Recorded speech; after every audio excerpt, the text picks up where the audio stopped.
Chapter 101. Leaving the imperial study, and pushing the prince back to the Ministry of Works, Qingyai discovered that many officials walking in the courtyard were secretly peeking at the prince's wheelchair. Qingyai thought of the scene at dawn, when Prince Qing held a lantern, so that all the officials could look at the prince's new wheelchair. At that time, Qingyai's blood was colder than the cold wind that kept blowing, because he knew that the prince did not like people to pay too much attention to his legs or wheelchair. For the prince, the disabled leg and the wheelchair under him became a scar. Who would like to be stared at and talked about the scar? Qingyai felt bad for the prince, hated Prince Qing for his reckless behavior, and prepared to serve the prince more carefully today, so as not to make the prince's already unhappy mood worse. However, after the court was dismissed, the day was bright.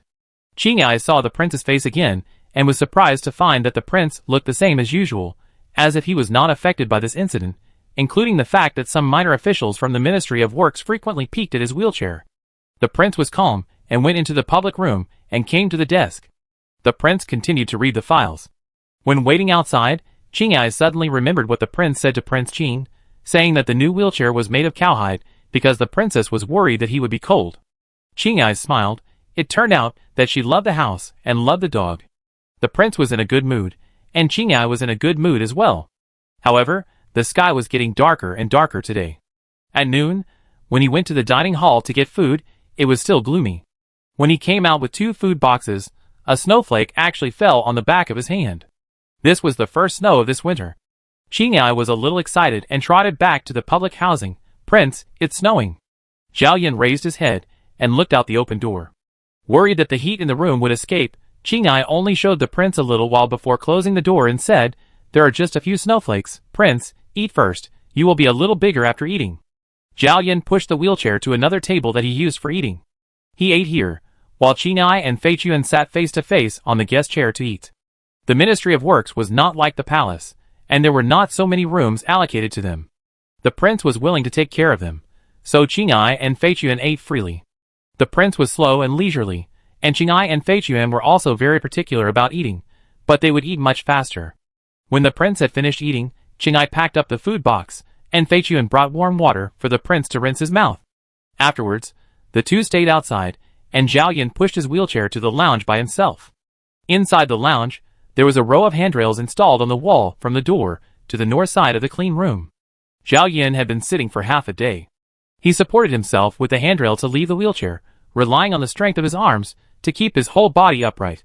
Although he had tried countless times to no avail, Zhao Yan would still try to mobilize his legs. Because he had no hope, his legs and feet were still motionless, and Zhao Yan would no longer be irritable and angry, but just kept this habit calmly. After holding on for a long time, Zhao Yan sat back in his wheelchair, came to the warm couch on the south side, and lay sideways facing the window. The officials outside went to the dining hall to eat one after another, and some had already eaten and were returning to the public housing. The officials whispered about the weather, the errands at hand, or the trivial matters at home. The wind was weaker than in the morning, and occasionally there was a light sound of snowflakes hitting the window paper. "What is the princess doing? Today is the second day. Can the handkerchief be embroidered?" Yao Huang was in Changshu Lane. In the morning, she went to South Street happily and bought jewelry for her mother, grandmother, 2 aunts, and cousin in the jewelry store.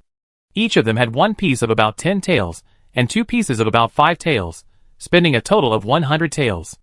Then she went to the silk and satin shop to buy 2 pieces of silk for all the relatives of the Yao and Luo families to make New Year clothes. She also bought rouge, powder, good tea and good wine, and finally filled a carriage and went to Changshu Lane. The carriage drove into the Yao family yard. Luo Jinhua came out wrapped in a thick cotton-padded jacket to pick up her daughter, but she saw her daughter struggling to walk through the silk and boxes piled at her feet, smiling like a silly girl who had just received a golden cake from the sky and couldn't wait to buy everything. Luo Jinhua was not happy at all that her daughter was so concerned about her parents' home. She told Aji and others not to rush to move things, and hurriedly pulled her daughter into the east room, and whispered to her, "Our family is not so poor that we can't even afford to eat. Why do we need you to move things home so lavishly?" Although the prince's son-in-law may not care about this little money, Luo Jinhua does not want to always take advantage of her daughter's husband's family. Yao Huang leaned close to his mother's ear and smiled, and told her about the 5,000 taels. Luo Jinhua was stunned. Yao Huang quickly explained that the money had been tacitly approved by Prince Hui, and would not cause any trouble. Luo Jinhua then dispelled all the concerns that had just emerged in her mind, and then she hugged her daughter in ecstasy, as if a golden cake fell from the sky and fell into her arms. Yao Huang looked at his mother's mouth that couldn't close, and his heart became doubly happy. The indifferent attitude of Prince Hui, who didn't take the 5,000 taels of silver seriously, was not the reaction Yao Huang expected. After laughing so hard that her face became sore, Luo Jinawa asked Aji's mother and the others to move all the things into the house. After looking at the jewelry and touching the silk, Luo Jinawa asked, "How much did you spend in total?" Yao Huang said casually, "It didn't even cost 200 taels." Her family usually interacted with former relatives, friends, and neighbors, and they were not wealthy people. It would be inappropriate for Yao Huang to give them expensive jewelry and silk. The ones he picked today were very good. They were all things that the Yao and Luo families could afford to buy occasionally. When they were worn out, people would not suspect that they were benefiting from the Prince Hui's mansion. Luo Jinhua looked at her daughter's increasingly noble and calm face, and said with emotion, "It's true that people are shaped by the environment they live in. My Yao Yao has lived in the palace for half a year, and she looks more and more like a natural noble." Yao Huang smiled. "What's so noble about her? Except that I'm not short of money, I don't think I've changed at all." She was still unwilling to stick to the rules that the nobles abided by, and she would occasionally say a few rough words that the noble prince didn't like to hear. Yao Huang thought that she probably couldn't learn the nobleness of the nobles, who were willing to spend thousands of taels to buy a famous painting. Luo Jinhua didn't argue with her daughter, just told her to be happy this time, and not to spend the 5,000 taels on her family. Yao Huang, "Don't worry, mother, I will keep the rest for myself. If the prince is reluctant to spend money on me in the future, I will have to make a few jewelry to be decent." Luo Jinhua spit 3 times, and told her daughter to shut up. After having lunch at her mother's house, Yao Huang returned to the palace. The small snowflakes at noon had turned into heavy snow. Yao Huang asked Eunuch Chao, "Does the prince have an umbrella in the carriage?" Eunuch Chao, "Yes, there is a place to put umbrellas. They are kept there all year round, regardless of whether it rains or snows." Yao Huang, "Does the prince wear a cloak when he goes out?" Eunuch Chao, "He wears a fox fur coat, which was newly made by the embroidery room this winter. When the prince sits, the hem of the coat can hang down to cover half of the prince's leather boots, ensuring that the prince will not get cold." Yao Huang knew about the fox fur coat because the embroidery room also made her a fox fur coat with bright red satin, and 4 cloaks with different satins. Yao Huang secretly asked Bai Ling, who had seen a lot of things in Concubine Du's palace, and learned that her fox fur cloak, which was the right size for her, was worth 2,000 or 3,000 taels of silver. Prince Hui was much taller than her, so the cloak would be even more expensive. Thinking of this, Yao Huang immediately understood why Prince Hui was indifferent to her unexpected fortune of 5,000 taels. It turned out that he had been raised in a rich nest since he was a child. Not to mention the distant past, his wheelchairs, which were made of red sandalwood or golden nanmu, would not be cheaper than a gold wheelchair made of pure gold. It just so happened that this born noble prince only wanted the handkerchief she embroidered by herself. With nothing to do, Yao Huang asked Chun Yen to pick some small silk fabrics. After choosing and choosing, Yao Huang chose a piece of bamboo green silk. The silk was thin and soft, and it was very comfortable to wipe the face and hands. What to embroider? Mandarin ducks were too vulgar, and fancy ones would require too many colored threads. After thinking for a while, Yao Huang asked Chun Yen to teach her to embroider swallows, a bamboo branch, a big one perched on the branch, and a small one flying next to it, just like what Prince Hui painted on the river lantern. Since Prince Hui didn't despise her needlework, Yao Huang couldn't be too perfunctory. She first practiced on ordinary silk and satin for an entire afternoon. Prince Hui was about to come back, so Yao Huang asked Chun Yen to put away the needlework basket, stand on the ground to stretch her muscles, put on a fox fur coat with sleeves, and went to the front. At this time, there was a layer of snow on the ground. Yao Huang deliberately stepped on the place that the servants had not swept, and the soles of her mink boots sank completely. After waiting for about a quarter of an hour, Aji, who was visiting outside the gate, ran back and said that the prince's carriage had turned into the alley. Yao Huang asked her to go back to Ming'an Hall first, and he went out with an umbrella. Qi Niai and Fei Chuan sat on the shaft of the carriage, one on the left and one on the right, and both saw the princess, but no one informed the prince inside. The carriage stopped. Qi Niai went in to push the wheelchair. Fei Chuan stood in front of the carriage and opened the door after Zhang Yu prepared the wooden board. Zhao Yin sat in the soft cowhide wheelchair wearing a cloak. When the door opened, he found that the princess was standing on the side at the end of the wooden board with a green silk umbrella. The road was white, and the princess's umbrella was also white. The falling snow was like a curtain, blurring his vision, but Zhao Yan still saw the princess's white cheeks and chin, and her peach-pink cheeks. When the wheelchair landed firmly on the ground, Zhao Yan looked at the princess's right hand, holding the umbrella with only red fingertips, and said nothing.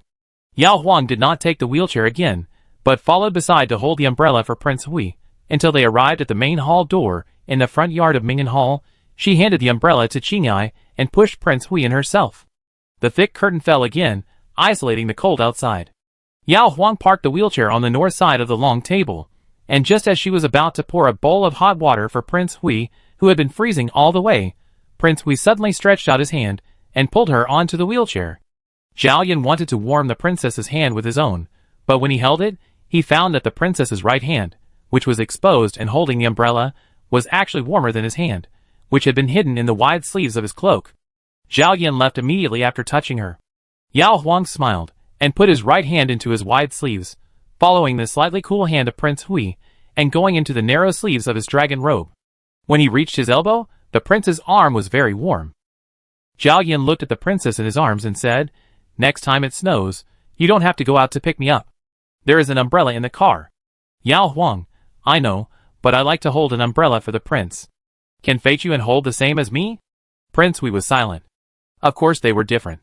Qinghai Fei Chuan was just a close attendant beside him, but she was his princess. Qinghai Fei Chuan was sending him back home, and the princess was taking him home. Prince Hui untied his belt, unfolded his cloak, and completely enclosed the princess in his arms. Not long after, the princess, wrapped in 2 layers of fox fur cloaks, raised her red cheeks and said disdainfully, "It's so hot." Chapter 102. Prince Qing's Mansion. Prince Qing got off the carriage, pushed aside the attendant, who wanted to hold an umbrella for him, and strode into the palace. He was not as delicate as his second brother. He needed an umbrella for this little snow, and it was not raining. The young prince in a royal blue python robe came directly to the princess. Seeing his beautiful cousin sitting warmly on the couch in the second room, Prince Qing took off his cloak and threw it to the maid. After the maid left with the cloak, Prince Qing took off his boots and climbed onto the couch. He stretched out his hand and took Zheng Yuanjun, who was reading seriously, into his arms, and lowered his head to kiss her collar. Zheng Yuanjun said disdainfully, "It's cold." Prince Qing laughed. "It will get hot after a while."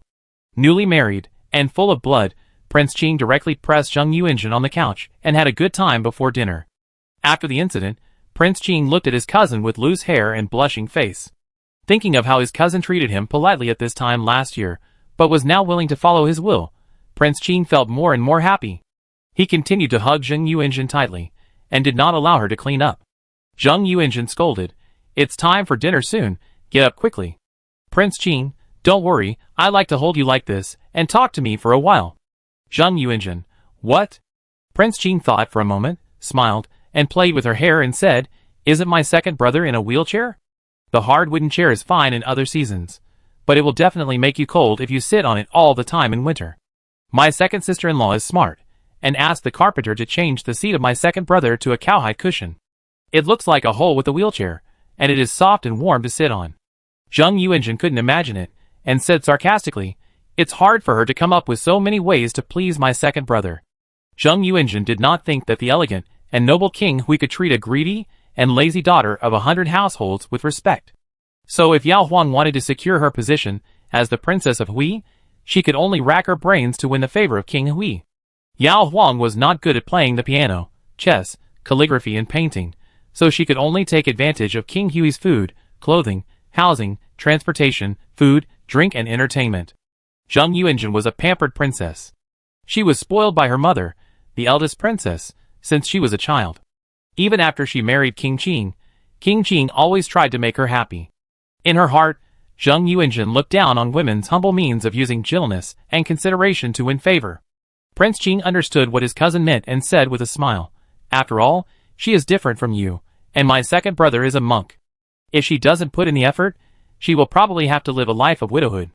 Zheng Yuanjun was not interested in Yao Huang's affairs and asked him, "My second brother has been working in the Ministry of Works for a month, right? Has he been involved in any construction work?" Emperor Yongchong went to great lengths to change the various palace gates. Although he later gave Prince Kong and Prince Qing a reassurance, Zheng Yuanzhen was a little worried when he thought of Prince Hui's talent and Emperor Yongcheng's preference for him.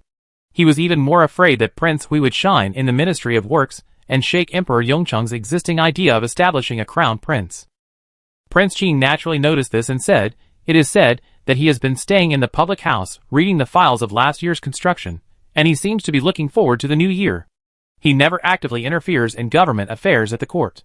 In my opinion, the second brother is afraid that we will suspect him and dare not compete again. A prince born to a lowly dancer, without the support of his mother's family, the only thing he can rely on is his talent in literature and martial arts." The second brother pretended to be patient and honest for more than 10 years, and finally seized the opportunity to make military achievements at the age of 18, and became the most beloved son of his father. Unfortunately, the second brother is unlucky and his legs are broken. Like a broken-legged steed, there is no hope. If the second brother is smart enough, he should know that he can no longer overshadow his brothers. Zheng Yuanzhen touched the back of King Qing's hand and whispered, "I hope so." King Qing turned her face over. "What are you worried about? Even if he wants to fight, he is in a wheelchair and is in the Ministry of Works. How can he beat me?" When the second brother made military achievements, he was still young. Now he is grown up. Even if the second brother's legs are healed, he is not afraid of the second brother. Prince Qing didn't like the contempt for him, and the high regard for his second brother revealed in his cousin's words. Zheng Yuanzhen smiled. "Yes, what the third brother lacks is just an opportunity to prove himself." Prince Qing pressed him down and kissed him hard again, and the couple got up to clean up. Walking to the dining table, Prince Qing looked at the two carved armchairs made of wangwali wood beside the table, and said to Zheng Yuanzhen, "Don't say it, the cowhide chair of the second brother is really comfortable. So tomorrow I will go to the second brother's place with you. I will accompany the second brother, and you will accompany the second sister-in-law for tea. Tell her to make 2 armchairs for us, and we can pay for it." Zheng Yuanzhen. "I don't care. If you like it, go ask your second brother for it." Prince Qing, "My second brother's legs are broken, and I'm fine. How can I ask him for it? It's easier for you sisters-in-law to ask for it." Zheng Yuanzhen, "I don't have any personal relationship with Yao. If she asks me for help, I will help her, but I can't bow down to her for 2 leather chairs." Prince Qing, "Okay, you have a thick skin, and I have a thick skin. Anyway, you and I will go together tomorrow, and I will find a chance to ask my second sister-in-law for it, okay?" Zheng Yuanzhen was about to refuse, but Prince Qing said sternly, "Don't forget, although father gave up on second brother, he loves second brother even more. Big brother knows to visit him once a month to show his concern. You and I, as younger brothers and sisters, always ignore second brother. How can father see me? Brothers are friendly and respectful, and sisters-in-law are harmonious. These are what father expects to see from them." Zheng Yuanzhen swallowed the refusal that was on the tip of her tongue. At least before Prince Qing got that position, she and Prince Qing really had to pretend. Prince Hui's mansion.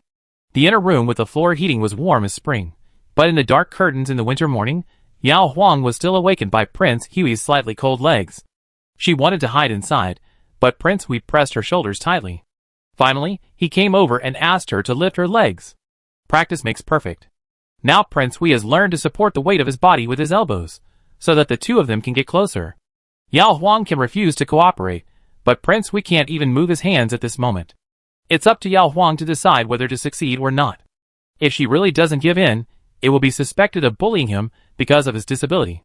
So as long as Prince Hui took this position, Yao Huang had to let him do it no matter how sleepy she was.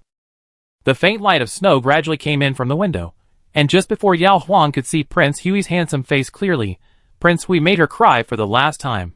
When Yao Huang had the strength to clean up, Prince Hui had already arranged his clothes and sat up. Yao Huang grabbed his wrist and pulled him back to lie down. The princess half lay over and looked at him with an inquiring look. The princess' face was flushed, and her eyes were a little red and swollen from crying for a long time. Zhao Yan closed his eyes. Yao Huang snorted, "You dare to bully others, but you don't dare to take responsibility? Zhao Yan, it's still early, you can sleep a little longer." "Yao Huang, it's already dawn, why are you still sleeping?" Zhao Yan was silent, and pulled the quilt with his left hand to cover her shoulders. Yao Huang looked outside the tent and said excitedly, "I will accompany the prince to see the snow scene in the back garden. After a night of snow, it must have become a fairyland. Yesterday, she asked Eunuch Chao to tell the servants not to clear the snow on the road in the back garden. Zhao Yin said yes. Yao Huang then let him go to the bathroom, put on his clothes, wrapped himself in a cloak, and came to the window.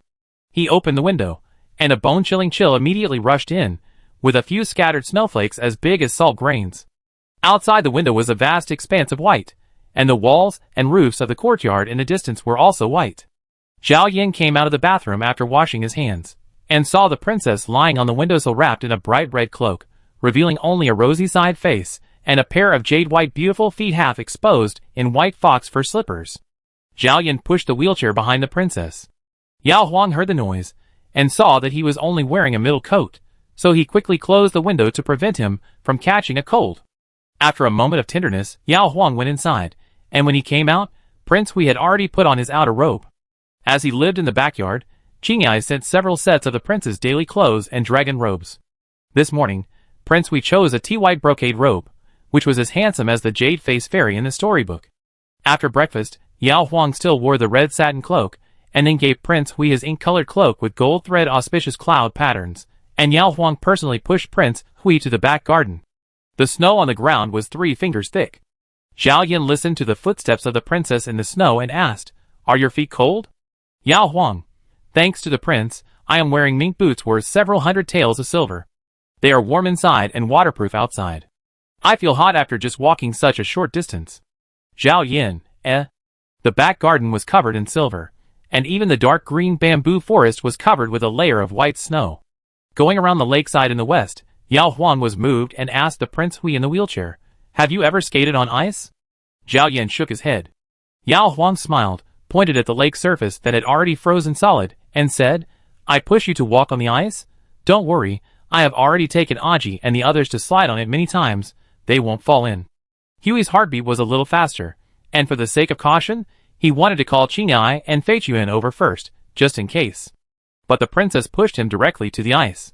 Yao Huang first slowly pushed Hui on the ice for a short circle, and when Hui was sure that the ice was solid, Yao Huang reminded Hui to hold the handrail firmly, and then pushed the wheelchair forward with force. The large wheel made of gold rolled out 2 long and thin wheel marks in the snow. The cool wind blew past Prince Hui's ears. His heartbeat slowed down only when the wheelchair slowed down. He turned the wheel, and let the wheelchair slowly turn behind him. The princess stood 30 steps away, bending over to hold the snow. Zhao Yin watched the princess, who was not afraid of the cold, directly made a fist-sized snowball with her hands and stood up. The princess smiled at him. "Prince, you have never played snowball fights, right?" Zhao Yin, Yao Huang, go! She threw the snowball at Prince Hui's face. Zhao Yin wanted to avoid it, and he could avoid it. He could turn sideways, or slightly push the wheelchair to turn. However, if the snowball missed, wouldn't the princess's hand be frozen in vain? Zhao Yin closed his eyes. The snowball hit his forehead neither too hard nor too lightly, and then fell into his arms. Yao Huang, Prince Hui, who had been on the battlefield for 2 or 3 years, couldn't block her snowball. It's over. It was so accurate. Will Prince Hui be angry? Yao Huang hurried over, picked up the snowball and threw it aside. She hurriedly used a handkerchief to wipe the snow off Prince Hui's forehead. Looking at Prince Hui's drooping eyelashes, Yao Huang said nervously, "Why didn't Prince Hui hide? Does it hurt?" Zhao Yin shook his head. Prince Hui didn't mean to pursue the matter, but Yao Huang felt so guilty that she saved a bigger snowball and stuffed it into Prince Hui's hand. She stepped back about 20 steps and let Prince Hui throw it at her as well. Zhao Yin looked at the princess, who was looking at him expectantly and encouragingly, then looked at the snowball in his hand, and finally didn't throw it out. Let's make a snowman. He couldn't bear to see the princess in pain. Chapter 103. When Yao Huang saw that Prince Hui was holding a snowball and was not throwing it, she knew that he was reluctant to hit her. This reminded Yao Huang of the snowball fights she had played in previous years, with her brother and cousin, male and female playmates in the neighborhood, and Li Tingwang, who ran from other alleys to play with them. From the age of 4 or 5 to 15 or 16, Yao Huang would play with these people several times every winter. When she was having fun, even her brother was willing to hit her. Li Tingwang would chase her, and not let her go. Relying on his tall stature and long legs and running fast, he would press her shoulders and stuff the snowball into her collar, and he would not stop until she called him brother. Yao Huang came over, put the big snowball in Prince Hui's hand on the armrest of the wheelchair, sat in Prince Hui's arms, hugged his neck and asked, "I told you to throw it. Why didn't you throw it at me?" Zhao Yin looked at the princess pouting and unhappy, thinking that he had ruined her interest in playing snowballs, and lowered his eyes and said, "I really haven't played this before, maybe I can't control the strength well." Yao Huang still pouted. "You lied. Prince just didn't want to throw it at me, but if you do this, doesn't it seem that I was cruel and ruthless to you just now?" As she spoke, she touched the forehead of Prince Hui, which had been hit by a snowball. The prince's fingertips were warm gently and softly stroking his forehead. Zhao Yin raised his eyes, and in front of him were the princess's clear eyes, which were full of anger, and her lips were soft and red against the snowy surface around her. Suddenly, the princess looked into his eyes and explained in a low voice, "I thought the prince could dodge. If I had known you wouldn't dodge, I wouldn't have been willing to hit you in the face. At most, I would have thrown it at your shoulders and chest." "Zhao Yin, it didn't hurt." Yao Huang glared at him. "No way." After saying that, she held Prince Hui's face, leaned over and kissed Prince Hui's forehead hard. "Okay, let's take it as compensation, Prince. And you didn't want to take revenge, so don't bring this snowball to me in the future." Prince Hui nodded. Yao Huang smiled, left the wheelchair, looked around the ice and asked, "Prince, do you really want to build a snowman?" "Zhao Yin, I haven't built one before. If it's troublesome to build one, forget it." Yao Huang, "It's not a problem, Prince, wait a moment." Yao Huang came to the shore carefully, turned his back to Prince Hui, and blew a whistle towards the entrance of the back garden. Qing'ai and Feichuan, who were guarding here, heard it, and were not sure whether the whistle was blown by the prince or the princess, and why. When the second whistle came, the two decided to go over and take a look. Yao Huang waited for a while, and saw the figures of the two people from a distance, and shouted, "No need to come over, I want to make a snowman, you go get 2 shovels." Qing'ai and Feichuan turned around and went to get things. Yao Huang continued to push Prince Hui to skate on the lake. She got really hot, so she untied her cloak and hung it on a low branch on the lakeshore. Watching Prince Hui gliding on the ice, Yao Huang thought that she would also bring a wheelchair tomorrow and let Aji and the others push him. The palace was too big. Qing'ai and Feichuan came back panting. Qing'ai held a brand new snow shovel in one hand, and Feichuan held a basket of small items that might be used to make a snowman, such as leather gloves for hand protection, carving knives, angle knives and flat knives for carving snowmen, and black agate and red agate for the snowman's eyes and lips. Feichuan even ran to the bamboo forest to break a bamboo branch in case the prince and the princess wanted to use bamboo leaves as eyebrows for the snowman. Yao Huang first took the snow shovel from Qing'ai's hand, and when he saw the pile of things in Feichuan's arms, he secretly thought that the snowman in the palace was more noble than the snowman in the folk. "Okay, there's nothing for you to do here, go find a warm place to stay." After sending Qing'ai and Feichuan away, Yao Huang left the basket that he didn't need for the time being on the shore, took a shovel himself, and stuffed the other one to Prince Hui. "First, make the body of the snowman, it will take a lot of snow." Zhao Yin saw the shiny sweat on the tip of the prince's nose, so he took off his cloak. Yao Huang went to the shore, and hung his cloak and his own on a tree. When he turned around, he saw that Prince Hui had already started shoveling snow. He first shoveled the snow in front of the wheelchair to the front, and then pushed the wheelchair to move slowly. This is a red sandalwood wheelchair with 4 wheels, which is stable on the ice and easy to push. Yao Huang stood directly on the shore, and pushed the shovel towards Prince Hui. When he got close, the snow on the shovel was already very high. Yao Huang was having a lot of fun shoveling snow. While shoveling, Prince Hui asked her to break a branch for him.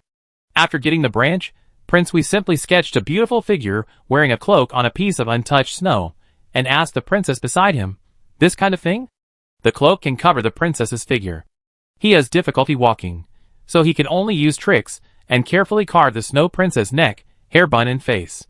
Yao Huang, She took the branch from Prince Hui, and drew 2 balls, one large and one small, stacked together next to the cloak beauty sketched by Prince Hui. "I only know how to make this kind of thing." Zhao Yin, The princess suddenly leaned down and kissed him on the face. "But I like the snowman that the prince drew. As long as the prince has patience, I will help you build this." Prince Hui thought that today was a day off, and he had a whole day to spend on building a snowman. Next, Zhao Yin was responsible for trimming the shape of the snowman's body, and Yao Huang was responsible for handing him the various tools he needed in the basket and other odd jobs that Prince Hui was not convenient to do. The outline of the cloak body of the beautiful snowman had just been trimmed, and it was probably noon when Qing'ai came running and said that Prince Qing and his wife came to visit. Yao Huang looked at Prince Hui. Zhao Yin thought of Prince Kong, who came once a month. Prince Kong was not good at chess, so he was pushed to walk around the garden to bask in the sun. Prince Qing was good at chess, but Zhao Yan didn't want to waste time playing chess with him. Bring them here.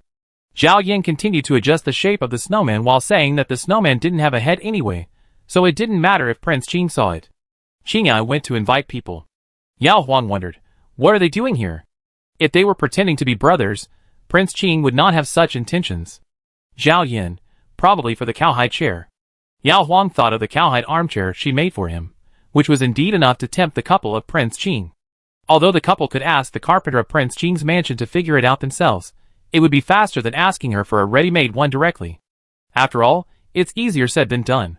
The woodworking workshop took half a month to make a finished product that would satisfy a noble like Prince Hui. On the other side, Prince Qing took Zheng Yuanzhen and first walked through the long mansion of Prince Hui's mansion, and then followed Qing'ai into the stone path in the back garden that had not been cleared of snow. The snow scene in Prince Hui's mansion was beautiful, but Zheng Yuanzhen was not in the mood to appreciate it. Once the stone road was covered with snow, it would be slippery.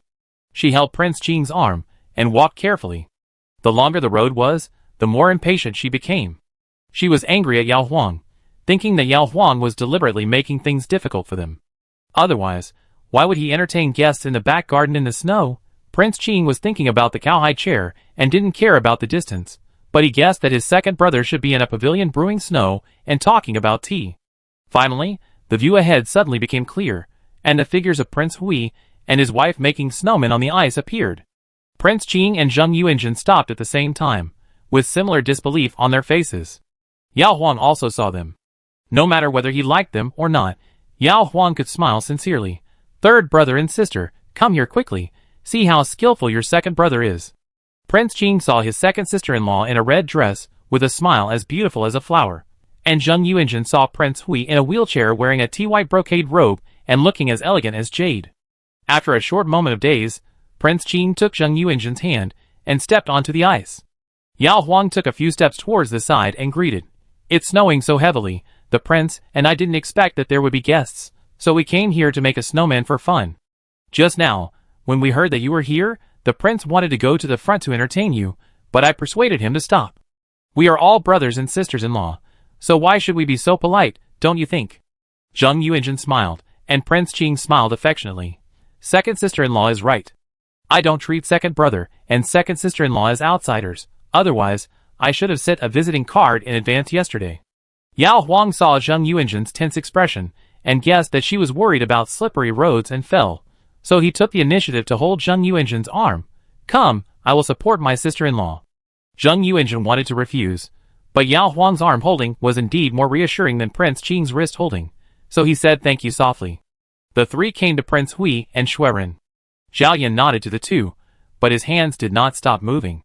Just as the king of Qing was about to ask what his second brother had piled up, he suddenly noticed that Zheng Yuanzhen was looking at another spot on the ground. Following her line of sight, the king of Qing found two snowmen painted on the snow. One was a real snowman, and the other was two balls. One glance could tell who painted each of the two, and the contrast between elegance and vulgarity was also vividly demonstrated here.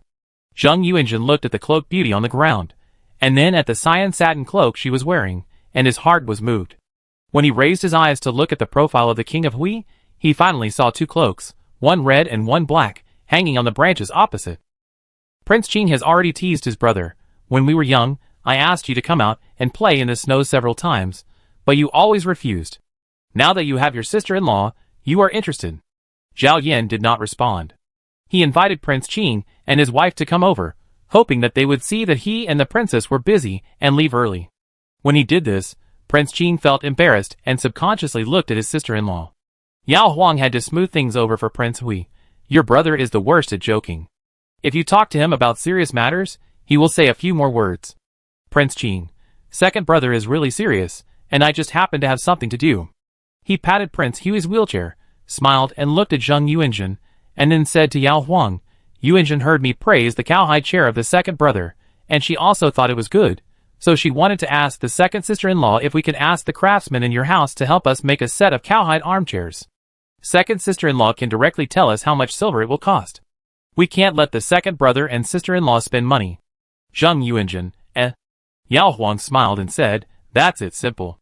The cowhide chair was designed by Yajuj on South Street. You can go to their house to order it directly. You can tell them what kind of leather or satin you like. The craftsmen in our house can only repair the beams and pillars at most, and they are not as good as those who specialize in the wood business.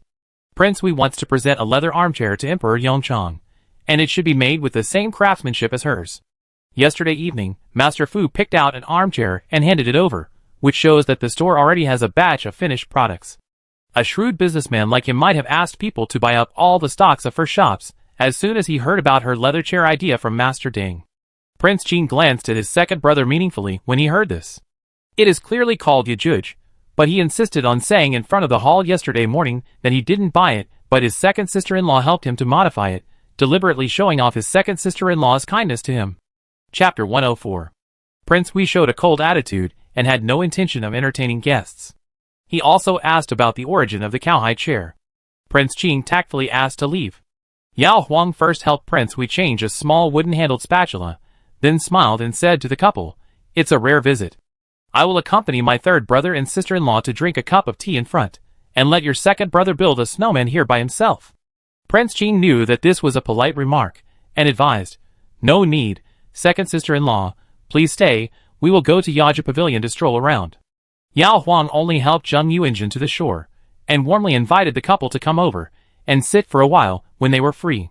Prince Qing, Zheng Yuanjun walked in the snow for more than a quarter of an hour, and finally got back on his carriage. At this time, Zheng Yuanjun took off the faint smile on his face and showed displeasure. There was a small hand warmer in the carriage. Prince Qing handed it to Zheng Yuanjun. Seeing her stern face, he smiled and said, "Are you unhappy because I used you as an excuse?" Zheng Yuanjun looked at the soles of her boots covered with snow and said, "No, I just don't like walking in the snow for so long." Prince Qing, this second brother and sister-in-law don't seem to deliberately neglect us. Second brother is inconvenient to move in a wheelchair, and he is also the elder brother. We can't let him toss back and forth in the front and back yards. Zheng Yuanjun hummed lightly. Prince Qing had been staring at her, and suddenly lifted her chin, smiling. "Are you still envious of my second sister-in-law, envious of her having a husband who can carve beautiful women and snowmen?" Zheng Yuanjun was shocked, but she didn't show it on her face. She slapped the hand of the king of Qing away angrily, glared at him and said, "Don't talk nonsense, it's just a dead object. If I want it, I can ask a few craftsmen who are good at this to carve better ones for me." Prince Qing, the craftsman is the craftsman, and the husband carves affection. I didn't expect my second brother to be so fond of people. When I first heard about my second sister-in-law's family background, I thought my second brother had completely given up on himself and even fooled the princess casually. Zheng Yuanjun followed his words, and said, "Although Yao's family background is low, she is beautiful and charming. Don't you like that too, not to mention your second brother?" There was a bit of sourness in these words, but it successfully made King Qing put away his doubts. He hugged Zheng Yuanjun in his arms, and said to her face, "There are many beautiful and charming wild flowers, but my cousin is the most beautiful one in the world. In my eyes, no one can surpass my cousin." Zheng Yuanjun glared at him. So far, the couple did not mention what happened in the Prince Hui's mansion anymore, and went to Yaja Pavilion to look at the cowhide chairs. Yao Huang understood that Prince Hui was not going to build a snowman, but to carve a snowman. He was so busy that he had to go back to Ming'an Hall for lunch. He had only carved 90% of the snowman's cloak. The corner of the cloak, that seemed to be blown up by the wind, looked like a real cloak. After Prince Hui finally put down his flat knife, Yao Huang hurriedly helped him put on the cloak, tied the belt, and sat on it. He first covered Prince Hui's cold hands in his arms. "You were almost frozen, and you didn't wear a leather case when I asked you to." Wrapped in the warm hands of the princess, Zhao Yan felt the cold belatedly. Yao Huang pushed Prince Hui to the shore, and then pushed Prince Hui all the way to the backyard of Ming'an Hall, and asked the maids to prepare foot-washing water for Prince Hui. As for the ginger soup to keep warm, he fed Prince Hui 2 large bowls of it intermittently on the ice. Before the hot water came, Yao Huang asked Prince Hui to sit on the warm couch in the second room, and took out a quilt from inside for him to cover. Zhao Yan, not cold. Yao Huang held down one of his legs, and tried to put his hand into his trouser leg. Zhao Yan pushed away the princess's hand, lowered his eyes, and explained, "The cold that the hand can feel can only be felt here for 50% to 60%, so I really don't feel cold." Yao Huang, but it still endured a lot of cold. Since I helped the prince to warm his hands, I should also warm his feet. Zhao Yin had no choice but to cooperate and cover his legs with a quilt. Aji brought in a basin of hot water. Yao Huang moved the chair to the couch. Aji put the basin down and left. Yao Huang asked Prince Hui to move over to soak his feet. Prince Hui did not move. Yao Huang, I go out, Prince, soak yourself? Prince Hui nodded. Yao Huang thought to herself that Prince Hui was like the royal boudoir man who had just married her, and he was surprisingly thin-skinned. After lunch, Zhao Yin asked the princess to stay in Mingyan Hall.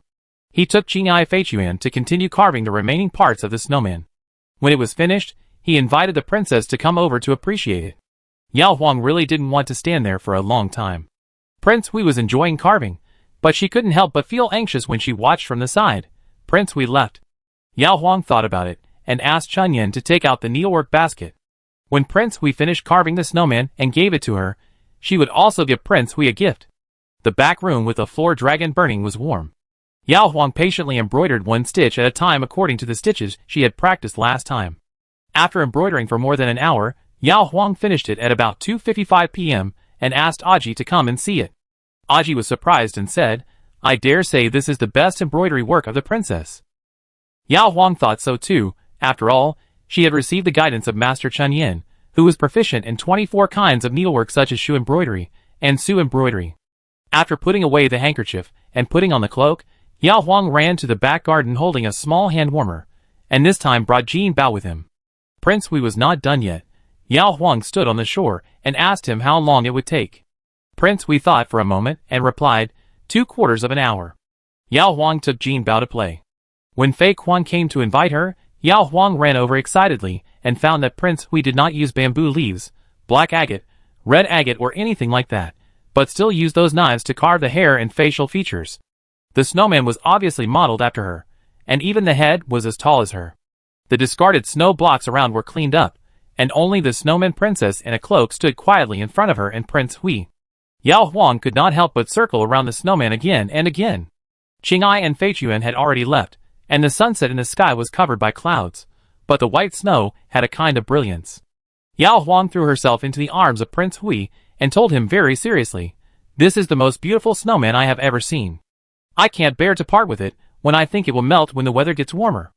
Zhao Yin smiled and said, I will carve another one next year when it snows. Yao Huang was satisfied and raised her left hand to let Prince Hui pick up her sleeve. Zhao Yin glanced at the shore and made sure that Qinghai and Feichuan were not poking their heads out before he reached into the princess's sleeve and quickly took out a handkerchief. The bamboo green silk has a bamboo branch embroidered in the lower left corner, and 2 black swallows, one large and one small, one still and one moving. Zhao Yin looked at the 2 black swallows for a long time. Yao Huang urged him in a low voice, How is it? Zhao Yin said to the black swallow flying outside the bamboo branch, Very good, the most beautiful handkerchief I have ever seen. Yao Huang's face was flushed by Prince Hui's praise, and he tilted his head to look at the snowman and changed the subject. Hey, before it gets dark, I make another snowman, Prince, otherwise the snowman princess will stand here alone at night without even a companion. After taking off the cloak and handing it to Prince Hui, Yao Huang asked him to sit still. He quickly piled up a sturdy and simple snowman body with the remaining snow that was pushed to the side, and then rolled around snowman head from a distance and put it on top. He put the bamboo leaf eyebrows, black agate eyes, and red agate lips prepared by Feichuan into it, clapped his hands, and it was done. Zhao Yin, If the snowman princess could move, she would definitely be scared away by such an ugly snowman prince. Yao Huang didn't care what Prince Hui thought, and hummed a little song and pushed Prince Hui away.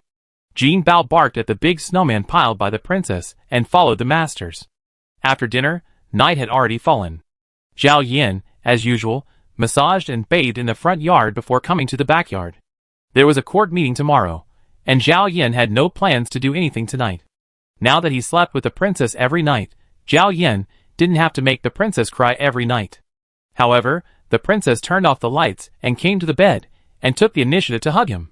Her arms were honest, her head resting on his waist, but she stretched out her feet to fiddle with his feet. Zhao Yin, what? Yao Huang smiled. I want to see if there is a flower on the prince's feet, otherwise why is it hidden from me?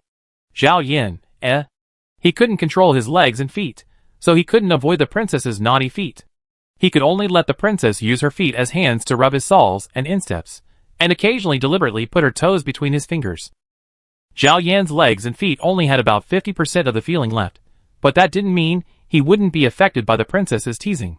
After an unknown amount of time, Zhao Yan pinched the princess' armpits, lifted her up, and pushed her diagonally to the corner. He held the princess' feet with one hand, and pulled up the quilt to cover her upper body that had just been exposed. Yao Huang kicked her legs in embarrassment, trying to kick Prince Hui's hand away. "Prince, you don't mind the dirt." Prince Hui said nothing, just imitating the little movements she made with her feet.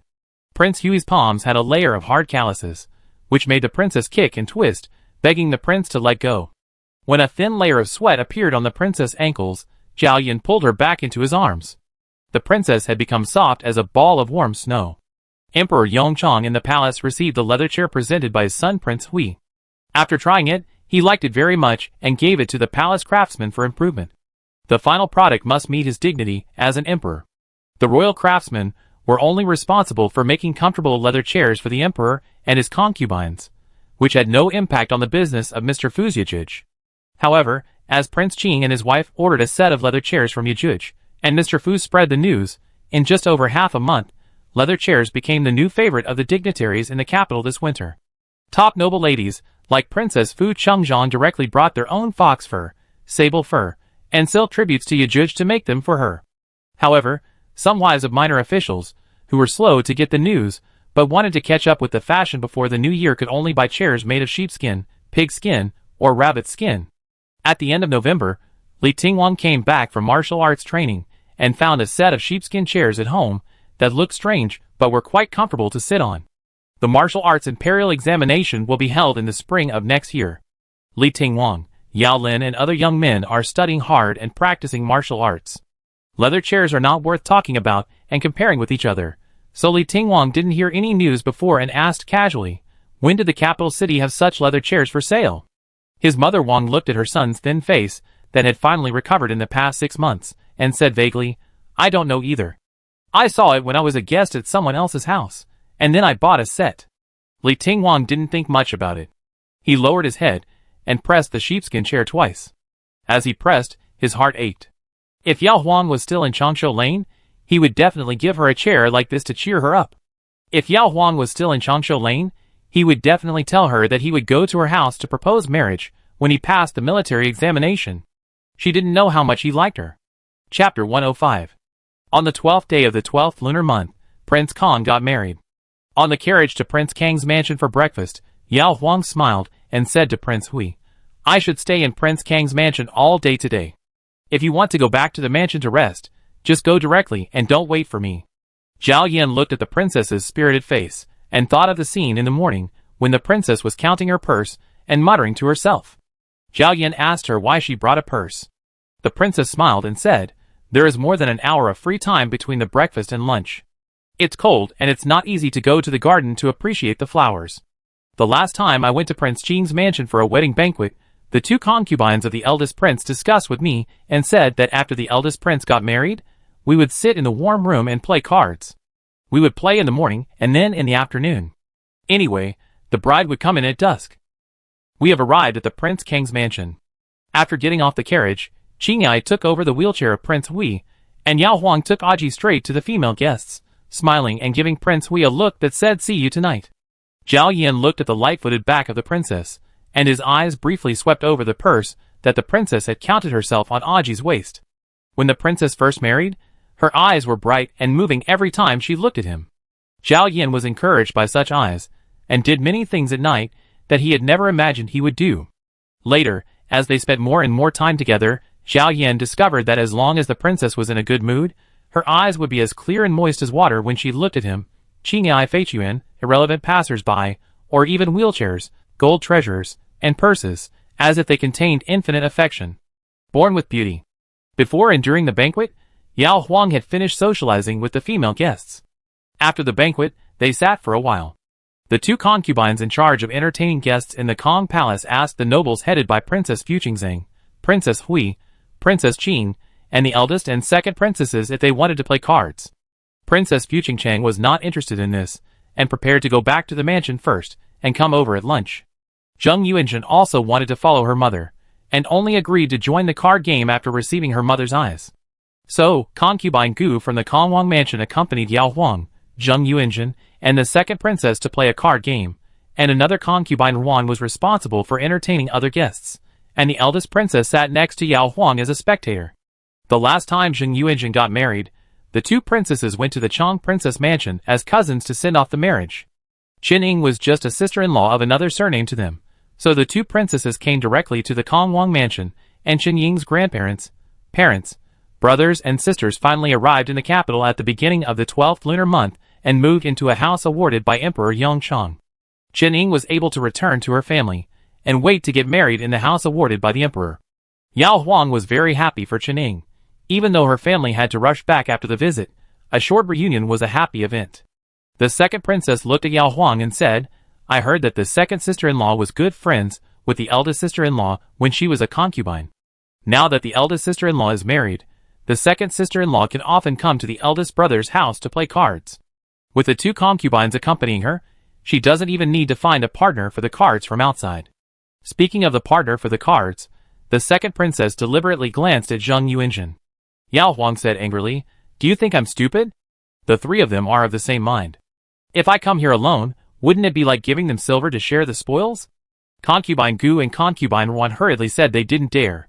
Second princess: "So, the second sister-in-law will also invite the third sister-in-law?" Yao Huang: "It depends on who organized the card game. If it was arranged by me, I would send people to pick you up from the palace, not to mention your eldest sister-in-law and the third sister-in-law. If it was arranged by you, I would wait for you to invite me. As for who else you invited, I can't control it. Of course, if you invited others, but not me, I would be sad." Second princess: As Zheng Yuanjun played cards, he found that maybe because Yao Huang looked easy to talk to, whether it was concubine Gu, concubine Wan, or the two princesses, whether they were joking or talking about clothes and jewelry, they all liked to talk to Yao Huang. There were so many people around, but Yao Huang became the center of everyone's attention, as if everyone else was Yao Huang's foil. Zheng Yuanjun stayed to play cards, to observe the relationship between Yao Huang and the two concubines in the Kongwang mansion. However, they were talking and laughing about daily trivial matters, and even the second princess's provocations were lightly blocked by Yao Huang. After the morning card game, Zheng Yuanjun not only did not observe anything, but also lost more than 30 taels of silver. After lunch, Zheng Yuanjun went back to the palace with Princess Fu Chengzhang. Princess Fu Chengzhang advised her daughter, "You should try to get in touch with them more. Many secrets are leaked through one or two unintentional words from others." Zheng Yuanjun: "What secrets can they have? It depends on the performance of the princes in the court." Princess Fu Chengzhang: "That's not necessarily true. Husband and wife, they rise and fall together. The wife's family can be a helper to a prince, but they can also be a burden that pulls him back. If you can find something on any of them, it might be useful in the future, especially since Prince Kong has one wife and two concubines. It is bound to be difficult for his wives and concubines to be in the same mind when competing for his favor." Zheng Yuanjun felt upset. In the final analysis, she thought Prince Qing was much better than Prince Kong. As long as Prince Qing did not make mistakes in the court, the emperor would eventually choose Prince Qing. There was no need for her to condescend to Yao Huang, Qin Ying and Prince Kang's two concubines to play along. At dusk, Prince Kong finally took his bride back home. Yao Huang had already forgotten about the card game that had ended half an hour ago, and smiled as she pulled the eldest princess to watch the ceremony. The second princess was so angry that she stayed behind when she saw that Qin Ying was not there this time, and Yao Huang would rather leave her hand empty than hold hers. She looked at Zheng Yuanjun, who was sitting there in silence. When the veil was lifted, Qin Ying's eyes were red, and it was obvious that she cried hard when she said goodbye to her parents.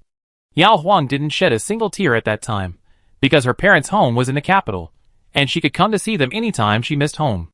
Qin Ying was different. When she got married, she said goodbye to her parents, who were about to be separated from her. After dinner, Yao Huang and the others said goodbye. Qin Ying looked at Yao Huang eagerly, her face full of nervousness. Yao Huang asked Aji to wait outside, and she accompanied Qin Ying into the inner room alone. Qin Ying rushed over, her whole body shaking uncontrollably. Yao, I'm so scared." Yao Huang laughed at her. "Are you afraid of the bridal chamber? There should be a female official in the palace who taught you." Qin Ying was embarrassed to say that she was afraid because she was taught. She couldn't imagine the pain, especially since King Kong was a head taller than her, and had such a burly figure. Her mother would only tell her to be patient and obedient, and never displease King Kong. The more Qining said this, the more nervous she became. Yao Huang, who had been married before, became the last person she could turn to for help. Yao Huang was too familiar with Chen Ying's timidity. After thinking about it, she leaned close to Chen Ying's ear and shared some tips that she had figured out on her own, but was attributed to her mother. Yao Huang, in short, at that time, don't respect the prince as a prince anymore.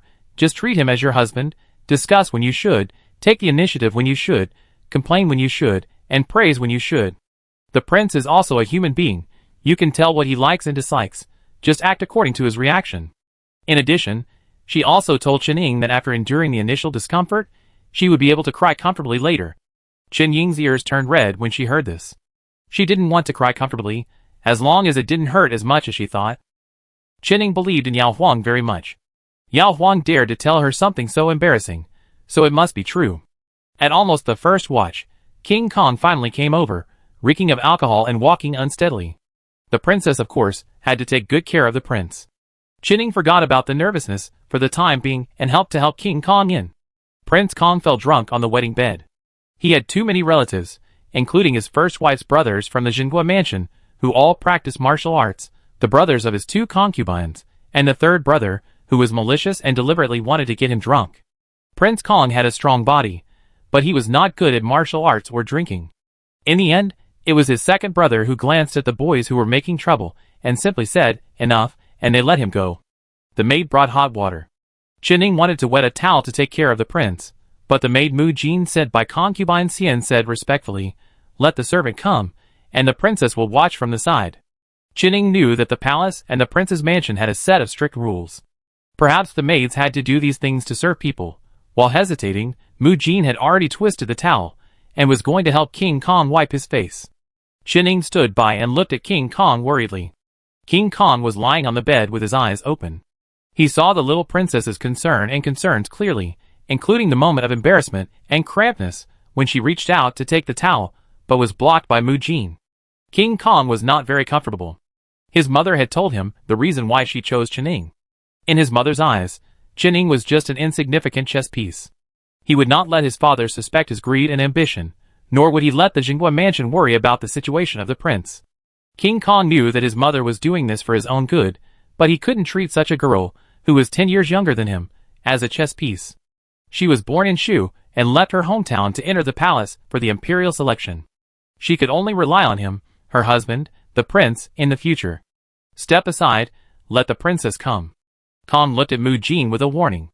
Mu Jin's face changed, she lowered her head, and handed the scarf to the princess next to her, and left with another maid. Kong looked at Chen Ying, who seemed to be frightened by his tone, and softened his voice.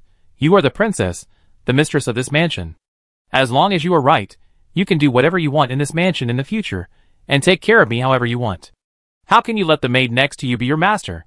Chen Ying understood, blushing and coming to the bed, leaning over to wipe the face of King Kong. Kong looked at her still red eyes and asked, "Did you cry all the way?"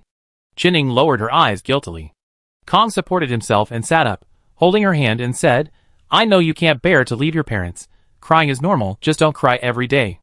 Chen Ying's attention was taken away by the man's big hand, and she nodded in panic. Kong Wang was not a young boy who got married for the first time. He pitied Chen Ying's young age, and tried his best to take care of her. However, he had always been following the script in this matter.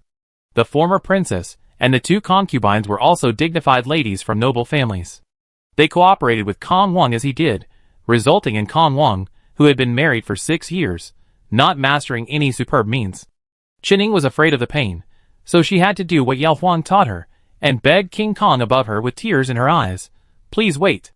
Kong Wang's body froze. How could he wait? Chen Ying hooked his neck and pressed it against her neck. "Please kiss me again." It was the first time that King Kong was asked to do this by his bedmate. Looking at Chen Ying's pale face, he cooperated and kissed her until Chen Ying's face became rosy again, and even had some faint urging movements. Then King Kong completely let go of his strength. Chapter 106. The night was as dark as ink. After leaving the Kong Wang mansion and getting on the carriage to fix the wheelchair of the Huiyuan, Yao Huang approached his neck and sniffed. Zhao Yan's body stiffened slightly, and then he heard the princess's voice, which was quite surprised. "Did the prince drink a lot tonight?" Zhao Yan. "Not bad." When it was not about business, the Kong Wang seldom got angry. Tonight, with the Qingyuan leading the way, everyone forced him to drink more. With the Qingyuan suppressing him, the two attendants around the Kongwang did not dare to help the Kongwang away directly. Zhao Yin saw that the Kongwang was indeed drunk, so he helped to persuade him. After that, the Qingyuan began to toast him. Men like to talk about friendship when they drink, and in that case, Zhao Yin inevitably drank a few more bowls. He didn't tell the princess this, but Yao Huang guessed that among the male guests tonight, only Prince Qing dared to frequently persuade Prince Hui to drink. Last time Prince Qing got married, he was the groom who was forced to drink, so naturally he had no time to force his second brother to drink. Are you drunk? Is your head dizzy, and is your stomach burning? Noticing the slight blush on Prince Hui's handsome face, Yao Huang asked with concern. Zhao Yin shook his head and looked at the curtains on both sides, opened it a little to get rid of the smell of alcohol. Yao Huang, It turns out that Prince Hui's face was not red because of the wine, but because he was worried that the smell of wine on his body would offend the princess and damage his dignity as a prince. Don't go away, I like the smell of wine on your body. Yao Huang deliberately leaned under his chin and took a deep breath. After taking a deep breath, he naturally exhaled a long breath. Prince Hui felt that the warm breath of the princess on his Adam's apple turned into a ball of fire, burning all the way down to. Zhao Yin looked to the side and said, water. Prince Hui was thirsty, so Yao Huang quickly poured him a bowl of warm water that was not so warm. After putting the tea bowl away, Yao Huang sat on the side seat, took out the purse that Aji had stuffed into her when she got on the car, and poured all the silver coins in it out to the side, smiling and counting them. Zhao Yin had seen her counting in the morning, and at this moment, he could tell at a glance that the silver coins had increased, and the princess had won money. More than 15 taels. After counting, Yao Huang said with satisfaction, and then explained to Prince Hui who had been watching her. Originally, I won more than 50 taels in the morning, but in the afternoon game, I found that concubine Gu had concealed her skills before.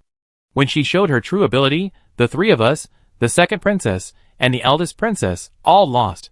The second princess lost the most, and lost all the 50 taels of capital she borrowed from concubine Wan. The two princesses didn't expect to play cards in the Kongwang mansion when they left the palace, so they didn't bring any money, and had to borrow the capital now. Zhao Yin saw a lot of gloating on the princess' face, which is definitely not a virtue, but the princess smiled beautifully.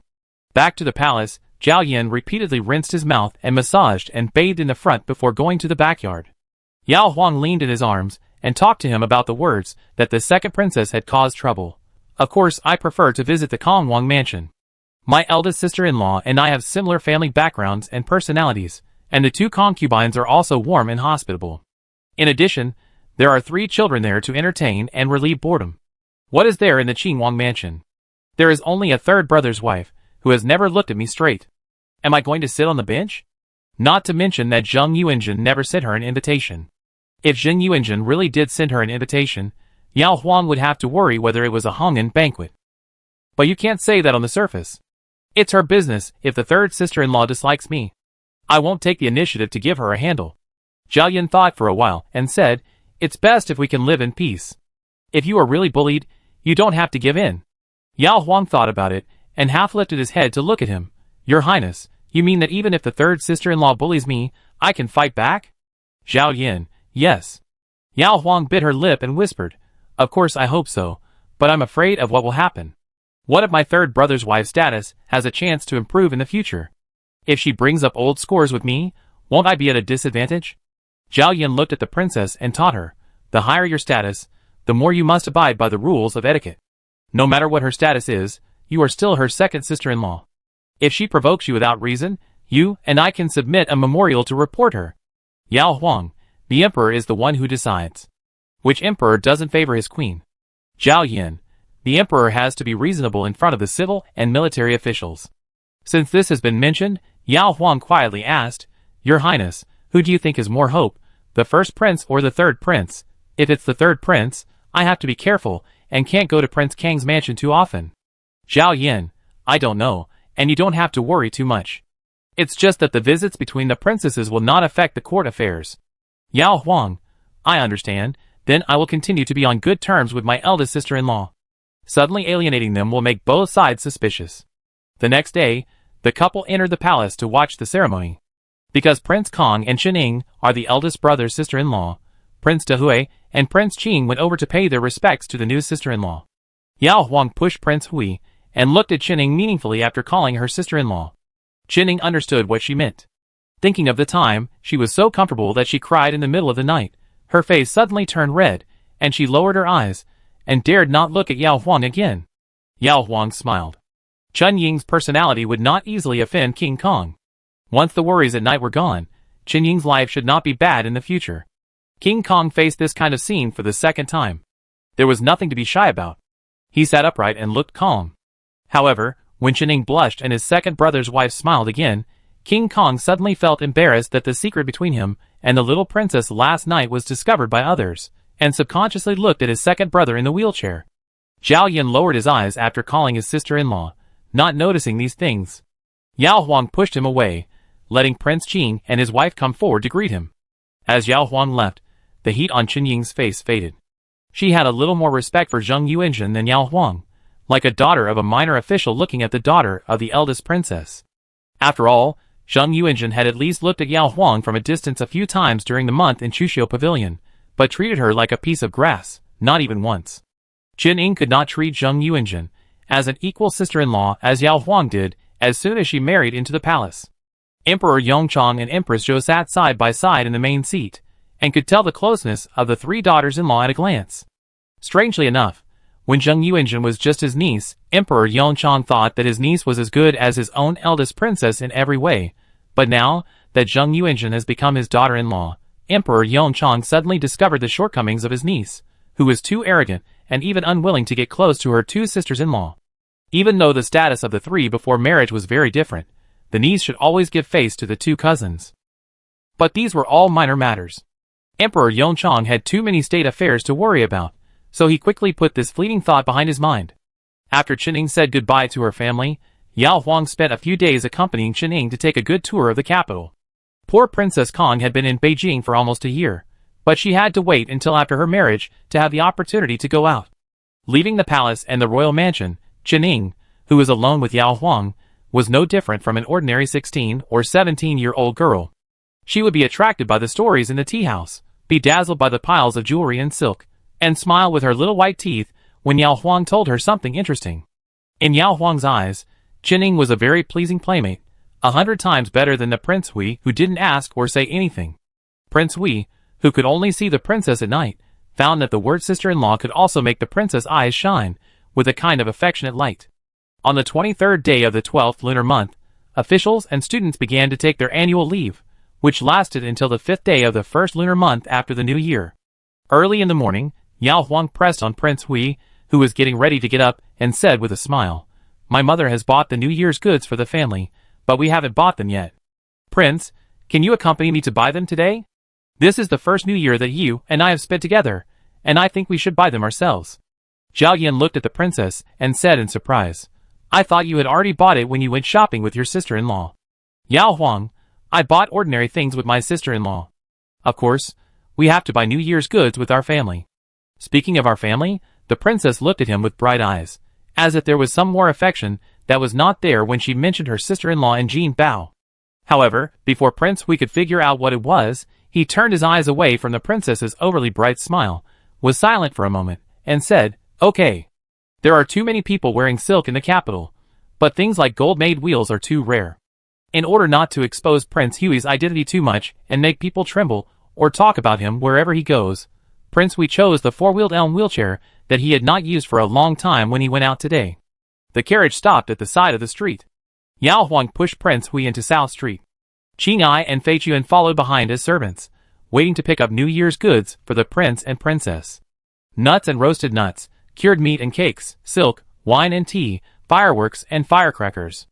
The prince and princess wore the top-grade silk given by the palace. Yao Huang bought some ordinary things as rewards for Aji's 4 maids, Qing and Fei Chuan, the 2 princes' attendants, and Guishu, Chao Gonggong, Lu Ma and other major managers. Yao Huang also bought stacks of couplets and blessing characters. Qing and Fei Chuan ran back to the carriage to put things away. The crowd was crowded, and they had almost finished buying things. Yao Huang pushed Prince Hui to turn around and prepare to go back. Suddenly, a familiar voice came from the front. "Wang Gur, Wang Gur." Yao Huang subconsciously looked in the direction of the voice.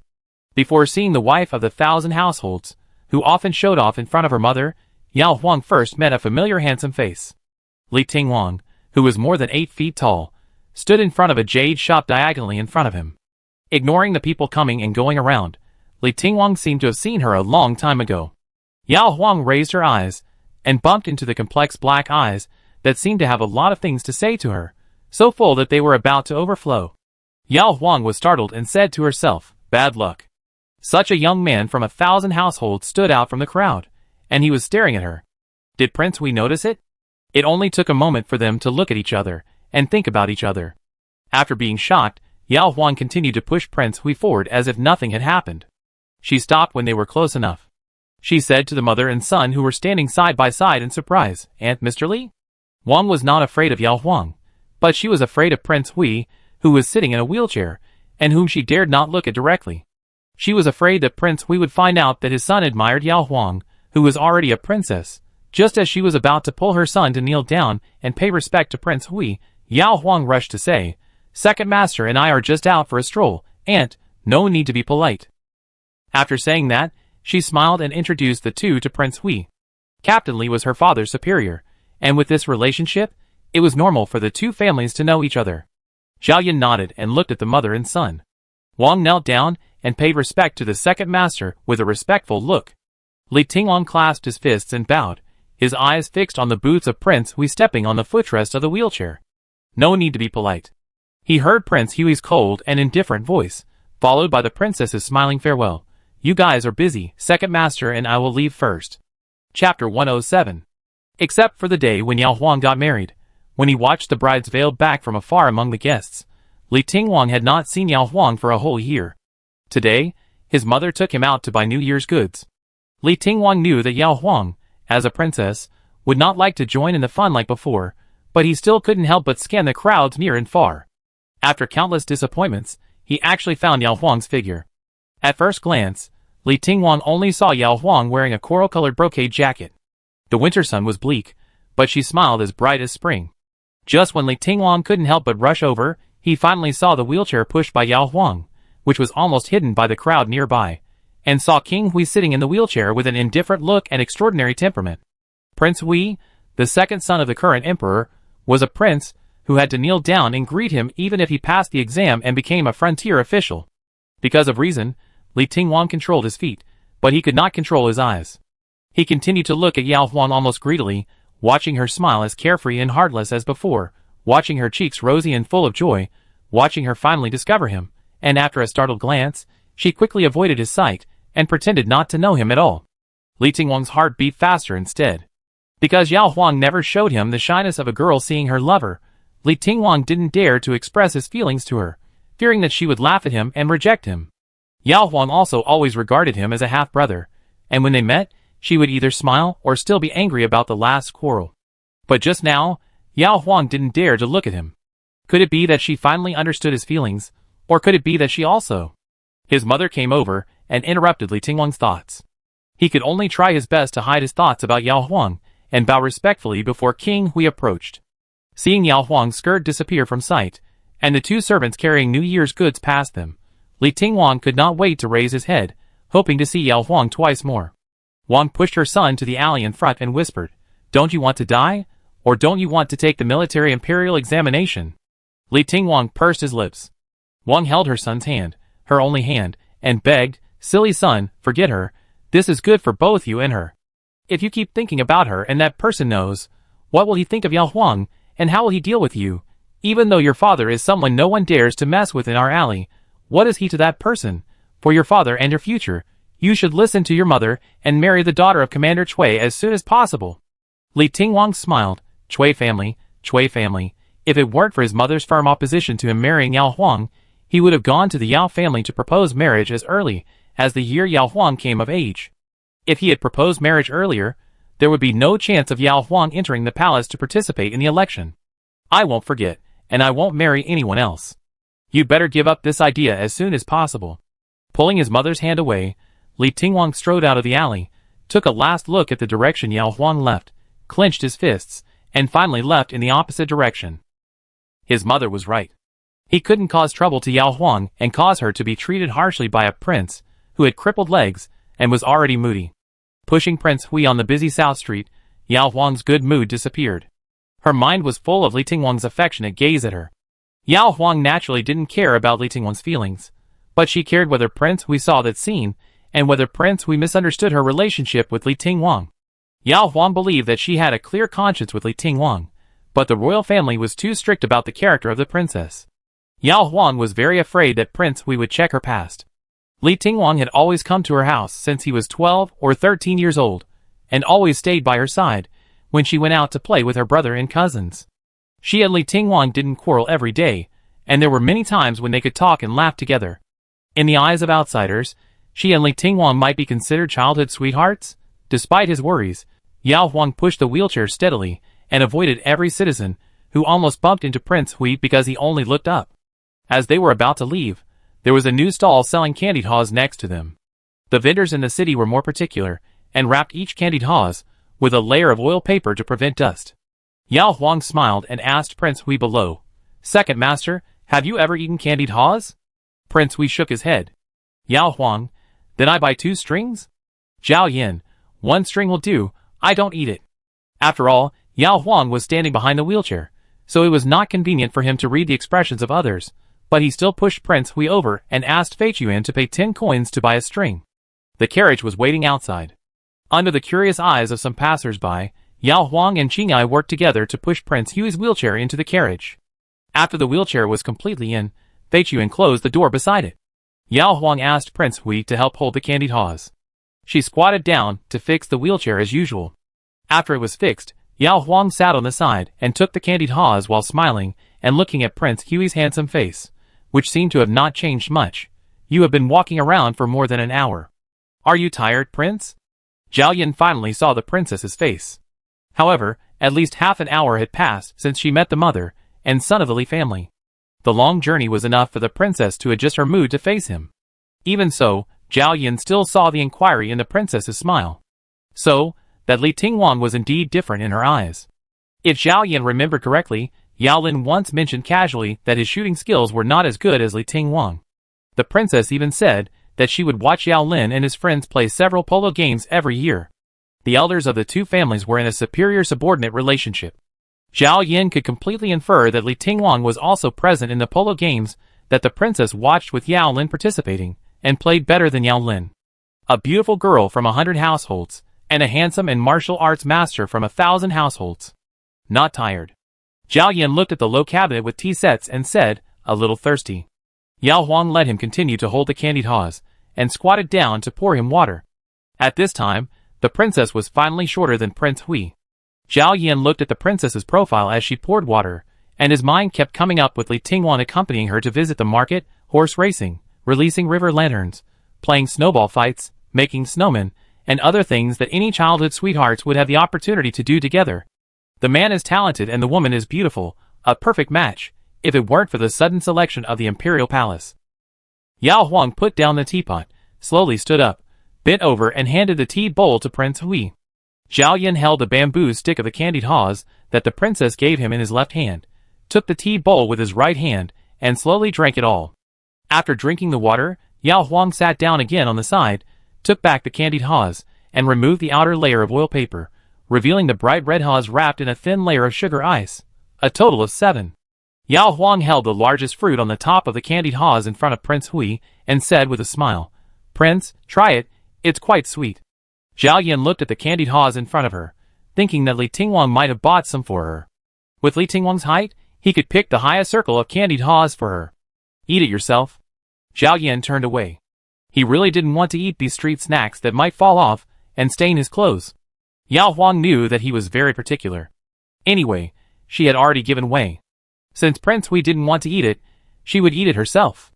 She tore open the oil paper that was stuck together and spread it out, and put it under the candied haws to catch the broken sugar ice that might fall. Zhao Yin lifted a corner of the curtain, but all he could hear was the sound of the princess eating candied haws. He glanced over and happened to see the princess opening her red lips and biting the equally red hawthorn fruit. Yao Huang noticed Prince Hui's peeping, and glanced at Prince Hui's Adam's apple, which seemed to roll. Yao Huang understood. Holding the candied haws in one hand and the oil paper in the other, he signaled Prince Hui to take his arm off his knees with his eyes, and then sat on it without any hesitation. Come on, have a taste. Yao Huang raised the fourth hawthorn fruit that he was about to eat to Prince Hui's mouth. Zhao Yin leaned back, still refusing. Yao Huang closed his eyes and smiled. I won't watch Prince Hui eat. Is this okay? Zhao Yin, The princess with her eyes closed urged him. Hurry up. I want the first candied haws that the prince eats in his life to be fed by me. Zhao Yin pursed his lips and lowered his head to the princess's hand. The hawthorn fruit was round and plump. Zhao Yin didn't want to learn from the princess to bite a fruit first, move along the bamboo stick to the top, and then swallow the whole fruit into his mouth and push a ball out of his cheek. He hesitated for a moment, and while looking at the princess's closed eyes, he bit one side of the hawthorn fruit, trying to bite off only one piece. Yao Huang heard the sound of the sugar ice on the outer layer of the fruit cracking, and opened his eyes, and saw that Prince Hui quickly took the bit he had bitten off into his mouth, and then immediately sat up straight, with his eyes downcast, as if there was nothing in his mouth. Yao Huang whispered, Prince, you make me look so vulgar. Zhao Yin, The next moment, the princess smiled, deliberately looked at him, opened her mouth, bit off the remaining half of the hawthorn fruit, and took it all into her mouth very generously, eating it without thinking it was vulgar at all. Zhao Yin tilted his head. Yao Huang was surprised and said, Your Highness blushed. Zhao Yin kept tilting his head, and waited until he swallowed the few hawthorn pulps in his mouth before looking at the princess and reminding her, The one you ate was the one I didn't finish. Yao Huang blinked, So what? Zhao Yin looked at her and asked, Have you eaten the half of someone else's leftovers before? Yao Huang didn't like it, and stared at him, and said, Although my father is only 100 households, he is not so poor that he can't even afford to buy me a whole string of candied haws. Your Highness, don't look down on me. Zhao Yin. I didn't mean that. Yao Huang. Then what do you mean? Prince Hui lowered his eyes, and stopped talking. Yao Huang recalled his blushing face just now, and emphasized half a piece. He understood and smiled.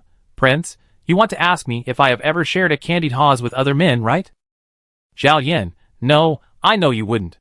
Just now, he made a slip of the tongue. He shouldn't have such suspicion of the princess. Yao Huang snorted. I haven't eaten it. I won't even eat half of what my mother eats. But if it's my favorite lover, I don't mind sharing a hawthorn fruit with him. Prince Hui's drooping eyelashes moved.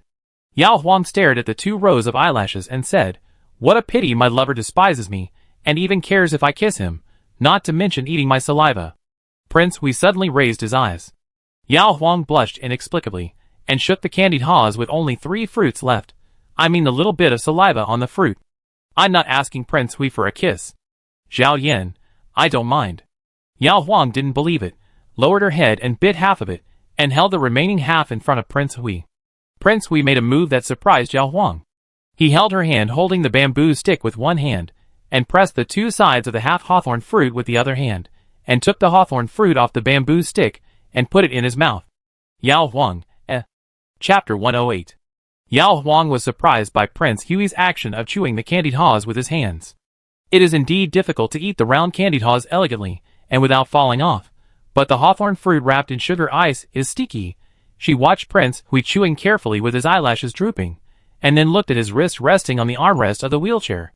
His slender palm naturally drooped slightly outside the armrest, and his thumb and index fingers seemed to be separated without any abnormality.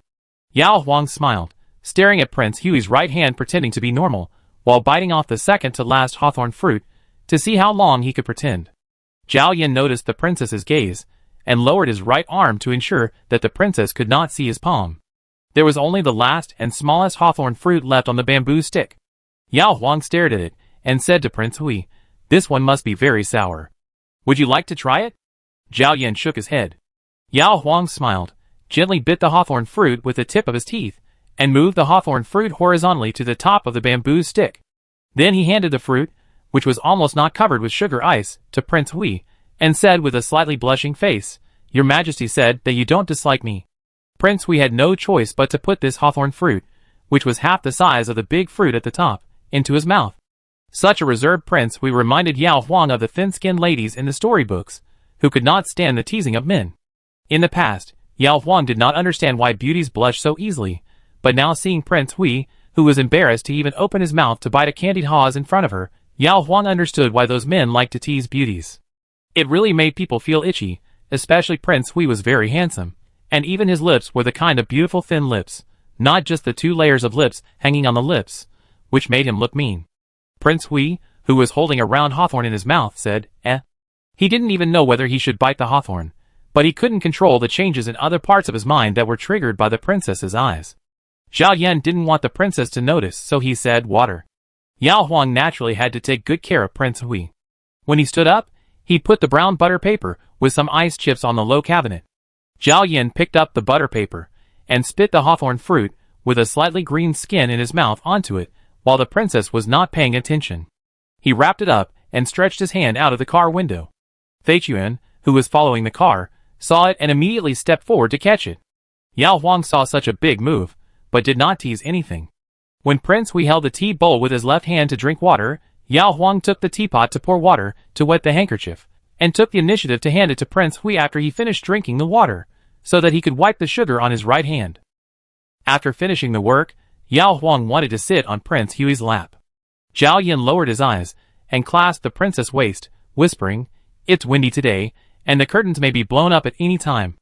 Yao Huang looked down at Prince Hui's handsome face and chuckled. What a bad excuse. If the prince dislikes my fatness and makes you uncomfortable, or something else, you can just say it directly. Zhao Yan, eh? Yao Huang twisted her waist and tried to move to the side, but Prince Hui held her waist and brought the princess to his lap.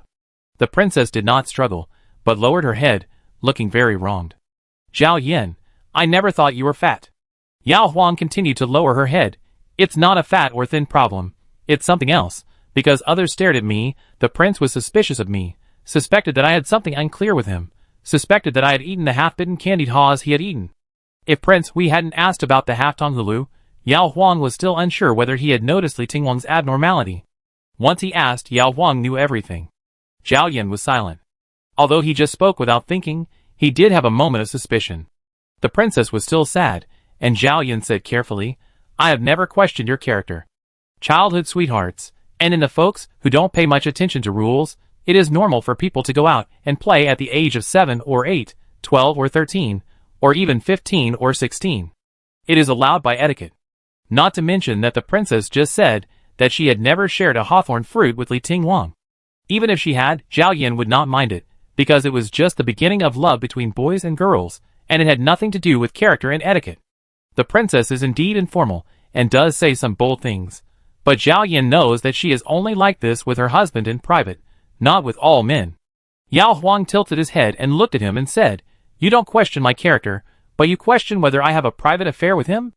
Zhao Yan avoided her gaze and said, We are childhood sweethearts, I can understand, but it's not a private affair. After being married for so long, Zhao Yan could feel on the wedding night that the princess was really willing to consummate the marriage with him, without any reluctance or bitterness. So her feelings for Li Tingwang were at most the first love of a young girl. Even if she had regrets, she had thought it through, and cut them off before the wedding. She decided to be a princess wholeheartedly from then on, and had no more ties with her old man. Yao Huang thought for a moment and nodded. If boys and girls who grew up together are childhood sweethearts, then he and I are indeed childhood sweethearts, and I have many such sweethearts, but other sweethearts will not get close to me after growing up. Only he is a classmate of my brother, and often comes to Changshu Lane to find my brother, so I often meet him. The princess did not look at him when she spoke, so Zhao Yan continued to look at her and narrate softly. However, before Prince Hui could imagine the intimate scene of the princess and others' childhood sweethearts in his mind, the princess suddenly snorted. I know that many men and women who are called childhood sweethearts finally get married, and childhood sweethearts become the icing on the cake, but it is not the case for me and Li Tingwang. He does have many advantages. He is more handsome than my brother, better at martial arts than my brother, very good at polo, and will help my brother in fighting. But he is particularly annoying. He likes to call me Huang Huang, knowing that I hate this nickname, but deliberately angering me. He likes to laugh at me for being fat, always pointing at other slim women, and asking me to eat less and learn from them. When we were playing snowball fights, he specifically targeted me and threw snowballs, hurting me several times. His mother likes to come to my house to show off. Your Majesty, tell me, how stupid must I be to like a childhood sweetheart like him? The princess looked over angrily, and her hatred for Li Tingwang's actions was genuine. But Zhao Yan looked at the princess' eyes, which became brighter and more sparkling because of her anger, and suddenly understood why Li Tingwang deliberately angered her. Just like sometimes at night, when the princess really begged for mercy, he insisted on making her cry, and even enjoyed the princess scratching and scolding. However, if the princess really liked Li Tingwang, or smiled at him because she was afraid of Li's father's official position, just like she treated him when she first married, Li Tingwang would never be willing to use those naughty means to anger the princess.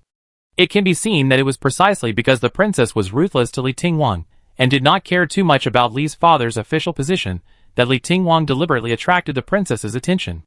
It is true that they are childhood sweethearts, and it is also true that flowers have feelings for each other, but water has no feelings for them.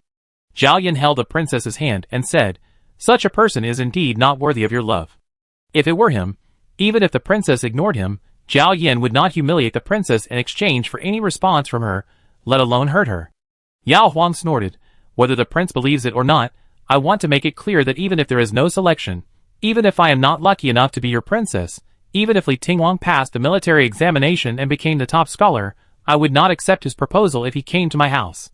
I want to marry someone who is gentle and considerate to me, willing to give me a cool mat, wipe my feet in person on rainy days for fear that I will catch a cold, and cover my hands in a hurry on snowy days for fear that my hands will be cold, and it would be best if she can also paint well, and build a beautiful snowman that looks like it was stolen from the fairy palace."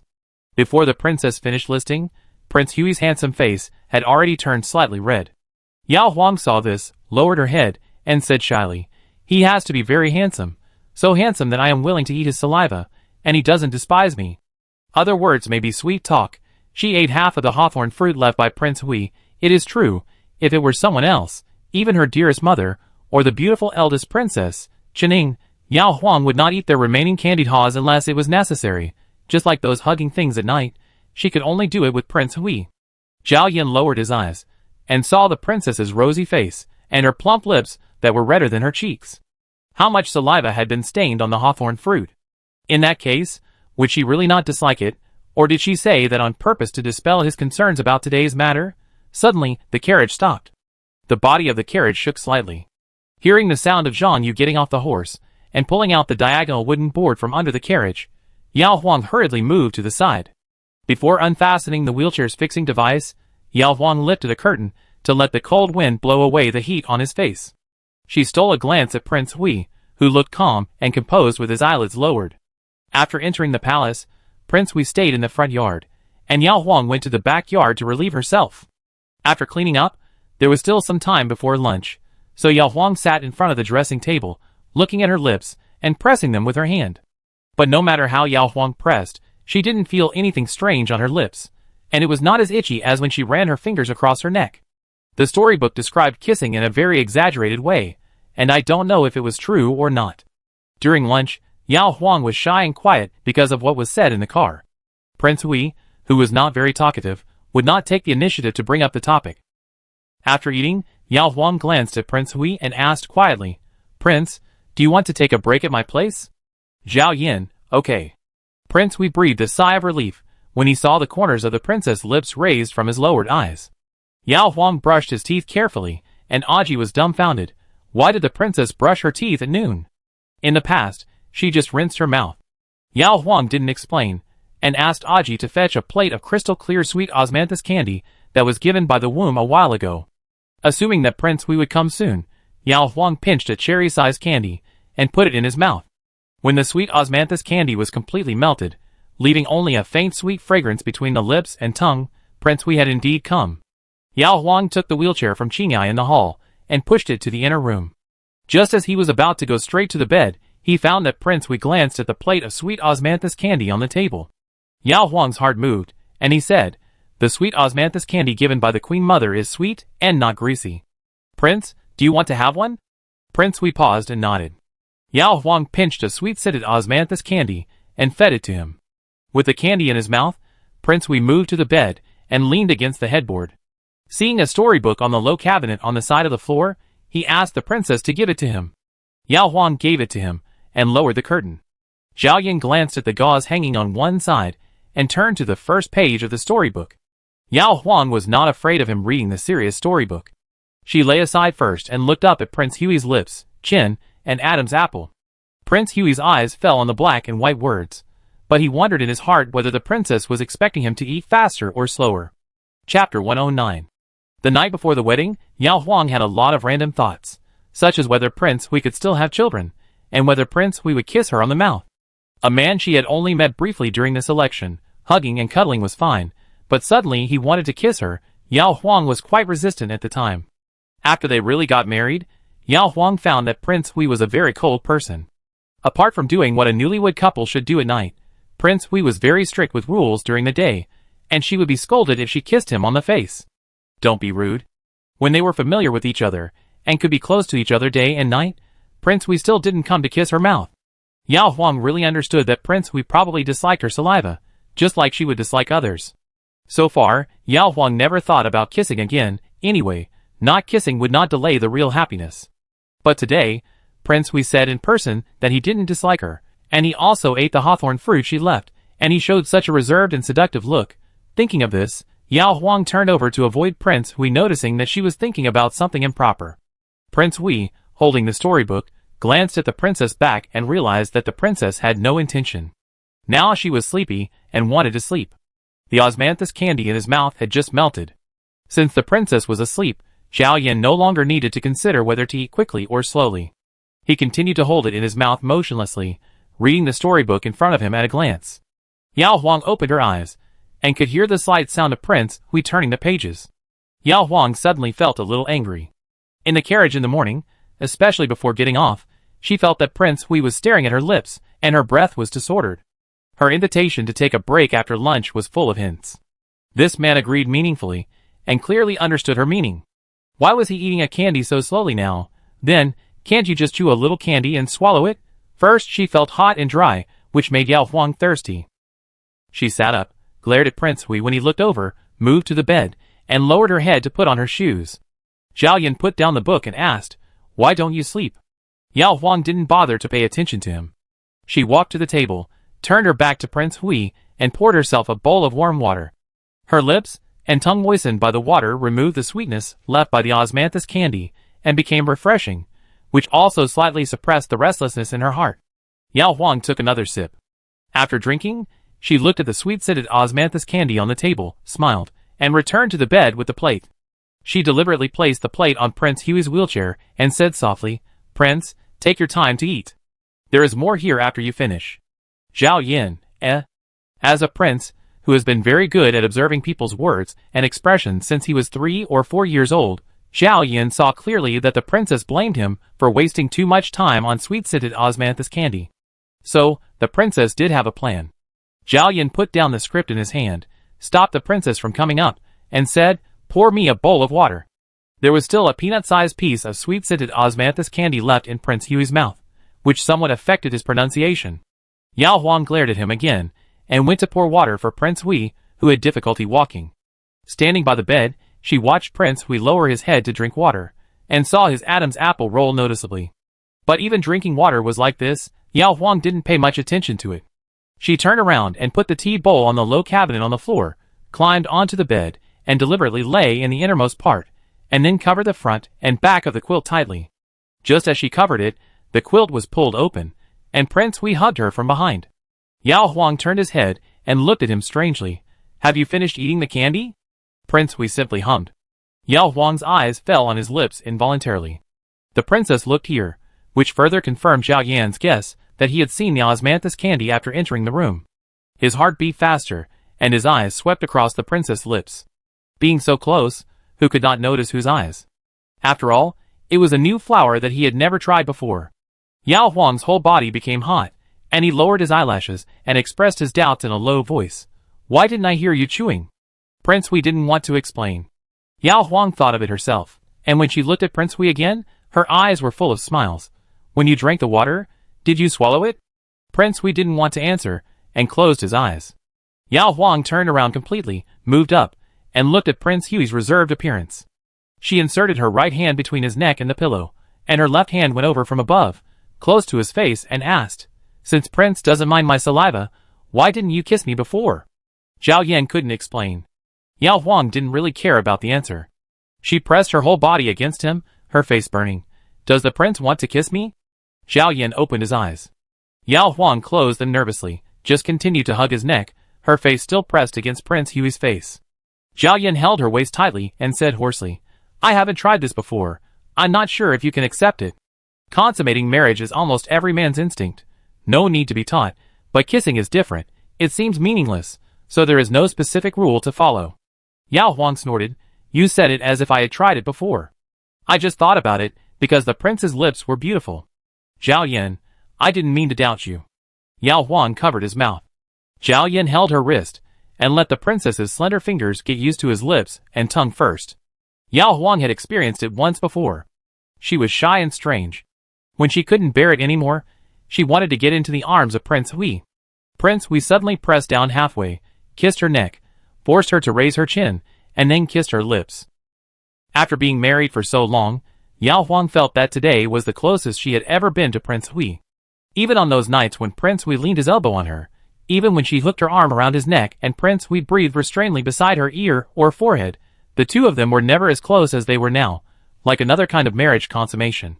While sleeping, Yao Huang woke up from thirst, turned around and found that there was no one around her, and the room was dark. For a moment, Yao Huang couldn't tell whether it was evening or the next morning, until she saw the osmanthus candy that had been put back on the table outside the tent at some point. Yao Huang felt limp, and was too lazy to move. She asked Aji to come in and pour her some water. Aji lit a lamp first, then walked into the tent with a tea bowl in hand. The warm tent covered by 2 layers of curtains was filled with the faint sweet fragrance of osmanthus, mixed with another smell that the 4 maids were not unfamiliar with. The princess drank water, and Aji lifted the 2 layers of curtains as if nothing had happened. After moistening her throat, Yao Huang lay back on the pillow and asked, "When did the prince leave?" Aji said, "2/4 of an hour ago. The prince also slept a little longer today." After working for more than 2 months, it was rare for them to have a break. The 4 maids could understand that Prince Hui occasionally slept too much. As for the princess, they were used to it no matter how late she slept. Yao Huang gritted her teeth. Prince Hui was reserved, but once he started, he became a different person. He threw all his reserve and consideration behind his head and insisted on squeezing out every last drop of her tears. She touched her lips, which seemed to be a little swollen. It looked strange when the tea bowl pressed down on them. Aji noticed the princess's movements, took a closer look, and said in shock, "Why are the princess lips so red? It seems that she just had a spicy soup pot." Yao Huang heard this, and her stomach growled twice. Aji hurriedly helped the princess get up and change clothes. The cold wind was blowing outside. When Yao Huang was about to put on her cloak, Prince Hui came over pushed by Qingyai. Yao Huang stood in the inner room and heard Prince Hui say to Qingyai, "Tell the kitchen to send dinner here." Aji also heard it and laughed softly. The prince must know that the princess has just gotten up and is afraid that she will catch a cold if she goes out. Since the prince came, Aji put away the princess's cloak and retreated side by side with Chun Yin. Yao Huang heard them leave the hall, so she walked out. In the hall, she saw Prince Hui sitting in a wheelchair on the north side. Prince Hui changed into a jade-white brocade robe, and his handsome face was reflected by the light like a beautiful jade, with the demeanor of a fairy who is quiet and out of this world. Yao Huang stood at the door of the side room, thinking of the situation when Prince Hui held her chin and kissed her. Later, she understood why Prince Hui had not kissed her for a long time, because if it was just to consummate the marriage, she could not see Prince Hui's face most of the time. No matter how hard Prince Hui tried, she could not imagine Prince Hui's expression. Prince Hui could continue to maintain his fairy-like appearance, but once he kissed her, even if she kept her eyes closed, she still could not see Prince Hui. But Prince Hui kissed her so hard, and once his lips and tongue moved, it was impossible for him to maintain his gentlemanly indifference during the day. Yao Huang smiled, leaning against the door, waiting for Prince Hui to look over. Prince Hui, who could see the princess's movements from the corner of his eye, he poured himself a bowl of warm water. Tea can refresh the mind, but it is not suitable for drinking at night. Yao Huang had no choice but to come over, carrying a chair and putting it next to him, pouting and looking at Prince Hui. Zhao Yan put down the half-raised tea bowl. "What's wrong?" Yao Huang pointed to his lips. Zhao Yan took a quick look, and it seemed to be more rosy than usual. Yao Huang said resentfully, "It hurts. Next time, Prince, don't let me kiss you for so long." Zhao Yan, Yao Huang smiled and distanced herself from him, and asked the maids to serve the meal. After eating and drinking to her heart's content, and sleeping for too long in the afternoon, Yao Huang was not sleepy at all. She asked Qingyai to bring the red paper she bought during the day, and put a small table on the warm couch in the second room. Prince Hui sat at one end, grinding ink and writing the word fu, while Yao Huang sat at the other end, cutting window paper cuts with scissors. The pattern lines were outlined on the red paper of the window paper cuts. Yao Huang picked 2 window paper cuts for the front and back courtyards of her and the prince, abundant harvest and fish in the lotus year, and prepared to cut them all in one go tonight. After Zhao Yin finished writing a word fu, he looked up and saw the princess sitting cross-legged opposite him, wearing a red satin jacket. The window paper in her hand was red, her face was also red, her eyes were bright, and her whole body was filled with the joy of the upcoming Chinese New Year. When the princess finished cutting the window paper, Zhao Yin had also written a thick stack of fu. On New Year's Eve, after breakfast, Yao Huang pushed Prince Hui and took Qinghai Feichuan to post couplets in various places in the palace. Yao Huang still remembered that Prince Hui had drawn a picture of Qinghai Feichuan posting couplets. After finishing, she said to Prince Hui, "When I make dumplings in the afternoon, Prince, please draw me a picture of the new year." Zhao Yin naturally agreed. "Yao Huang, I spent the new year with the prince, so the painting should include not only me but also the prince." "Zhao Yin, I have never painted myself." Yao Huang smiled. "Anyway, I want both of us to be in the painting. If the prince can't paint it, don't blame me for painting you next to me." Prince Hui immediately thought of the snowman prince that the princess had made, which was still frozen on the lake in the back garden. I try. Chapter 110.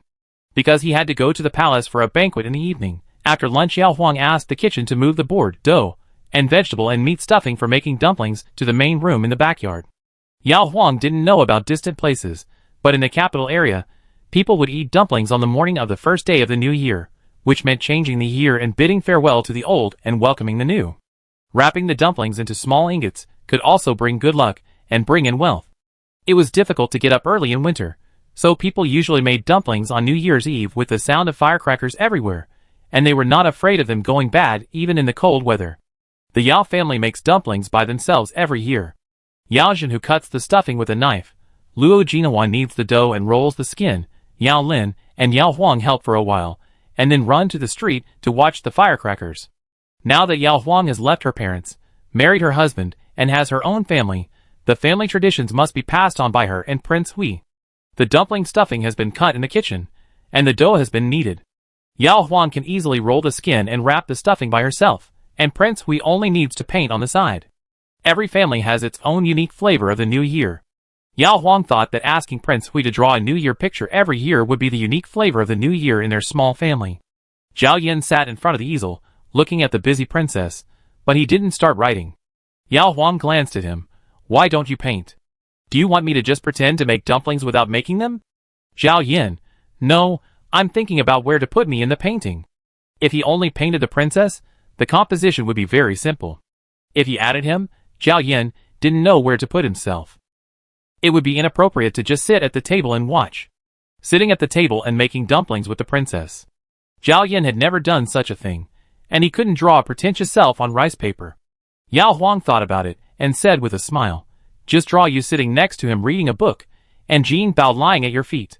Zhao Yin lowered his head, and Jin Bao was indeed lying at his feet. He was 7 or 8 months old. When Jin Bao stood up, he could be level with his knees when he sat down. He was also very conspicuous when lying on the ground. Hearing the owner mention its name, Jin Bao pricked up its ears, and its black eyes turned back and forth between the two owners. Zhao Yin looked at the princess again and started to paint. Yao Huang rapped quickly, but Prince Hui painted slowly.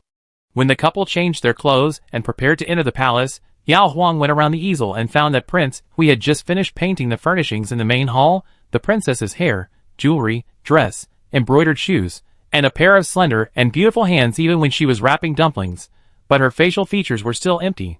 Prince Hui was still empty from his body to his wheelchair, but Jin Bao had already been lying beside him. Yao Huang asked curiously, "When will the prince finish painting?" Zhao Yin, "Tonight. This year's New Year's Eve should not be left until next year to be completed. New Year's Eve is a reunion night. Tonight's palace banquet only includes Emperor Yongchang and his concubines, children, daughters-in-law and grandchildren. Even Princess Fuchun was not invited. There were few people, so the whole family sat in the middle hall of Qianyuan Hall. Emperor Yongchang and Empress Zhou sat at the same table, and the 3 princes and princesses sat at the same table. The eldest princess, the second princess, and the 4th prince, who had not yet married, sat at a table respectively. The 3 children of Prince Kang's mansion also had a small table accompanied by their wet nurses. Although the ministers did not come, Emperor Yongchang would reward his trusted ministers, honored nobles, and new celebrities, who had made great achievements this year with a few dishes at the palace banquet every New Year's Eve to show the emperor's favor. On such days, Emperor Yongchang was also thinking about state affairs and asked Prince Qing, "Have the students who came to Beijing in advance to prepare for the exam settled down?" The civil service examination was scheduled for the 9th day of the second lunar month. In order to prevent a headache or fever from delaying the journey, and to adapt to the weather and soil of the capital in advance, candidates from faraway places, who had no shortage of accommodation, would usually rush to Beijing before the new year, either staying in an inn or renting a quiet house. However, there were also many unscrupulous merchants in the capital who deliberately raised the room price to a sky-high price during the spring examination. There were even black merchants who disguised themselves as homeowners and took the money and ran away. In order to ensure that the candidates can prepare for the exam with peace of mind, the Ministry of Rites has specially assigned officials to be responsible for this matter. On the one hand, they provide candidates with a list of reliable inns and owners, and on the other hand, they keep an eye on those black merchants who want to fish in troubled waters, and report them to Jing Zhaoyin in time to arrest and punish them. Prince Qing stood up and said, "It's settled. Today, I went to various inns in the capital. I sent someone to call a doctor to take a closer look at a few sick people. I gave some old clothes to a few poor people with thin clothes. There were also a few people who were dazzled by the prosperity of the capital, and I also warned them." Emperor Yongchang nodded. The third brother was quite attentive in handling the spring examination. Last summer, he proposed that the court provide different amounts of silver subsidies to poor students who passed the provincial and academy examinations in various places, including the selection of poor students and other supporting measures to ensure that talented people would not be hindered by their family conditions and even have no chance to go to Beijing to take the exam. There will be more students coming to Beijing after the new year, so keep an eye on them. Yes. Emperor Yongchang waved his hand and asked Prince Qing to sit down. Prince Qing sat down as if nothing had happened, without looking at his two brothers. Concubine Du was unhappy to see that Prince Qing was in the limelight. She looked at Prince Hui, who was just eating quietly, and said, "Prince Hui has been in the Ministry of Works for more than 2 months. Has he helped your father with his worries?" She knew that Prince Hui had been staying in the public room reading files for the past 2 months. Apart from occasionally calling a few minor officials to ask about some trivial matters related to the old works, there was no progress. Maybe he didn't even recognize all the officials in the Ministry of Works. So she deliberately humiliated Prince Hui in public to encourage him to do something quickly, so that Prince Kong and Prince Qing wouldn't be in the limelight all the time. Concubine Du had thought it through. Before her fourth son grew up, she would make good use of Prince Hui to dampen the spirits of Prince Kong and Prince Qing. Emperor Yongchang glared at her, but it was not easy to excuse the second son at this time. He looked at him with a little worry. Zhao Yan said bluntly, "I am not talented and have not achieved anything yet." Concubine Du, "Then hurry up.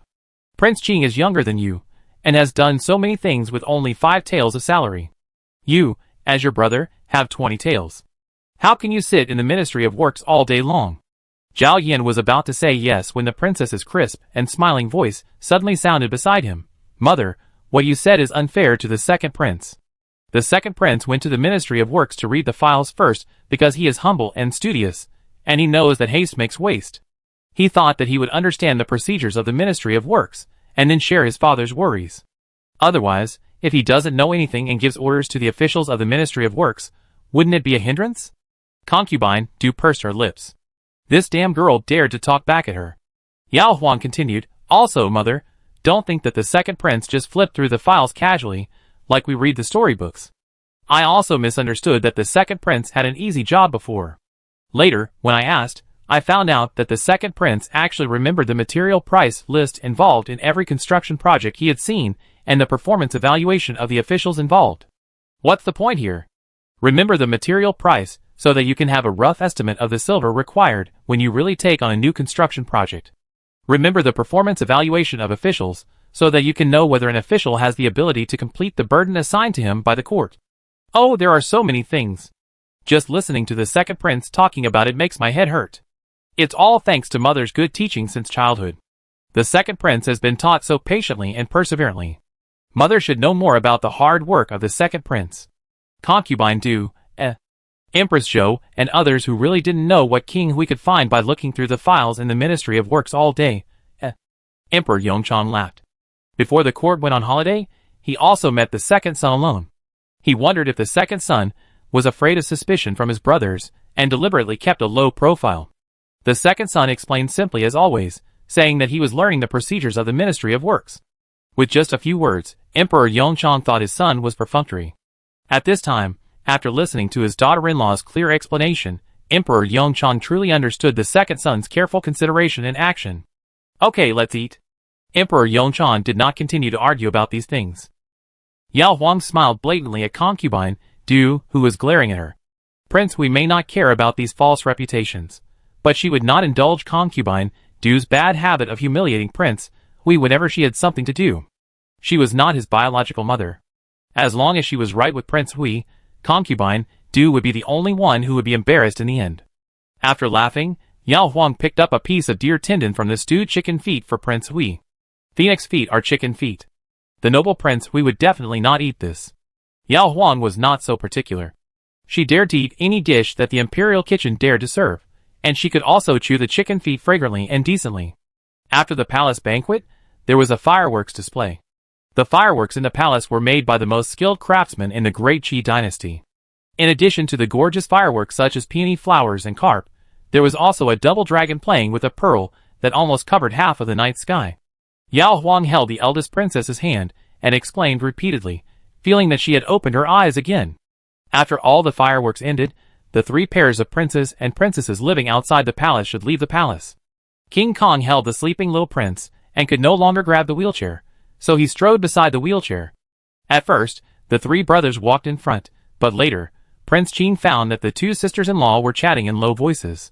Zheng Yuanzhen looked pitiful walking by herself, so he slowed down his pace, stood beside Zheng Yuanzhen, and talked to her. After leaving the palace, the 3 couples got on their own carriages. After Yao Huang sat down, he smiled mysteriously at Prince Hui and took out a handheld firework stick from his sleeve. Zhao Yin, where did you get it? Yao Huang, just ask a young eunuch to run errands and get it. After saying that, Yao Huang took out a fire starter, hung up the curtains on the side, picked up a firework stick and stretched it outside, and lit it with the fire starter. The firework stick crackled and burned, lighting up the night, and reflecting the princess's smiling face. Yao Huang asked Prince Hui to set off one, and hung the curtains on the other side for him. Prince Hui didn't want to set off a firework stick, but the princess forced him to have a firework stick, and put his hand on the window frame. The fire starter moved closer, and the firework stick lit up. Zhao Yin looked at the jumping light, and somehow thought of his 3rd brother, who ran past him with a firework stick in his hand when he was a child. Prince Hui wanted to paint, but he was too slow. Yao Huang couldn't stand it after more than half an hour, so she went to bed first. After an unknown amount of time, Prince Hui came over, his slightly cool lips fell on her neck, and gradually became warm. It was a long painting, and Yao Huang's mouth was dry. She put on her clothes, and got up to pour water. She caught a glimpse of the hazy outline of the easel in the dark. Yao Huang lit a lamp, and went over to take a look. On the rice paper, the princess was wrapping dumplings with her head slightly lowered. She was smiling, as if she was talking about something interesting. Prince Hui was sitting in a rosewood wheelchair not far away, holding a book in his hand, with Jean Bao lying at his feet. But Prince Hui was not reading nor playing with the dog. He looked at the princess, and although he didn't smile, his eyes were gentle. Yao Huang looked at her for a long time. After that, she turned off the light, put the tea bowl back, took a sip of water, and came to the bedside, leaning over to feed Prince Hui, who also painted himself beautifully. Chapter 111. On the first day of the Lunar New Year, 3 pairs of princes and princesses came to the palace to pay New Year's greetings to the emperor, empress, and concubines. Because they were all new brides, each princess received a generous amount of New Year's money from Queen Zhou and their mothers. Queen Zhou gave 200 taels, concubine Lu Xian and concubine Shenrou gave Chen Ying and Zheng Yuanzhen 166 taels respectively, and concubine Du, who was of a higher rank, gave Yao Huang 188 taels. This was probably the time when Yao Huang liked concubine Du the most. Wish my second brother and second sister-in-law a happy new year. Following the 2 princesses, the 14-year-old 4th prince came to wish his brother and sister-in-law happy new year. At this time, the 4th prince was as tall as Yao Huang, and he would definitely grow a lot taller by the end of the year. Concubine Du was the most beautiful woman in the palace, and the 4th prince was also very handsome, with a pair of peach blossom eyes that looked like concubine Du, and his smile was more attractive than his second brother's phoenix eyes. Yao Huang had not met the 4th prince many times, and all his knowledge of the fourth prince came from Bailing, who said that the fourth prince neither liked to sit and study nor could he bear the hardship of practicing martial arts. The Prince Kong studied and practiced martial arts hard, but he was not talented enough. The fourth prince was lazy and gluttonous, and it was not clear whether he had talent or not. Concubine Du had only one son, and she was reluctant to beat or scold him. Emperor Yongchang was busy with government affairs, and had no time to keep an eye on his youngest son's homework every day. As for the relationship between the fourth prince and Prince Hui, the two brothers were 10 years apart in age. The fourth prince would not go to his second brother to play. He would never think of snatching anything from his second brother, even if the child was occasionally naughty. Prince Hui would not bother with him, and the two brothers would not quarrel. Then, within a few years of the fourth prince's memory, Prince Hui was crowned a prince and left the palace. From these brief contacts, Yao Huang felt that the fourth prince had no brotherly feelings for Prince Hui, but the fourth prince was an idle person who did not want to make progress. He did not mean to hate Prince Hui, and even had a little fear of Prince Hui. Perhaps he had been facing Prince Hui's cold face since he was a child, and he was afraid that it would become a habit. When Yao Huang was a child, he did not dare to approach the big boy with a natural cold face. The Yongchang Emperor actually dotes on the fourth prince, who seems to have no future.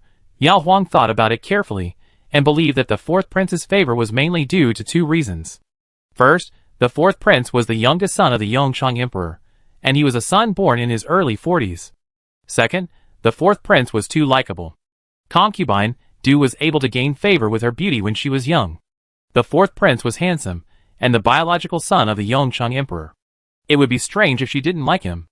Anyway, there were two adult princes who could inherit the throne. How could the younger one be so useless? After replying with two auspicious words, Yao Huang handed over a red purse containing 2 5-liang small gold ingots. This was what she had discussed with Madame Lu in advance, and had discussed with Chen Ying and Zheng Yuanzhen last night. The New Year's money for the younger sister-in-law, younger brother-in-law, and the 3 children in the Kongwang mansion were all 10 liang. After having lunch in the palace, the matter of visiting the palace to pay New Year's greetings was finally done. On the way out of the palace, while Chen Ying was talking to the Kongwang, Yao Huang approached Zheng Yuanzhen and whispered, "Tomorrow is the second day of the new year. Will the third brother's wife go back to the princess mansion? New brides and the folk will go back to their parents' home on the second day of the new year." Yao Huang wanted to find out from Zheng Yuanzhen how the royal daughters-in-law behave. Zheng Yuanzhen thought Yao Huang was going to tell her some secrets, but when she heard this, she just nodded. Yao Huang smiled. "How many days will the third sister-in-law stay in the princess's mansion? I also want to go back to my parents' home, but I don't know how long it will be appropriate." Zheng Yuanzhen, "Maybe 3 or 5 nights, but the third prince will also live with me. As for the second sister-in-law, it's best to discuss it with the second brother first. The princess's mansion is no worse than the prince's mansion. Her mother won't mind how long she and Prince Qing stay there, and she can also treat them according to the prince's mansion's food." Can the Yao family do that? Yao Huang understood Zheng Yuanzhen's implication, but she also got what she wanted to know, so she didn't care. After getting on the carriage, Yao Huang told Prince Hui about going back to her parents' home to pay New Year's greetings tomorrow. Prince Hui must accompany her back. If she stays, Yao Huang took the initiative to say, "My family is simple, and the prince will definitely not be used to it without the earth dragon. The prince will come back after lunch. As for me, the prince, can you allow me to stay at home for a few nights?" Zhao Yin, "How long can you stay according to folk customs?" Yao Huang, "That's not fixed. If the parents don't want to let their daughter go, and the daughter's in-laws have nothing to do, some will stay for 7 or 8 days. If the parents don't welcome the daughter, or the in-laws need the daughter to take care of things, then there are also some who only stay for 1 night, or even leave on the same day." Zhao Yin thought that the Yao family would definitely welcome the princess to live permanently, and there were no mundane affairs in the palace that the princess had to take care of herself. Looking at the princess's expectant eyes, Zhao Yin said, "It's up to you. 3 to 5 days, 7 to 8 days are all fine." Yao Huang smiled and said, 7 to 8 days is too long. The prince is willing to leave me, but I am reluctant to leave the prince, so just stay for 3 nights. The prince will come to pick me up at noon on the 5th day, and we will have a meal at my house, and then come back." Zhao Yin, "Okay, do you need to arrange guards?" Yao Huang, "Of course, after all, the row of young men aged 17 or 18 in Changshu Lane are all my childhood sweethearts, and I don't want any gossip to reach the prince's ears because there are no guards watching them." After the selection of the concubines, the palace arranged guards for the Yao family, a small family, to prevent the future princess from interacting with men outside the family. Li Tingwang had just shown his face in front of Prince Hui a few years ago, and Prince Hui was a little jealous, so Yao Huang had to be more cautious. Prince Hui, On the second day of the Chinese New Year, Prince Hui accompanied the princess to pay New Year's greetings to his father-in-law and mother-in-law. The husband's family had to give the new daughter-in-law generous New Year's money, and the new son-in-law had the same treatment at his father-in-law's house. As soon as they entered the main hall, Luo Jinhua embarrassedly handed Prince Hui a red seal and explained, "This is a folk custom. For the sake of auspiciousness and celebration, I hope the prince will not despise it." Zhao Yan took it with both hands and said, "Mother-in-law, don't be so polite." Prince Hui was about to put the red envelope into his sleeves, but the princess suddenly reached out, snatched the red envelope, opened it, and took out a piece of silver note, and said in surprise, 50 taels? Luo Jinhua blushed and glared at her daughter. "Are you deliberately embarrassing me?" 50 taels of silver notes fell at the feet of the prince's son-in-law, and the prince was probably too lazy to bend down to pick it up. Yao Huang explained to Prince Hui, "The neighbors in our Changshu lane, whose families are similar to ours, basically give 10 taels of silver as New Year's money to new daughters-in-law and new sons-in-law in the first year. My mother even gritted her teeth and said that she would have to pay so much when my brother married a sister-in-law or I got married in the future. Now my family's financial situation is still the same, but my mother is willing to give 50 taels, which shows how satisfied she is with you as a son-in-law." Prince Hui lowered his eyes because of the princess's teasing. Yao Huang stuck the seal into his sleeve. "Put it away quickly, my mother may regret it later." With the prince here, Luo Jinhua couldn't do anything to her daughter, otherwise she would have to spank her. After lunch, Prince Hui was leaving, and Yao Huang came out with his family to see him off. The car door closed quickly, blocking the sight of both sides. Zhang Yu stayed with a guard. About an hour later, Prince Hui sent Fei Chuan over, holding a fox fur cloak that the princess often wore. Yao Huang met Fei Chuan alone in the main hall. Looking at the cloak that was so noble that it didn't fit in with his family, Yao Huang said helplessly, "Take it back. I don't want to show it off to the neighbors." Fei Chuan smiled and said, "The princess doesn't have to wear it, but this is a token of the prince's love, so the princess should accept it." Yao Huang had no choice but to let Aji take the cloak to her west wing. Fei Chuan followed Aji out and whispered a word. After Fei Chuan left, when Aji was tidying up the cloak, a letter fell out from his sleeve, which read Princess's personal letter. Aji took it to the princess quickly. Yao Huang opened the letter and saw 2 silver notes inside, each worth 100 taels. Then he looked at the letter paper and saw a sentence on it, "Go home for a short stay. Don't let your parents-in-law spend money."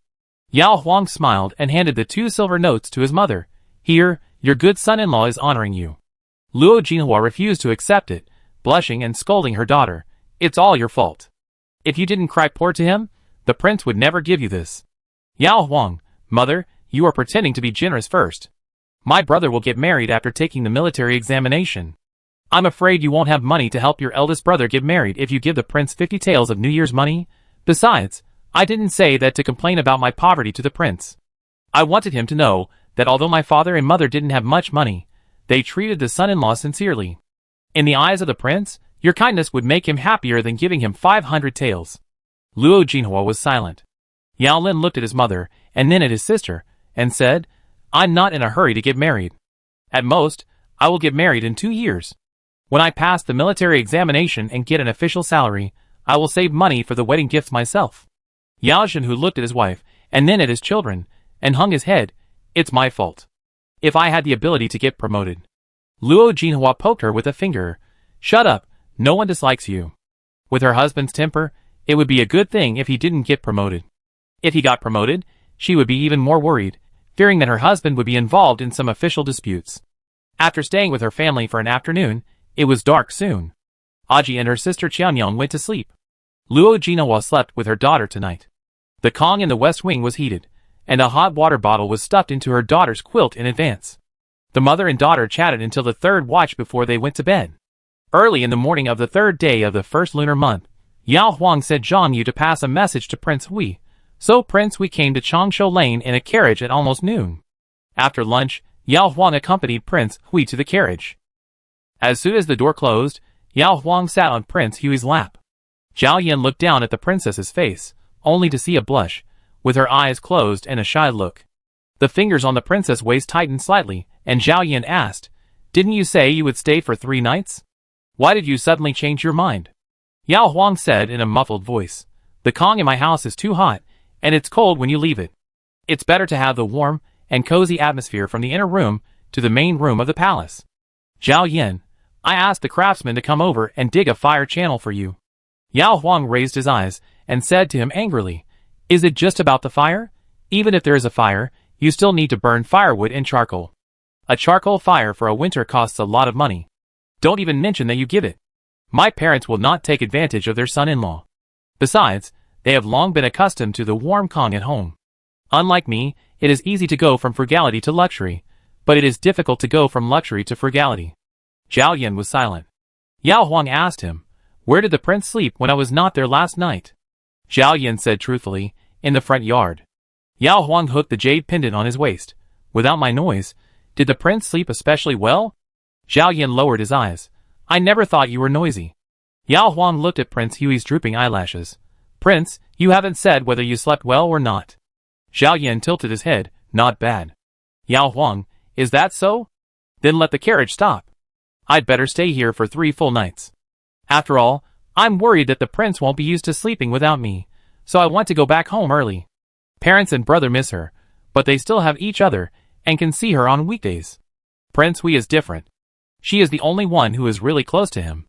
Before going to sleep last night, Yao Huang's mind flashed the image of Prince Hui lying alone in bed. It would be fine if it was normal, but it was the new year recently. But Prince Hui's answer was dispensable, so Yao Huang turned his head and looked outside. "Stop." Just after a short sound, Prince Hui's big hand suddenly covered her mouth.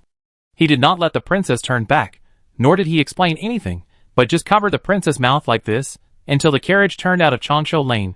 Prince Hui let go of his hand. Yao Huang stared at him angrily. "Why cover me?" Zhao Yin did not answer, because he knew that the princess knew. Not being able to hear what he wanted to hear, Yao Huang was so angry that he bit Prince Hui's 2 beautiful thin lips that looked like decorations. Prince Hui reacted quickly, opened his mouth in advance before the princess bit him, and kissed the back of the princess' head.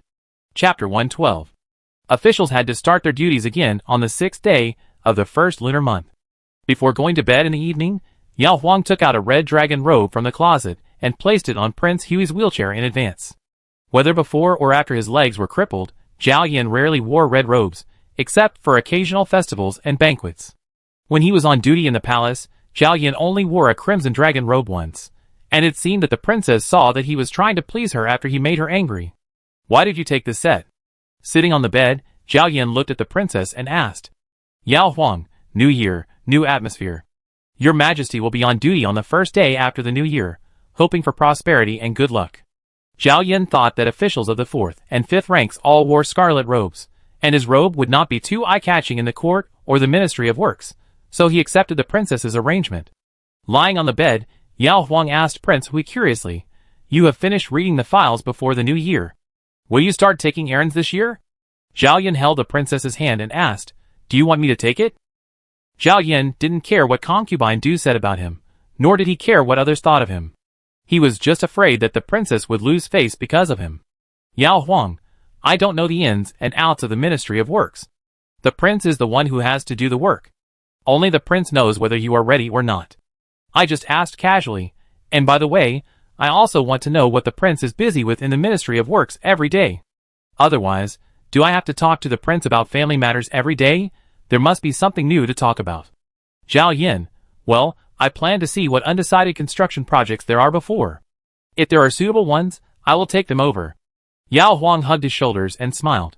It's only been 2 months of preparation, and he's already confident. "My prince is amazing." Zhao Yin, After the morning court, the Minister of Works Yin Luan accompanied Prince Hui back to the Ministry of Works. The princess knew that Prince Hui had read the whole room of files, and the Minister of Works, who was in charge of the Ministry of Works every day, knew it even better. He wanted to see if Prince Hui would continue to read the files patiently this year, or if he had any new plans. "Zhao Yin, send all the unresolved construction proposals from last year to my public housing. If a construction project is pending, it can basically be attributed to the fact that 4 aspects have not been determined: whether it is necessary to do this construction, whether the officials and craftsmen are capable of doing this construction, whether the estimated construction funds are accurate, and whether the court has extra silver to support this construction. The 3-year war with the Wu Kingdom ended only more than a year ago, and the court's treasury was not full. Many construction projects of all sizes that benefit the country and the people were stuck with silver, and the Ministry of Revenue could only approve silver for the most important construction projects. Yan Luan heard that Prince Hui was finally going to take action, and immediately sent a clerk to move the pending memorials, and then quietly put a batch of construction proposals that he thought could be done, but were blocked by the Ministry of Revenue on the top.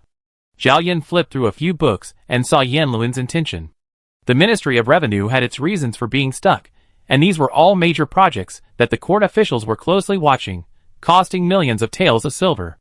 Zhao Yan was very clear about the situation of the national treasury, so he put these memorials aside and tried to pick some projects that had a short construction period, consumed less silver, and really needed to be started as soon as possible. In just one day, Zhao Yan selected 7 proposals for construction projects that could be undertaken by the silver vaults of local prefectures, counties, and yamen, and asked the officials in charge of calculating the silver for the projects to estimate the amount. If the estimate was consistent with, or almost the same as that calculated by the local officials, such proposals could be directly reported to the Ministry of Revenue, and the Secretariat would review and approve them. If the local officials made too many false reports, the Ministry of Works would correct the amount of money in the memorial. When Yan Luan received the news, he immediately understood Prince Hui's way of being an official: do practical things and don't show off. If it was an ordinary official, the talented Yan Luan could force him to come to the fore, and if it was a mediocre official, Yan Luan could just let him do some mediocre tasks. Prince Hui was naturally talented, but Prince Hui was still a prince who had long given up on further advancement. There was no profit to tempt him, so Yan Luan could only let Prince Hui choose his own tasks and then bother him when Prince Hui had to show up. By the end of the month, there were only 9 days left before the spring examination, and almost all the candidates from all over the country had entered the capital. Yao Huang learned from Prince Hui that this year there were more than 5,600 candidates participating in the Wenchun examination, and more than 1,500 candidates participating in the Wuchun examination. Although the Wuchun examination was 1 month later than the Wenchun examination, most of the Wu candidates had also entered the capital at this time, so that groups of candidates often appeared on the 4 streets of the capital, some dressed in blue and gentle, and some with tall, mighty, and strong bodies. These were the most promising group of people in the entire Great Qi dynasty. Yao Huang's cousin Luo Yu is 16 this year. Since Yao Huang married into the royal family and became the princess of Hui, more and more officials have come to the Luo family to propose marriage. Some want to marry their daughters to the 3 Luo Kun brothers, and some want to marry Luo Yu to their own family as a daughter-in-law. The elders of the Luo family thought that these people were all trying to get close to the Hui palace, so none of them agreed. The 3 Luo Kun brothers could wait until they finished the military imperial examination and then slowly choose a suitable woman. As for Luo Yu, like many small officials and wealthy businessmen in the capital, the Luo family also wanted to pick a suitable husband from the new civil and military imperial examinations. As her marriage was a big deal, Luo Yu moved directly into her aunt's house in the capital. Sometimes she would go for a stroll in the streets with her aunt to meet some famous local talents in advance, and sometimes Yao Huang would call her out, and the 2 cousins would play and stroll. Somehow, Queen Zhou found out about this, and she specially called Yao Huang into the palace to ask her what stories she had heard about the talented people. Yao Huang saw that the eldest princess sitting next to her blushed slightly, and joked, "Does your mother also want to choose a son-in-law for your sister from this batch of Jin Shi?" Queen Zhou smiled and said, "She is already 17 years old. If there is a suitable one, your father and I will naturally decide for her." Yao Huang directly asked the eldest princess, "Which kind of talent do you prefer? A gentleman like a jade-like civil scholar, or a heroic and extraordinary military scholar?" The eldest princess blushed and refused to say. Yao Huang simply told her about the news of talents from all over the country, all of whom were young men in their early 20s, who had never been married. As for which one was more suitable for the eldest princess, it depended on the mother and daughter, and the Emperor Yongchang's opinions. Yao Huang would not recommend a specific person, so as to avoid the couple's discord in the future and blame Yao Huang. The Wenchun exam started on February 9th, and there were 3 consecutive exams, which ended on February 15th. On March 12th, the Wenchun exam results were announced, with more than 300 people on the list. Considering that her future cousin-in-law might be among them, Yao Huang had someone copy a list and then called her mother and cousin to the palace. The three of them looked at the full list and first ticked off a dozen names that they had heard of and could match.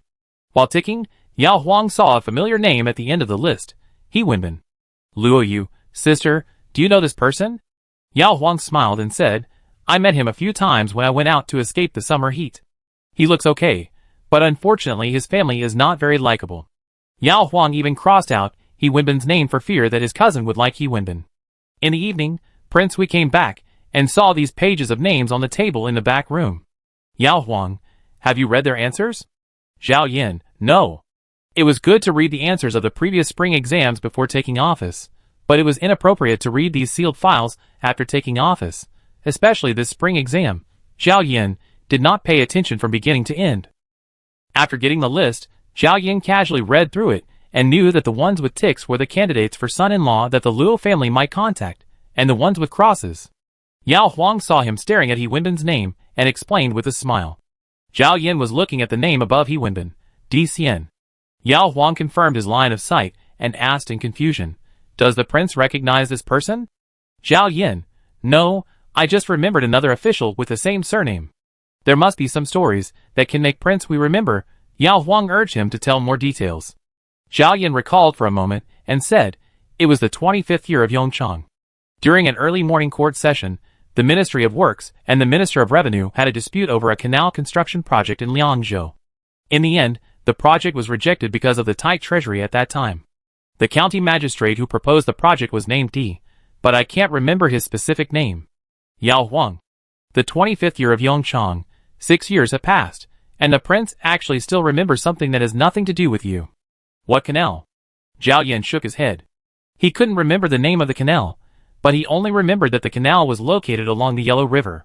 The next day, Zhao Yin went to the Ministry of Works and took Qingyai to the warehouse, where the rejected construction proposals were stored.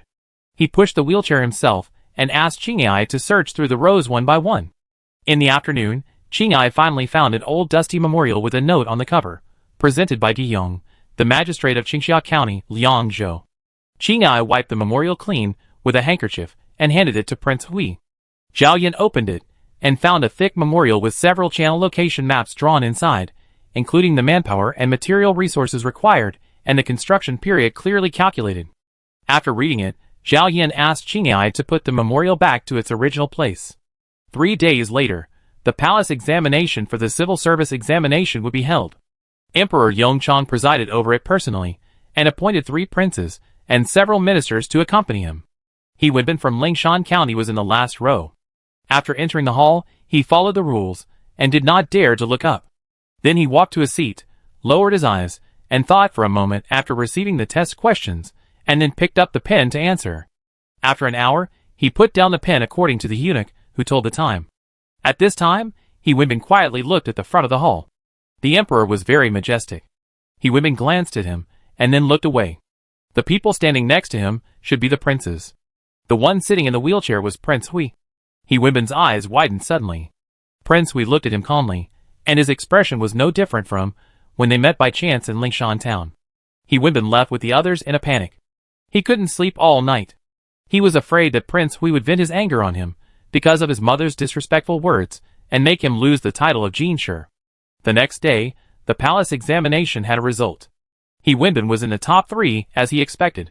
From the same Jinshi background, he can basically be sent out to be a county magistrate. He Wenbin breathed a sigh of relief. Brother, he and I are really destined to be together. Our names are next to each other on the 2 lists. Di Xian, who was also a top 3 Jinshi, came over with a smile. He Wenbin was about to respond when a strong man in cloth caught up with Di Xian and said, Mr. Di, my master has long admired your talent. I wonder if you can invite me to our house for a chat. Di Xian, who is your master? The strong man took out a waist badge from his sleeve. He Wenbin saw Di Xian's face change, and he hurriedly said goodbye to him and left with the man. He Wenbin was very envious. He could invite a fellow Jinshi to his house. His master was at least a Beijing official. They were both top 3 and ranked similarly. Why didn't he have this blessing? Chapter 113. It was March 17th. The court released the results of the palace examination in the afternoon, and Zhao Yin returned to the palace an hour early. There would be no more failures in the palace examination. There would only be 3 grades: first class, second class, and third class. The first-class champion, second place, and third place would directly enter the Hanlon Academy as officials. The second-class and third-class Geneshire would need to go through another selection at the Ministry of Personnel.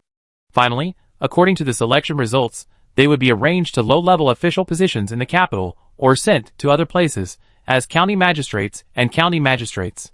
Those who can stay in the capital are basically the top-ranked Geneshire in the second class. Those who are at the bottom of the third class, such as DCN and Hewinman, will basically be sent to the magistrate of the county if there is no special opportunity. Zhao Yin will work in the Ministry of Works, and DCN will have various social events and the selection of the Ministry of Personnel. Zhao Yin can only use the time after the announcement of the list to see him. DCN was invited to a carriage by the plainclothes guards of the palace. The driver hurried on silently, and soon drove the carriage into a side door on the west side of the palace. DCN followed the young eunuch who led the way. His heart was beating like a drum, and he was also confused. He had no idea why His Royal Highness Hui Wang wanted to see him. DCN had already screened the people he had met, and the things he had experienced since he came to Beijing. He was very sure that he had no relationship with His Royal Highness Hui Wang. Fei Chuan brought DCN to the hall of the second courtyard, opened the door, and motioned DCN to go in. Through the gradually widening crack in the door, DCN saw the owner of the palace sitting alone behind the long table in the north, His Royal Highness Prince Hui, whom he had once peeked at from afar during the palace examination. The lights in the hall were already on, and Prince Hui was holding a scroll. When he heard the door open, he looked up.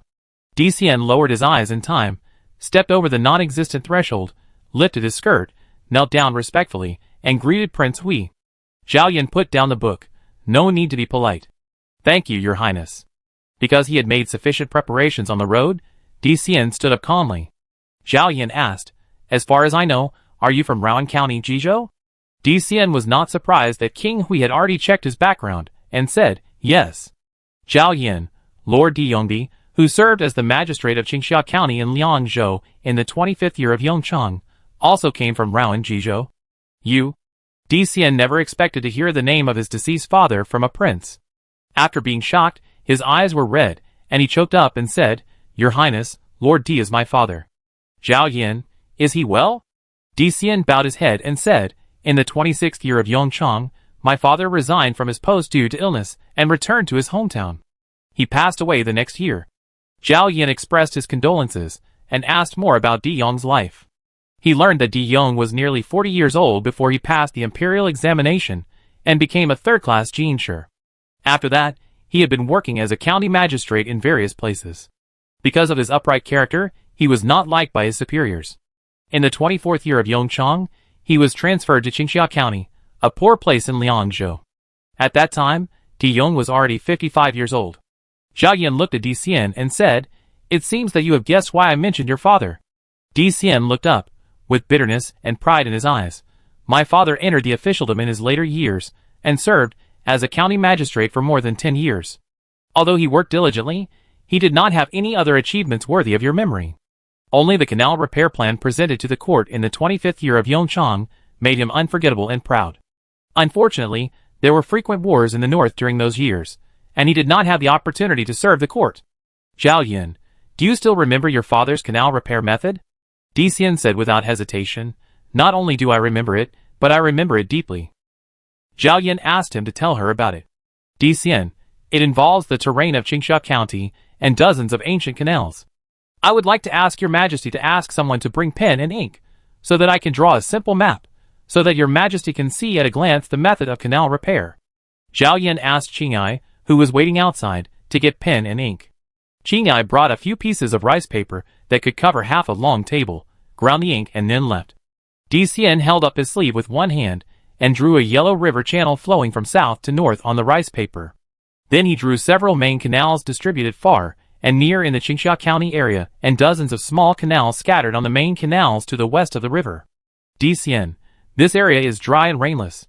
Since ancient times, people have dug canals of various sizes to divert water from the Yellow River to irrigate farmland. However, the earliest time these ancient canals were dug was 400 or 500 years ago. With the changes in the Yellow River course and frequent wars, many canals were abandoned because they could not divert water in time. Fengyan Canal is a main canal. The head of the canal is 8 miles away from the bank of the Yellow River. The water flow in this section of the Yellow River is turbulent, and it is not suitable for digging a canal to connect.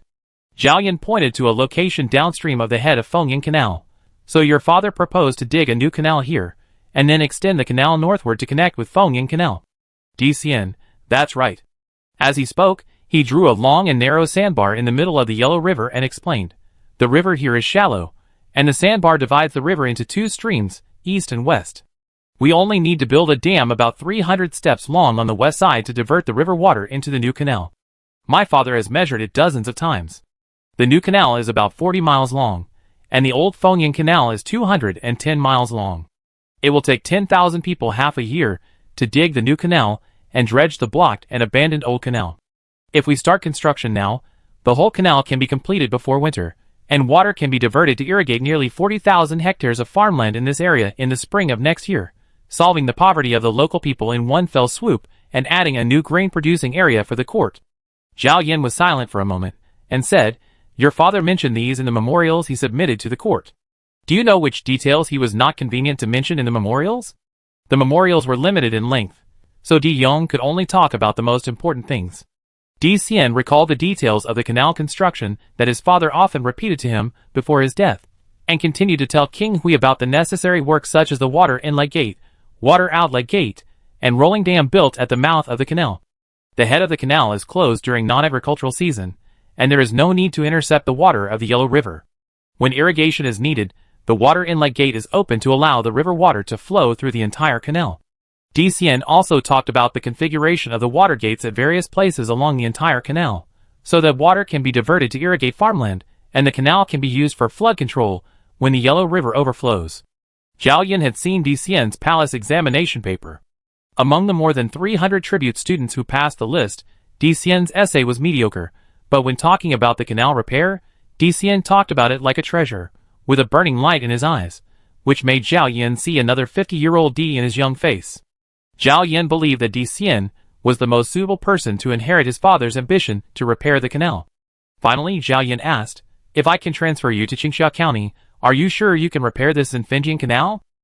Di Xian knelt down and said, if I can really get this opportunity, I am willing to guarantee it with my life. After Di Xian left, Yao Huang, who was hiding in the side room and was confused and inexplicably excited, ran out immediately and came to the river channel map left by Di Xian, asking Prince Hui to explain it to her again based on the map. Zhao Yan was happy to serve the princess. With the map, it was easy to understand at once. Yao Huang said with emotion, I think Lord Di Yong must have thought of letting his son inherit his legacy before he died, so he taught Di Xian so well, and he can stand on his own. Zhao Yan, Di Xian also needs to be talented. If he just memorizes without understanding, he won't be able to take on such a big task as building the canal. Yao Huang still felt sorry for Di Yong, who was unable to complete this great feat until his death. How come such a great man only passed the imperial examination at the age of 40? Zhao Yan said, there are only paper talks for civil and military officials. The imperial examination and the palace examination are just the first step for students to enter the officialdom. How high their official positions can be promoted depends on their practical work in governing the country. In every dynasty, there are champions, runners-up and third-place winners, who have been mediocre all their lives, and there are also pillars of talent, who have been promoted step by step from county magistrates. Practical work and opportunities are sometimes indispensable. Yao Huang smiled and said, Di Yong has talent, but has not met a good opportunity. Di Xiankai was just about to enter the officialdom, when he met His Royal Highness Prince Hui, who was willing to give him the opportunity to display his talent. This was his good fortune. Zhao Yan lowered his eyes, and said, it may not be successful yet. I can only try my best. Yao Huang leaned from the back of the wheelchair to Prince Hui's shoulder, and tilted his head to look at him. Whether it succeeds or not, the prince is very powerful in my eyes. Who can remember a proposal for a construction project 6 years ago, based on a surname? Who is willing to look through old memorials from a few years ago to confirm whether this construction project is feasible? It was Prince Hui, a Prince Hui who, though disabled, still cared about the people's livelihood.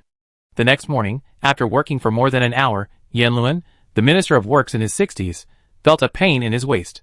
He came to the yard in a purple official robe, basking in the sun, while stretching his arms and muscles. While twisting his waist, he suddenly saw Qingyai, the eunuch beside Prince Hui, waiting at him. Prince Hui wanted to see him? Yan Luan was very steady, twisting his waist and slowly walking over, as if he just happened to stroll here. Qing'ai whispered, "Your Majesty, please come over." Yen Luan then came to Prince Hui's public room. Qing'ai was guarding outside, Fei Chuan was in the lounge inside, and Prince Hui was alone in the study. Zhao Yan exempted Yen Luan from the false courtesy, turned the river map in front of him and pushed it across the desk, motioning Yen Luan to take a look. 6 years ago, Yen Luan was also the Minister of Works. Although the proposal to rebuild Fengyan Canal was rejected for various reasons that year, he had been busy for 6 years and had not remembered it. But when Prince Hui pushed this river map in front of him, Yen Luan remembered it at a glance and looked at Prince Hui in surprise. "Why did your Majesty suddenly dig up this?" "Zhao Yin, there is a third-class fellow Jinshi named Di Xian this year. I accidentally heard someone mention his father was Di Yong, and I remembered it by chance." Yen Luan was silent for a moment, accepting the accidental from Prince Hui's mouth, and asked, "Does the prince want the Ministry of Works to reapprove this case?" Zhao Yin, "Yes, just think of Di Yong as someone you remember. You will summon Di Xian to test his talent for canal repair again. If you think he is useful, you will go to the Emperor to seek the position of Qingxia County Magistrate for Di Xian. If my father agrees, you don't need to mention me." Yen Luan looked at Prince Hui's peaceful face, which showed that he was indifferent to fame and wealth, and suddenly felt uncomfortable. He was such a good talent for the crown prince, but now his legs were crippled. He wanted to offer advice to the court, but he had to be careful not to compete with Prince Kong and Prince Qing. Yen Luan understood Prince Hui's painstaking efforts, but said, Di Xian had just passed the imperial examination. The officials of the Ministry of Works alone would not accept him to take on such a large project. In addition, canal construction and river management have always been a good opportunity for greed. The Ministry of Personnel and the Ministry of Revenue must want to recommend their own people. I am afraid that it will be difficult for me to successfully recommend Di Xian. Moreover, I am not confident in him. If he builds the canal well, it will be fine. If he spends money but fails to build the canal, who will take the responsibility for him? Zhao Yin, just recommend him. If there are disagreements during the court meeting, I will speak for you. Chapter 114. On the 17th, the results of the palace examination will be announced. On the 21st, Emperor Yongchang will hold a Wensi banquet to entertain the new Jinshi. On the 22nd, the Ministry of Personnel will select the second and third Jinshi. Entrusted by Prince Hui, Yen Luan had better recommend Di Xian to Emperor Yongchang before the Wensi banquet. If Emperor Yongchang also thinks Di Xian is suitable, he can personally ask Di Xian about the method of repairing the canal at the Wensi banquet to build momentum for Di Xian to take over the construction of Fengyan Canal. The Ministry of Works was busy, and Prince Hui did not find him until the morning of the 18th. Yen Luan had no time to see Di Xian during the day. He returned home in the evening and asked the servant to find him at the inn where Di Xian was staying, saying that he would bring Di Xian over tonight.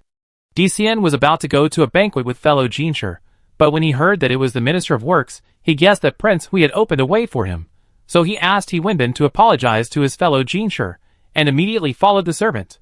Other Jinshi in the second and third classes were trying to curry favor with officials in the Ministry of Personnel in the hope of staying in Beijing. Di Xian's family was short of money, and he didn't have the money to take this route. If he had the money, he would ask the Ministry of Personnel to let him go to Qingxia County or Lin County as a county magistrate.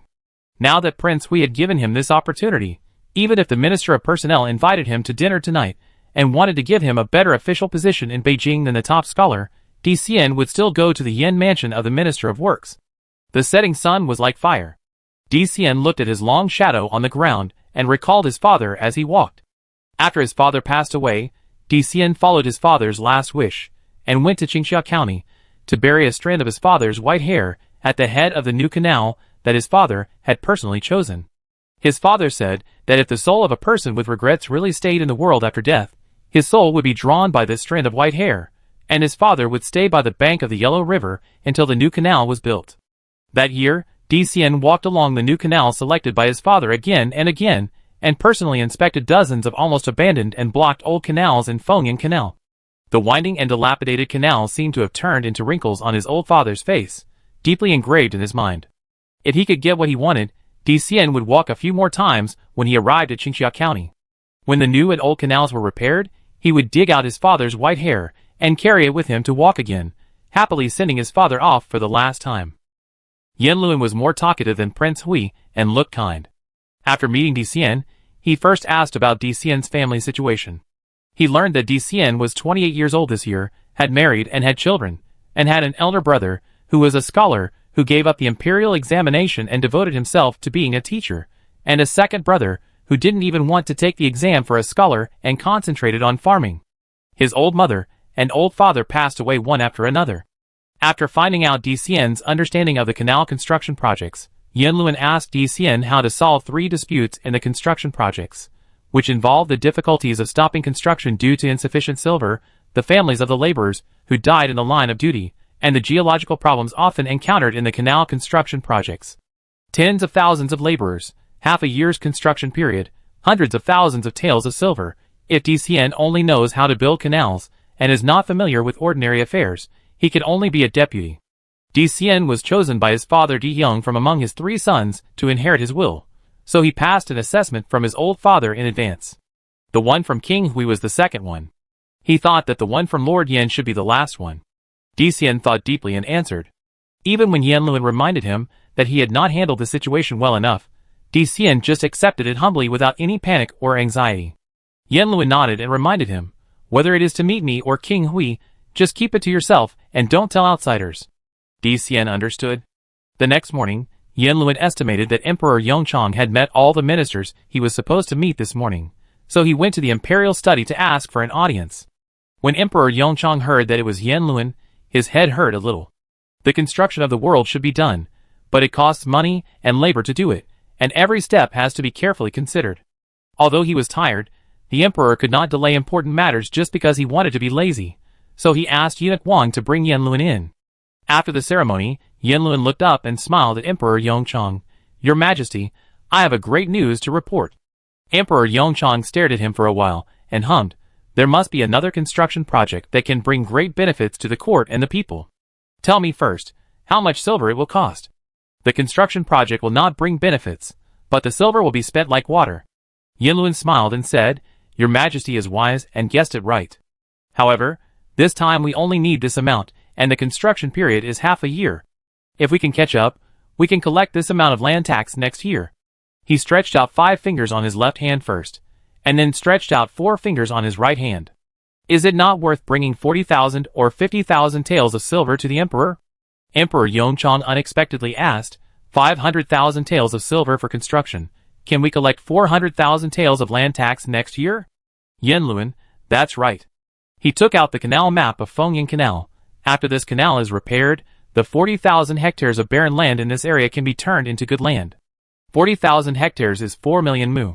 The land tax of 1 mu of summer grain and autumn grain adds up to 2 do. The land tax of 4 million mu of good land is 800,000 shur.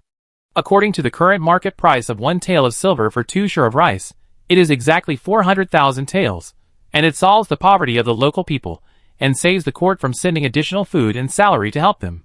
Emperor Yongchang frowned. Has this been mentioned before? Yanluan, yes, it happened in April 6 years ago.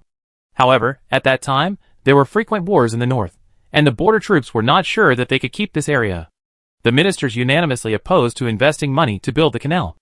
Now that the Wu kingdom has been defeated and surrendered, and the border is stable, it is a good opportunity for the court to build the canal and turn waste into treasure. Before the founding of the Great Qi dynasty by Taizu, the Central Plains had been divided for more than 400 years. Because of the frequent wars, it might be the Li family this year and the Wang family next year. The court was focused on self-preservation, so how could it have the spare energy to repair the ancient canals that were gradually abandoned as the Yellow River moved for the people? The Great Qi dynasty was established for more than 100 years, but in these 100 years, only Di Yong came up with the idea of building a canal to improve the local people's livelihood. Other county magistrates may have thought of it, but they didn't know how to build a new canal, so they didn't think about it. More importantly, they had neither the talent to build a canal nor the heart to serve the people. Emperor Yongchang looked at the picture carefully, and was a little moved. He casually asked Yanluan why he suddenly thought of this. Yanluan used the words of Prince Hui, saying that he heard that there was a new third-class Jinshi named Di Xian whose father was named Di Yong. He called him and asked him, and it turned out to be Di Yong who proposed the method of building a canal. Emperor Yongchang, did Di Xian deliberately show off his father's canal repair method? Otherwise, how could his father's name be spread? Unless his father is very famous, I have never heard of the practice of new Jinshi to announce their father's identity to everyone they meet. Di Xian still showed off the proposal that the court rejected. Could it be that he was secretly mocking the court for being stupid and deliberately not using the good plan to enrich the people? Yen Luan was happy in his heart. Prince Hui made up a bad excuse himself, so don't blame him for being lazy and copying it. I have met Dicien. This boy is rigorous and steady, and he is definitely not a person who seeks fame. Emperor Yongchang, how did the name of the father of that third-class Jinshi reach the ears of you, the Minister of Works? Yen Luan hesitated and glanced around. Emperor Yongchang signaled Eunuch Wang to leave. As soon as Eunuch Wang left, Yen Luan knelt down and said with his head down, "Your Majesty, I did not mean to deceive you. It was actually King Hui who recommended Dicien to repair the canal, but did not want to take credit for it, so he insisted that I take the credit for the recommendation." Emperor Yongchang was stunned. King Hui? Yen Luan told him clearly that King Hui had suddenly summoned him yesterday. Emperor Yongchang temporarily suppressed his pride in the second son's talent and his heartache for the second son's failure to make achievements, and continued to ask, "How did King Hui know Dicien?" Yen Luan, "I don't know. King Hui just told me that. I dare not ask more, but I guess that King Hui has been knowledgeable since he was young." King Hui was also in the court when the court discussed Finjiang. He may have heard Dicien's name somewhere, and because the surname Di is rare, he thought of Di Yong. By the way, King Hui went to the warehouse where the rejected proposals were stored a few days ago alone, and he should have gone to look through Di Yong's memorial. After hearing this, Emperor Yongchang also remembered that the second son had not paid much attention to the spring examination this year. However, after the palace examination, when the emperor and his ministers were discussing the candidates for the top 3, the second son looked casually flipping through some answer sheets. It must be that he wanted to read Dicien's article at that time. But the second son usually stayed in the public housing when he came to the Ministry of Works, and went back to the mansion directly after leaving the Ministry of Works. He would not chat with the eldest son, the third son, or other officials when he met them on the way. How did he hear about Dicien? Suddenly, Emperor Yongchang thought of Empress Zhou's daily life, saying that the second son's wife planned to choose a cousin husband from the new Jinshi, and heard about many talented people, helping her save a lot of trouble in choosing a son-in-law. Thinking of the second son's wife's lark-like mouth that could talk a lot once it opened, Emperor Yongchang immediately understood.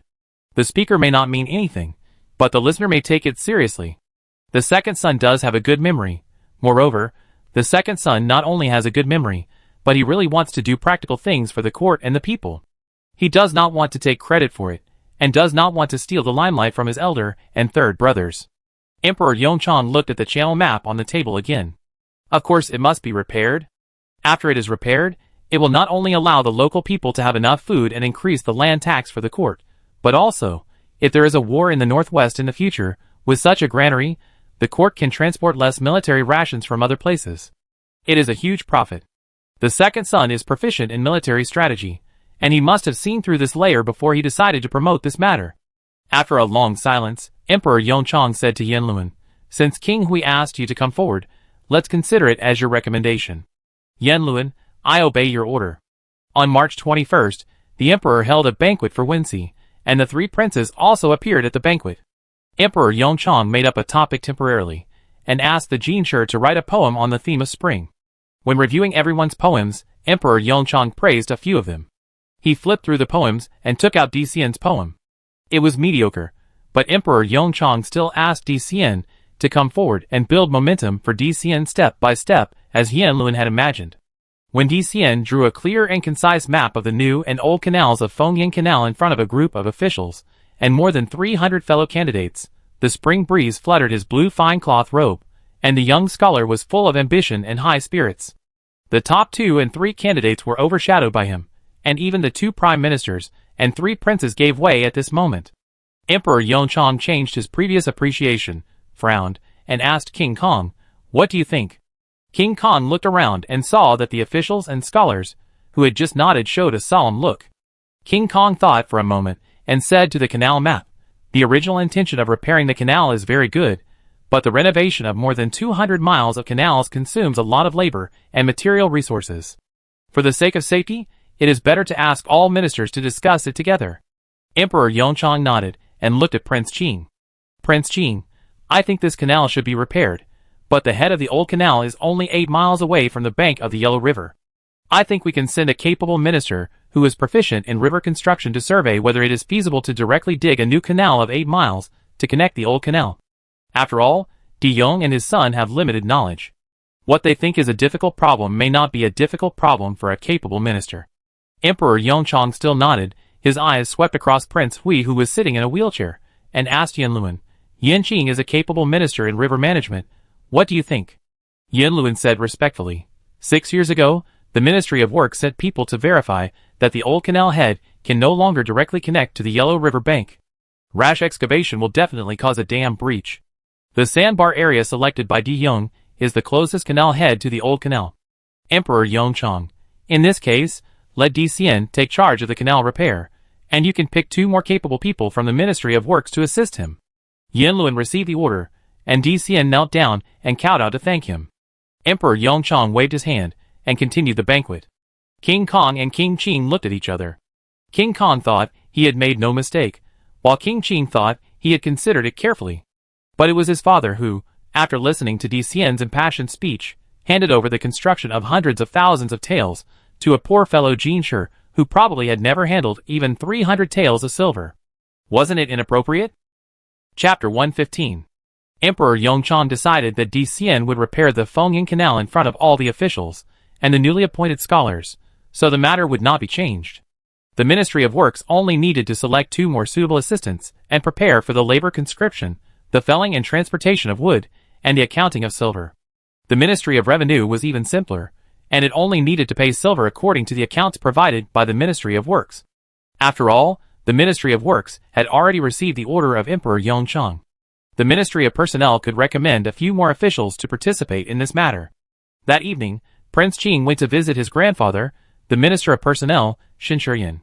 Did your father drink too much? How could he trust the son of an old county magistrate so easily? With no one around, Prince Qing complained in a low voice. Shinshirian, who was nearly 60 years old, had his eyelids twitched, put down his tea bowl, and advised, Your Highness, you can't say this. Even if it's just you can only keep such complaints in your heart. Prince Qing smiled faintly, and had long been accustomed to his grandfather's caution. He only said about Di Xian, if he is really talented, he won't just pass the imperial examination. Shinshirian sighed. The emperor asked the 2 princes about their views on the canal construction at the banquet. What Prince Kong said was equivalent to saying nothing. The prince did affirm that the canal should be built, and it was right to propose sending people to investigate, but the prince should not look down on the father and son of the Di family, especially in front of so many Jinshi who had just passed the imperial examination.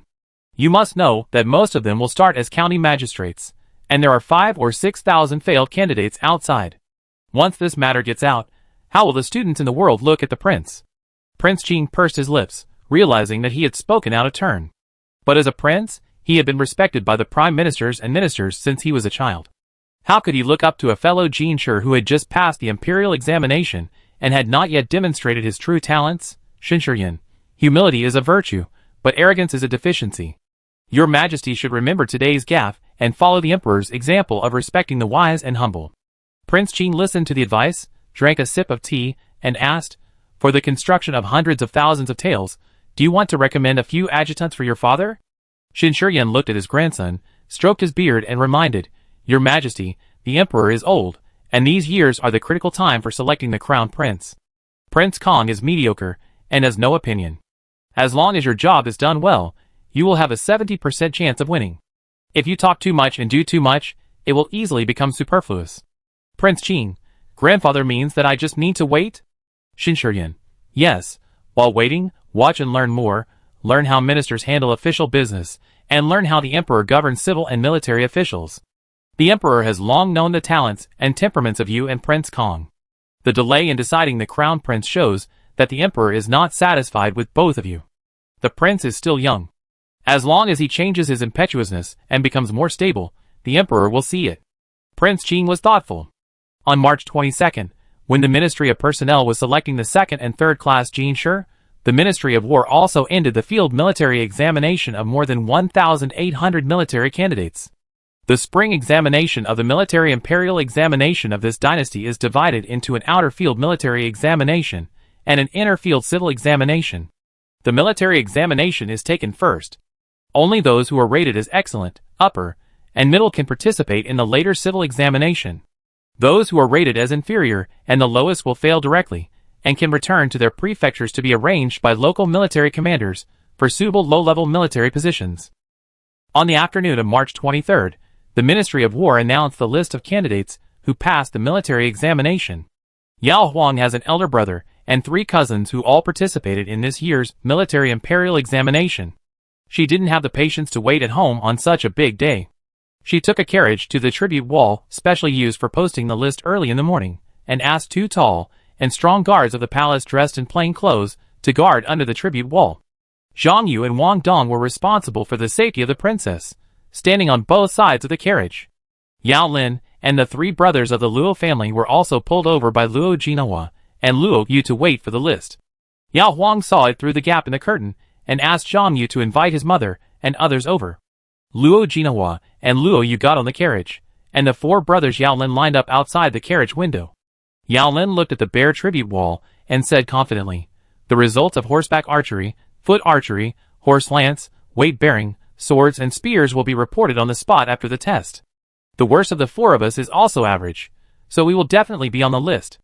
In my opinion, there is no need to come and wait, just prepare for the written test at home." He spoke loudly, and several martial arts candidates, who were waiting for the announcement, looked at him with complicated eyes. The eldest cousin Luo Kun reminded Yao Lin to speak softly. The curtains were half raised, and Yao Huang looked at his brother's innocent and foolish appearance, and doubted whether his brother could pass the subsequent civil examination. The eldest cousin Luo Kun was good at military tactics and martial arts, and he was the most likely to pass the imperial examination. The second cousin Luo Peng and the third cousin Luo Zhe were not as good at martial arts as their brother, but they were better than their brother in military tactics. As long as they could pass the martial arts examination, their hope of passing the imperial examination would be greater than their brother. Luo Kun suddenly gave his cousin a look. Yao Huang followed his line of sight, and saw Li Tingwan coming with a servant, so he immediately sat up straight. Although the curtains were not completely lowered, Li Tingwan definitely could not see her. Li Tingwan knew that Yao Huang was sitting in the car, and guessed the identity of Zhang Yu, the guard in front of the car. He did not want to cause trouble for Yao Huang, but pretending not to know him would make people more suspicious, so he came over to say hello to the 4 brothers Yao Lin, and then went to the tribute wall. Yao Lin enviously said, "Ting Wang is in front of me, and he got excellent grades in several assessments."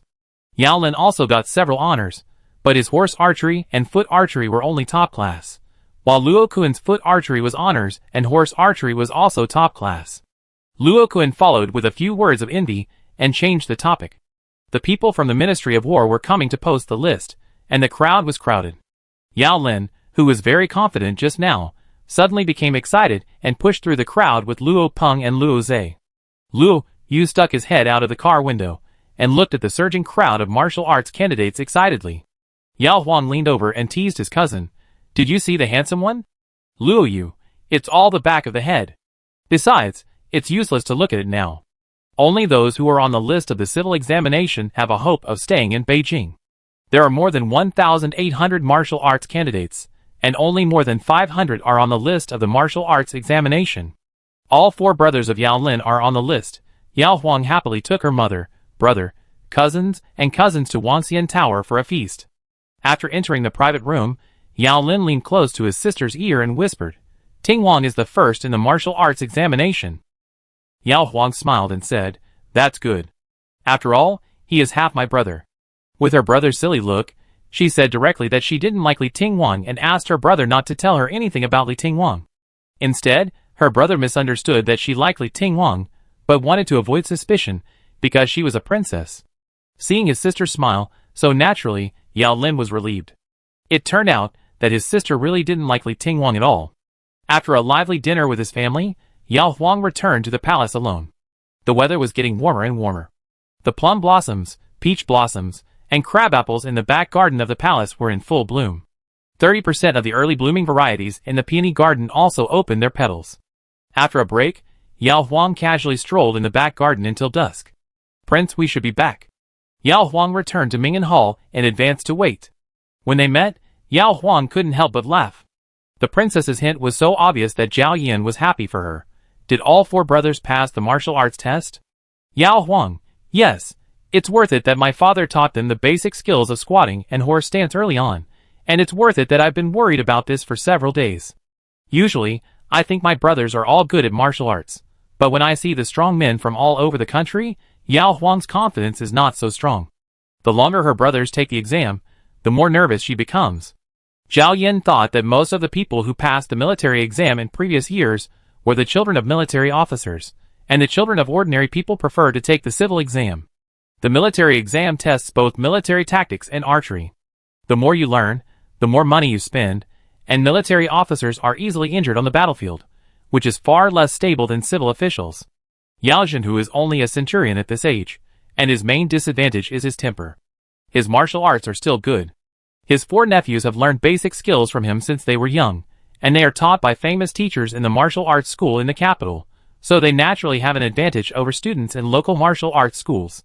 Yao Huang poured a bowl of tea for Prince Hui, who had just returned from outside. Looking at Prince Hui's dragon robe, Yao Huang looked forward to it happily. If my 4 brothers can pass the military examination, my family will have 4 more military officers at once. Although they still have to be promoted slowly, they can be regarded as a small military family. When others discuss the family background of Princess Hui, it can't be said to be too shabby. The former wife of Prince Kong was a noblewoman of the Duke's mansion. The wife of Prince Qing was directly the princess of the Princess Mansion, and only Prince Hui married a wife from a small family. Yao Huang was not ashamed of her origin. After all, it was the royal family that insisted on her being selected, not her rushing to participate in the selection. But Yao Huang always felt that Prince Hui's selection of her was a bit of a broken pot, because if her legs were broken, she would be dead. So she was too lazy to care about the family background of the princess. Now that Prince Hui is alive and working again, he may hear some gossip outside comparing the family backgrounds of the princesses. Zhao Yin looked at the smile in the princess' eyes, as if she had picked up silver, and said, "I have never thought that your family background is poor, and you don't have to mind what outsiders say." Yao Huang was stunned. Prince Hui lowered his eyes, picked up the tea bowl, and sipped it as if nothing had happened. Yao Huang smiled, and when Prince Hui finished drinking, she came around and sat on Prince Hui's lap, hugged his neck and said, "It's good that Prince Hui doesn't mind. You can rest assured here. I am the one who is happy and fat." Zhao Yin, Did the princess use the correct interpretation of happy and fat, or deliberately misinterpreted it to make fun of herself? What should he say about the latter? 2 days later, the martial arts candidates who passed the martial arts test entered the Imperial Academy of the Ministry of Rites and began the literary test. The literary test lasted for a day, and at dusk, everyone came out with different expressions. Yao Huang went back to her mother's house and asked her brother if he was sure. Yao Lin touched his head and was no longer as confident as before. On the 6th day of April, the results of the martial arts examination were announced, and a total of 98 people were on the list. Li Tingwang's name was still on the top of the list. Yao Huang's 4 brothers, the eldest cousin Luo Kuan ranked 10th, the second cousin Luo Peng ranked 37th, the third cousin Luo Zhe ranked 56th, and the biological brother Yao Lin ranked 83. These 98 people still have to participate in the palace examination, but the palace examination is only to score the top 3 Jinshi, which means that Yao Lin and the other 4 have already won the title of Wu Jinshi. Yao Huang was so happy that he promised his 4 brothers that they could drink his strong liquor freely during the lunch at Wanxian Tower. Ministry of Works. Shangshu Lord Yanluan knew that Prince Hui had 4 cousins who participated in the Wu Chunwei of this year. When he learned that all 4 of them were on the list, Yanluan specially asked someone to copy a list and sent it to Prince Hui with a smile to congratulate him. Prince Hui, who was sitting in a wheelchair, saw the name at the top of the list at a glance. Chapter 116.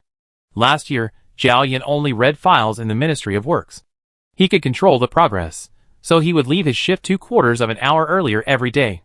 Now that he is officially involved in official duties, some official might come to find him before leaving his shift.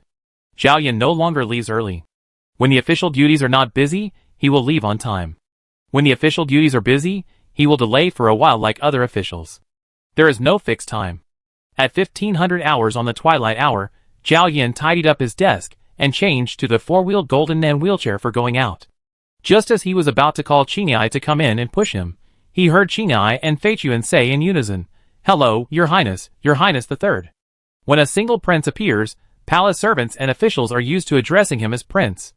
Once there are more princes, it is easier to distinguish them by His Highness. "Prince Qing, is my second brother still busy?" Zhao Yin spoke in time. "Qinghai." Qinghai immediately came in and pushed someone.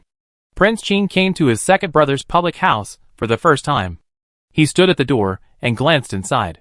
The study room outside was spacious enough, and there was actually a door inside. Judging from the row of windows on the south side, the inner room should also be quite spacious. It is said that his second brother never used the gonfang of the Ministry of Works, which shows that he made a clean room inside. Prince Qing was somewhat envious. Although he and his elder brother's palaces were spacious and grand, and even the high-ranking officials had their own toilets at home, it was the same for everyone in the government office. Officials of all ranks had to go to the 2 public toilets to relieve themselves. At most, the eunuchs would clean up more diligently, and the lower officials would be sensible enough to give up a few toilets for the princes and ministers to use. The most annoying time for Prince Qing on duty was when he had to relieve himself. Although he was envious, looking at the wheelchair his second brother was sitting in, Prince Qing was not stupid enough to ask his father to approve a separate public room for him. Zhao Yan asked, "But what happened?" King Kong smiled and said, "The 4 brothers of my second brother's wife's family were all on the list of the military examination. This good story has spread among the tribes. My third brother and I came to congratulate my second brother and ask for a glass of wedding wine from him. My second brother's wife's family background is not prominent." At first, no one paid much attention to the 4 brothers of Yao Lin. Until the list of the military and civil examinations was announced, there were 3 people with the surname Luo on it. Among them, Luo Kun and Luo Peng were obviously brothers. Someone asked curiously, and found out that Luo Kun, Luo Peng and Luo Zhe were from the same family. After further investigation, it was found that these 3 were cousins of the brother of Princess Hui, who was also on the list. 4 cousins were listed in the same year, which is a good story worth spreading in any dynasty. The 2 princes came to congratulate him for this matter, and Zhao Yan should do the right thing, saying, "Then go to my house." Kong Wang and Qing Wang both agreed. When they arrived outside the palace, the coachman of Hui Wang's mansion had already driven the carriage over, waiting to pick up their own prince. Next to the carriage, the guards of Kong Wang's mansion and Qing Wang's mansion led a horse respectively. As the weather warmed up and the spring breeze was warm, Kong Wang and Qing Wang changed to riding horses to and from the palace and the mansion. Normally, the 3 brothers went their separate ways and rarely met each other. Now that they were together, King Hui, who was riding in a carriage, looked special. King Qing said considerately, "It's rare for the 3 of us brothers to have a feast together. My eldest brother and I will accompany the second brother in the carriage." As he said that, he waved his hand and asked the 2 guards to lead the horses aside. Zhao Yan acquiesced to King Qing's proposal. Since they were all going to get on the carriage, King Kong and King Qing pushed King Hui on the carriage one after another. Feichuan stood by and asked his own prince with his eyes. Zhao Yan gave him a look that said there was no need to say more. Feichuan closed the door from the outside and whispered to the driver to drive steadily. The couch was removed from the main seat of the carriage in Prince Hui's mansion, and a low cabinet was placed on both sides, and the other side was a side seat. Prince Hui's wheelchair naturally occupied the main seat, so the 2 strong brothers, Prince Kong and Prince Qing, who were more than 8 feet tall, had to squeeze side by side on the side seats.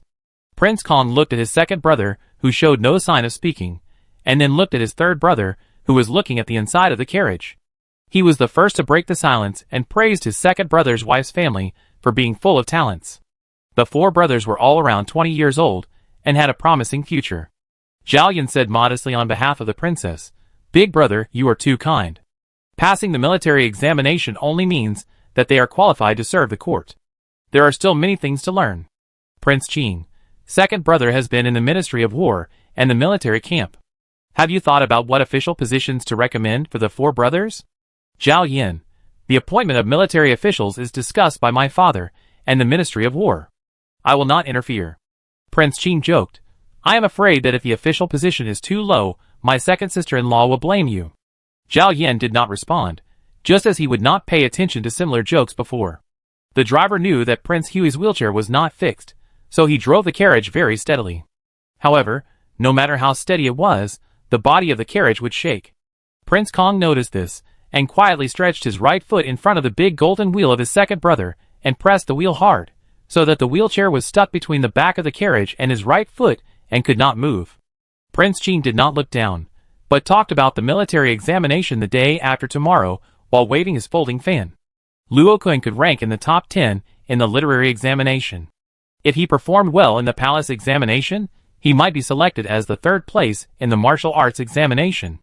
With the beauty of his second sister-in-law, although Prince Qing did not pay special attention to which one was Luo Kun, when he was invigilating the literary examination, he expected that the four brothers of Luo Kun should be very handsome. Speaking of appearance, King Kong was concerned about the marriages of his two younger princesses. The eldest princess was 17, and the second princess was 16. They could both choose their own husbands. They talked lively, but Zhao Yin just listened silently. Arrived at the Prince Hui's mansion. When Zhao Yin just left the palace, he had asked the guards to go back to the mansion to inform the kitchen to prepare a banquet. So Guishu and Eunuch Chao came to the door to welcome the two princes and guests. After the greetings, Eunuch Chao explained for the princess, who did not show up. The princess was not feeling well at noon. The doctor felt her pulse and said it was a cold. The princess was afraid that she would pass on her illness to the princes, so she would not come to see you tonight. Prince Kong asked with concern, "Is it serious? Have you prescribed medicine?" Eunuch Chao, the doctor said it's a mild case. Try ginger soup first. Maybe you recover tomorrow morning. Prince Kong nodded, looked at his third brother next to him, and said to his second brother, "Since your second brother's wife is not feeling well, you should go and see her first. I pay you back for the dinner. You can treat us another day." Prince Qing, "Yes, it's not appropriate for us to have a dinner with your second brother when your second sister-in-law is sick." He had already asked his second brother on the way to find out what he wanted. Why bother staying to have a dinner with his two brothers when one only talked about serious matters, and the other didn't want to talk about anything? He might as well go back home to accompany his cousin.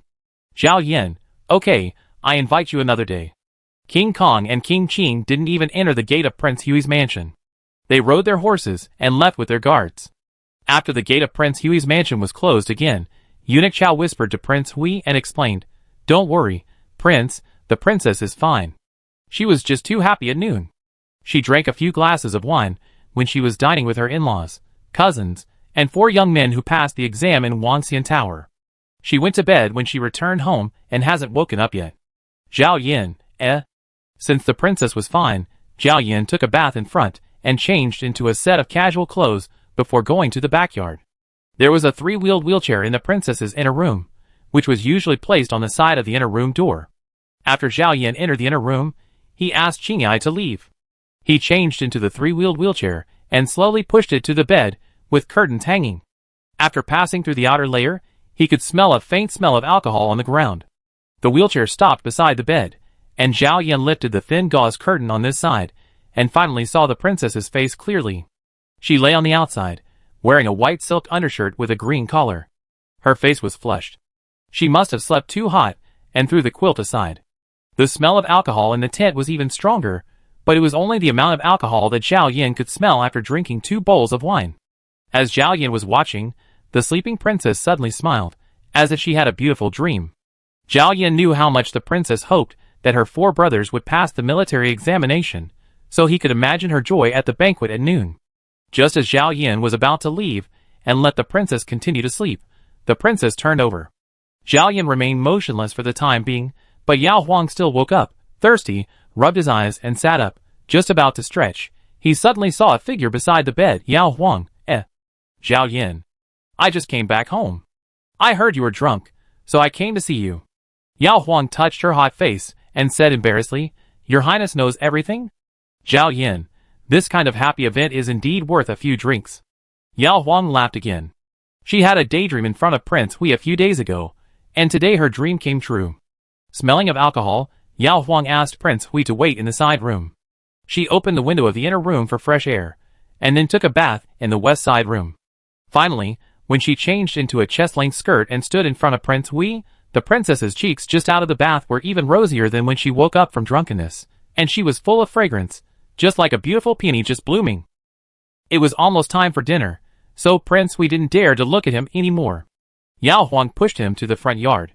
Thinking of Prince Hui's words, Yao Huang asked the kitchen to send a pot of free wine, and smiled and poured a bowl for each of the couple. It was a very delicate small porcelain bowl.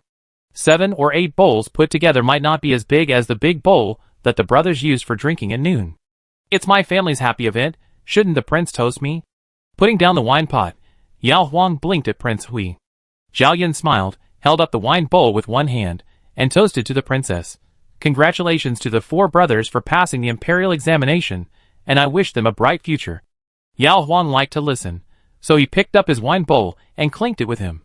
After eating and drinking, it was still light outside, so Yao Huang pushed Prince Hui to visit the garden. Prince Hui had no time to enjoy the scenery of his own garden. Prince, tell me, what kind of official position can a military scholar be appointed? According to the old rules, the top scholar is appointed as a 4th-rank military official, the 2nd-rank scholar and the 3rd-rank scholar are 5th rank, the 3rd-rank scholar and the 6th-rank scholar are appointed as the same scholar. The specific official position depends on the vacancies in the Ministry of War. The higher the ranking, the more likely it is to serve in the capital, but military officers usually have more vacancies outside. Yao Huang, is that so? Then my brother will definitely be sent out.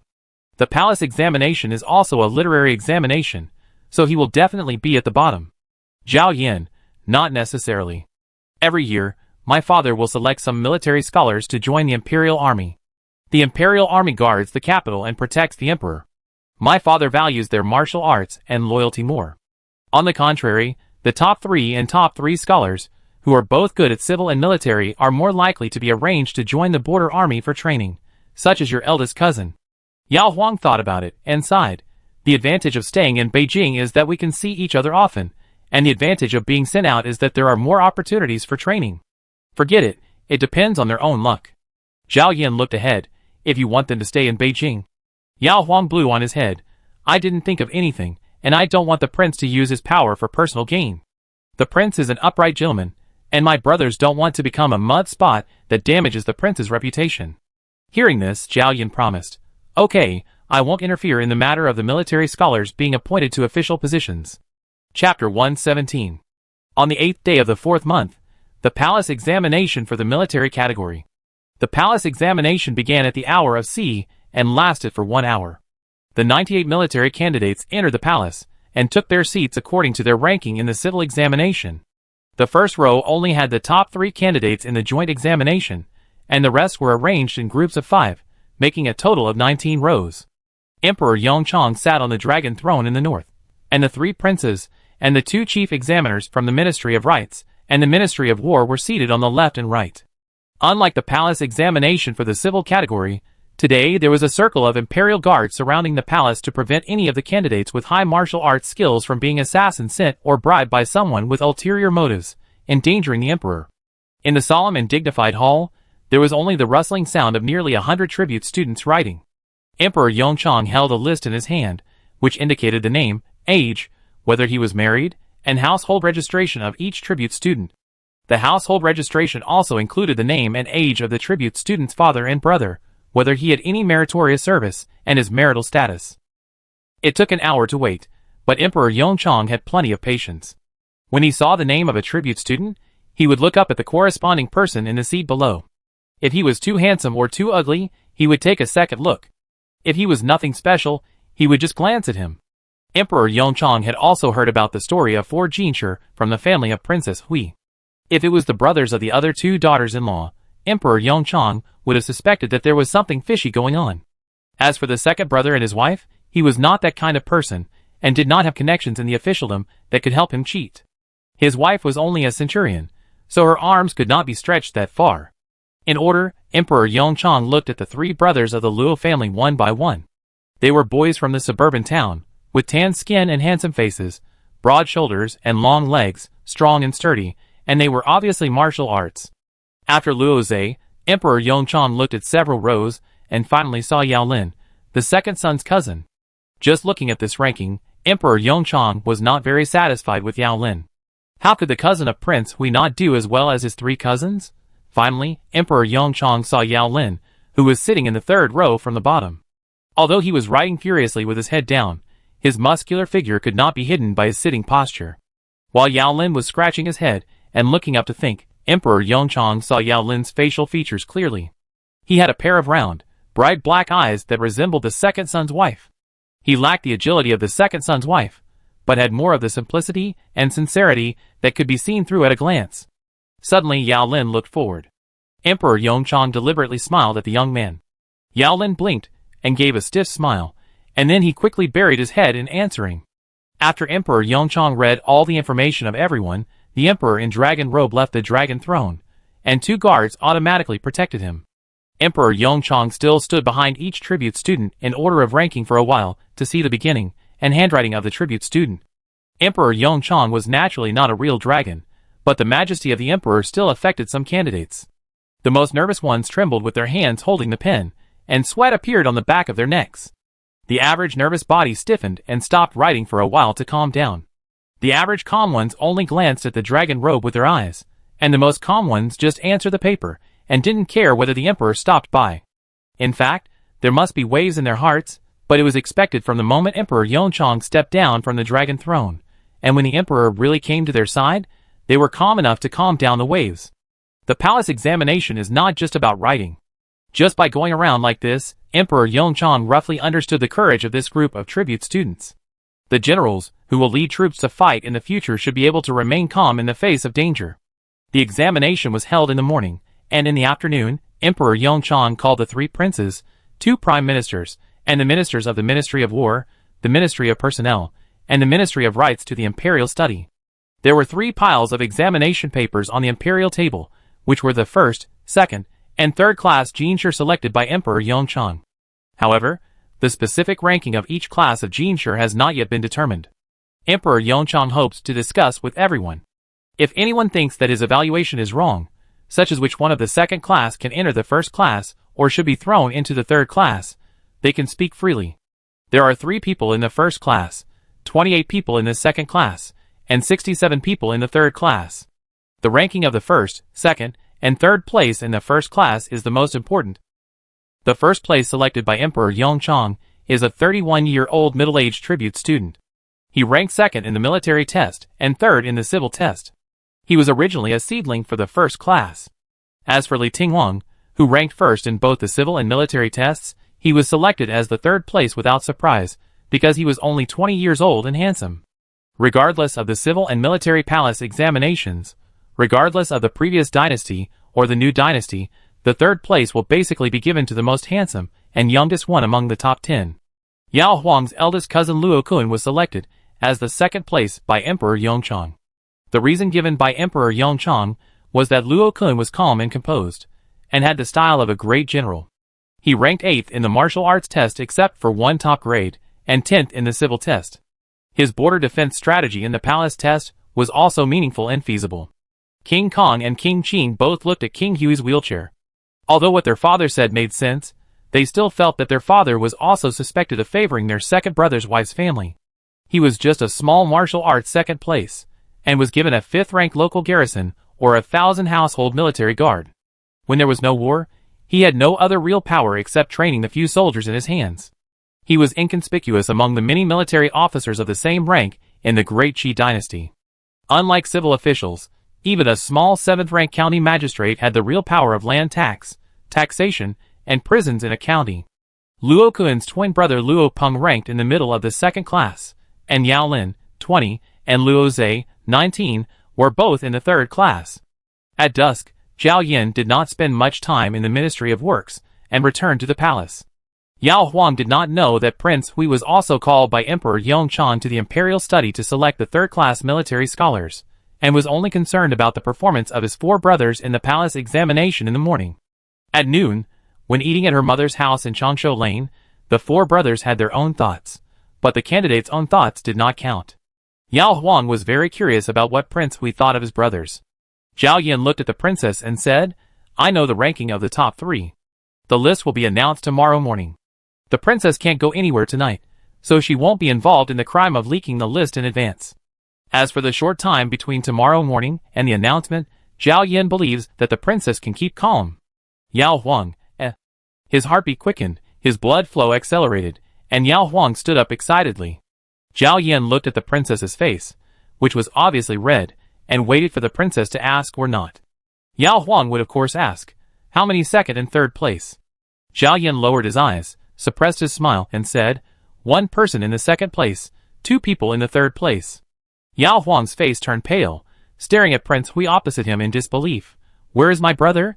He answered so badly that he didn't even get the third place. This shouldn't be the case. Brother Shanwu was showing off, and said that the emperor smiled at him. "Zhao Yin, he is in the third place." Yao Huang continued to worry. Which cousin failed? Prince Hui finally smiled. "My eldest cousin is the second in the first place." Yao Huang, After being shocked and ecstatic, Yao Huang threw herself on the wheelchair, pressed Prince Hui's shoulder, and bit his neck flesh. How did the prince become bad? He knew I was anxious but still teased me. Zhao Yan promptly blocked the princess's small teeth that often bit his shoulders and arms, and defended himself. You asked me, I answered, I didn't tease you. Yao Huang would talk to Prince Hui about other things in detail, but she was so happy now that she wanted to ride back to Changshu Lane to tell her family the good news as soon as possible. Zhao Yan saw the princess's eagerness, and reminded her not to disclose the matter. Yao Huang turned his eyes, and climbed his neck to ask, shouldn't the prince tell me? Prince Hui lowered his eyes, and said nothing. Yao Huang kissed him on the face happily. I like this kind of exception. The prince trusts me, so I won't cause trouble for the prince. Tomorrow I won't even go to the tribute wall, waiting for my mother and others to come and congratulate me. Zhao Yan, I went to the military and literary examinations. If I don't go tomorrow, they will definitely guess that you already know it in advance. Yao Huang, yes, I go again. The next day, Yao Huang sat in the carriage, pretending to be proper, not even telling his mother and cousin. When the officials from the Ministry of Rights came to post the list, except Luo Kuan who stood steadily beside the carriage, Yao Lin, and the other two squeezed in. The candidates were anxious to see the list in person, and some just wanted to have fun and grabbed a good position. As soon as the list was posted, they helped to read out the rankings. Number 1 Qiu Zhua, number 2 Luo Kuan, number 3 Li Tingwang. Before Yao Lin and the others squeezed back, Yao Huang and her two daughters heard that Luo Kuan was the number 2. Luo Jinhua shouted and jumped off the carriage to hug her nephew, and Luo Yu also chased after him excitedly. Yao Huang sat alone in the carriage. Because she knew it last night, she was only happy but not excited at this time, so she heard that Li Tingwang, who was following her eldest cousin, was the third-place winner. Yao Huang suddenly thought of something. Prince Hui was indifferent to the world, and perhaps he had not paid attention to the first two lists of the military department, but since he knew the rankings of his four brothers in advance, he must have known Li Tingwang's conspicuous third-place ranking, right? Prince Hui could choose not to mention Li Tingwang, but considering the friendship between Li Tingwang and his brother, and the fact that they had been childhood sweethearts for so many years, and that Li Tingwang had done so well in the exam, if she didn't mention anything, wouldn't it make her look even more empty-headed? After nightfall, as soon as Prince Hui lay down on the bed, Yao Huang climbed on top of him, with her hands on both sides, smiling and examining Prince Hui's handsome face. Zhao Yan noticed something was wrong with the princess. Even though the princess was so happy last night, she had never taken the initiative. Zhao Yan put his arms at his sides, and stared at the princess motionlessly. Why is that? Yao Huang, admire me. Today I have discovered a new kind of gentlemanly virtue in you. Prince Hui, who did not expect to receive such praise, immediately looked away.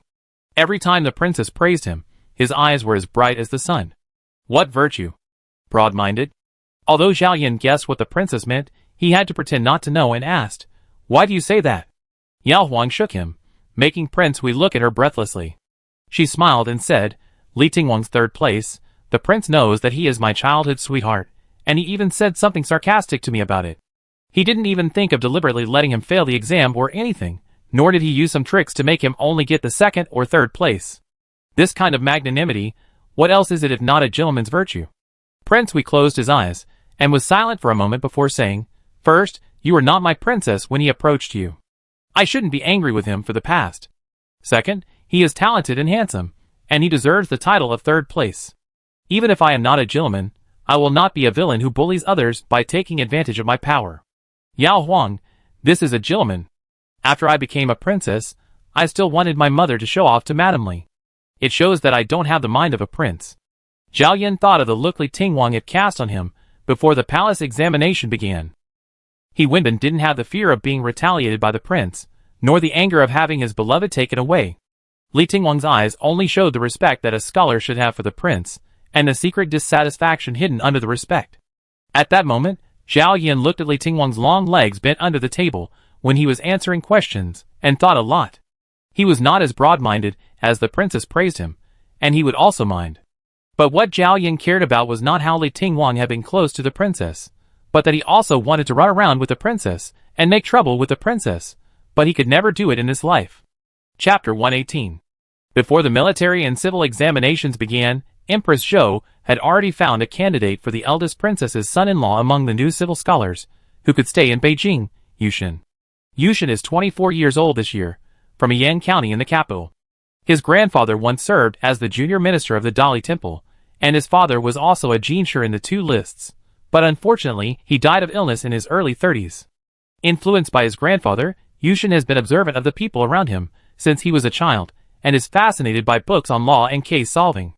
Empress Zhou even found out that Yushin once threatened to become the minister of the Dali Temple in the future when he was a child. Queen Zhou also asked Prince Khan to test him. Yushin, who was ranked among the top 2, had not changed his ambition and still wanted to enter the Dali Temple.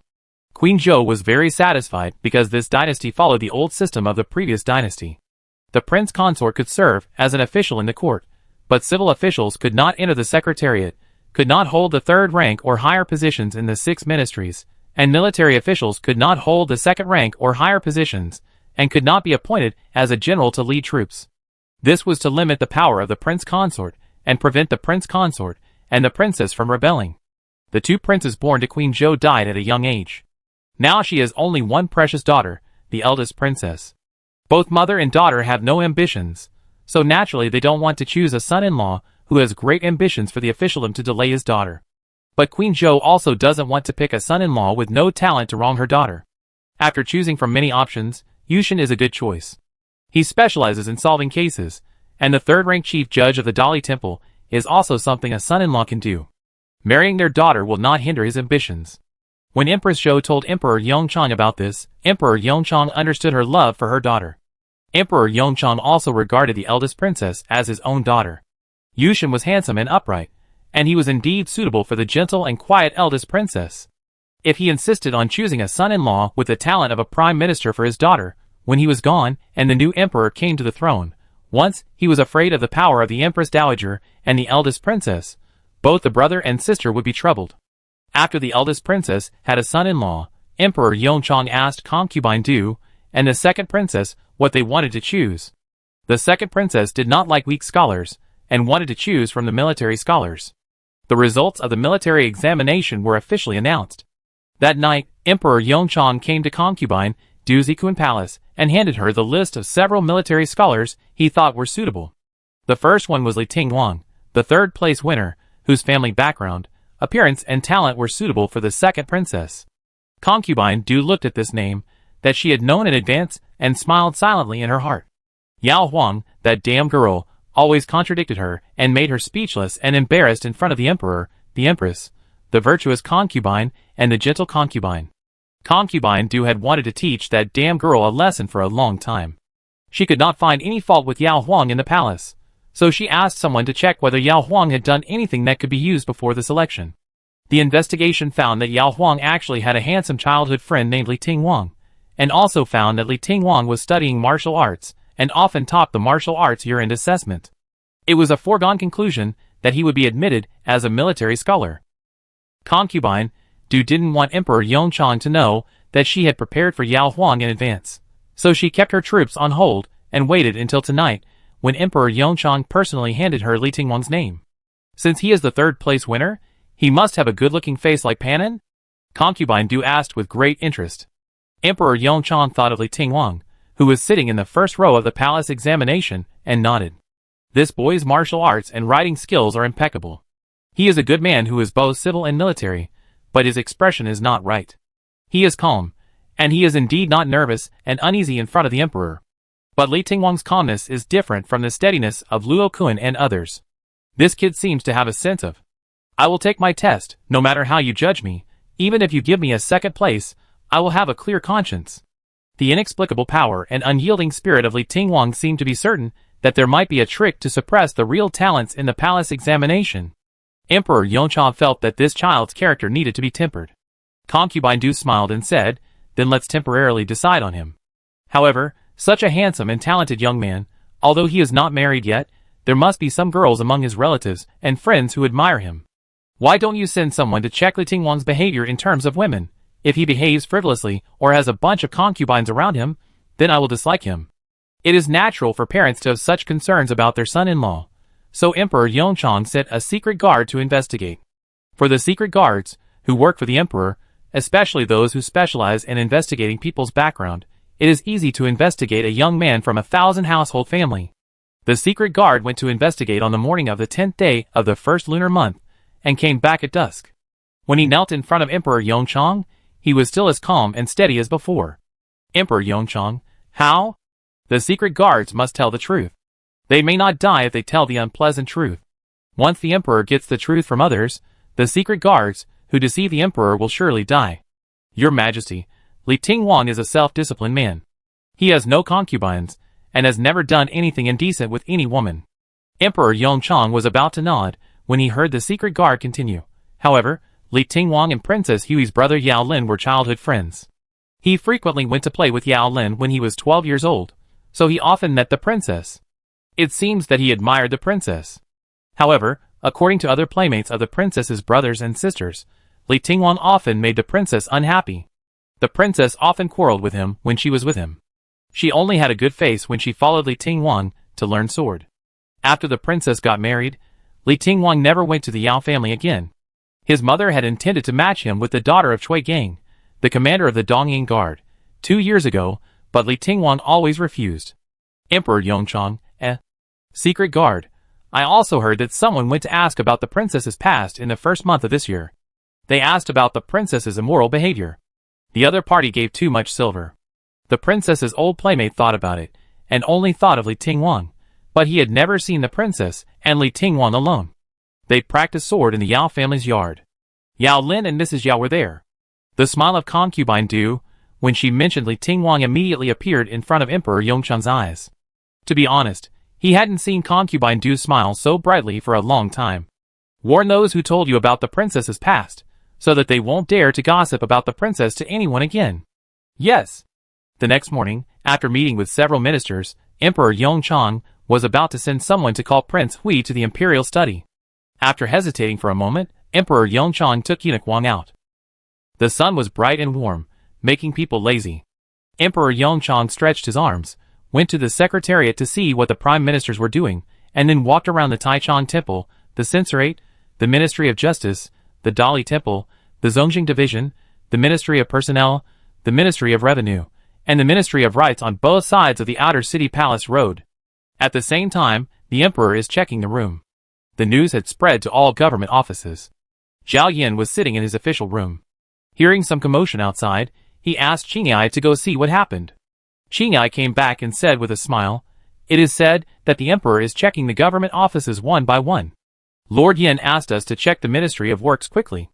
The dirty places should be cleaned, and the messy places should be tidied up." As he said that, Qingyai secretly glanced at the floor of the prince's study. Zhao Yin, Prince, we didn't pay much attention to this until Emperor Yongchang. Check. Arriving at the Ministry of Works, he sat with Yan Luan for a quarter of an hour, and then naturally came to Prince Hui's public room alone. Eunuch Wang, Qingyai, and Fei Chuan were all standing outside. Zhao Yin pushed his wheelchair to the door to greet his father, and then asked his father to sit down. Emperor Yongchang looked at his son's hand pushing the wheel. He should be used to it, but he still felt sour in his heart. Li Tingwang put on such a mighty and unyielding look in the hall. He must have guessed that the second son had already known about his admiration for the second son's wife.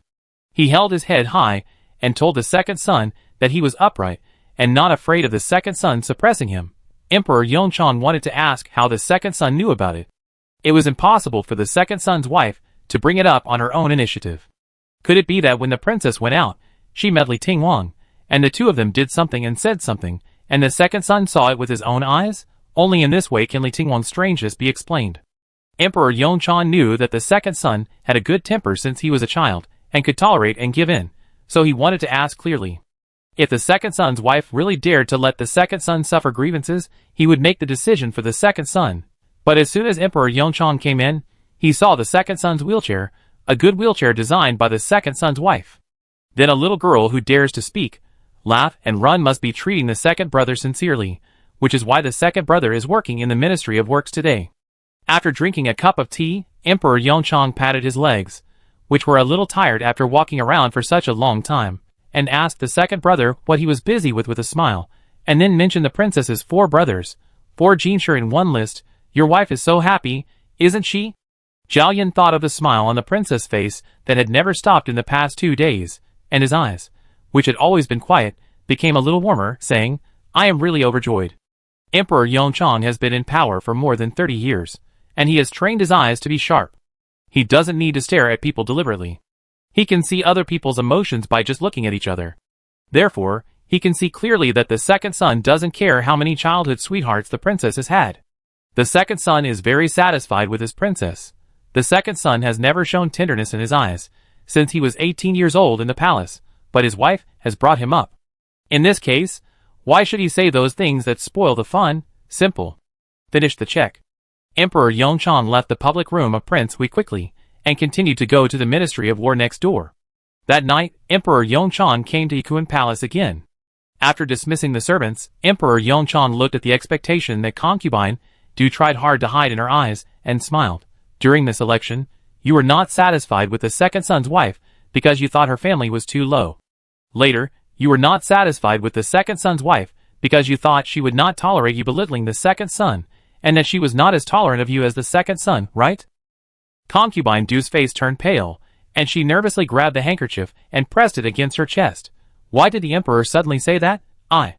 Emperor Yongchang suppressed his smile and glared at her. Shut up. Concubine Du shuddered all over and dared not say anything more. She just looked at Emperor Yongchang with a pitiful look and a grievance. Emperor Yongchang was too lazy to confront her and said bluntly, I am very satisfied with my second son's wife. I don't care how many real or fake childhood sweethearts she had before. I only know that she has a flawless character and is my daughter-in-law who I personally married. You'd better keep the so-called handle you know to yourself. If you dare to tell anyone, I will demote you to a concubine. Concubine Du shuddered again. Emperor Yongchang, tell me, who did you send to inquire, and who around you has heard of this matter? His question was simple, but his words were full of thunder and lightning. Concubine Du tried to cover up but failed, so she had to call the eunuch Lu Gonggong beside her, because she only gave orders, and it was Lu Gonggong who was responsible for who to send to investigate and how to investigate, as well as the reply. Lu Gonggong was over 50 years old and could retire and return home. As for the other eunuchs, they were all given to him as godsons, and he went back with him to honor Lu Gonggong and spend his remaining years. Concubine Du received a box from Emperor Yongchang that Lu Gonggong left for her, saying it was a little souvenir of the decades of master and servant.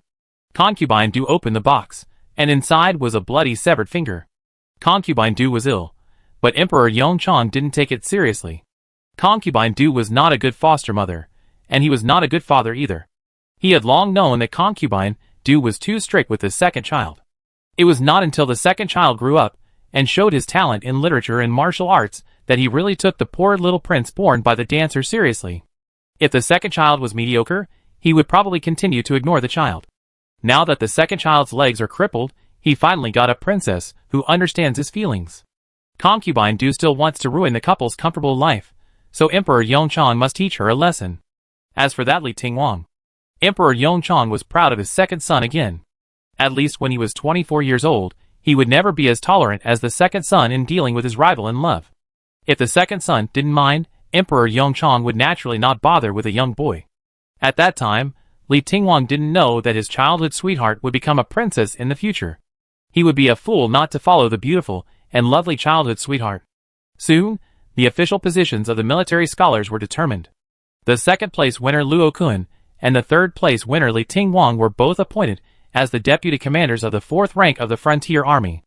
Luo Kun would go to Jincheng, Liangzhou, and Li Tingwang would go to Datong Jianzhou. Chapter 119. Emperor Yongchang's lesson to concubine Du was very secretive. Empress Zhou, who was in charge of the harem, could only vaguely sense that concubine Du had made a mistake, but Yao Huang, who lived outside the palace, didn't hear anything. At this time, Yao Huang's mind was all on the official positions that his brothers had just received. The eldest cousin Luo Kun was going to the Liangzhou border army to serve as the deputy commander of the 4th rank, and the third cousin Luo Zhe would serve as a centurion of the 6th rank. With an older and more stable brother looking after the 19-year-old cousin, the family felt relieved. Second cousin Luo Peng was going to work as a 5th rank officer in the Datong Frontier Army in Jianzhou. Although he was not in Li Tingwang's garrison, he was quite close and could take care of each other. It was one thing for Li Tingwang to like Yao Huang, and it was another thing for him to have a brotherly relationship with Yao Lin and the 3 brothers of the Luo family. They had a friendship since they were 13 or 14 years old, standing in a row by the river and taking off their pants to pee to see who could pee the farthest.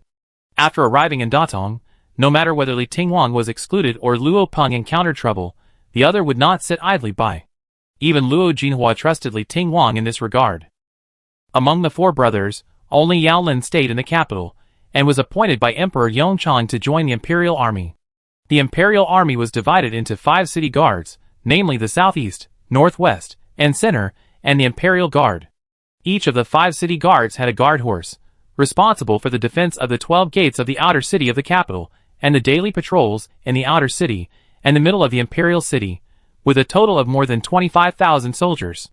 The imperial guard guarded the 8 gates of the imperial city and the interior of the imperial city, and was directly responsible for the safety of the emperor and his harem children. If the first-rank commander of the imperial army was a loyal person carefully selected by the emperor, the second-rank commander of the imperial guard was the emperor's confidant. Although his official position was not as high as that of the commander of the imperial army, he was more trusted by the emperor. Yao Lin was only the brother of Princess Hui. He had only met Emperor Yongchang during the palace examination. He seemed to be good at fighting and sincere, which suited his taste. However, Emperor Yongchang did not put Yao Lin in the imperial guards right away. Instead, he sent Yao Lin to the East City Guard of the Imperial Front Army as a rank 6 centurion. Whether he could be promoted would depend on his future performance. All 3 cousins were sent out, and only he stayed in Beijing. Yao Lin felt uncomfortable and asked his sister, "Is the emperor afraid that you will miss me, so he takes such special care of me?" Yao Huang, "Then I can't miss my cousins. Why didn't the emperor keep them in Beijing?" Yao Lin, Yao Zhen, who had been in the army for more than 20 years longer than his son. A group of centurions from the East camp gathered together to discuss the appointment of military scholars. At this time, he explained to his son, "The court needs generals who are good at fighting. Generals must have strategies, so the higher the ranking of the civil examination and the palace examination, the more they should be sent to the border for training. You have never been as good as them in studying. If you want to train, you can only wait for an opportunity." Yao Lin lowered his head in dismay. Yao Huang encouraged his brother. "The emperor needs generals who can fight, and also needs elite soldiers who can guard the capital for him and are loyal. The emperor arranged for my brother to go to the imperial army, which means that the emperor trusts my brother's martial arts and loyalty. Isn't this good? From now on, your cousins will guard the border, and you will guard the capital. Your cousins are far away. When you are free, you can go to the town for them more often, and make contributions to both official and family affairs." Yao Lin was in high spirits, and he straightened his chest and said, "Okay, I will do a good job." Luo Jinhua reminded her son, "We are all centurions, and you are much more popular than your father. There may be many young sons of noble military officials who are eyeing you. If they can't pass the military imperial examination, they can do bad things to you. You must be vigilant. Just do your job well. If someone asks you to do a secret mission, don't believe it at once. You must look at their official seals or tokens. If you feel that there is something wrong with these, and it is not good for the emperor or any prince, go home and tell me, and I will go to your sister to confirm it." Yao Lin, "Mom, don't make me sound like a fool. I'm just not as smart as you, but I won't be fooled by anyone who wants to harm me or trick me into harming others." Yao Zhenhu, "That's right. At most, we father and son won't flatter anyone, but we will never let others cheat us and bring trouble to our family." Luo Jinhua smiled at her daughter. Anyway, she would keep a close eye on the father and son.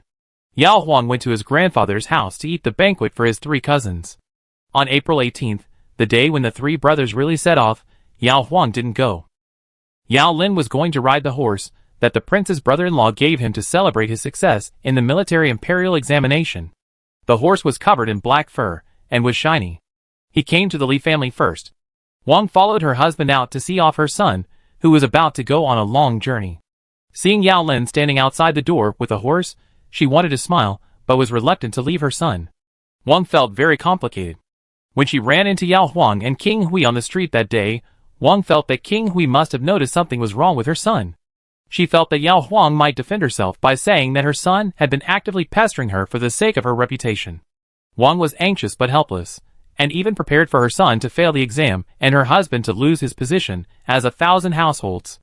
As a result, her husband became 1,000 households firmly, and her son also won the 3rd place in the imperial examination, which directly made her a villain who presumed on others.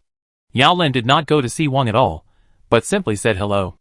After Li Tingwang said goodbye to the 2 elders, He got on the horse with Li Tingwang, and Li Tingwang's long-serving horse rode behind. It was still early in the morning, and there were not many people on the road.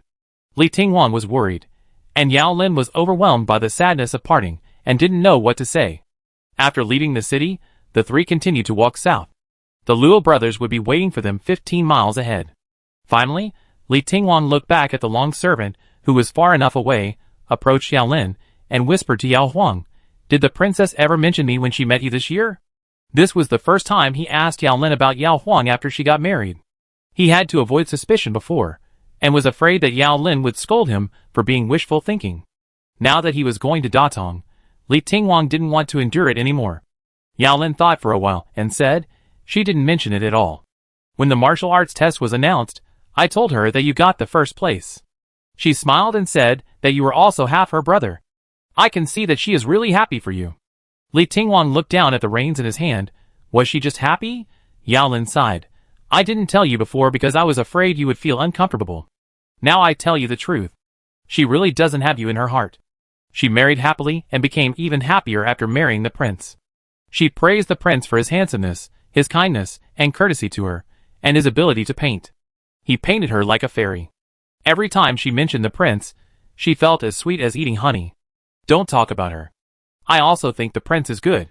He treats us without any airs. Don't look at my horse. It has nothing to do with this horse. The human prince is just great.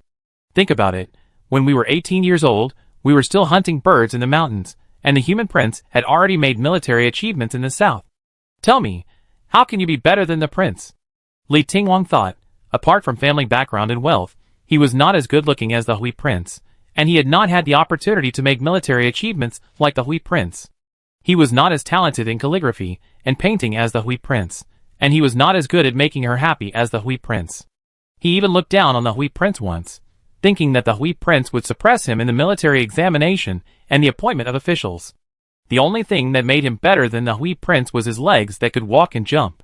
But, is it worthwhile to compare legs with a disabled person? Li Tingwang raised his head and exhaled a long breath. After calming down, he smiled at Yao Lin. "Don't worry, I can let it go. From now on, I am just like you, looking forward to her and the prince's loving couple." Yao Lin didn't quite believe it. "Really? Then are you willing to marry Miss Cui?" Li Tingwang, "A real man should establish a career first, and then start a family. Who is like you who thinks about getting married all day long?" Yao Lin was furious, and waved his hand to hit him. Li Tingwang dodged sideways, clamped his long legs on the horse's belly, and laughed away towards the morning sun.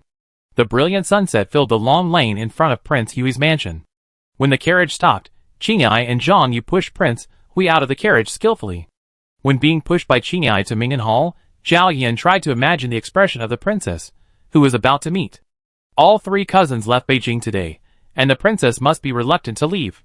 When they were still some distance away from Ming'an Hall, Jinbao suddenly ran out and jumped on his legs, wagging his tail and raising his head to lick his face, just like every time he welcomed him back to the mansion before. Zhao Yan pressed down on the top of Jinbao's head until Jinbao gave up and jumped back to the wheelchair with his front paws off his legs. Before the princess appeared, Prince Hui took out a handkerchief from his sleeve and wiped off the few light gray paw prints left by Jinbao on his hem. After wiping, the handkerchief was naturally handed to Fei Quan. When the wheelchair reached the veranda in the front yard of Ming'an Hall, the princess also came from the backyard, wearing a pomegranate red chest-length dress, so bright and gorgeous that Prince Hui, who was used to plain and elegant colors, subconsciously lowered his eyes until the long dress that seemed to be woven from pomegranate flowers came in front of him. Until the embroidered shoes with light pink peach blossoms embroidered on the same color satin under the skirt lightly circled behind the wheelchair. At this time, Zhao Yan's breathing became normal again. "Your Highness, would you like to change into your daily clothes first? After that, let's go for a walk in the garden.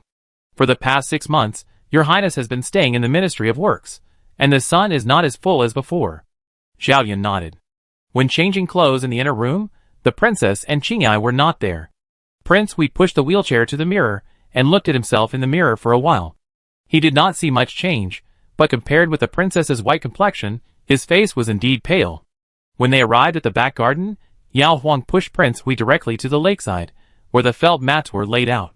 After Prince Hui sat down facing the sunset, Yao Huang lay comfortably on his lap, facing Prince Hui so that she wouldn't be blinded. Zhao Yin, will you regret not seeing off your 3 cousins this morning? The princess should go, and he wouldn't mind if she saw Li Ting Wang when she saw off her 2nd cousin. Yao Huang played with the jade pendant on Prince Hui's waist, glanced at him and said, "No, it's inconvenient for you to meet them, since I married you, and it doesn't make much difference to me whether they are studying martial arts or training at the border. They are all martial artists, and they travel with their long-term attendants, so there's no need for me to worry about them. It is true that I am reluctant to leave, but I can't think about my cousins all day long. Besides, the 3 of them are going to be officials, not to do hard labor." Zhao Yin looked at the princess's skirt. Her embroidered shoes were placed on the grass outside the mat, revealing a pair of feet wearing white silk socks. The princess had her period a few days ago, and Prince Hui has been wearing nothing. The sunset on his face accumulated heat. Zhao Yin patted the princess's shoulder. "Sit up, it's early summer, be careful not to catch a cold." Yao Huang, "No, I just like to lie down and talk to the prince like this." Prince Hui had to support himself with his arms and look up at the blue sky. Yao Huang looked at Prince Hui in this posture, and suddenly his face became hot. He sat up, put on his shoes, and squatted by the lake to watch the fish. Chapter 120. Yao Huang didn't cry when her cousins left Beijing in the morning, but Prince Hui bullied her and made her cry at night. The most annoying thing was that Prince Hui used his hands to support himself, so if Yao Huang wanted to run, he couldn't stop her at all, but Yao Huang couldn't run. How could she abandon her disabled husband at this time? So she had to wait for him obediently while crying and scolding him, like sitting on a wooden boat but couldn't row it herself, and could only let the boat take her to the shore at a fast or slow speed. Finally, they arrived. Yao Huang used her last bit of strength to leave Prince Hui's boat, and then she leaned to the end of the bed, not caring whether Prince Hui's legs were close to her face or not, and closed her eyes without even wanting to bend her fingertips. It was pitch black in the tent. Zhao Yin knew that the princess would need a long time to recover before she could move, so he also indulged himself and lay down. When his breathing gradually calmed down, Zhao Yin sat up first, picked up a towel, and wiped the princess's left leg when she left. After putting on his middle clothes, Zhao Yin moved to the 3-wheeled wheelchair placed beside the bed, and went to the bathroom to clean himself up first. Water had been prepared in advance. After coming out, there was still only the lazy breathing of the princess on the bed. Zhao Yin came to the table and lit 2 lamps with a tinder. Glancing at the bed, Zhao Yin pushed the wheelchair with his back to the princess and picked up the book on the table. Another bucket of water was placed next to the bed. This was a new habit that the couple had adjusted after Prince Hui got a wheelchair that could be pushed by himself. Although Prince Hui had lost his legs but had great strength and recovered quickly, he went to the bathroom to clean up. Although the princess had good legs and feet but was weak every time, she no longer had to get out of bed and could clean up by sitting by the bed. After 3/4 of an hour, Yao Huang put on her undergarment again, put the towel stained with Prince Hui's scent on the edge of the bucket, and laid down in the bed in a clean and refreshing manner. Prince Hui heard it, pushed the wheelchair to the bedside, lifted the wooden bucket 1 step away with 1 hand, waited for the wheelchair to catch up, and then lifted it 1 step. It took a little more time to lift the wooden bucket out of the bed. Yao Huang watched silently inside. This was not her bullying Prince Hui. Once, she fell asleep directly, and was awakened by the sound of lifting water when she was still in a light sleep. When she opened her eyes, she saw Prince Hui lifting the bucket out.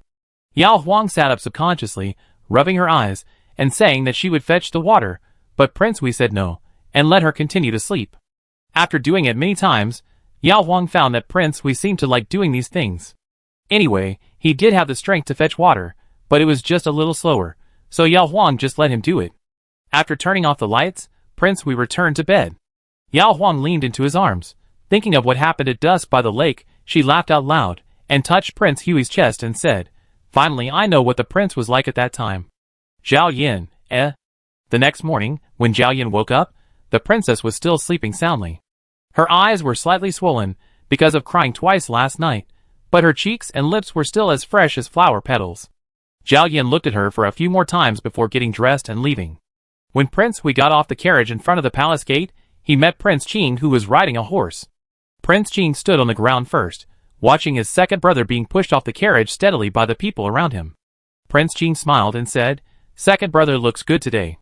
Zhao Yin didn't know whether he was just saying a casual greeting or saw something, but they looked at each other and greeted each other. Prince Qing was just telling the truth. The second brother in front of him did look more energetic than a few days ago. He did not look like this when the four Yaolin brothers were all admitted to the imperial examination. Prince Qin could not guess the reason, and did not waste time on it. In his eyes, the low-ranking military officers of the four Yaolin brothers were insignificant.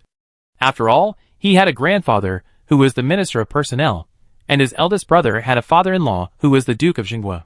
The power of the second brother's wife's family was not even comparable to that of his, and his eldest brother's concubines' families, although his two concubines would have to wait until September to enter the palace. The two brothers walked along the palace road for a while, and then went to the Ministry of Rights and the Ministry of Works respectively. There was no court meeting today, but Emperor Yongchang still had 2 piles of memorials on his desk waiting for him to review. These were sorted and pre-approved by the Secretariat. He just ticked the ones he thought were appropriate, and annotated the ones he thought were inappropriate. While reviewing, Emperor Yongchang picked up another one and saw that it was written on the cover. Memorial by Su Dongyang, the magistrate of Lingshan County, the capital. Emperor Yongchang raised his eyebrows slightly. He remembered that the second son went to Lingshan to escape the summer heat last year, and there was a murder case in Lingshan at that time. Emperor Yongchang opened the memorial, and was even more surprised to find that Su Dongyang was talking about the Huangjing, a specialty of Lingshan, that the second son and his wife had brought back to him. Su Dongyang reported that he had reclaimed 4 mu of land in Lingshan last autumn to try to plant Huangjing. This spring, the grass and trees on the mountain turned green again, and the Huangjing that Su Dongyang tried to plant also came back to life. Those that should sprout sprouted, and those that should grow new roots grew new roots, just like the wild ones on the mountain. Therefore, Su Dongyang thought it was feasible to reclaim land in Lingshan to plant Huangjing, and asked the court for approval, and allocated 20,000 taels of silver to Lingshan County to encourage farming and reclaim land and purchase Huangjing rhizomes. The memorial had a comment from the left Prime Minister, submitted to the Ministry of Works for verification, and it can be approved if it is true. Emperor Yongchang had the left Prime Minister called over and asked him, when was Su Dongyang transferred to Lingshan County? The left Prime Minister was immediately glad that he had checked Su Dongyang's previous performance because the matter Su Dongyang reported was too new, and said, Your Majesty, Su Dongyang was a second-class jinshi in the 25th year, and was appointed as the magistrate of Daming County, Jizhou. After serving for 3 years, he was transferred to Lingshan County the year before last. Emperor Yongchang, how have his performance been in the past few years? Left Prime Minister, they are all excellent, and have done a lot of practical things for the people, including building bridges and roads, and redressing unjust cases. When Emperor Yongchang heard this, he was immediately confused. This Su Dongyang seemed to be an official, who could come up with the idea of planting Huangjing on his own. However, he didn't think of it in the first year after his transfer, but he thought of it after his second son went there to escape the summer heat. His second son was a person who worked silently. After sending the left Prime Minister away, Emperor Yongchang called Yanluan over again and asked him to read Su Dongyang's memorial. Yanluan read it carefully twice and pondered, if it can really be planted, it is indeed a good way to enrich the people. It does not occupy farmland, and there is no need to cut down trees to ruin the famous mountain scenery of Lingshan. Emperor Yongchang, I am just wondering, Lingshan County office is more than 20 miles away from Lingshan town, with a whole Lingshan mountain in between. Su Dongyang is usually busy with official duties, and has only 1 day off. Why would he think of going to the north peak of Lingshan to see where the polygonatum grows instead of going to the main peak in the south of Lingshan to enjoy the scenery? If the mountain where Su Dongyang tried to grow polygonatum was located in the south foot of Lingshan, Emperor Yongchang would not doubt anything. Yanluan, Your Majesty means that what Su Dongyang said in this memorial is untrue. Emperor Yongchang looked at him and said, You may not know that from June to August last year, King Hui had been in Lingshan town to escape the summer heat, and when he came back, he brought me their homemade 9-process polygonatum. Yanluan, Emperor Yongchang, you should try to test Prince Hui. Yanluan, yes. Putting the memorial into his sleeve, Yanluan returned to the Ministry of Works, and continued to deal with the matters at hand, as if nothing had happened. At noon, he took his lunch box to Prince Hui's public room.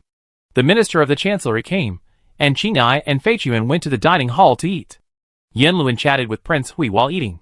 When he was almost done, Yanluan suddenly took out Su Dongyang's memorial, put it in front of Prince Hui, and smiled mysteriously. Zhao Yin. What is this?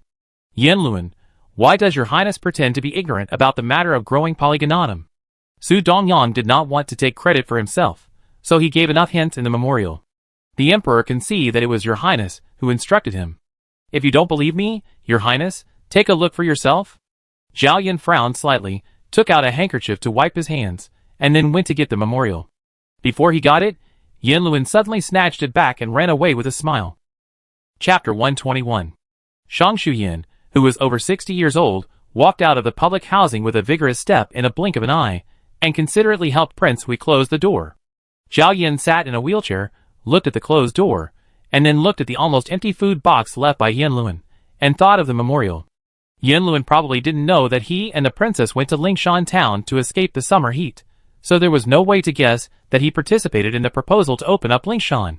"Father." Zhao Yan shook his head slightly. According to his personality before going to Lingshan to escape the summer heat, he rarely met his father, and his father would not chat with him when they met. Originally, he could have kept the fact that he was spending the summer in Lingshan a secret, but the princess said that he should go to pay his respects to his father before visiting his parents-in-law. The princess asked him if he should tell the truth if his father mentioned where they went to spend the summer. Of course he should, because he didn't want the princess to be charged with deceiving the emperor because of such a small matter. Then, the princess said she wanted to send 9 processed Huangjing to his father. Zhao Yan couldn't refuse, because the princess also prepared it for his parents-in-law. His parents-in-law had it, but he didn't want to give it to his father. Wouldn't that be unfilial? At that time Zhao Yan thought, just send it, father has to deal with so many state affairs every day, and when Su Dongyang submits the memorial next year, father may not remember it. However, in October, he entered the Ministry of Works under the promotion of the princess, and began to appear frequently in front of his father.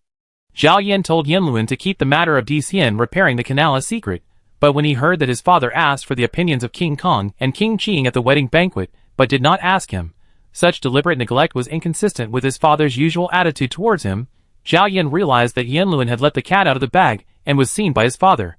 It had only been a month since Dxian was recommended, when Su Dongyang's memorial came, about Lingshan town and Huangjing. "Father." At 3 p.m., the afternoon sun was not so strong, and a young eunuch was sent from the imperial study to say that the emperor had summoned Prince Hui to the imperial study. Zhao Yan had no choice but to change to a 4-wheeled wheelchair. When Qingyai pushed Prince Hui to the straight palace road leading to Chengtian Gate in the inner city of the imperial city, both the master and the servant saw Prince Kong and Prince Qing walking side by side in front. Prince Kong was in the Ministry of Revenue, and was the first of the 3 princes to receive the oral order.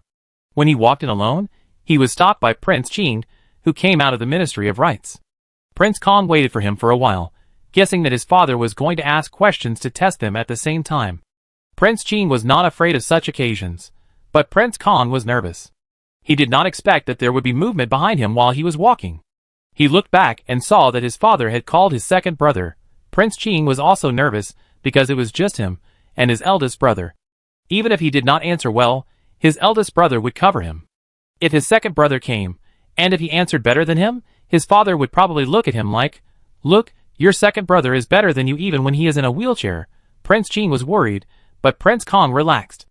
Anyway, they were all at the bottom, but if his second brother came, his third brother would not be able to stand out. "Let me do it." After a while, when Qingyai came closer, King Kong took the wheelchair again. King Hui sat down, and King Qing could only lower his head and ask, "Second brother, do you know why the emperor asked us to go there?"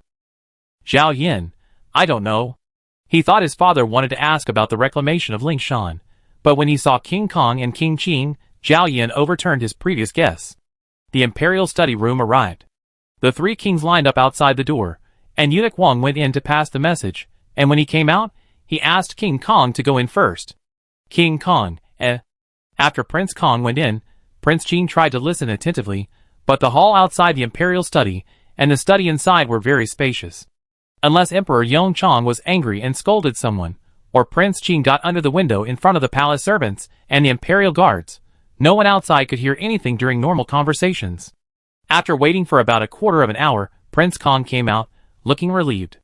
Prince Qing was a little disappointed, but he was safer since his elder brother didn't get scolded. "Second prince, it's your turn." "I push you in?" Eunuch Wang asked, bowing. Zhao Yan nodded. When Eunuch Wang pushed Prince Hui in, Prince Qing whispered to Prince Kong, who was still standing there, "What did father say to my eldest brother?" "Kong, he asked me what I was busy with during the period after the new year." Inside, Eunuch Wang pushed Prince Hui to the opposite side of Emperor Yongcheng's desk and left. Emperor Yongchang looked at the second son and whispered, "Did you teach Su Dongong that method?" Zhao Yin lowered his eyes and said, "Although I taught you, it is up to him to decide whether to do it or not. I don't have the energy to do it myself. If this is successful, it will be the political achievement of County Magistrate Su alone." Emperor Yongchang, "I don't want to hold him responsible for deceiving the emperor. I'm just curious about how you came up with this. My second son, no matter how you look at it, has nothing to do with growing medicinal herbs." Zhao Yin recalled for a moment and said, "That day, Mr. Qi next door celebrated his birthday, and I and the princess went to the banquet. The princess heard the women at the banquet talking about Polygonatum sibiricum, saying that Polygonatum sibiricum was very common on Lingshan Mountain in the early years. As the drug dealers came to collect Polygonatum sibiricum more and more frequently, the villagers dug it up in large quantities, causing the Polygonatum sibiricum on the mountain to decrease sharply, and they could only go to the deep mountains to look for it. Because of what the princess said, I guessed that Polygonatum sibiricum could easily survive in Lingshan Mountain, so I asked the accompanying doctor to go to the mountain to investigate and confirm whether Polygonatum sibiricum could be planted under the tree." Emperor Yongchang said meaningfully, "Your wife is always complaining to you about trivial matters." Zhao Yin, "At that time, I was a secluded person, and I found it interesting to hear her talk about these things." Emperor Yongchang, "You didn't find it interesting. You heard a good idea to solve the difficulties of the local people's lives." Just as Zhao Yin was about to speak, Emperor Yongchang stopped him from being modest and said calmly, "Don't worry too much. I am happy that I have a prince who cares about the people's livelihood." The eldest brother has no opinion. Even if he sees a problem, he is easily influenced by the people around him and cannot follow through. The third brother is too arrogant. He even looks down on the new Jinshi selected in the spring examination. How can Emperor Yongchang expect the third brother to cultivate wise ministers and generals, if you only want to use ready-made capable ministers and generals, which capable ministers and generals are not trained step by step? Because King Hui's words are concise, he came out before he even stayed in there for a quarter of an hour. This time, it was King Qing's turn to go in. This year's civil and military spring examinations went smoothly, and the selected Jinshi also made Emperor Yongchang quite satisfied. Emperor Yongchang simply praised the third brother, and then took out a memorial and let King Qing read it himself. This is a memorial submitted by the prefect of Tanzhou, Jingzhou, saying that the three local bandit leaders Chen Wei, Wang Sheng, and Lu Si have gathered thousands of people to cause trouble in the village, killing and looting passing merchants and ship merchants. Tanzhou officials and soldiers have been dispatched 3 times, but failed because the bandits hid in the mountains and occupied the terrain. The people are unable to bear the harassment and complain. The prefect requested the court to send troops to suppress them. Prince Qing's eyes lit up. It was difficult for the Ministry of Rites to show its ability, except for the imperial examination. He had long wanted to change his job. This wave of mountain bandits appeared just in time. "Father, I am willing to go to Tanzhou to suppress the bandits." Emperor Yongchang asked, "Then tell me how you plan to suppress the bandits." Prince Qing was familiar with military books, thought for a while, and said, "When I arrived in Tanzhou, I would first find woodcutters and hunters who were familiar with the mountain terrain to ask clearly which mountain roads there were, and see if there were any small paths for the army to enter the mountains to kill the bandits. If we cannot enter the mountains, I will arrange a group of merchants to lure them out of the mountains. It would be best if we can catch them all in one fell swoop. If not, we can capture a group of people, and then coerce and lure these captives to lead the army into the mountains." Emperor Yongchang, "Then how many troops do you think are needed to suppress the bandits this time?" Prince Qing, "Tanzhou has 1,000 officers and soldiers. Your Majesty will transfer 1,000 naval forces and 1,000 infantry from the Jingzhou army to your son. This should be enough. If there are more, it will easily alert the enemy." Emperor Yongchang looked at his third son, who was only 21 years old, and said, "I will transfer 5,000 to you. Don't underestimate the enemy because the bandits are few in number." Prince Qing felt warm in his heart and bowed his hands, and said, "Your son will remember your father's teachings." Emperor Yongchang continued, "Tanzhou has many mountains and rivers. If you are undecided, you can discuss with local generals and strive to suppress the banditry with the least casualties. It's good if it goes well, but it doesn't matter if there are mistakes. Send me a memorial, and I will help you find a solution. Remember not to be greedy and reckless. Experience and gain experience. It is a good thing to stumble in small matters occasionally. Remember the lesson, and you will be more cautious and thorough when you take on big responsibilities in the future." Prince Qing understood that his father did not trust him very much. When his second brother was 18 years old, He went to the south to lead troops and won the battle. If he could still fail when he was 21 years old to fight more than 1,000 bandits, even if his father did not mind, he would not be ashamed to return to Beijing. Although his father's instructions were a bit superfluous, Prince Qing was still very happy to get this opportunity. When he stepped out of the imperial study, he had a smug look on his face. Seeing his two brothers waiting outside, Prince Qing smiled and said, "Big brother and second brother are still waiting for me. I thought you had left long ago." Zhao Yin, He wanted to leave, but Prince Kong held the wheelchair and insisted on waiting for Prince Qing, so he could only wait. King Kong was shocked when he saw the pride in Prince Qing's eyes. When he was far away from the imperial study, he pretended to ask casually, seeing that the third brother looks happy, "Is there something good?" Prince Qing glanced at his second brother, who was much shorter than them, and sighed, "There is a group of daring mountain bandits in Jingzhou. They are burning, killing and looting everywhere, and simply don't take the court seriously. My father asked me to go there to suppress the bandits. Alas, if I set out now, it will be hot there. I am afraid that the bandits will find it too hot to hide in the mountains, and not come out, leaving me with soldiers but nowhere to go." King Kong, King Qing, no more talking. I go to the Ministry of War to ask about the situation of the Jingzhou army. Leaving behind his two brothers, who had been waiting for him for at least 2 cups of tea, King Qing moved his 2 slender legs and walked away happily like a horse that was finally released from the cage. King Kong gritted his teeth secretly and said to his second brother in the wheelchair, "Third brother, you still like to show off. It's just to suppress bandits, so he can go, but his martial arts are not as good as the third brother, so it is difficult for his father to think of him first when encountering such a military officer." His second brother remained silent. In the eyes of Prince Qing's party, his going to suppress the bandits was a great opportunity. Even if his military achievements were not great, they could still brag about it. What they feared was that Prince Kong could only make calculations in the Ministry of Revenue, and did not even have the opportunity to make small achievements. In just 2 days, concubine Shen Rou, Princess Fu Chenghong, Minister of Personnel Shen Shiyan and Princess Zheng Yuanzhen of Prince Qing all gave Prince Qing detailed instructions, which made Prince Qing tired of listening to them. He could not wait to leave the capital with a team of personal guards. Prince Hui would not mention anything that had nothing to do with the couple to his own princess. It was not until the Dragon Boat Festival that Yao Huang followed Prince Hui into the palace to attend the palace banquet, and heard Queen Zhou and concubine Shen Rou mention that Prince Qing should have arrived in Jingzhou by now. Yao Huang then noticed that there was indeed one person missing from the Yongchang Emperor and his son. However, compared to Prince Qing's going to suppress the bandits, Yao Huang was more curious about those bandits. How dare they dare to cause trouble when the country was peaceful and the people were safe? It was a pity that Queen Zhou and concubine Shen Rou only cared about Prince Qing and did not mention these. It was time for archery again. Yao Huang quietly looked at her own Prince Hui. Prince Hui sat upright without looking around. Even if the princess coveted the 100 taels of gold for the first prize, he couldn't steal the limelight every year. Yao Huang certainly wouldn't blame Prince Hui for this, but it didn't stop her from using it to tease him. "It's only been a year since we got married, and Prince Hui is too lazy to make me happy. He knows I like gold, but he doesn't even go to win it for me." On the carriage back to the mansion, Yao Huang sat in Prince Hui's arms, clinging to his neck and shaking her lips. In summer, clothes are thin, and Prince Hui can't stand the princess's coquetry. He closed his eyes and announced the good news in advance. This year, the emperor will go to Beiyuan to escape the summer heat. He will leave in late May and stay until the end of the military review in mid-September. The princess immediately stopped pouting. "Can we go too?" Zhaoyan nodded. Yao Huang was overjoyed. Not long ago, she regretted that Prince Hui, who was on duty, could no longer accompany her to escape the summer heat, but this year she could go to the royal Beiyuan palace. "That's great, Prince. Tell me what Beiyuan looks like."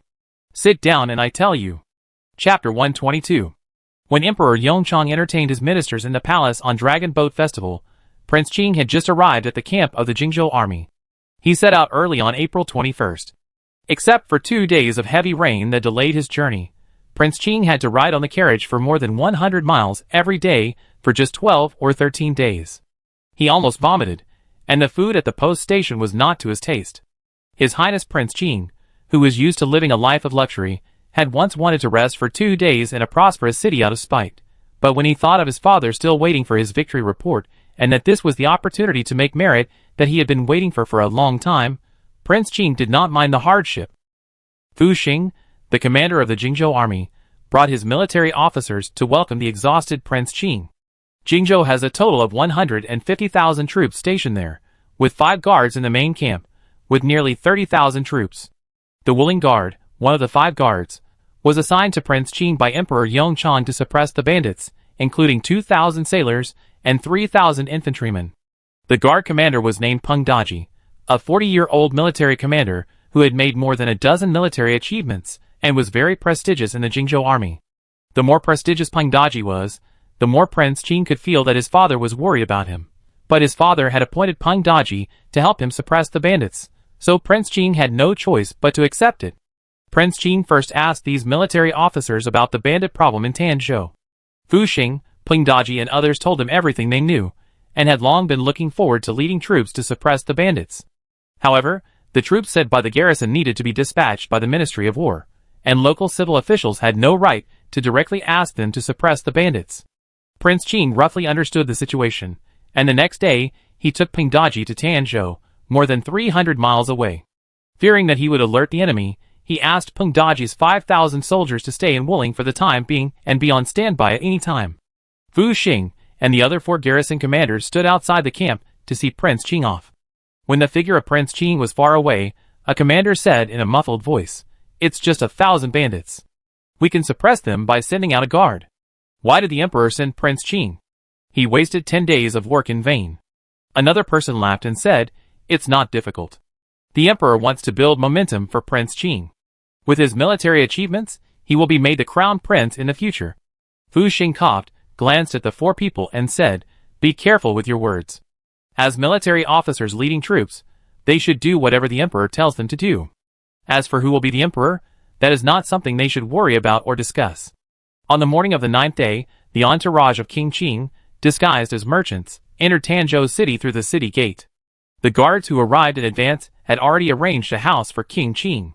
King Qing moved in with Peng Daji. He took a bath and changed his clothes. When Feng Shifu in the prefectural office learned that King Qing had arrived, he put down his official duties and hurried to pay his respects. King Qing sat in the main seat, looking at Feng Shifu, who was nearly 40 years old and kneeling on the ground, and asked him about the details of the 3 bandit leaders. Feng Shifu told the story with a sad face. Bandit leader Chen Wei was the son of a local wealthy businessman. He had practiced martial arts since he was a child, and had good martial arts skills. However, he had been domineering and arrogant since he was a child. Although he did not leave any charges that could put him in prison, his reputation was ruined early, and he completely lost the opportunity to participate in the martial arts imperial examination. Last year, Chen Wei took advantage of his father's absence to have an affair with one of his father's concubines. When Chen's father came back, he found out and drove Chen Wei out of the house in a rage. No one knew where Chen Wei went.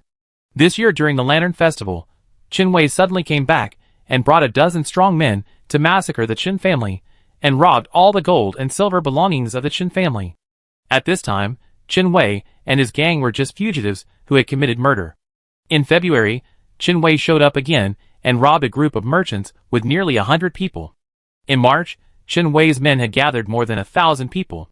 Prefect Feng tried to suppress the bandits but failed, but he captured several prisoners and learned about the other 2 bandit leaders, Wang Sheng and Lu Si. Wang Sheng, like Chen Wei, was a fugitive who had committed murder many times.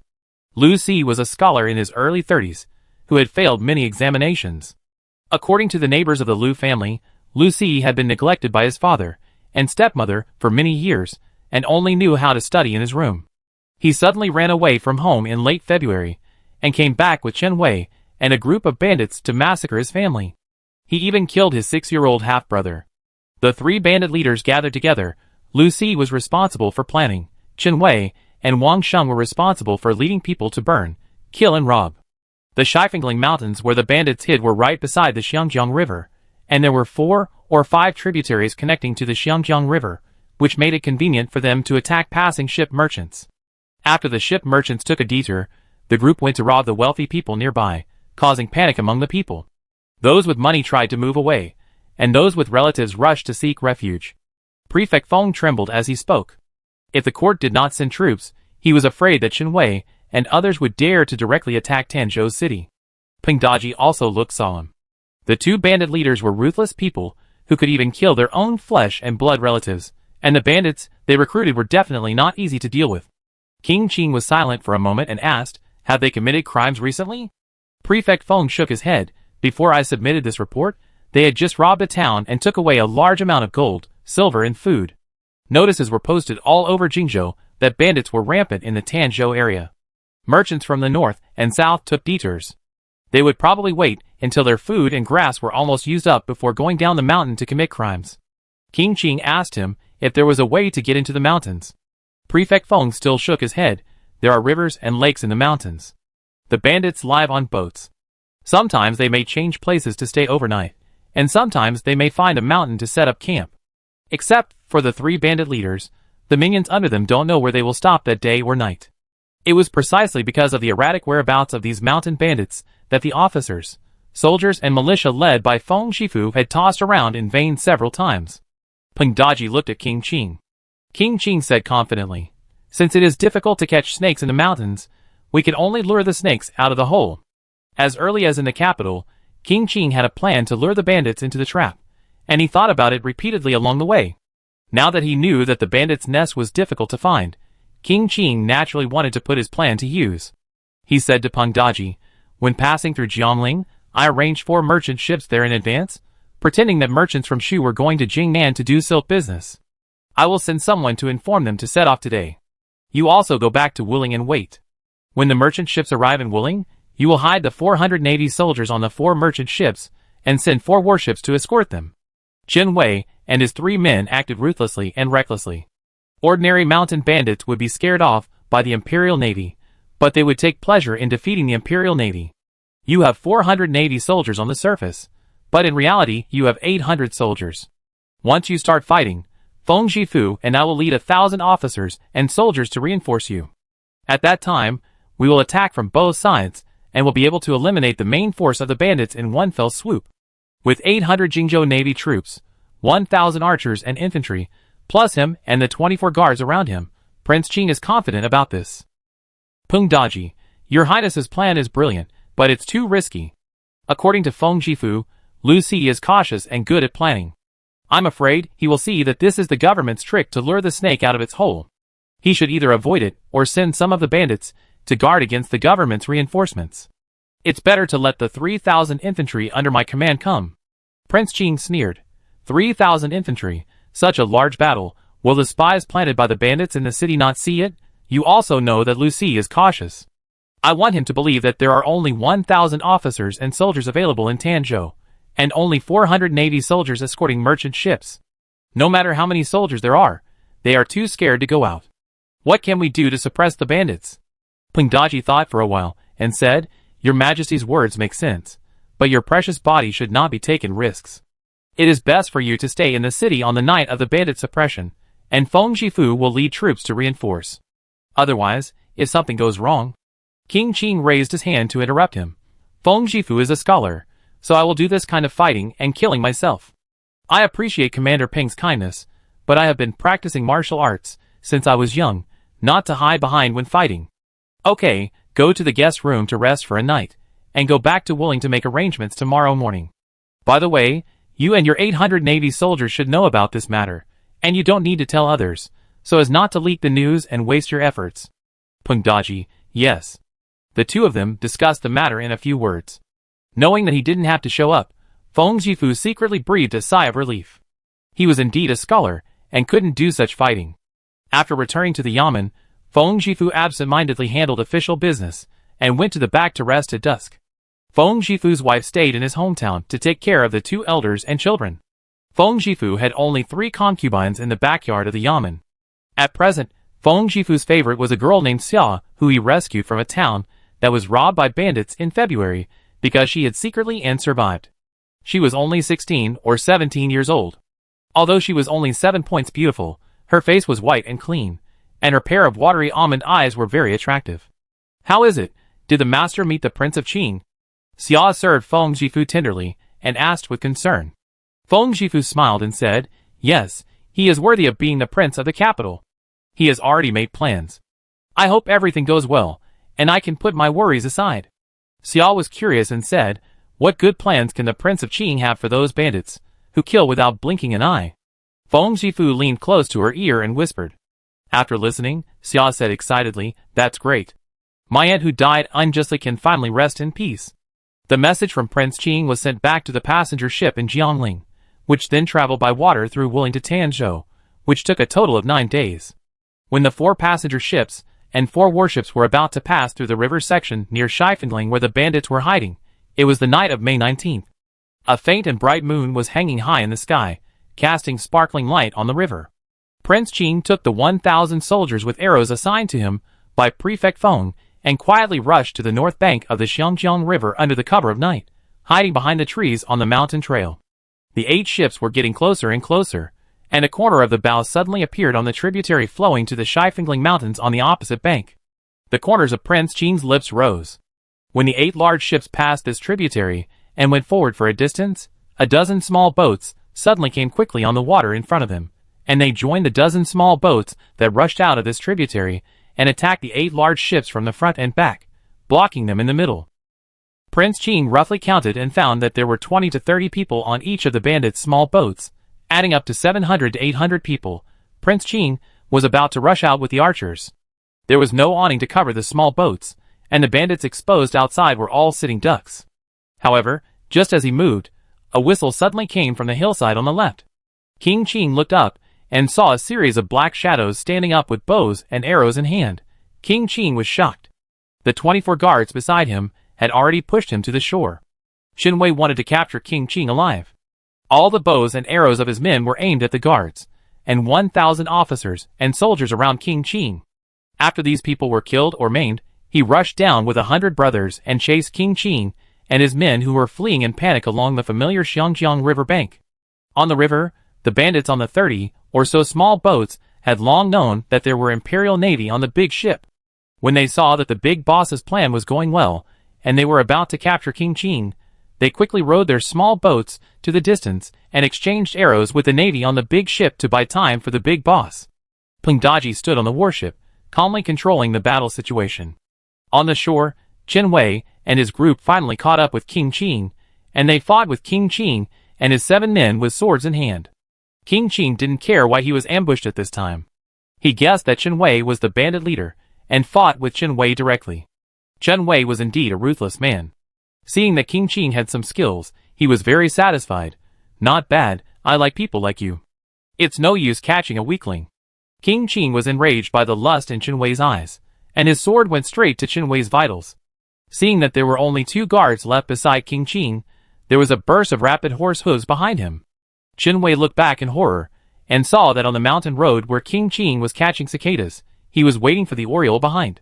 A group of horses rushed out like a gust of wind, turning a corner and running towards them. The moonlight was bright, and the horses were armored Imperial cavalrymen. Qin Wei's eyes were bloodshot. At the same time, King Qing's sword took advantage of the opportunity to stab from behind, directly piercing the bandit leader who had damaged his reputation. Chapter 123. Tonight, the bandits attacked at night, with a total of 906 people. The bandit leader Qin Wei was killed by King Qing, and the second leader Wang Sheng was shot by an arrow and captured alive by the navy under Peng Daji. The remaining more than 800 people died on the spot by the court navy. Under the swords and arrows of the cavalry, more than 30 people were wounded and captured. A few others who were good at swimming jumped into the water and escaped. It was dark in the mountains, and in order to avoid being ambushed again, Peng Daji did not let the navy chase. The navy on the 8 large ships was well prepared, and only 7 people died from arrow wounds, and more than 40 were injured. However, more than 900 officers and soldiers of the prefecture led by Prince Qing died under the arrows of Qin Wei and other bandits. Some of them were not fatally wounded by arrows, but were stabbed by the bandits, who rushed down. Only a dozen people who fled backwards, and a few officers and soldiers who pretended to be dead after falling to the ground survived. Prince Qing was stabbed in the arm. The wound was not deep, but only 2 of the 24 guards he brought from the palace in the capital to protect him survived until the cavalry reinforcements. There was a military doctor on the warship, and after landing, the military doctor hurriedly cleaned and bandaged Prince Qing. The soldiers held torches and guarded around King Qing. King Qing sat on the ground, his eyes downcast, his face gloomy. In the battle tonight, 2 bandit leaders died, and 1 was captured, and the main force of the bandit group was successfully wiped out. Judging from these alone, he won the battle, but Ping Daji's navy was almost intact, and the reinforcements he brought died more than the bandits. Even if Ping Daji hadn't arranged for the deputy commander of Wooling Guard to bring 300 cavalry to the rear to support and arrive in time, even King Qing himself would have been captured by Qin Wei and others. Thinking of the look Qin Wei gave him when he was alive, King Qing wanted to pick up the knife again and cut Qin Wei into pieces. The military doctor carefully sprinkled a layer of medicine powder on the left arm of the King of Qin, and then bandaged it carefully. After the wound was treated, the King of Qin glanced at the river and questioned Ping Daji. "Why didn't you chase them? Those escaped bandits went to the tributary, and they will definitely flee back to the temporary station of the bandits' den tonight." Ping Daji. The tributary becomes narrower and shallower as it goes deeper. Warships cannot pass. If we use the small boats left by the bandits, we will be in danger of being ambushed by archers. The King of Qin pursed his lips. Now he couldn't stand the word archer the most. Ping Daji already knew the mind of King Qin and ordered his men to bring Wang Sheng, who was tied up, to interrogate him. "How did you know that the merchant ship was a bait? And how did you know that there would be prefectural officials and soldiers on the shore?" Other merchant ships took a detour because they had little cargo and were timid, but the merchant ship arranged by King Qin had a lot of cargo and asked the Jingzhou Navy to escort it. It made sense, and King Qin only brought a small number of guards to secretly enter Tanzhou City. As soon as he arrived, he decided to lure the snake out of its hole. Since then, he has not interacted with Feng Jifu again.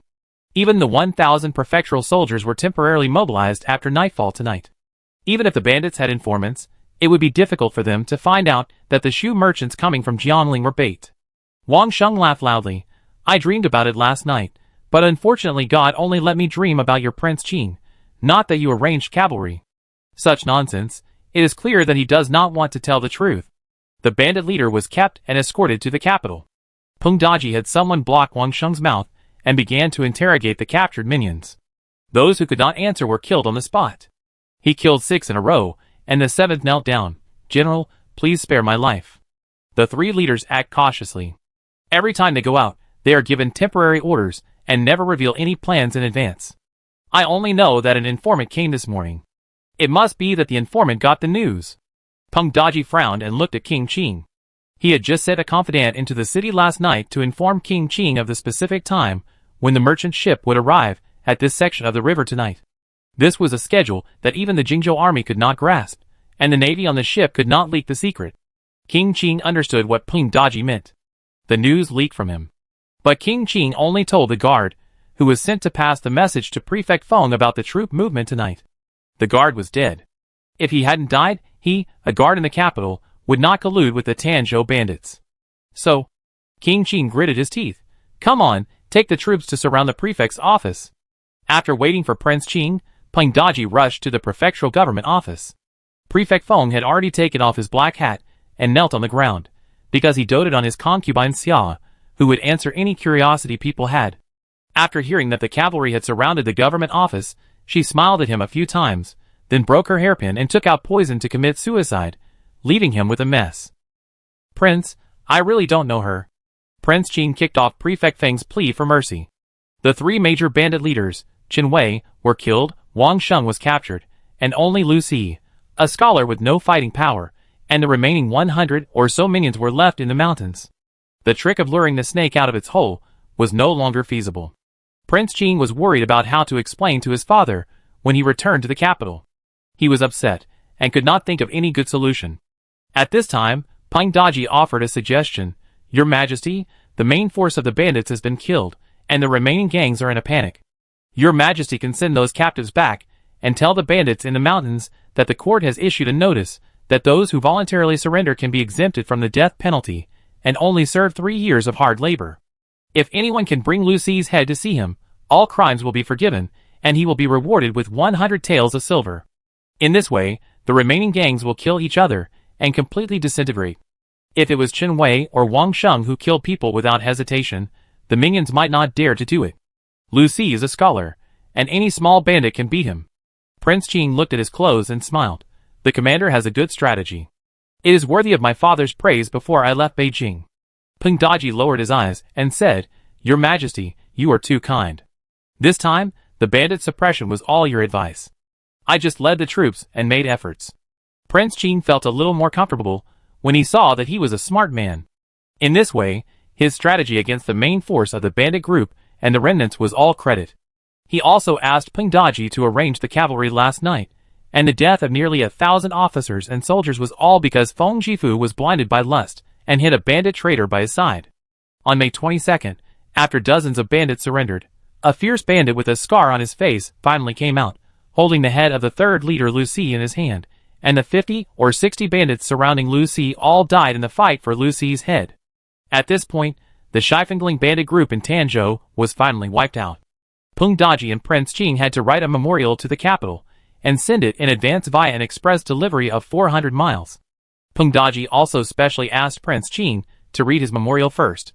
Prince Qing read it carefully and found that although Peng Daji did not praise him to the sky, he also gave him the credit for making the decision. He also reported his merits of killing Chen Wei and the merits of the centurion, who captured Wang Sheng alive in the navy. Finally, he denounced Feng Jifu for leaking secrets. After arriving in Jingzhou for more than half a month, King Qing finally praised Peng Daji in his heart. He was a loyal and honest person who did not seek credit or be greedy for credit. Before leaving, King Qing specially invited Peng Daji to a banquet. Peng Daji was well versed in the ways of the officialdom, so he would not openly offend King Qing, but he knew that Emperor Yongchang was the person he should be most loyal to. Therefore, Peng Daji did not tell King Qing that the emperor had already transferred a secret guard from Jingzhou to monitor local officials on behalf of the emperor. The secret guard asked him about King Qing's words and deeds on suppressing bandits. Peng Daji was like seeing the emperor, and did not dare to hide a word. On May 26th, after several days of bumpy rides, Emperor Yongchang, who had just arrived at Beiyuan, had a good sleep alone in the bedroom of the temporary palace. The next morning, the two prime ministers brought 2 piles of memorials, and next to them was a small pile of secret memorials from various places that were placed separately by Eunuch Wang and submitted directly to the emperor for personal review without going through the secretariat. It was true that Emperor Yongchang came to Beiyuan to escape the summer heat, and it was also true that he could not delay state affairs. Because he would stay in the temporary palace for nearly 4 months, Emperor Yongchang brought the 2 prime ministers, 6 ministers, and the princes, marquises, and military officers in Beijing. The memorials from various places that should be sent to the capital would be sent directly to the temporary palace, and after the emperor and important officials reviewed them, they would be sent to various government offices in the capital for handling. Emperor Yongchang first read the memorials that the 2 prime ministers put on the top. These memorials were usually important matters. Although secret memorials were secret, they were not urgent matters. In some places, the secret guards even reported that a certain official received a beautiful concubine sent by someone on a certain day of a certain month. In order to make Emperor Yongchang feel good, the first 2 memorials were the reports of Prince Qing and Peng Daji on the suppression of bandits in Tanzhou. Emperor Yongchang read Peng Daji's first. Before opening it, Emperor Yongchang was calm, because the court sent 5,000 elite soldiers from the guards to suppress only 1,000 bandits. It was reasonable to succeed. Failure to suppress them once or twice was at most a poor job, and at most it would be delayed for a while, but there would never be heavy casualties. After opening it, Emperor Yongchang first saw Peng Daji's concise summary. The bandit's nest has been destroyed. Emperor Yongchang nodded unconsciously, and then read on. The third brother decided on a good plan to lure the snake out of its hole after arriving in Tanzhou and understanding the situation. This statement seemed to be praising Prince Qing for his strategic and decisive actions. But Emperor Yongchang frowned. Didn't he decide on a plan just by listening to Prefect Feng's talk? Didn't he say that he would ask the hunters and woodcutters for advice on how to enter the mountains? Prefect Feng said it was difficult to find. So it was difficult to find? Maybe Prefect Feng himself was incompetent. While thinking about this, Emperor Yongchang has already seen the casualties on both sides. Counting the 2 battlefields where the bandits were lured out and the remaining bandits were disintegrated, less than 900 bandits were killed, but 977 soldiers from Tanzhou Prefecture died. It is said that Feng Jifu was dragging his feet, but if Emperor Yongchang were to go, he would definitely find out the details of Feng Jifu first, check how he suppressed bandits before, and check how he served as a prefect, and whether there were any flaws in his character. Wouldn't this investigation reveal that Feng Jifu had a beautiful concubine who had survived the banditry? The bandit, who could kill his own father and mother, who came down the mountain just to rob silver and beauties, would definitely check in advance which family had silver and which family had beauties, and how could he miss one for the middle-aged prefect Feng to save the beauty? Emperor Yongchang slapped Peng Daji's memorial on the desk, and picked up Prince Qing's memorial with a sullen face. The third son, who was so proud of his job, was humble in his memorial, praising the bravery of Peng Daji's navy and the timely support of the cavalry he arranged for the bandits' ambush. Emperor Yongchang was still unhappy, but thinking that the third son was almost captured alive by the bandits and stabbed, and that the arrangement of cavalry support was also cautious, Emperor Yongchang could not bear to blame his son anymore. After all, he was still young, and it was his first time to go on a business trip. After this lesson, he should understand the art of war, and know the enemy next time. After reading these two half-happy memorials, Emperor Yongchang was about to take down a memorial from the secretariat, when he suddenly saw that the top of the pile of secret memorials was from Jingzhou. Emperor Yongchang turned his hand, and picked up this one. The secret guard wrote everything that Peng Daji said, and like a play, he listed every conversation between Peng Daji and Prince Qing, including details that were not mentioned in the two memorials. Emperor Yongchang then realized that the cavalry that rescued the third son was arranged by Peng Daji himself after his persuasion failed. It turned out that after the third son was stabbed, he still wanted Peng Daji's navy to chase the mountain bandits, who had fled underwater. It turned out that only 2 of the 24 guards brought by the third son were left, and the method of recruiting the remaining mountain bandits had nothing to do with the third son. Therefore, his third son only accomplished one thing in this trip to Jingzhou, which was to embarrass their Zhao family in front of the local army. Chapter 124. Yao Huang had just woken up when Emperor Yongchang was reading the victory report sent by his third son in the imperial study. Beiyuan is less than 200 miles away from the capital, but the emperor and the 10,000 imperial soldiers and 20,000 Beijing soldiers who accompanied him were slow, and it took 6 days to arrive. During these 6 days, Yao Huang and Prince Hui rode in separate carriages and slept in different tents at night. Because of the summons of Emperor Yongchang or Empress Zhou, the couple might not even be able to eat 3 meals a day together. They looked at each other from a distance, and felt like they were separated even though they were in the same place. Yao Huang thought she was quite pure and unselfish, but Prince Hui had a pure and unselfish face, but in fact he was very lustful. He had only been celibate for 5 nights, but last night he pestered her twice despite the fatigue of the journey. Replying to the princess, the prince went to the front court to work early in the morning. The temporary palace was built in imitation of the imperial city, divided into the front court and the back hall. The difference was that the front court on the temporary palace side arranged houses for the accompanying officials to stay, while the princes, princesses and their families were allocated palaces in the back hall. The bedroom of Emperor Yongchang was located in the middle of the back hall. The palaces on the west were allocated to the concubines and princesses, and the palaces on the east were allocated to the 3 princes. Prince Kong and his family lived in Qinghui Hall, Prince Hui and his wife lived in Yunshan Hall, Prince Qing and his wife lived in Songfeng Hall, and the 4th prince, who was still a long way from getting married, also lived in Qingwan Hall on this side. Yao Huang, who was still lying, admired Prince Hui even more. After the eldest princess and the 2nd princess successively decided on their husbands, Prince Hui took the initiative to take on the task of rebuilding the princess mansion for his 2 younger sisters. Compared with those works that directly involve people's livelihood, building a mansion for the princesses sounds simple, but it is also easy to cause trouble. For example, Prince Hui had to calculate the money carefully, and not build a princess mansion too extravagantly. Queen Zhou and the eldest princess were reasonable. The wood and stone materials used were in line with the princess's status, and the garden was built elegantly and beautifully. The 2nd princess was not satisfied and personally went to her 2nd brother to complain about this and that. Prince Hui was good-tempered and did not increase the money, but was willing to try his best to meet the 2nd princess's other requirements. Yao Huang said that she would not want to avoid such a thankless job, but Prince Hui not only accepted it, but also worked hard and conscientiously. Fortunately, concubine Du was ill last month, and her spirits did not improve after such a long time of recuperation. Not only did she not trouble Prince Hui because of the 2nd princess's mansion, but she did not even come to Beiyuan for summer vacation this time, and stayed in the capital as a concubine. After washing and dressing, and having breakfast, Yao Huang took out the Beiyuan scenery painting that Prince Hui had drawn for her. The temporary palace could not be painted, because it would violate taboos. Prince Hui only drew the mountains, lakes, grasslands around Beiyuan and several gardens, and rare animal gardens carefully taken care of by palace servants for the princess based on his memory. Yao Huang pointed out the location of the rare animal garden and took Aji out. Standing at the door of his house, Yao Huang asked Aji to go to Songfeng Hall in the east to ask if Princess Qing had left.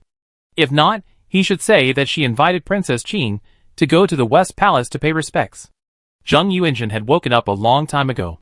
Although she would occasionally sleep in her own house, now that she lived in the palace with the Emperor and Empress, Zheng Yuanjun would naturally not neglect the rules. According to Zheng Yuanjun's temperament, she should have paid respects to the concubines a long time ago, but her mother repeatedly told her to maintain superficial harmony with her two sisters-in-law. Zheng Yuanjun asked the little maids to pay attention to the movements of Princess Kong and Princess Hui in front. Once the two were about to go out, she would leave, and then the two would naturally wait for her to go with her. Zheng Yuanjun waited for an hour, and it was almost 12 o'clock. Thinking that Yao Huang was always the last one to get up in Chushio Pavilion, Zheng Yuanjun continued to endure. Princess Hui is going to the West Palace, and asks if you want to go with her. After hearing this, Zheng Yuanjun walked out directly. Yao Huang was talking to Qining, and the two concubines of King Kong. These three got up early, and were also waiting for Yao Huang, but they were waiting in front. As soon as Yao Huang showed up, they led the children out. Second aunt, why did you get up so late? The young Prince Dungur stood beside his gentle stepmother Qining and asked curiously. Qining looked at Yao Huang awkwardly. If it was her own child, she would remind Dungur not to ask such rude questions. But Dungur was the blood of the former princess, and the second most noble prince in the Kongwang mansion. Yao Huang smiled and said, because the Empress Dowager understands that we are tired on the road, she specifically told us yesterday that we can sleep a little longer. She, a young person who is usually active, felt her way sore after sitting in a carriage for 6 days. Queen Zhou is 51 years old, and she must want to sleep more and get up later. Dungur looked at the wet nurse behind him with resentment. Wet nurse, eh? Zheng Yuanjun, who happened to hear this conversation, eh? The group walked and talked to the West Palace. It was a long way from east to west. It was a summer morning again. Qining, Zheng Yuanjun, and the two concubines all had sweat on their foreheads. Yao Huang's face was not red, and she was not out of breath. If she hadn't been moving lightly to accommodate the 4 people, she could have walked faster. On Queen Zhou's side, concubine Lu Xian, concubine Shenrou, Princess Fu Chengzhang, the eldest princess, and the second princess were all there, laughing and chatting about something. When the 3 little princesses came to her, concubine Xian looked at her daughter-in-law and asked curiously, why did you come so late this morning? Qining was just beginning to feel embarrassed when Yao Huang beside her smiled and explained, I got up late and bothered my eldest sister-in-law. My third sister-in-law and her husband have been waiting for me. Concubine Xian smiled kindly, it's okay. I just asked casually. Concubine Rou and Princess Fu Qingchang also understood Yao Huang's temper. She was good at talking, so no one would pick on her little problem of sleeping in. After all, there was no benefit in picking on her. Queen Zhou said, today is the first day, you just come to pay respects, and come once every 5 mornings in the future.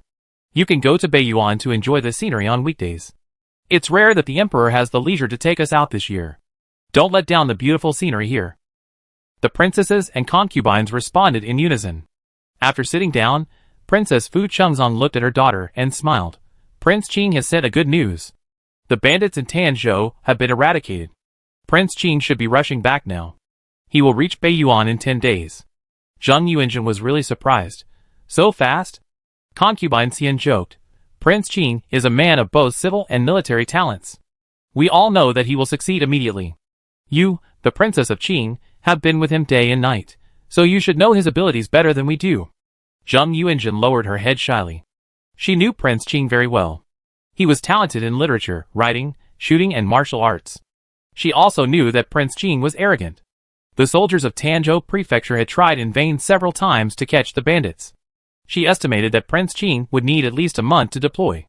Now, excluding the time wasted on the journey, and the time it took for the victory report to arrive, Prince Qing only took half a month to finish the battle. Although it was unexpected, Zheng Yuanjun was still very happy that Prince Qing had made a contribution and given her face. Yao Huang brought Qining to congratulate her in time. Concubine Xian nodded secretly. Even if she was not comfortable with Prince Qing's contribution, she and her daughter-in-law had to show their happiness at this moment. When the small talk was almost over, when Queen Zhou let the young people go out to play, Yao Huang said that she wanted to go to the rare animal garden and asked who wanted to go with her. Dungur and his 3 children were the first to show their longing, so Qinying's 3 mothers must follow. The second princess looked at the eldest princess.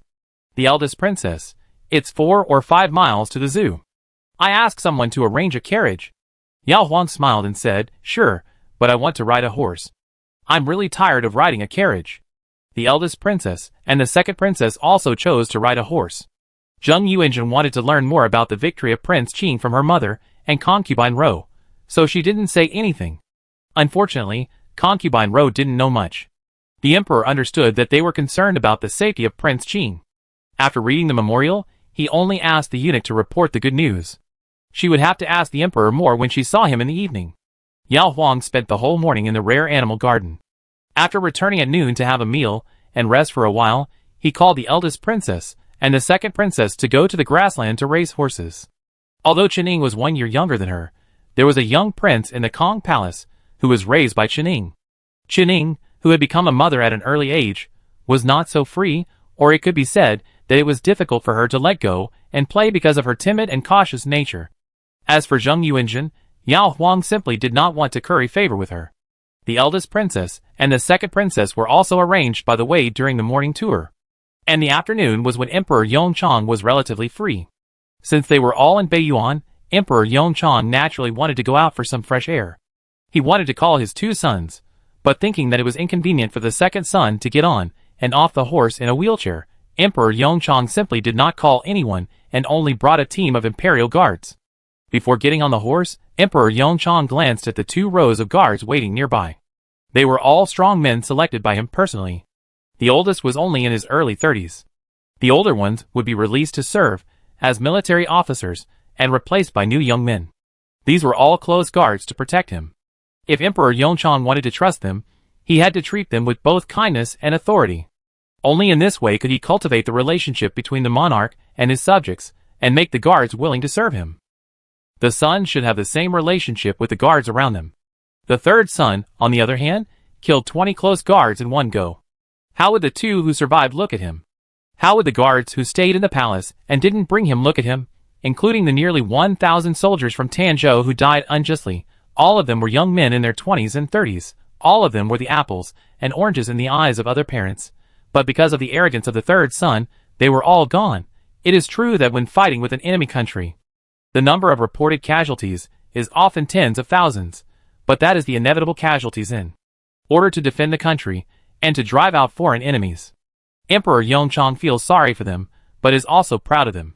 What's the matter with the death of the 1,000 soldiers from Tanzhou?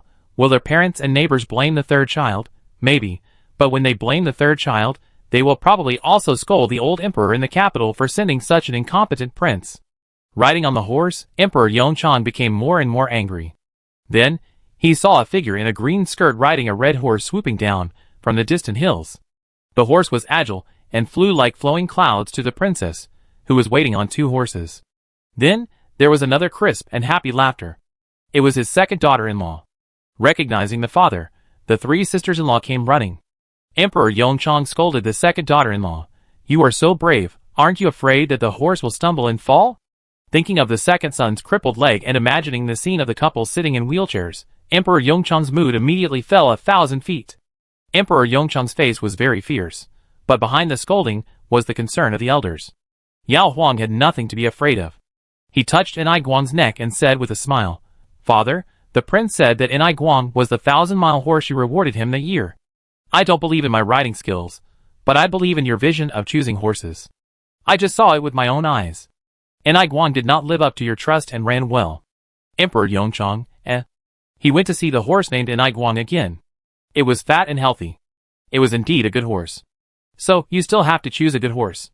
It will only do harm if you praise a bad horse. Chapter 125. The work of building the mansions for the 2 princesses was generally easy, so Zhao Yan left his official residence as soon as the twilight hour arrived. The emperor seldom came to the palace, so in order to avoid extravagance and waste, the outer court offices were far less spacious and magnificent than those in the capital. However, those who could accompany the emperor to escape the summer heat were high-ranking civil and military officials, and errand boys, who did not need too much space.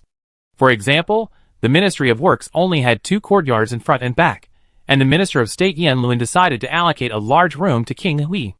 As early as when Emperor Yongchang decided to come to the temporary palace to escape the summer heat, he issued an order to the Ministry of Works to arrange for craftsmen to change the thresholds of the temporary palace. Yanluan then asked Prince Hui to send a few craftsmen to change the thresholds of his residence and public housing in the temporary palace on the grounds of insufficient manpower. In this way, Prince Hui moved around the temporary palace as smoothly as in the imperial palace. Qingyai pushed the wheelchair, Fei Chu unlocked the door, and the master and servant left the Ministry of Works at an unhurried pace. On the palace road leading to the rear hall, they met Prince Kong. As soon as Prince Kong approached, Qingyai tactfully gave up his wheelchair. He knew that his prince would never push and yield with Prince Kong on such a small matter. Prince Kong asked several attendants to stay away, and pushed his second brother forward alone, saying with a smile, as soon as the third brother arrived in Tanzhou, he wiped out the gang of mountain bandits. Did you hear about this, second brother? Important military affairs need to be kept secret. After the emperor reads such a victory report, it will spread among officials. Prince Hui, who had been in the Ministry of Works for a whole day, and no one except Yanluan would come to chat with him, shook his head. King Kong, Thinking of his second brother's nerdy nature, King Kong lowered his voice, and said, others only know that the third brother won the battle. I have read the memorial sent by the Secretariat to the Ministry of Revenue to approve the pension silver. Second brother, guess how many casualties did the third brother suffer in this bandit suppression? Zhao Yan asked cooperatively, how many? Kong King, 7 Jingzhou naval forces, 977 Tanzhou government soldiers. Zhao Yan frowned. He remembered that when he mentioned this matter at the court meeting before, he said that the Tanzhou bandit group had only 1,000 people. Prince Kong continued to reveal the details of Peng Daji's memorial, saying that those palace soldiers were harmed by the concubine of Feng Jifu. Finally, Prince Kong sighed, although the bandit problem has been eliminated, this way of winning by hurting 800 enemies, and 1,000 of our own is really depressing. Zhao Yan did not respond to his heavy feeling. A conversation can only go on if there is a give and take. When he did this, Prince Kong was embarrassed. He walked a few steps, and tried to find a topic about the scenery of Beiyuan. This was also the reason why Prince Hui said a few him after he talked a lot. Ah. Yes. When they arrived at Qinghui Hall where he lived, Prince Kong could not wait to return the wheelchair to Qingyai. Qingyai continued to push Prince Hui back to Yunshan Hall in front. Eunuch Chao came to greet them with a smile, explaining for the princess, who did not show up. The princess just came back, and just called for water. Zhao Yan nodded. When he arrived at the main hall in the front yard, Zhao Yan saw a vase of colorful wild flowers on the long table, red, purple, yellow, and white, mostly with a few small petals. Taking out a single flower would only make it look ordinary, and pale in comparison with the various famous flowers carefully cultivated in the garden of the palace. But such a large bunch of them clustered together gave people a lively feeling. Eunuch Chao, this is what the princess picked from outside, saying that it's fresh for the prince to see. Prince Hui had been admiring the flowers here before the water room brought hot water. After bathing, Zhao Yan changed into casual clothes and went to the backyard. The princess did not come out to meet him. When Aji lifted the curtain of the east room, and the princess lay upright on the couch with her long black hair hanging down over the edge of the couch, Zhao Yan immediately raised his right hand. Qingyai saw it, stopped, lowered her head and retreated. Aji continued to hold the curtain, and she put it down when Prince Hui pushed his four-wheeled wheelchair in. Yao Huang had just laid down, and he felt comfortable all over, so he didn't bother with the empty formalities with Prince Hui. Seeing Prince Hui approaching slowly by pushing his wheelchair, Yao Huang smiled at him. In Prince Hui's eyes, although the princess was lying in an unrefined posture with her hair disheveled, her cheeks were flushed and her eyes were moist. Her thin summer clothes were softly attached to her body, outlining the undulating scenery of the mountains. As he got closer, the fragrance of the flower dew from the princess' hair spread over him, drowning him like an invisible mist. Why are you lying like this? Zhao Yan asked. Prince Hui, who was sitting in a wheelchair, was taller than the princess lying on the couch, and his eyes looked down at him with a hint of majesty that seemed to be a reprimand. Yao Huang blinked and said innocently, I didn't want to either, but I don't know what happened today. My waist was sore after running for a while. Zhao Yan, He looked away, and after a while, asked the princess to close her eyes. The princess might be bold, but as long as it was not a matter of rules, she would do whatever Prince Hui asked her to do, including those nights, when the princess would only cry and scold Prince Hui, but her body would always cooperate.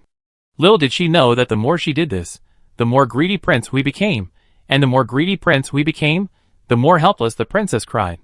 Zhao Yin looked at the princess's closed eyelashes while pushing himself off the wheelchair and moving to the couch, sitting a little in the middle. Looking at the princess' bold and charming attitude, Prince Hui was silent for a moment, and continued to move to the southernmost windowsill before saying, "It's okay." Yao Huang could tell where Prince Hui was, and touched his hair with his backhand, which was half damp and half dry, and continued to lie here, poking Prince Hui's leg with his right foot, which was not wearing socks but had just been washed clean, and said, "Why are you sitting so far away?" Zhao Yin held the princess's foot, wrapped her instep with 4 fingers, and twisted her sole with his thumb. After twisting twice, the princess hurriedly pulled her foot away, and bit her legs, as if she was afraid that he would continue to grab her. The princess's skirt was lifted high by her knees, and Prince Hui leaned towards the window. Yao Huang saw it, and stepped on him again quickly. "Why don't you pay attention to me, Prince?" Prince Hui recalled the princess's previous question and said, "The fragrance on your hair is too strong." Yao Huang lifted a strand of black hair in front of him, smelled it, and said, "It's okay, I don't like too strong fragrance either." Zhao Yin didn't want the princess to dwell on this matter, so he asked, "Did you go out to play during the day?" The princess was a talkative person. As long as Prince Hui brought up a topic, the princess would excitedly talk about where she went today, and what new scenery she saw. Yao Huang liked Beiyuan so much that she spent a whole day to visit a corner of Beiyuan. It would probably take her half a month to visit all the mountain scenery, water scenery, and garden scenery in Beiyuan. The more she talked, the happier she became. Yao Huang knelt down beside Prince Hui, hugged his shoulders and said, "Fortunately, I married the prince, otherwise I would never be able to enter Beiyuan in this life." All the palaces in Beiyuan were surrounded by a high wall. People could not even see what was inside, let alone trespass. Prince Hui was in a good mood, because he could make the princess so happy. Yao Huang suddenly thought of something and asked in a low voice, "I met my father when I was riding horses with my 2 sisters. Did something happen? I saw that my father's face was not very good, and he scolded me. Fortunately, I was brave, otherwise I would still be trembling with fear." Zhao Yin asked back, "Why did the emperor scold you?" Yao Huang said casually that she cherished her life very much, so she chose a hill with a gentle slope, and let Enai Guang try running alone twice before she dared to sit on it and dive down. Zhao Yin didn't know how gentle the hill was, but he also thought about the situation in which Enai Guang would stumble, and the princess would be thrown off the horse, so he said seriously, "Don't run down the mountain again in the future." Yao Huang bit his shoulder. "Okay, it's okay for the emperor to scold me, and the prince will scold me too." Zhao Yin tilted his head and met the princess's round, bright black eyes, with a row of small teeth still biting him. Prince Hui looked out the window again, held her hand and said, "I'm not scolding you, I'm just afraid that you get hurt if you play too much." Yao Huang, "Okay, next time I won't ride a horse, I run down the mountain by myself, the wind blowing over then will be the most comfortable, wait until the day off, I take the prince to feel it." Zhao Yin thought for a moment and instructed, "You can play these 2 days, but remember to choose a place far away from the officials, and be honest when you meet your father." Yao Huang was shocked and asked, "Did something really happen?" Zhao Yin didn't want to affect the princess's pleasure, so he just said that an official did not do his job properly, and he was not sure whether his father valued his third brother's military exploits more, or the lives of more than 900 palace soldiers. Maybe his father was in a bad mood, because of something else. The next morning, Zhao Yin followed the civil and military officials to his father's side for a small court meeting. He found that his father looked normal, and announced that there would be a bonfire banquet at the end of the month. This showed that his father had let go of the incident that temporarily ruined his mood. Zhao Yin no longer had to worry that the princess would accidentally get in his father's way while playing in the north garden. The princess had fun outside during the day, and came back in the evening with a tired look. Prince Hui was considerate for 2 nights, and finally hugged the princess again on the eve of the holiday. Yao Huang was not afraid of him. In the middle of the night, Prince Hui's big hand reached out again, and Yao Huang pushed him away. "I agreed to take you out to play tomorrow, and I have chosen several places. Don't make me unable to get up in the morning." Zhao Yin, "It's just you and me, it doesn't matter if we leave later." Yao Huang, pervert. Zhao Yin, "What?" The princess refused to repeat it. Young people have their own passions. The 55-year-old Emperor Yongchang was not as interested in women as before, especially when he was in a bad mood. But the person who made him angry had not returned yet, so Emperor Yongchang continued to hold back his anger instead of taking it out on others. On a rare day off, after breakfast in the morning, Emperor Yongchang took a team of guards, and several dukes of similar age, who had been selected yesterday to go horseback riding. When they were tired, the monarch and his subjects could talk about the past years, which was the company that his children or concubines could not give him. After the sea hour, the sun began to get hotter. Just as Emperor Yongchang was about to ride his horse to the shore of the North Lake to take a boat to the palace on the island to enjoy the coolness, he saw 2 horses heading towards the hills in the west, followed by a carriage. The 2 people on the horseback were wearing a red skirt and a white robe. At such a long distance, horses were easier to recognize than people. Emperor Yongchang first recognized the neon light under his second daughter-in-law, and then looked at the white-robed figure riding on the black horse. At this glance, Emperor Yongchang's eyes were straight.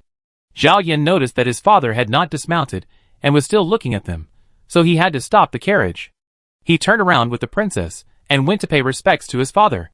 Prince Hui on horseback was tall and handsome. The princes and dukes beside Emperor Yongchang dismounted and saluted Prince Hui and his wife. Zhao Yin said condescendingly, "No need to be polite." Yao Huang smiled at Emperor Yongchang from behind.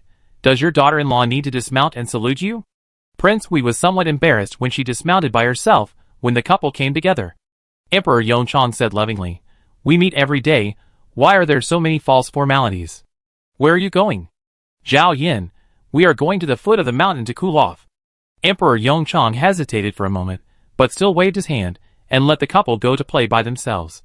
Chapter 126. After getting on the boat, the image of the second son riding away on horseback still lingered in Emperor Yongchang's mind. Last autumn, he heard from concubine Xian that the second son and his wife had gone horseback riding, but the image in Emperor Yongchang's imagination was that the second son rode slowly on the horse's back. How could he dare to think that the second son could still ride the horse as fast as before his legs were injured? Horse riding requires strength from the legs. Since the second son's legs cannot move, his waist and arms need to exert more strength and skills to make him look like he can run as easily as others. The second child is not a carefree person. Some children can still laugh after falling down, while some children will sit on the ground and cry loudly. The second child is the kind of poor little boy who doesn't laugh or cry. You can't tell what's going on his face, but he is silently upset. Now that the second child has grown up, he can hide it very well. When he was 7 or 8 years old, adults could tell at a glance that he was only forced to be mature because he had no elders to turn to. So after the second child's leg was crippled, he would rather live alone in the palace than show up and let people see his scar. It was the lively and cheerful second daughter-in-law who brought the second son out, so that he could not only sit in a wheelchair and work calmly, but also be supported or carried on horseback in front of people around him. Emperor Yongchang had been elegant and noble all his life. If one day he suddenly couldn't walk and had to be carried to the dragon throne or horse, Emperor Yongchang believed that his temperament would change drastically at that time, and he would not like anyone around him, because these people saw the most embarrassing side of an emperor who should have been noble. The prince can be said to be second to none and above 10,000 people, equally noble and extraordinary, but when the second son was dead, he never got angry because his brothers fought for his wheelchair. Now he could accompany his wife to play horse racing as if nothing had happened. How broad-minded must this kid be to be able to tolerate others and himself and not be surprised by praise or criticism? He is only 24 years old, and he has such self-cultivation at this age. When the second son is more than 50 years old, he will probably be able to remain calm even if the sky falls. In addition to being amazed at the changes in the second son, from this day on, Emperor Yongchang also had a little secret. He asked people to pay attention to what entertainment King Hui did every time he went out, and there was no need to keep a close eye on him all the time. Just find out what King Hui did and report it to him. After all, Emperor Yongchang didn't want to monitor his second son. "Your Majesty, today after the prince finished his duty, the princess invited him to go horse racing on the grassland." "Your Majesty, today after the prince finished his duty, the princess invited him to go boating on Beihu Lake." "Your Majesty, today after the prince finished his duty, the princess pushed him to the garden." "Your Majesty." Emperor Yongchang was surprised to find that the second son in the wheelchair was happier than he was in Beiyuan, and he almost went hiking. "Your Majesty, today after the prince finished his duty, he rode with the princess to a low hill and came back after watching the sunset." "Emperor Yongchang, how high was the hill? Did you walk down slowly or run down?" "Sliding down." The prince and princess prepared a slide board that looked like a sled. The princess sat in front, and the prince sat in the back. The hill was gentle, and the grass had been groomed in advance. The prince and princess slid steadily, and did not fall. Emperor Yongchang covered his chest quietly, feeling as if he had also slid down, and his heart was in turmoil. The next afternoon, when Emperor Yongchang left the palace to get some fresh air, he ran into his second daughter-in-law and two princesses sliding down the slope. It was too far to see clearly, but Emperor Yongchang heard the excited cry of the eldest princess, who was always gentle and polite. Emperor Yongchang stood with his hands behind his back, looked at the grass slope, which was indeed very gentle, and then looked at the happy figure of the second princess, who ran up and slid down by herself holding the board. Emperor Yongchang shook his head and turned to go to another place. During the day, Yao Huang and the two princesses were almost inseparable. Sometimes he would call Chening and the two concubines to go out together. Princess Fuqing had run into them several times when she was visiting the garden. This day, she called her daughter and asked her why she didn't go, and whether Yao Huang didn't invite her. Zheng Yuanzhen, I was invited once, but I didn't accept. Princess Fuqing frowned. Why not go? The emperor loves the eldest princess. Even if you don't get along with the two sisters-in-law, can you not get along with the eldest princess? Zheng Yuanzhen turned her face away and said, she obviously likes to go out with Yao. If I force myself to go over, I will probably just spoil their fun. When Yao Huang was still a daughter of a poor family in Changshou Lane, Zheng Yuanzhen and the eldest princess could still play together, or appreciate flowers and gardens, or drink tea and play the piano, or appreciate poetry and calligraphy and paintings, all of which were pastimes for noble ladies to cultivate their sentiments. Since Yao Huang became the wife of King Hui, the eldest princess seemed to have changed. She actually liked to listen to Yao Huang talk about the common people and things in the folk, and followed Yao Huang to ride horses everywhere. Especially the grass slide Yao Huang took them to play recently. Zheng Yuanzhen would never sit on such a broken wooden board. Princess Fu Chengzhang couldn't do anything about her daughter's arrogant personality, but thinking that the mother of a country should be upright and dignified, like Queen Zhou, who was impeccable in every word and action, Princess Fu Chengzhang thought it was good for her daughter to be so dignified. Princesses are the daughters of the emperor, and the emperor will like them if they are lively and cute. Those who are generous but playful like Yao Huang, or those who are polite but cowardly like Chening, are not suitable for being the mother of the country. Princess Fuqing also tried to probe, while walking with Emperor Yongchang, with a helpless tone. There is really nothing we can do with Yuanzhen. She stays in the yard every day to read books after arriving at Beiyuan. She also accompanies us elders to visit the garden and enjoy the flowers. She is so happy to see her second sister-in-law and sisters every day. I persuade her to go, but she still can't let go. She is wasting this opportunity to accompany the emperor. Emperor Yongchang smiled and said, each child has a different temperament. Yuanzhen likes quietness. Why do you force her? Princess Fuqing, I didn't think there was anything wrong with Yuanzhen before. Since she met her second sister-in-law, she smiles like a flower every day. I actually regret that I don't have such a lively and playful daughter. It's so fun to be with her. Emperor Yongchang remembered something and smiled. The imperial concubine had this kind of temper when she was young. You quarreled every other day, but you didn't like her. Princess Fuqing. Can raising a daughter be the same as raising a virgin sister? The imperial concubine always compares herself to me, so I will compete with her. If it's a daughter, I would like to give her all my treasures. Emperor Yongchang nodded in agreement. Yes, you are picky about your husband, but you really treat Yuanzhen as your sweetheart. I still remember your gentle look when you first brought Yuanzhen into the palace. It's completely different from your previous arrogance. Princess Fuqing snorted. How can the consort compare with Yuanzhen? Yuanzhen has half of our royal blood in her body, and the consort can be replaced at any time if she loses favor. Emperor Yongchang looked at the shadow of Princess Fuqing on the ground. So what if she has royal blood? Before the second son showed his talent, he was not as pleasing as his niece who sweetly called him uncle. Including Princess Fuqing, as the emperor's brother, he could indulge her in other things, including letting his niece marry the third son as she wished, but the third son was a hopeless case, so don't blame him for not giving face to anyone. Early in the morning of June 13th, Prince Qin finally arrived outside the city wall of Beiyuan. He encountered several rains on his way back to the city, which delayed him by 3 to 5 days longer than his trip to Jingzhou. Emperor Yongchang was holding a small court meeting with his ministers. When he learned that Prince Qin had returned, he summoned Prince Qin directly to the main hall. Prince Kong subconsciously looked at his second brother in the wheelchair. The third brother killed so many people in suppressing bandits. Later, his father would praise the third brother. Would the second brother, who had made greater military achievements, feel bad? Zhao Yan just looked ahead. Outside the hall, Prince Qin dusted off the dust on his body for the last time, and after getting permission, he walked in with his head held high. Your son Zhao Sun pays respect to your father. After returning from the mission, Prince Qing knelt on the ground and kowtowed to his father on the dragon throne. Emperor Yongchang said indifferently, no need for courtesy. Prince Qing stood up. At this time, he was the only one in the middle of the hall. He was tall and handsome, and looked like a promising talent. Emperor Yongchang liked the third son's good articles, good martial arts, and good looks, so he gave him the opportunity to learn and practice even though he knew he was frivolous and impetuous. Who would have thought that the third son did not take his earnest teachings to heart, and did not take the capable General Peng Daji, who was specially transferred to him, to heart, and directly brought out his good strategies. Such a conceited and narrow-minded person, who did not repent, no matter how talented he was, he would be defeated by himself. The anger that had been suppressed for half a month was rising steadily from the bottom of his heart. Emperor Yongchang stared at his son opposite and asked, I sent you to suppress the bandits.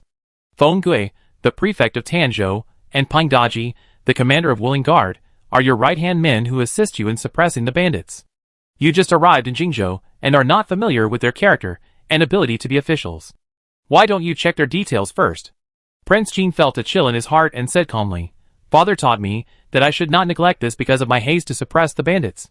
Emperor Yongchang interrupted him coldly. Before you left, did I warn you not to be greedy for merit and rush forward? Prince Qing, yes. Emperor Yongchang, before you left, did I tell you to try to suppress the banditry with the least casualties? Prince Qing blushed, yes. Emperor Yongchang stood up suddenly, pointed at Prince Qing and cursed. Then did you ignore my words? There were only 1,000 mountain bandits. I gave you 5,000 elite soldiers and 1,000 government soldiers, but you actually sacrificed all the 1,000 government soldiers. I and the previous emperor have suppressed hundreds of large and small bandit groups in the past 2 dynasties. This is the first time that more soldiers died than bandits. You have made me lose face, and you dare to submit a petition for merit and argue with me. At the end of the scolding, Emperor Yongchang had already stood in front of Prince Qing, who had already knelt down again, forehead touching the ground, crying and begging, I was wrong, father. You can punish me in any way. Please take care of your health. King Kong, the left and right prime ministers, and more than a dozen civil and military officials all knelt down and asked the emperor to calm down. When they knelt, King Hui, who was sitting in a wheelchair, became very conspicuous. Emperor Yongchang looked over subconsciously. Zhao Yan held the armrests on both sides of the wheelchair, and tried to prop up his upper body with his arms. Emperor Yongchang's eyelids jumped, and he gave the second son a look that said sit still, and took 2 deep breaths. He turned his back to the crowd and said, Prince Qing was careless and underestimated the enemy, causing 1,000 soldiers to lose their lives in vain. Although he had the merit of suppressing the bandits, it was difficult to make up for his mistakes. He will be fined 1 year's salary, and confined to reflect on his mistakes for 3 months. As soon as the emperor's voice fell, the attendant, who was kneeling on one side of the hall, was the first to stand up with his head down, returned to the desk, picked up a pen and dipped it in ink, and wrote down the major event that angered Emperor Yongchang at today's court meeting. This was the real punishment that Emperor Yongchang gave to Prince Qing. He wanted to save the royal family's reputation, so he couldn't make public all the stupid things that the third son did. However, he let the important officials of the dynasty see his dissatisfaction with the third son's underestimation of the enemy and incompetence, and let the historians record the third son's humiliation, which was almost equivalent to telling them that the third son would never be able to become the crown prince again. Chapter 127. Prince Qing was really scolded and cried by Emperor Yongchang's outburst. First, he was scared, and second, he couldn't bear it for the sake of face. Among the 4 concubines, concubine Shenrou was the youngest, and had the best luck in terms of offspring. Empress Zhou gave birth to 2 princes, but both died young. Concubine Lu was favored for 3 years before she got pregnant. Concubine Du was favored for more than 10 years before she had the 2nd princess and the 4th prince. Only concubine Shenrou entered the palace at the age of 16 and gave birth to the 3rd prince the following year.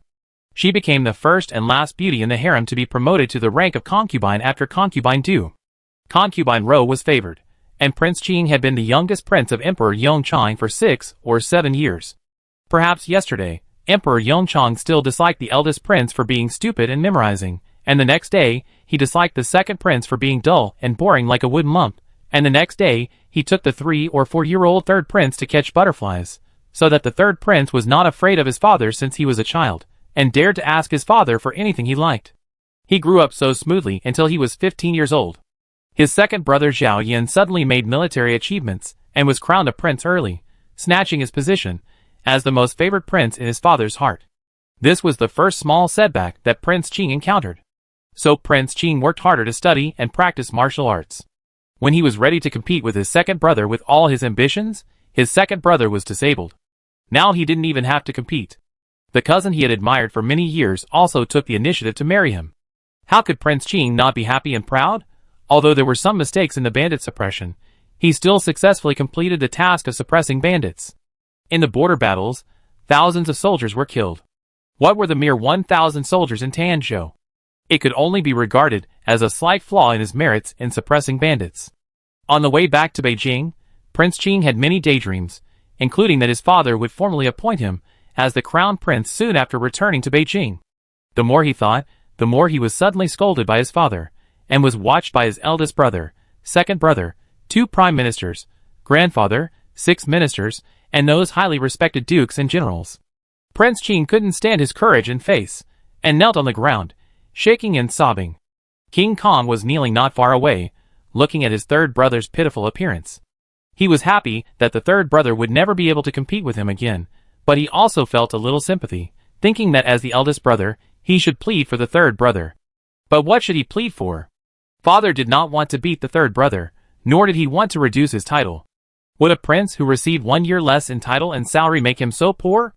Being confined for 3 months would at most be a loss of face, and he could not ask father to reduce the punishment by 1 or 2 months. In this way, King Kong could only kneel down in silence. He was like this, and so was the Minister of Personnel Shen Shuryan, the grandfather of Prince Qing. Originally, he could help his grandson share some of the blame, but after Peng Daji's memorial was sent to the capital, Shen Shuryan went to Emperor Yongchang to plead guilty, saying that he had proposed to transfer Feng Gui to the prefect of Tanzhou, which was a mistake of not paying attention to the personnel. However, Emperor Yongchang said that Feng Gui's previous performance was fine, and no one expected that he would have such a hero saving the beauty this year. He did not blame him, but just let him do his job with peace of mind. All was silent, and it was Emperor Yongchang who took the initiative to break the silence in the hall, and finally said to Prince Qing, "Retreat, and remember to give me a self-reflection memorial every 10 days. He only investigated the third son's carelessness and incompetence in the palace, and gave him some apparent credit, but the third son knew how many mistakes he had made. If the third son could really reflect on himself and confess all his mistakes to him, including admitting his arrogance, vanity, and greed for merit, and being willing to reform, Emperor Yongchang would give him the opportunity to be a son and take charge of the work, otherwise the third son would only be an idle king in his life. Your son will definitely reflect on himself, and I hope that your father will take care of your health. Your son will take his leave." After 3 consecutive kowtows, Prince Qing first wiped the tears from his face with his sleeve, then slowly stood up, looking at no one, and walked away with his eyes down. When leaving the palace, Prince Qing heard his father calmly order the court meeting to continue. Prince Qing, who was ordered to reflect on his mistakes behind closed doors, was exempted from even paying respects to his mother, the Queen Mother, and his mother. Prince Qing went straight back to the Sanfeng Hall, where his father had allocated them to live. He ignored the eunuchs and maids who were paying respects, and locked himself up in the front yard with a dark face. When Zheng Yuanzhen received the news that Prince Qing had arrived at Beiyuan, she was accompanying her mother-in-law and mother to visit the garden and appreciate the flowers. The mountains and rivers outside the palace were open and beautiful, and the garden scenery inside the palace was rich and elegant. There was no need to travel long distances, or ride horses or carriages to get there. You could stroll around whenever you were interested. If you were thirsty or tired, you could sit in the long corridor. It was very convenient for the maids to serve tea and water. After meeting the emperor, Prince Qing would definitely go to the West Palace to pay respects, so the 3 of them went to concubine Ro's palace to wait. After waiting for a long time, Shen Shuryan asked a young eunuch to deliver a message to concubine Ro after the court was dismissed. After hearing what the young eunuch said, concubine Ro was pale and stunned on the chair. Zheng Yuanzhen was just blushing because of the teasing of her mother-in-law and mother. Now she still lowered her head, but her face was no longer bloody. The mother-in-law and daughter-in-law were afraid and frightened. Princess Fu Chengong was angry. After dismissing the palace people, Princess Fu Chengong looked at concubine Ro. "The emperor has come to you twice in the past half-month. Don't you have any clues?" If they could see the emperor's anger, they could prepare in advance, such as asking Prince Qing to apologize before arriving. Why did he lose face at the court as soon as he returned to Beijing? Princess Fuqingzhang is 47 years old, 9 years older than concubine Ro. Regardless of age, or the aura of the eldest princess raised by the royal family, concubine Ro has to respect her. Princess Fuqingzhang's attack made concubine Ro think about the emperor's behavior when he saw her, and her eyes were red with grievance. The emperor treats me as before. If there is a clue, I will definitely notice it. If there was anything different, it was that the emperor was unusually powerful those 2 nights. Concubine Ro thought that the emperor was so happy that her son had a promising future, and rewarded her in this way. Princess Fuqingzhang immediately thought of her brother's words and deeds when he was walking with her. It was indeed flawless. There was no one to vent her anger on her own side. Princess Fuqingzhang thought of concubine Xian and gritted her teeth and said, even if 1,000 soldiers died, it was because of a traitor around the prefect of Tanzhou. Sutter himself was almost in danger. Even if the emperor didn't reward him, he shouldn't be so angry. Someone must have exaggerated Sunner's fault in front of him. Concubine Du is beautiful, and concubine Xian is favored because of her mouth, which always makes her say something that sounds worthy of praise from the attendant. Concubine Ro, so what? Now the emperor has blamed her, and the decree cannot be changed. Sunner has lost face in public, and he must be very uncomfortable now. No, I have to go see him. He was stabbed in Tanzhou, and I don't know if he has recovered. Princess Fuqingzhang fixed her on the chair with a look. The emperor asked him to reflect on his mistakes behind closed doors. He can't come out, and others can't visit him. If you go, do you want to give people a handle to sue you in front of the emperor? Concubine Ro knew that she was too concerned and confused, so she finally looked at her daughter-in-law. Zheng Yuanzhen lowered her eyes and said, my daughter-in-law will go back now. Princess Fuqingzhang accompanied her daughter out. Seeing her daughter's face turn blue, Princess Fuqingzhang softened her voice and comforted her daughter, saying, don't panic, it's just a temporary failure. Let Prince Qing reflect on himself in the next 3 months. After he comes out, he will reflect on himself with the emperor. There will be opportunities later. Mother will find a way for Prince Kong. Zheng Yuanzhen couldn't control her trembling all over, and tears welled up in her eyes when she looked at her mother. Is there really still a chance? If the emperor is angry, he can scold Prince Qing in private. Why did he get so angry at the court? Zheng Yuanzhen didn't feel sorry for Prince Qing at all, but she was afraid that Prince Qing would completely lose the emperor's heart, and that she and her mother would lose their reputation and interests, and their efforts would be in vain. Princess Fuqingzhang held her daughter's hand tightly, her eyes gentle but with a firm and sharp look. Yes, mother will not let you suffer this in vain. Go, comfort Sunner today, and come to pay respects tomorrow morning. Yes. After parting with her mother, Zheng Yuanzhen led the maidservant to the east. When passing by the Qinghui Hall of the Kongwang couple and the Yunshan Hall of the Huiwang couple, she heard a quiet atmosphere inside. Zheng Yuanzhen knew that Yao Huang had taken Chening, the 2 concubines, the children and the 2 princesses out to play again. It seemed that they were going to play Chuowen today. The rules of Chuowen were simple, and adults and children could play together. Yao Huang, Hui Wang. If Hui Wang's legs were not disabled, he would be the only candidate for the crown prince of Emperor Yongcheng. She would have been the Hui Wang's wife long ago. She could just wait to continue to be the crown princess. Unfortunately, there is no if. She is now the princess of Qing. After entering Songfeng Hall, Zheng Yuanzhen immediately felt the silence of the servants in the courtyard. Knowing that the prince of Qing was in the inner room of the front yard, Zheng Yuanzhen asked the maid to stay outside and went in alone. The door of the inner room was not closed, only a layer of gauze curtain was hung. Zheng Yuanzhen stood outside the curtain and whispered, "Third brother, I'm back." Before marriage, she always called the Prince of Qing as the third cousin. After marriage, the Prince of Qing thought that cousin was not intimate enough, so he asked her to call him third brother instead. No one answered from inside. Zheng Yuanzhen lifted the curtain and walked in. She looked around and saw that Prince Qing's dragon robe was thrown outside the bed. He was lying on the bed, and a pair of black boots were tilted on the side of the bed. They were probably kicked off after he lay on it. Zheng Yuanzhen slowly came to the bed. As soon as she looked over, she met Prince Qing's icy eyes. He stared at her and asked, "I clearly sent someone to pass the message to you. Why did you come back now?" Zheng Yuanzhen. "I was at my mother's place, and I thought you would go to pay your respects to her first." Prince Qing smiled, and his smile was uglier than crying. "Then why don't you continue to wait for me to come over?" Zheng Yuanzhen knew that he was upset after being scolded, so he sat down beside the bed, held his hand, and said, Don't be like this, third brother. Father suddenly got angry, and we didn't find any signs in advance in Baiyuan. Now we are all as upset as you. Prince Qing tilted his head and stared at the bed. His cousin's words were unpleasant to hear, but he knew that his cousin was just concerned about him. Zheng Yuanjun saw that he was calmer, and wondered. Father has spoiled third brother since he was a child, and he has almost never said anything angry. He suddenly got so angry today. Did third brother accidentally do something wrong when he was in Tanzhou, and father knew about it? When Prince Qing heard this, he shook off her hand, sat up and glared at Zheng Yuanjun with sarcasm. What could I have done wrong? You looked down on me before leaving Beijing, and now you think it's all my fault. You think if I listened to you, I wouldn't have ended up like this, right? It's just suppressing a bandit, but his father doesn't trust him, his grandfather doesn't trust him, and even his mother, aunt, cousin and other women look down on him. If they hadn't been nagging in his ears one by one, he wouldn't have to be so anxious to make a contribution, and he wouldn't have failed to investigate Feng Jifu. Get out, I don't want to see you now. Pointing outside the door, Prince Qing looked at Zheng Yuanjun with a look of disgust. Zheng Yuanjun left in embarrassment. Chapter 128. The grassland in Baiyuan is not flat.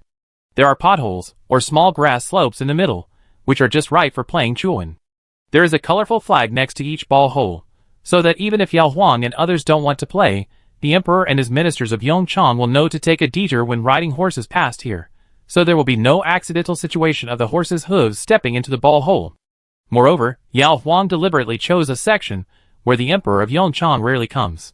There are several felt mats next to the grass, and there are canopies on the felt mats, so those who are tired can sit and rest.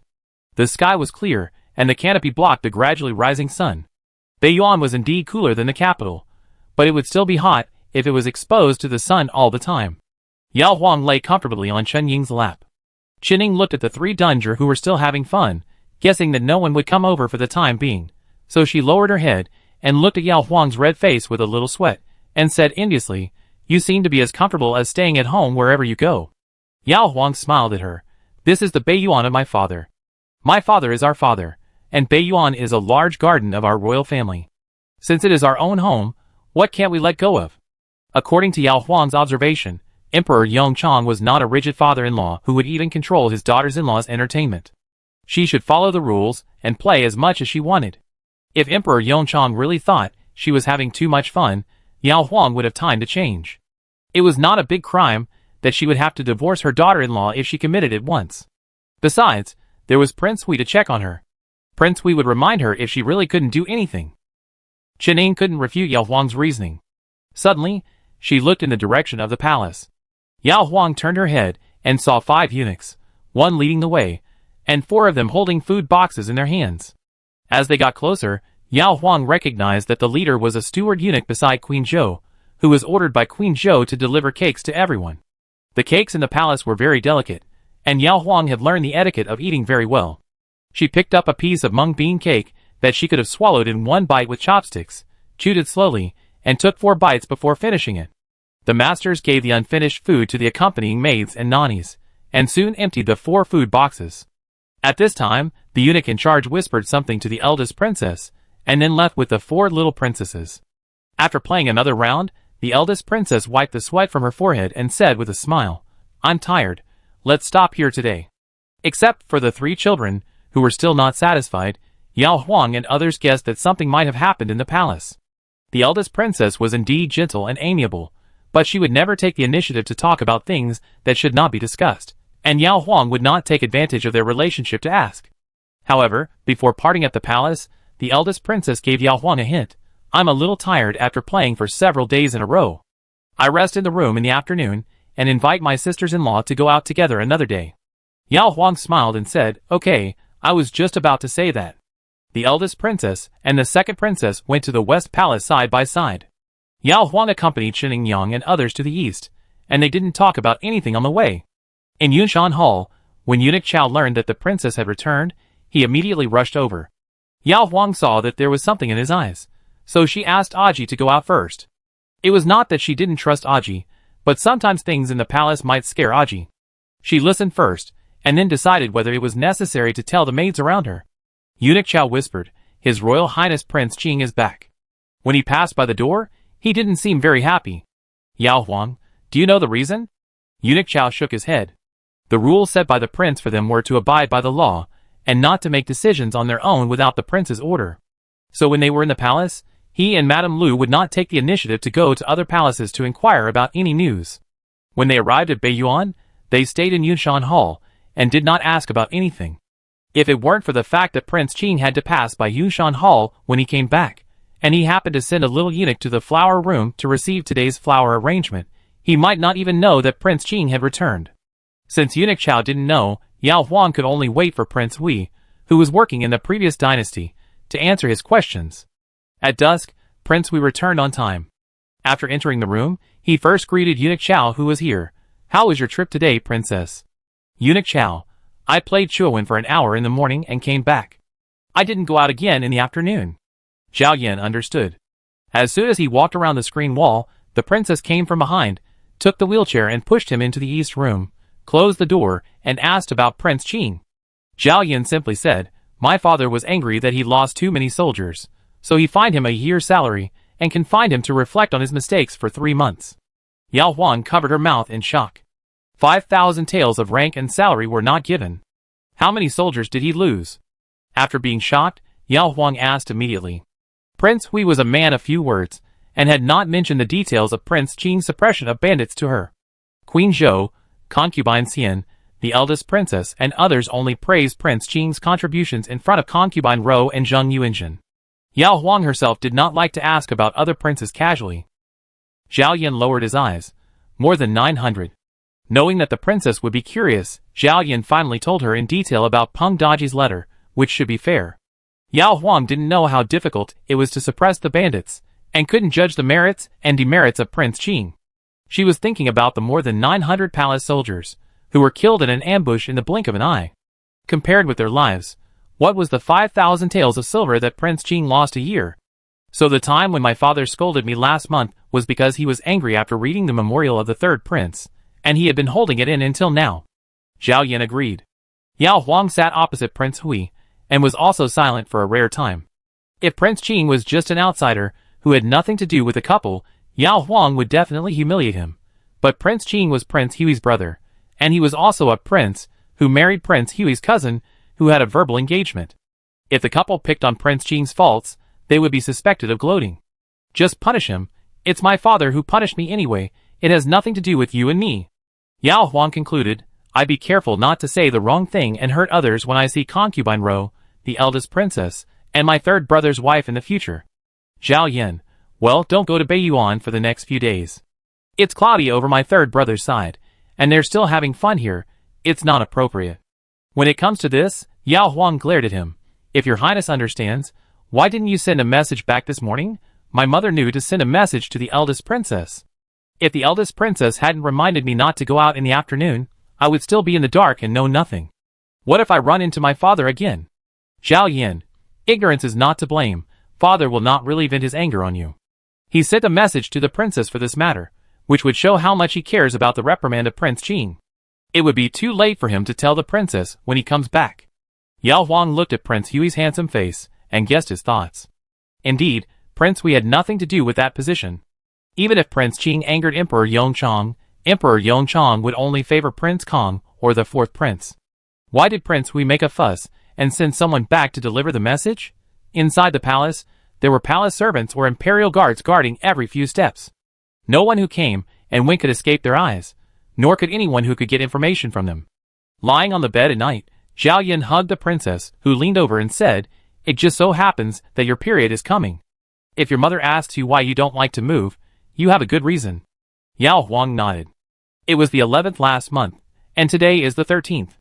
It will be about to come tomorrow.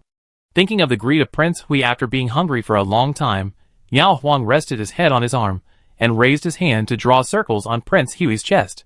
Zhao Yan held her hand. Go to sleep.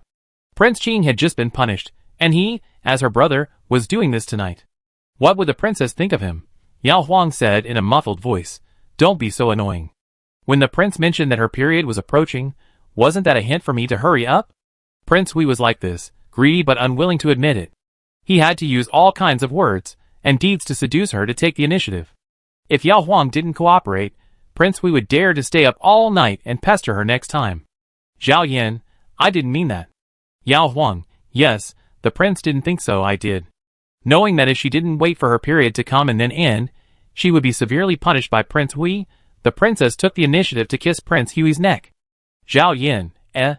The next day, Yao Huang read the storybook in Yunshan Hall all day. In the evening, Prince Hui came back. Yao Huang was reading a new storybook and didn't go to pick it up because he was reading an exciting part. Zhao Yin thought that the princess was unwell. After changing into his daily clothes, he took the initiative to go to the backyard to see the princess. When he arrived at the second room, he saw the princess lying on the couch, one hand supporting her chin, the other hand flipping through the storybook, two white and clean feet exposed, one on top of the other. Zhao Yin motioned Qingyai to push him back and stop behind the long table. The princess's doubtful voice came from inside. Why didn't the prince come in? Zhao Yin, don't disturb you reading. Yao Huang didn't think much about it. It was dark again. The princess came over with a little shyness and whispered in Prince Hui's ear, "It's not here yet, Prince. Do you want to hurry up?" The warm breath rushed into the ear cavity and first held Prince Hui tightly. But Prince Hui was still rational and asked, "Why is it 3 days late this time?" Yao Huang, "It's okay, it was this late before, and you moved to a new place, maybe you are not used to the climate." The 18-year-old princess didn't take it too seriously, but the 24-year-old Prince Hui thought of a possibility. But he didn't say it out loud, fearing that the princess would be too excited and couldn't sleep well. "Today, Lord Yin temporarily assigned me a construction project. I need to settle accounts. You go to bed first." Yao Huang understood that Prince Hui really didn't care about it tonight. In the early morning, Prince Hui woke up first, and the princess happened to be lying with her back to him.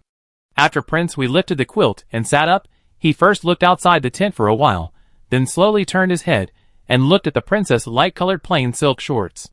Whether it was the plain silk shorts or the place where the princess slept, they were all clean. Zhao Yan's heartbeat accelerated with a strange throbbing. Looking at the princess, who was sleeping soundly, Zhao Yan quietly covered her with a blanket. Aji and Qingyai were waiting in the back room. When they saw the prince pushing the wheelchair out, Qingyai stepped forward in time to take over the wheelchair. Aji was already familiar with Prince Hui's preferences, and knew that the prince did not like the maids to send him around. So she stood respectfully aside, waiting for Prince Hui's wheelchair to leave her sight before she could feel at ease. The prince, who hardly spoke to them, actually looked at her and whispered, "Be careful when serving the princess these days, and don't let her run around." Aji quickly agreed. When the princess was about to get up, Aji would tell her the prince's instructions. Yao Huang touched her waist, which showed no signs of soreness, and suddenly a guess that she couldn't believe popped up in her mind. Could it be? Chapter 129. Anyway, in the temporary palace, Yao Huang and several other concubines should go to Queen Zhou to pay respects on the 5th day of the month. After breakfast, Yao Huang took Aji out. It has become a routine for the sisters-in-law to go to pay respects together. The specific time of departure is unconsciously decided by Yao Huang. The main reason is that Qining is willing to wait for Yao Huang, and Zheng Yuanjun does not want to argue with Yao Huang over such a small matter. However, except for the night when Yao Huang slept in when he first arrived at the temporary palace, Yao Huang never delayed paying respects on the day after that, and Prince Hui would not do anything reckless on such a day. As soon as Princess Hui left, the eunuchs in charge of keeping an eye on this matter at Qinhui Hall and Sanfeng Hall immediately went to report to their respective masters. Yao Huang waited for a while, and Zheng Yuanjun came out, dressed elegantly in a white jacket and a green long skirt. Her brother-in-law had just been scolded, and the emperor might still be angry. Today, Yao Huang was also dressed simply, but in a light yellow jacket, and the green of the long skirt was much lighter than Zheng Yuanjun's. The combination was fresh and in line with the liveliness that should be expected of her age. When the two met, Zheng Yuanjun was still elegant and dignified, and there was no difference. Yao Huang did not stare at her all the time. It was good to know the truth about such things. Staring for too long would be disrespectful. After a simple greeting, the two walked side by side. When they were almost at Qinhui Hall, Qining and the two concubines came out with their 3 children. Yao Huang noticed that the 2 concubines looked normal and smiled naturally. Qining did not dare to look at Zheng Yuanjun. It was obvious that what Prince Hui would tell her, His Royal Highness Prince Kong also told Qining. It was just that the 2 brothers had some different moods. Arriving at the West Palace, the nearby concubine Xian, concubine Rou, Princess Fuqingcheng, the eldest princess, and the second princess all arrived. Some things cannot be said, and some things cannot be avoided. As the legal mother, Queen Zhou asked Zheng Yuanjun with concern. How is the injury of Prince Qing? Zheng Yuanjun lowered her eyes and said, It's not serious, mother, don't worry. Queen Zhou looked at concubine Rou, whose eyes were red, and said, A mother worries when her son is away from home, and Prince Qing is back with injuries. You and the eldest princess should go to see him later. I have asked the emperor for you, and he didn't say that we are not allowed to visit Prince Qing. Concubine Rou and Princess Fu Chengzhang both expressed their gratitude to Queen Zhou. The greeting was simple. In order to avoid the embarrassment of Chening and Yao Huang walking with concubine Rou and others on the way back to Dongsuo, Queen Zhou asked concubine Xian and the younger generation to accompany her to the temporary palace to enjoy the scenery. Concubine Rou was anxious to see her son walking fast. Princess Fu Chengzhang and her daughter fell behind by 2 steps and looked at her daughter. Zheng Yuanjun avoided her mother's sight. When she went to pay respects to concubine Rou's mother yesterday morning, she didn't say anything to concubine Rou. When she was alone with her mother, Zheng Yuanjun cried aggrievedly. Prince Qing was scolded for his incompetence and failure to do his job well, so why did he vent his anger on her? Whenever they met before marriage, Prince Qing was eager to curry favor with her. Now, less than a year after marriage, Prince Qing actually gave her a cold shoulder?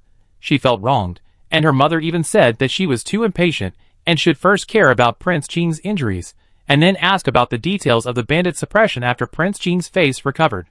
She also asked her to go back and pretend that nothing happened yesterday, and asked her to care about Prince Qing again. Zheng Yuanjun didn't listen, and slept in the backyard alone last night. Princess Fuqingchang guessed it as soon as she saw her daughter's stubborn expression, and whispered, Since you hope for his well-being, you should respect him as such in advance, otherwise the imperial concubine will be a lesson for you.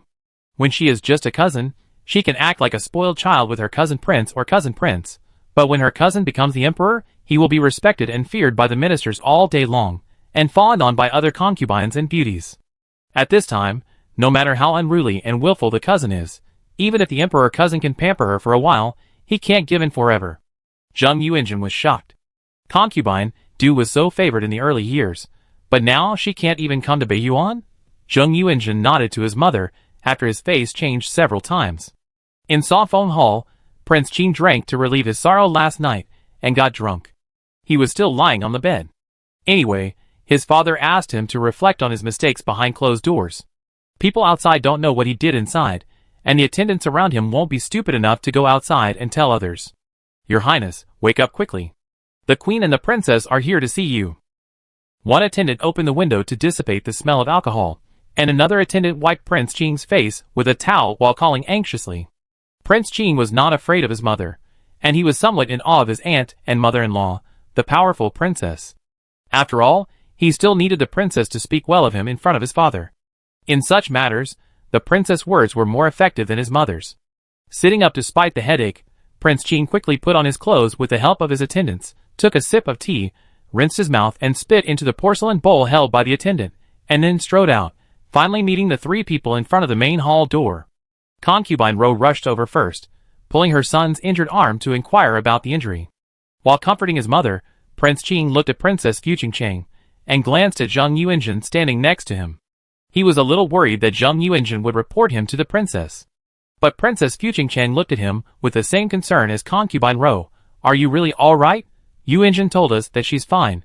Don't tell us that you taught her to use it to coax us. Prince Qing looked at Zheng Yuanjun, who turned away. Rather than being angry, it seemed that she had been scolded by him, and had to help him deal with the resentment of the elders. The 4 of them moved to the inner room to talk. Concubine Rou personally checked her son's knife wound, and saw with her own eyes that the wound had indeed scabbed and left a long white scar. Concubine Rou was still so distressed that she cried. Princess Fu Chengzhang also wiped her eyes, and asked Prince Qing about the thrilling situation at that time. The more dangerous it was, the more it proved Prince Qing's bravery in killing the bandit leader. Prince Qing was willing to talk about this, and emphasized his thorough preparations for arranging cavalry support. If there hadn't been a traitor around Fenggui, my tactics that night would have been flawless. Concubine Rou nodded. Yes, who could have expected the bandit leader to be so bold as to hide beside the prefect of Tanzhou? Zheng Yuanjun and his mother looked at each other, and both felt that Prince Qing lost because of luck. To fight a war, one must know both oneself and the enemy, but there is also a saying that speed is of the essence in war. The longer Prince Qing prepares in Tanzhou, the more likely it is that the news will leak out and be known by the bandits. By then, even the strategy of luring the snake out of the hole will fail. Once the mountain bandits hide in the mountains and rivers, the 6,000 officers and soldiers will have to disperse to catch them. If they delay for too long, they will still be charged with incompetence. Princess Fu Chengjiang expressed her guess. It must be concubine Xian, who whispered in the emperor's ear, and used the lives of more than 900 bandits as an excuse. She is the best at pretending to be kind and righteous. Prince Qing's face darkened. Concubine Rose said, "Your grandfather said that now that things have come to this, you should sincerely repent. The emperor wants your attitude of knowing your mistakes and being able to correct them, not sophistry." Princess Fu Chengjiang, yes, concubine Xian picked on you because you suffered too many casualties. You should write about how much you regret the unjust deaths of those palace soldiers, and how sad it was when you killed the bandit leader, and saw the corpses of the palace soldiers scattered all over the ground. Prince Qing was still very talented in writing, and he immediately gained confidence after hearing this. After the two elders left, Prince Qing took Xing Yuanzhen's wrist and brought her back to the inner room, hugged her and said, "I was wrong the day before yesterday, and took out my father's anger on you. You can punish me in any way you want, don't be angry?" He apologized first, and Xing Yuanzhen felt relieved. "Okay, it's also my fault that I was impatient. I was only thinking about how to help you break the situation, and even forgot to care about your injury." Prince Qing's knife wound no longer hurt, and Xing Yuanzhen's gentle words actually aroused his anger that he had been holding back all the way, and he picked her up and went to bed. Yao Huang was worried for a whole day, but when Prince Hui came back in the evening, there was still no sign of her menstruation. Prince Hui looked at her calmly, but Yao Huang couldn't calm down. She couldn't tell what was going on, so she subconsciously lowered her head. In Zhao Yan's eyes, the princess had a slightly red cheek, and the corners of her lips were slightly raised, as if she wanted to smile, but didn't know whether she should smile or not. Prince Hui, who was very good at observing people's words and expressions, couldn't actually see what the princess was thinking. Zhao Yan didn't dare to ask, for fear that the princess would think he was anxious to hear the good news, and that she was laughing at him for missing the opportunity last night because her menstruation came. The couple thought about their own things and avoided the topic of menstruation until night fell, when they lay down on the bed again. At this time, Yao Huang leaned into Prince Hui's arms and whispered, "It's strange, my menstruation hasn't come today, and my waist isn't sore, my chest isn't swollen, etc." Prince Hui, who obviously didn't think about those things, was made tense and hot by the princess' words. After slowly exhaling, Zhao Yan said, "Let's wait and see. If it hasn't come by the end of the month, you should be pregnant. Then ask the imperial doctor to come and check your pulse." Yao Huang was so surprised that he half raised his chin and asked, "Your Majesty, have you really thought about pregnancy? How come you know more than me?" Zhao Yan asked the princess to lie down first and then said, "I read in medical books when I was young that if a woman is pregnant, she will have a slippery pulse about a month after the end of her period. You and I will wait for 10 days, and the pulse will be more accurate." If it was in the palace, the two doctors in the palace could come over to take the princess' pulse immediately, but this was a temporary palace. My father brought most of the imperial hospital with him, so the princes and ministers who accompanied him should not bring their own doctors. At this time, the couple called the imperial physician, and the news would definitely reach the ears of the emperor and the queen. Zhao Yan didn't want to be questioned by his father and mother before the couple had a definite answer. Yao Huang understood, and squeezed her fingers into the fingers of Prince Hui. "It's really pregnant, are you happy?" Zhao Yan held the princess in return, and after a moment of silence he said, "I'm happy, but I'm afraid it will be hard for you." When concubine Du was pregnant, the emperor would accompany her to the imperial garden to relax. His princess was pregnant, and she had to push him to relax. Yao Huang couldn't see Prince Hui's face, but Prince Hui's hand holding her suddenly tightened, and then loosened the strength the next moment. Yao Huang couldn't figure out what Prince Hui was thinking in just 2 moments. She just smiled while resting her head on his shoulder. Being pregnant is like farming. There will definitely be hard times, but Prince is so handsome, and I am so beautiful. Our children will definitely look the same. I like the nephews and nieces of the eldest prince, and I like my own children even more. It's worth the hard work for a few months. You reap what you sow. What Prince Hui sowed here is a grandson and a granddaughter. Not to mention her own flesh and blood, she and Prince Hui would definitely cherish it. Just talking about the benefits this child brings to her, with a grandson and a granddaughter, the old dragon of Emperor Yongchang would not think of changing his second son to a new princess just because of such a small matter as her eating, drinking and having fun. On June 23rd, Emperor Yongchang received the first reflection letter sent by Prince Qing after 10 days of seclusion. The letter did not mention that he did not listen to advice and took the credit of others. It only wrote a long and eloquent article, regretting that he should not be greedy for credit and rushing forward, and was heartbroken for the nearly 1,000 soldiers who fell on the bank of the Xiangjiang River. He still kept the 22 guards who sacrificed to protect him a secret, as if his father would not know if he did not say it, or Prince Qing did not count the loss of his guards as the loss of the court's anti-bandit campaign, so he thought it was unnecessary to report it. Emperor Yongchang smiled and wrote a word on it with a red pen. After dinner, several guards and palace maids came to report some new things that might be worth hearing for the emperor today. Your Majesty, the prince went straight back to Yunshan Hall after his duty. After dinner, he and the princess wandered around the garden in the temporary palace for half an hour. Emperor Yongchang raised his eyebrows in surprise. Why didn't the second son's wife take the second son out to play recently? Could it be that she was frightened by the anger he had towards the third son? The next evening, Emperor Yongchang gave a banquet on the grass by the North Lake, roasting a whole lamb on a bonfire. The roasted lamb leg was sizzling when it was brought over. Yao Huang looked eagerly at the palace servants, who helped her tear the meat, and put it on the plate before serving it to her. If it was in front of her family in Changshu Lane, Yao Huang would definitely eat it with her hands. Emperor Yongchang was sitting on the other side, and glanced over casually. Seeing that the second son's wife was eating so happily, he felt relieved.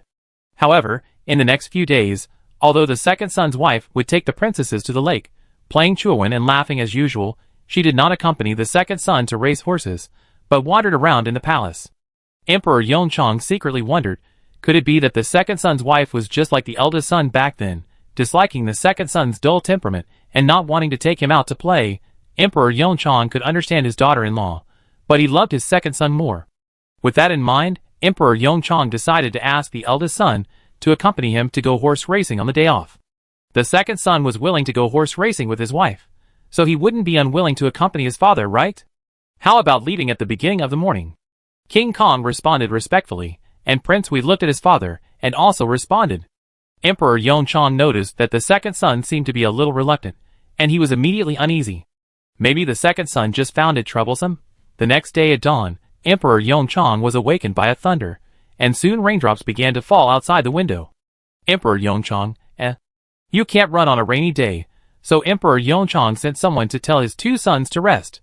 The eunuch who went to deliver the message to Prince Hui happened to run into an imperial physician holding an umbrella and walking fast, so he followed the imperial physician in and out with him. The imperial physician who received the reward changed to a slow walk, but the eunuch ran and ran back to Emperor Yongchang happily. Your Majesty, Princess Hui is pregnant. Emperor Yongchang, Chapter 130. This was not the first time that Emperor Yongchang became a grandfather. Emperor Yongchang also remembered how happy he was when the eldest son first brought good news. Ministers were too secretive to discuss it, but Emperor Yongchang knew that he must have some problems with his offspring. Otherwise, he would not have been so strong and healthy at this age, but had only 6 princes and 2 princesses, 2 of whom died young. When the eldest son got married, Emperor Yongchang had this concern, fearing that the eldest son's offspring would be as difficult as his own. Fortunately, the birth of 3 grandchildren in succession made Emperor Yongchang completely relieved. When it was the second son's turn to marry, Emperor Yongchang felt distressed and worried, because the imperial doctors did not dare to ask whether the second son's leg would affect his ability to have children, and Emperor Yongchang could not ask it, thinking that if the second son really couldn't do it, wouldn't it be like rubbing salt into the second son's wound if he asked again?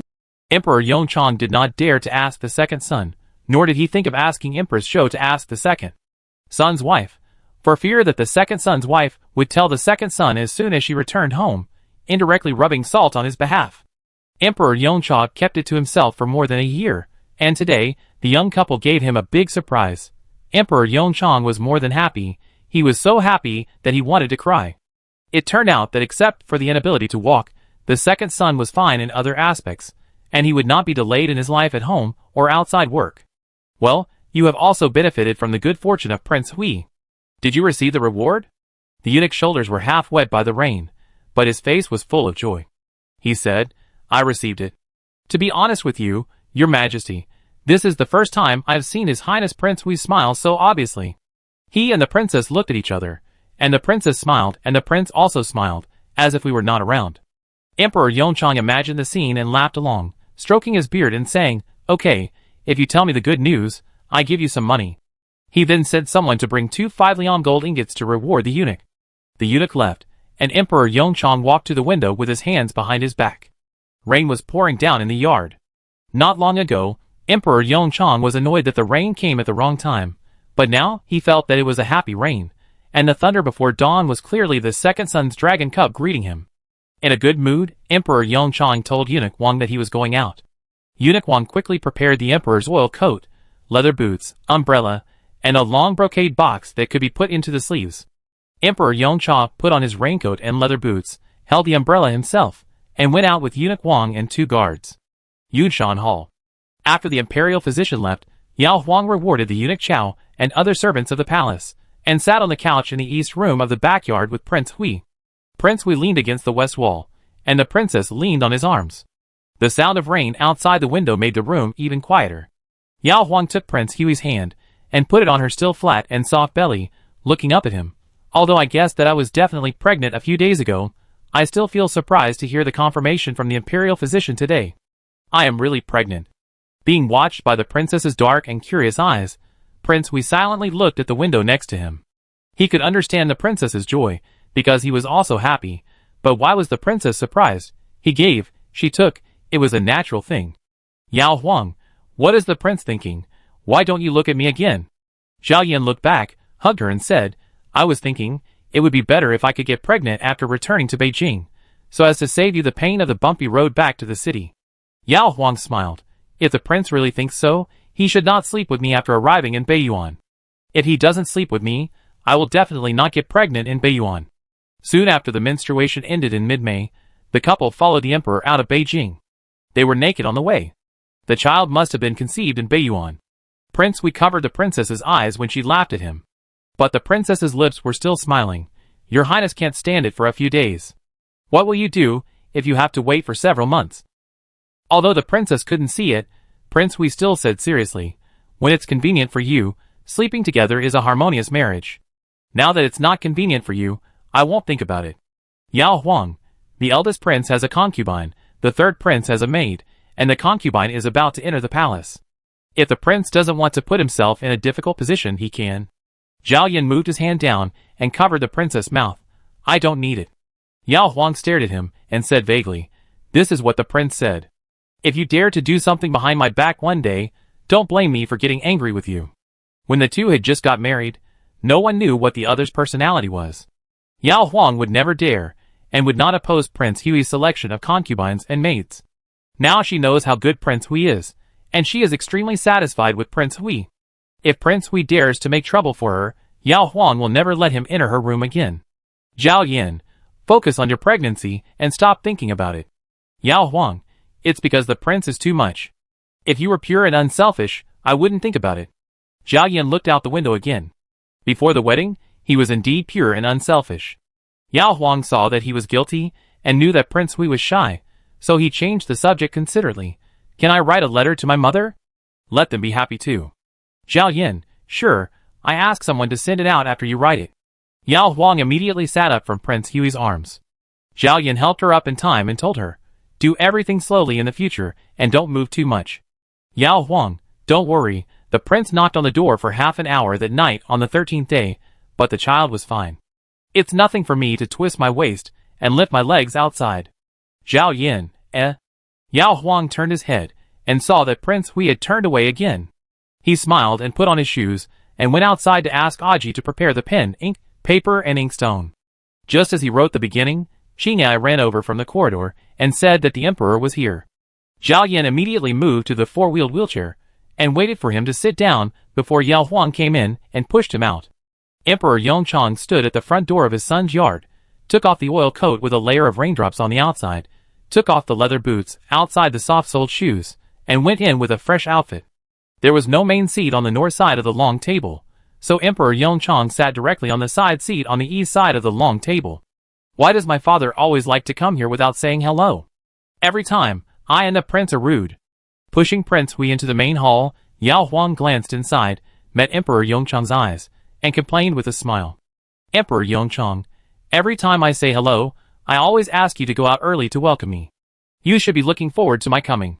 Yao Huang, No, my father came to see us, and I am as happy as welcoming the god of wealth. Emperor Yongchang, Yao Huang parked Prince Hui's wheelchair on the left side of the long table, so that the father and son were facing each other. She moved the guest chair to the side, and looked at Emperor Yongchang for permission. Emperor Yongchang waved his hand. Sit down. I can't let you get tired now. Yao Huang finally blushed and lowered her head shyly. Emperor Yongchang looked at his second son, looked at him for a moment, and asked doubtfully, the person who came to deliver the message just now said that you smiled as brightly as the princess. Why can't you see it now? Are you only happy for a while? After such a joke, Zhao Yan's face also turned slightly red, and the corners of his lips rose. Emperor Yongchang was comforted by his son's sincere joy, and advised, you two are still young, and this is the first child. It is better to be overly cautious than to be careless. Especially you must not ride up and down again. The latter sentence was naturally said to Yao Huang. At this time, thinking back to his daughter-in-law riding down the hillside and sitting on a wooden board and sliding down the hillside, Emperor Yongchang felt a wave of fear in his heart. Yao Huang lowered her head and whispered, I didn't know it at that time. I will definitely not ride a horse next time. Beiyuan is so big, there are so many fun places. She still has a lot of fun to find. Emperor Yongchang paused, took out a long box from his sleeve, and put it on the long table, pushed it to the couple opposite, and said casually, I know you like to play, but taking care of the baby is important. This is your compensation for taking care of the baby. Take it out, and take a look when you are unhappy. Yao Huang knew that the box was for her, picked it up and opened it, and saw that there were 4 gold rings in the small box, and the rings were inlaid with gems as big as longans. From far to near, they were ruby, purple gem, sapphire, and emerald. Yao Huang is now a connoisseur of goods. He knows that even Prince Hui's annual salary may not be enough to buy these 4 tribute gems. Reluctantly moving his eyes away from the box, Yao Huang looked at Emperor Yongchang more intimately than his own father. Father, you really treat me as the god of wealth? Emperor Yongchang. Stop talking so much. Take it to the back and play with it. I play chess with my second son. Yao Huang couldn't hold back his excitement, so he agreed and ran out with the box. Zhao Yan's eyebrows jumped, and just as he was about to speak, Emperor Yongchang shouted first, Why are you running? Slow down. Emperor Yongchang played 3 games of chess with his son, and then left. Although the second son didn't like to talk, he was good at chess. Emperor Yongchang was satisfied even if he won 1 and lost 2. His father didn't let him see him off, so Zhao Yan had to sit at the door of the main hall and watch his father go out. When the front door was closed again, Zhao Yan returned to the backyard and saw the princess sitting by the window, wearing a gemstone ring on each of the 4 fingers of her right hand, looking at it in fascination. Zhao Yan pushed the wheelchair to the prince's side. After a long pause, the princess glanced at him and said faintly, Father is so generous as a father-in-law, and the prince hasn't given me a gift yet? Zhao Yan, I buy it for you when I get back to Beijing. Yao Huang raised her empty little finger. I want a ring with a gemstone about the same size as these 4, and choose a new color. Zhao Yan, as long as the jewelry store in Beijing has it, I will definitely buy it for you. Yao Huang was satisfied. When he put the ring on his left hand, he suddenly wondered, why did my father bring so many rings with him when he came to the palace? The concubines wore them to dress up and show their nobility. These 4 rings were obviously for women, and Emperor Yongchang's thick fingers couldn't wear them. Zhao Yan, maybe it was prepared for my mother and the others. Empress Zhou, Concubine Xian, Concubine Rou and Princess Fuqing Chang each got 1. Yao Huang, I hope my father didn't leak the news in advance, otherwise I will be hated. Even if the concubines have other gemstones, who would complain about having too many gemstones like this? Zhao Yan, my father will definitely send someone back to the palace to choose another gift to make up for it. Your pregnancy was beyond his expectations, and he wanted to reward you today, so he had to use it temporarily. Yao Huang hugged Prince Hui's neck with her ring-wearing hand and said with emotion, in the final analysis, it is because my father likes you that he gave me such an extraordinary reward because I am pregnant with your child. Zhao Yan lowered his eyes. First there was the princess, then there was the child. First there was the princess, then there was him. He returned to his father, and was given a certain degree of preference by his father. Therefore, everything the princess got was what she deserved. Chapter 131. Empress Zhou was the second person outside to know that Yao Huang was pregnant, because Emperor Yongchang came to her in the rain and asked her to arrange a nanny who was good at taking care of pregnant women for the second son's wife. Originally, this matter should be entrusted to Hui Wang's adoptive mother. Concubine Du, however, Even if concubine Du did not think about throwing dirty water on Yao Huang, Emperor Yongchang would not trust her based on her attitude towards Hui Wang, and would eventually find Empress Zhou. Empress Zhou liked Yao Huang and pitted Hui Wang's experience. She was very happy to hear such good news. After a little thought, she said, "What does the emperor think of Nani Jean beside me?" Jean Mama was originally a female doctor in the palace. When Empress Zhou got pregnant for the first time, she was transferred to serve her. Since then, Jean Mama has stayed with Empress Zhou for a long time. All three of Empress Zhou's children were born under Jean Mama's watch. The first two princes died of illness when they were 4 or 5 years old, which had nothing to do with Jean Mama's care. Emperor Yongchang hesitated and said, "Aren't you going to arrange for her to leave the palace with Xiong'er? The eldest princess' name is Zhao Qiong." Empress Zhou smiled and said, "Xiong'er's princess mansion has not been built yet, and the wedding will be in May next year. By then, Yao Yao will have left the confinement period, and there will be a wet nurse to take care of the child. Jean Mama will be able to retire after completing her mission." Emperor Yongchang looked at Empress Zhou's gentle smile, and recalled how Empress Zhou had helped him manage the harem in an orderly manner over the years, and he felt a sense of regret in his heart.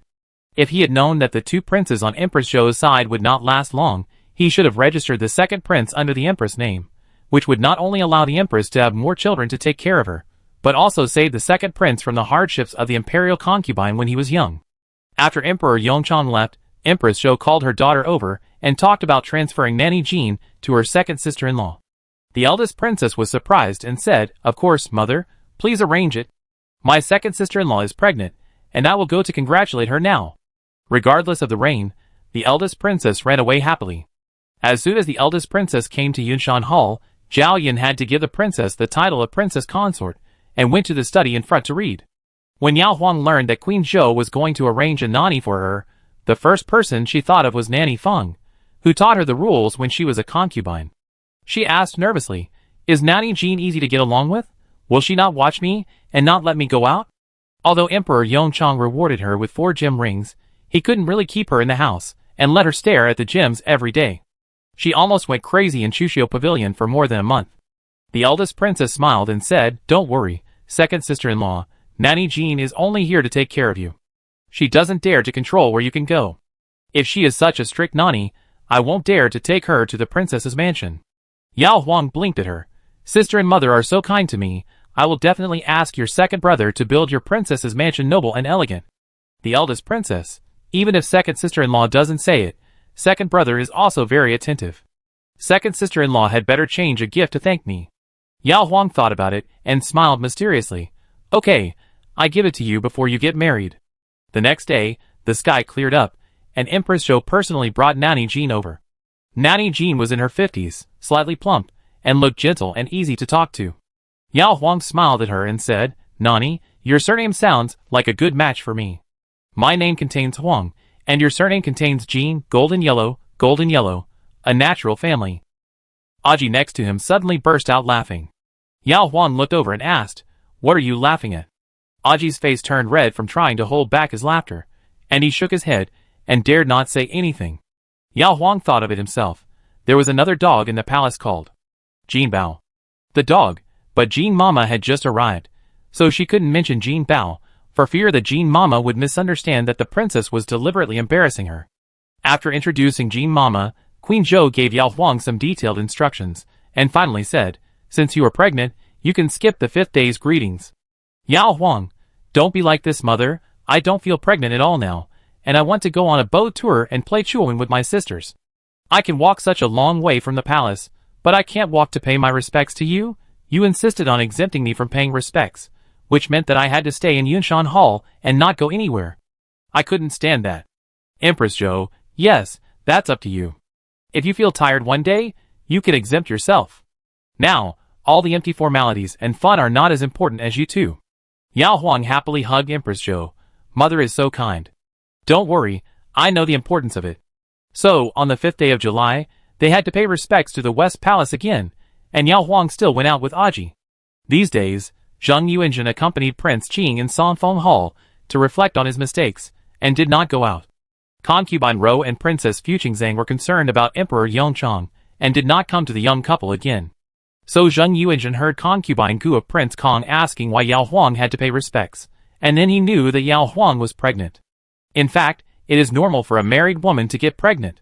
Zheng Yuanjun would not think much about it at any other time. But she and King Qing had just encountered setbacks, and Yao Huang and King Hui had a happy event.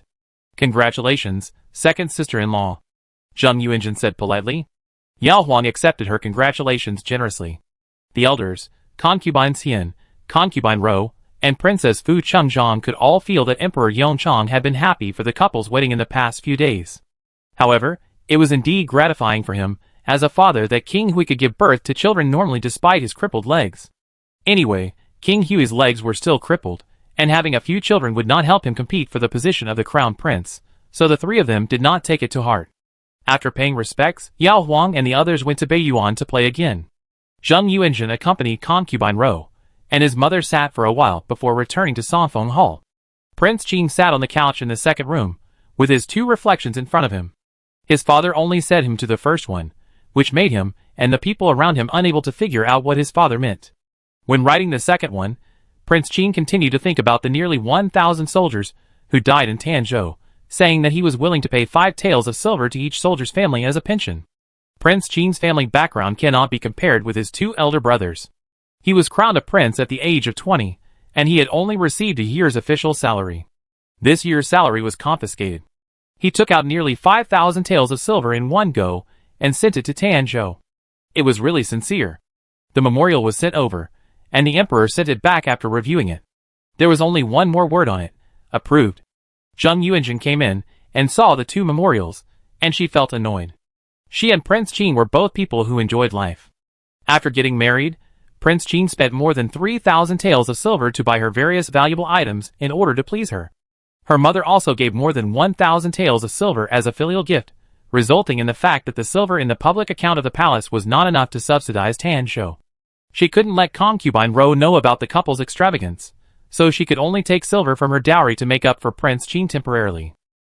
She was willing to let Zheng Yuanjun spend thousands of taels to buy a top-quality jewelry, but she would definitely be unhappy if she was asked to give it away to someone who had nothing to do with her.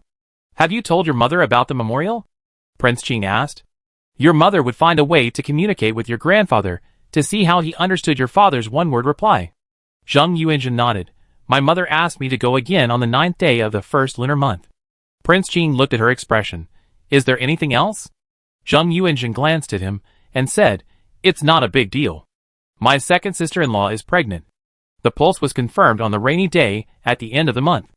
It is said that my father went to Yunshan Hall in the rain. The next day, my mother transferred Nanny Jean to my second sister-in-law." When Prince Qing heard this, a hint of interest flashed across his eyes, and he said with a half-smile, "Second brother is good, his legs are not completely disabled." Zheng Yuanjun didn't want to hear such vulgar words, so he left him and left. On July 13th, Prince Qing nervously handed another letter of reflection to his father, saying that he had arranged for someone to send out the pension money, hoping to comfort the families of the soldiers. The letter was sent back with an extra red word on it: good.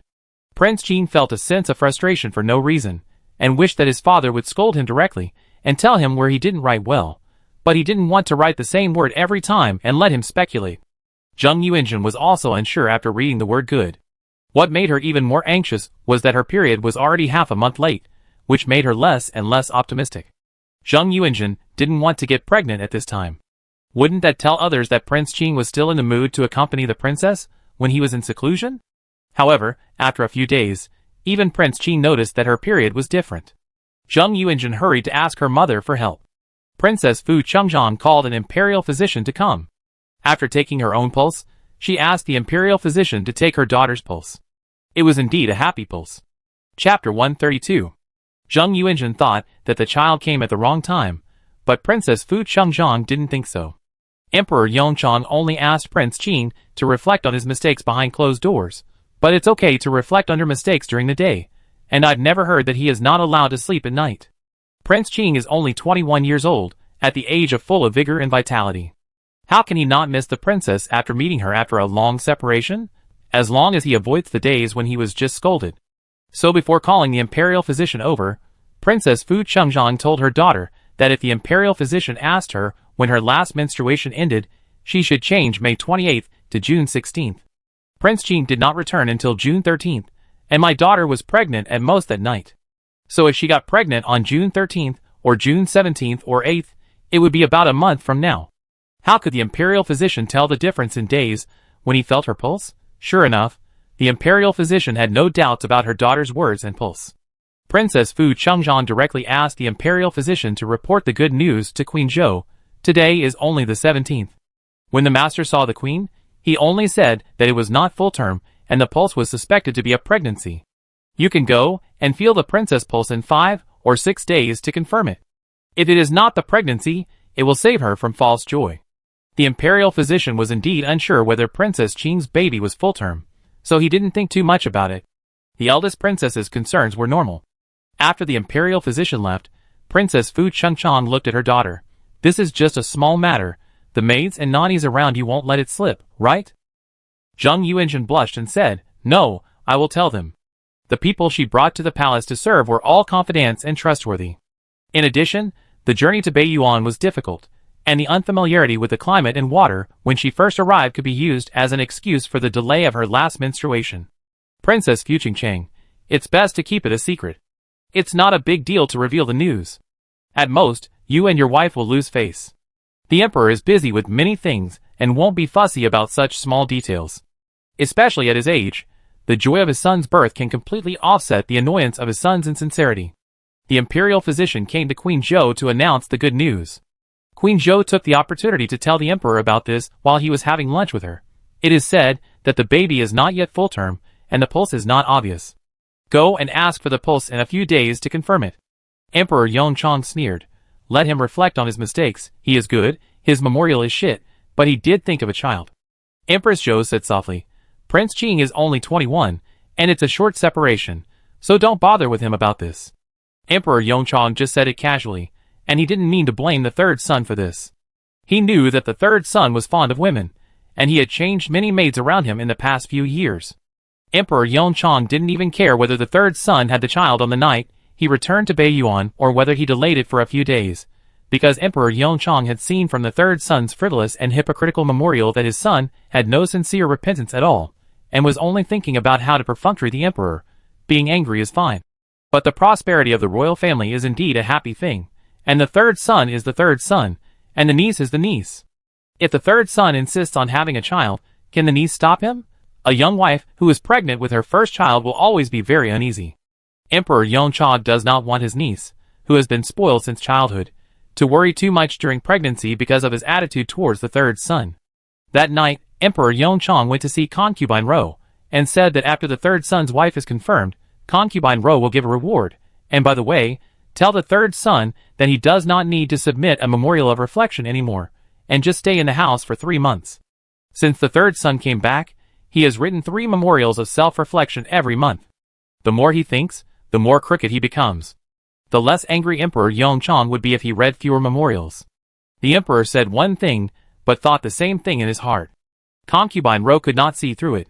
She just thought that the emperor was happy that the third son had a child, so he exempted his son from self-reflection.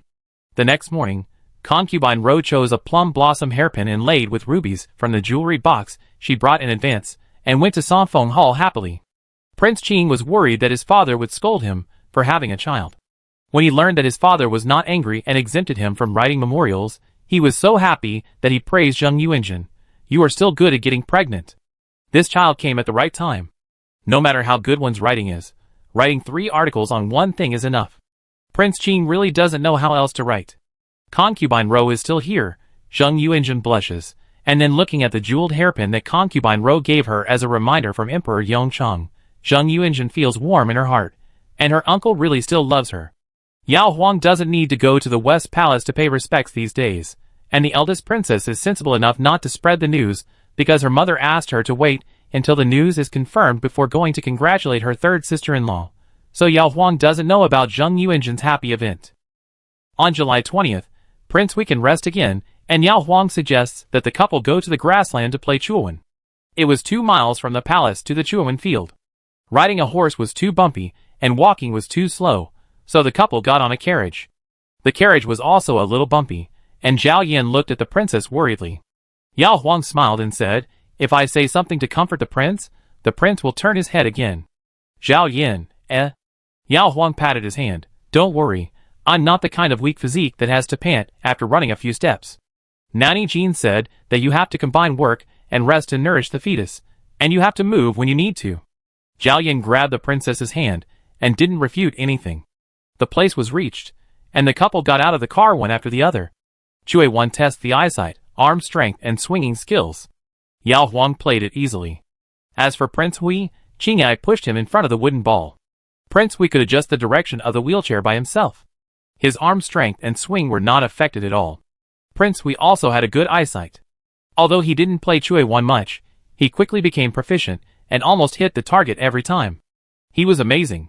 The princess, who lost in a row, was about to pout. Fortunately, the eldest princess and the second princess, who were also out to play, came over on horseback. Seeing the excitement here, Prince Kong, who was walking with Qining, and his wife also came over. After using her eyes to confirm that Prince Hui didn't mind playing with more people, Yao Huang suggested that the 6 people be divided into 2 groups to record the total score.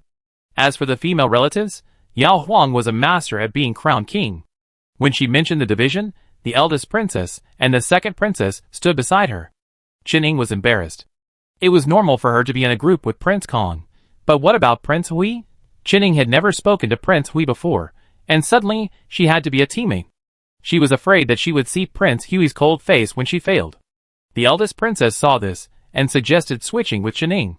Yao Huang stopped her and asked Prince Kong, "How is your game of Chuan?" King Kong subconsciously glanced at his second brother. When he was a child, his father took him to play with his second brother. It was not many times, but he played better than his second brother every time. The question is, was his second brother also deliberately letting him go at that time? Kong wanted to be modest, but he was afraid that his second brother's ability in Chuan would be damaged in a wheelchair. He was modest in the wrong way. He hesitated to speak, and Yao Huang thought of a way to let King Kong play 3 balls directly, because the eldest princess and the second princess did not know King Kang's ability. King Kong took the club handed over by Fei Chuan, looked at the princess, his brother's wife, and his sisters all staring at his eyes, and suddenly became a little nervous and said, "Actually, I haven't played this for a long time." The eldest princess smiled. "There are no outsiders, and we won't laugh at you even if you play badly, brother." Kong Wang glanced at Qining and walked to the wooden ball. The place where the ball is hit is called the ball base. There are more than 20 ball holes dug at a distance of 10 to 100 steps in front. The farther away you are, the higher the score you get. Kong Wang aimed at a ball hole 50 steps diagonally in front, calmed down, and swung. The wooden ball rolled along the ground and stopped a few steps in front of the ball hole. "Yao Huang, the direction is accurate. Brother, you haven't played for many years and your strength is not good enough." Everyone nodded. King Kong changed the ball hole to a 50-step hole and hit the second ball. This time, the force was enough, but it was a little off. However, the fact that he could hit it so close at 50 steps also proved that King Kong was quite strong. King Kong changed the ball to a 20-step hole for the third ball and hit it in one shot. Yao Huang had a good understanding of King Kang's strength and made the arrangements. "I will be in a group with my eldest brother and his wife, and the 2 sisters will be in a group with your second brother. The competition will only be interesting if the total strength of the 2 groups is evenly matched." The second princess muttered, "My eldest brother is so powerful, and my second sister-in-law is also very good at playing. My sister and I are just SOSO. Yao Huang, how do you want to divide it?" The second princess smiled and walked to the side of King Kong, asking Yao Huang to team up with Prince Hui and the eldest princess.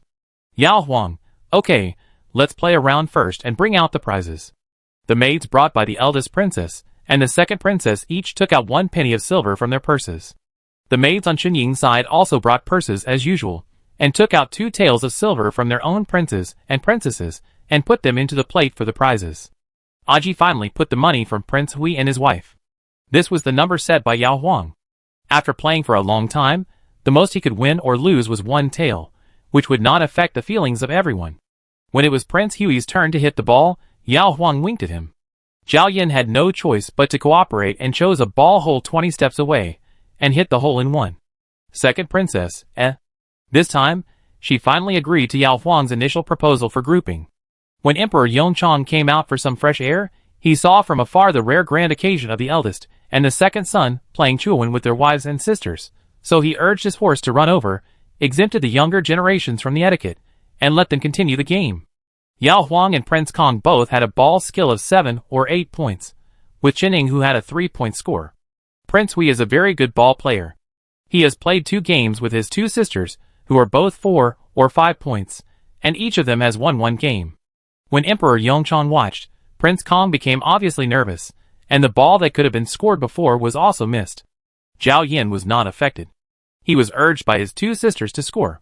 He subconsciously looked at the princess standing opposite. Yao Huang, Before she could glare at him and tell Prince Hui that she was not so stingy, Emperor Yongchang coughed. It's a fair competition. Do you want to cheat with such a small prize? The second princess heard this, and bent down to look at her second brother in disbelief. No way, he only won 1 penny from her, and he was afraid that she would be angry? The eldest princess pulled her aside and said with a smile, Father must be overthinking. My second brother is not that kind of person. This time, Zhao Yin couldn't do it even if he wanted to make King Kong win. He looked at the ball pit in the distance, and lowered his eyes to hit the ball. The wooden ball rolled into the ball pit smoothly along a straight line. The second princess was so happy that she hugged the eldest princess and ran to get the prize on the tray. A new round was about to start. Yao Huang invited Emperor Yongchang. Father, come with us? Emperor Yongchang asked. I am here, how should we be grouped? Yao Huang smiled and said, It's up to you, father, but I want to be in the same group with the second prince, not with father. Emperor Yongchang, why? He hasn't even started yet, so why does the second son's wife not trust his ball skills? Thinking back to the past, he was also a master of EP101. Yao Huang looked at the tray with the prizes, his eyes bright. Because only if I am not in the same group with father, I have a chance to win the prize that father has put out. As soon as this was said, the eldest princess and the second princess said that they didn't want to be in the same group with father either. Emperor Yongchang, Chapter 133. With Qinying's voluntary withdrawal, Emperor Yongchang gave an oral order without any room for rejection, asking Yao Huang and the second princess to form a group with him, and King Kong and King Hui to form a group with the eldest princess. Yao Huang exchanged glances with the second princess, but Yao Huang did not dare to pout at Emperor Yongchang. The second princess pouted, Father is partial to me, and gave the opportunity to win your prize to my sister. If the 2 elder brothers win, they will definitely give the prize to the eldest princess. Emperor Yongchang first ordered a eunuch accompanying him to get 9 5-liang gold ingots, and then said to the children and daughters-in-law, You don't have to take out your prizes. I will play 3 games with you. I will give 3 gold ingots in each game.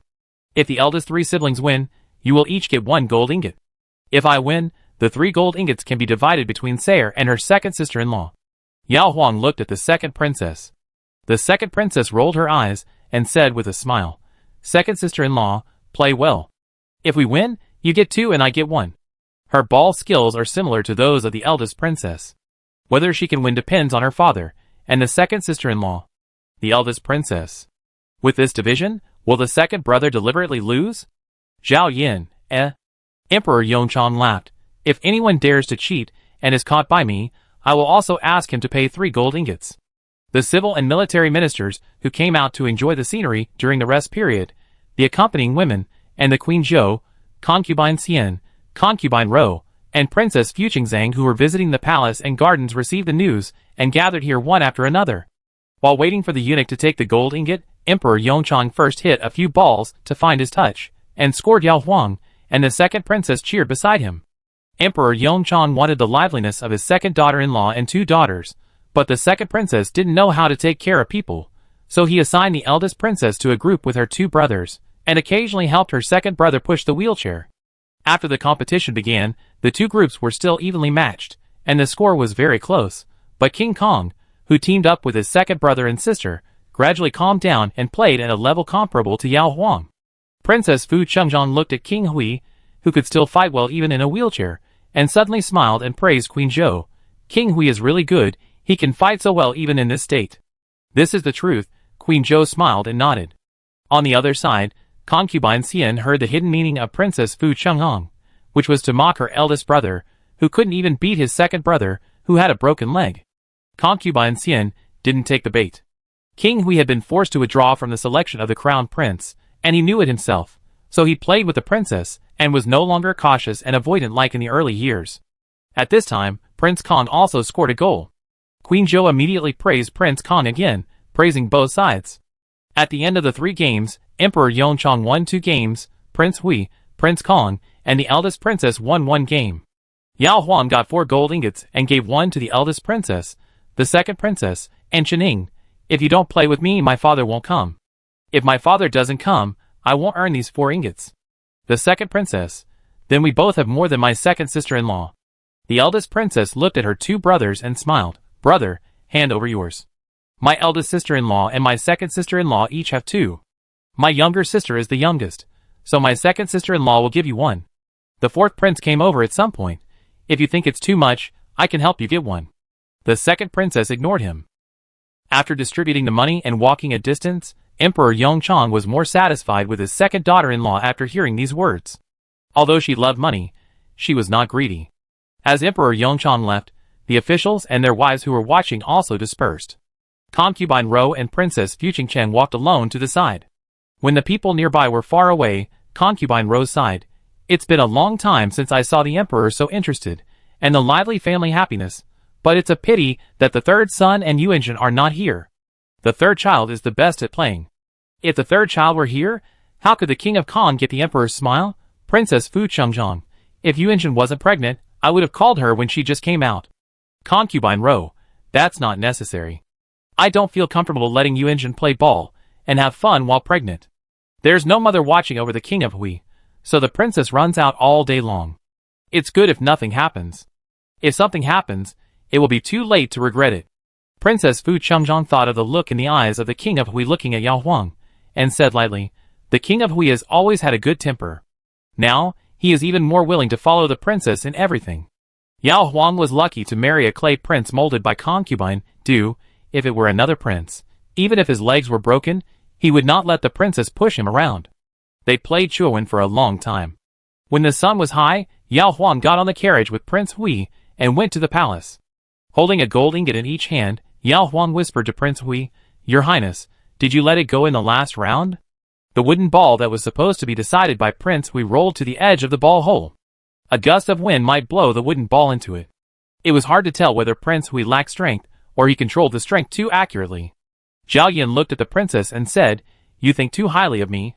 I didn't notice that the terrain on this side of the ball pit is slightly higher. Yao Huang, okay, that means my father is really powerful. The 2 princes combined are not his opponents. Back in Yunshan Hall, the couple cleaned up the front and back yards respectively, and then gathered together for lunch. During the break, Yao Huang pinched Prince Hui's arms up and down, as if to reward these arms for helping her earn a gold ingot today. Prince Hui closed his eyes.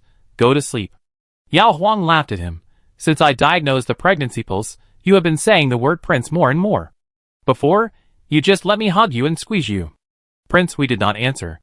Yao Huang let go of Prince Hui's arm, and sneaked under Prince Hui's clothes. As soon as he touched his waist, Prince Hui covered him from the outside. Don't make trouble. Yao Huang was going to make trouble. Zhao Yan had no choice but to wait until the princess had made enough trouble. He turned the princess around and hugged her from behind. In the past, the couple had occasionally done this when the princess had her period, but Prince Hui's hand did not need to be restrained at that time. Now, for fear that the princess would be too excited, Prince Hui's hand could only be held in a proper manner, making the princess calm. In the tent, only Prince Hui's breathing was getting heavier and heavier, and he couldn't control it even if he wanted to. Prince Hui took the initiative to find a topic for the first time, and asked in a steady voice, Why do you want to give away an extra ingot? Yao Huang. At this time, the prince is still thinking about the ingot? Zhao Yan, Yao Huang held the hand on her shoulder, and stroked the back of Prince Hui's hand from time to time. Prince Hui immediately hugged her tighter. On July 25th, Yao Huang and others, who came to pay respects to Queen Zhou, finally learned the good news of Zheng Yuanjun. Yao Huang also said congratulations, and then stayed here for a while. When everyone else left, Yao Huang said to Queen Zhou, Mother, have you also exempted the 3rd brother's wife from paying respects? Queen Zhou, yes, I'm afraid she will learn from you and insist on coming. Yao Huang said with a smile, Then I won't come on the 5th day of the month, but I just don't want my 3rd brother's wife to be troubled by me, not that I don't want to come to see my mother. Next time my mother hears that I'm out playing again, don't find fault with me. Queen Zhou glared at her, You're always so slick, and the eldest princess has been corrupted by you. Yao Huang, look at how happy my mother is. She must like to hear us slick with you. Empress Zhou naturally liked it. The palace was full of rules. Suddenly, there was a little sweet girl who was good at playing and never really broke any rules. She had no conflicts of interest with him. Why didn't she like it? Empress Shou also praised Yao Huang's understanding to Emperor Yongchang. Yao Yao looks heartless, but she is actually very thoughtful and good at taking care of others. Emperor Yongchang. Yes, if she really only knew how to play, the second son might not be willing to pay attention to her. There are also ways to take care of people. With the same kindness, some ways of taking care of people make people feel like spring breeze, while others make people irritated and angry. It was August in a blink of an eye, and the weather was obviously cooler than before. There was a mountain in Beiyuan that was fenced off as a hunting ground.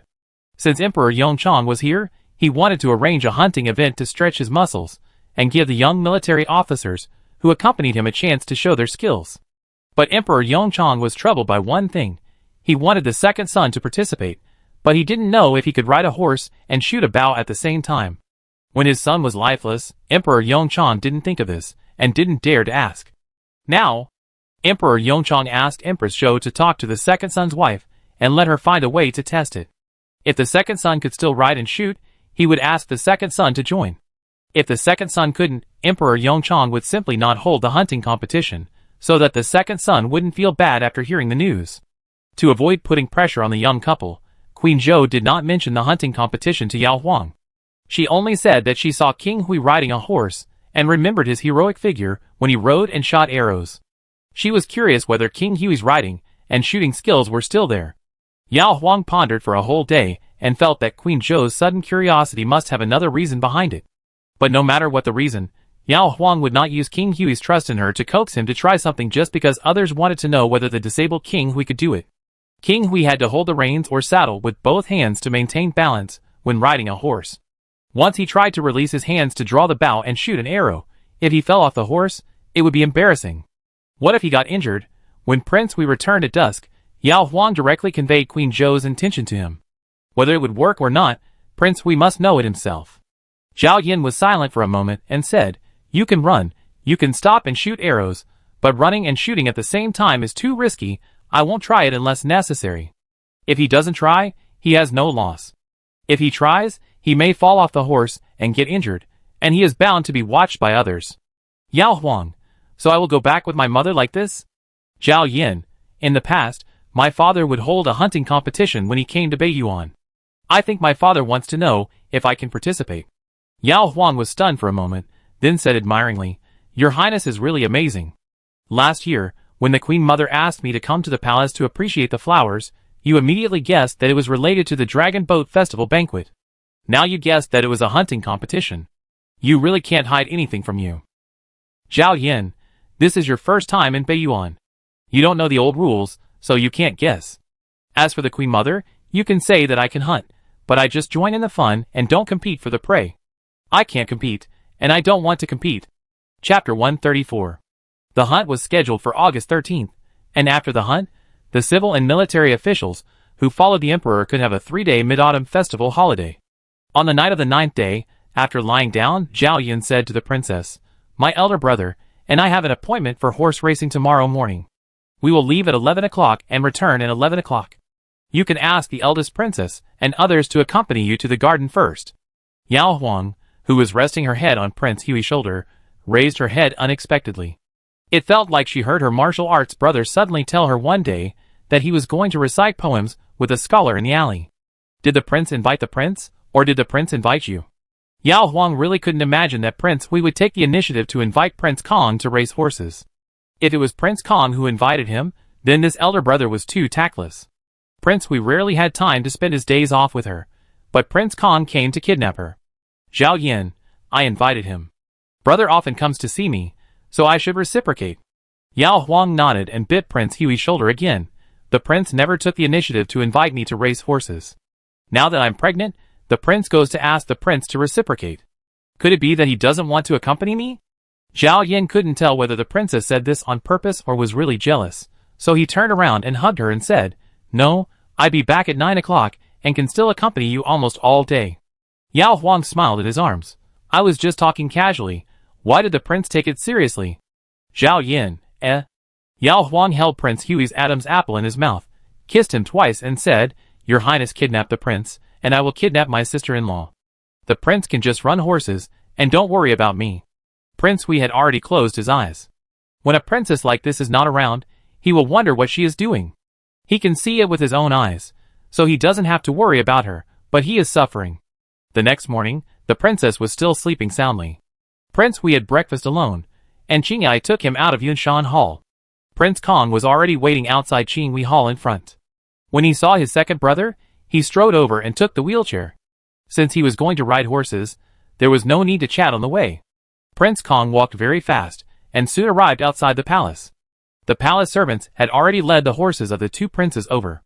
Jingwu saw his master, and knelt on the ground. Qingyai and Fei Chuan skillfully assisted Prince Hui to mount the horse. This was the first time that Prince Kong saw his second brother mount a horse.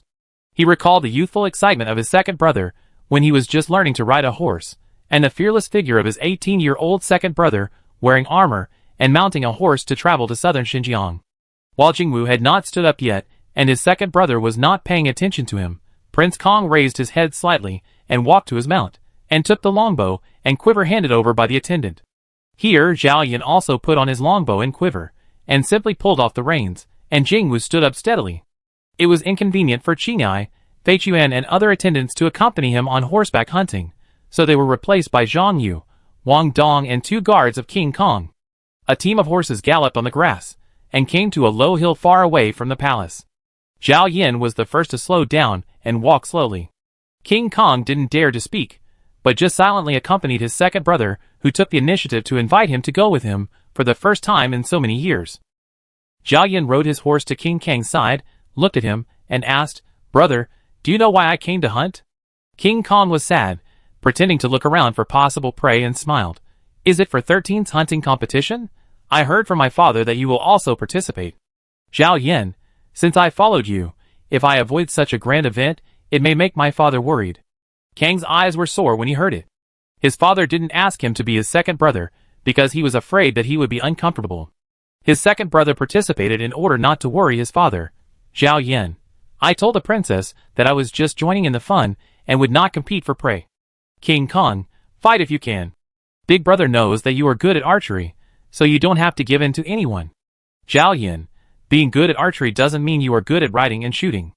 Now even if I see prey, I can only stop to get arrows and draw the bow. By the time I am ready, the prey has already run away.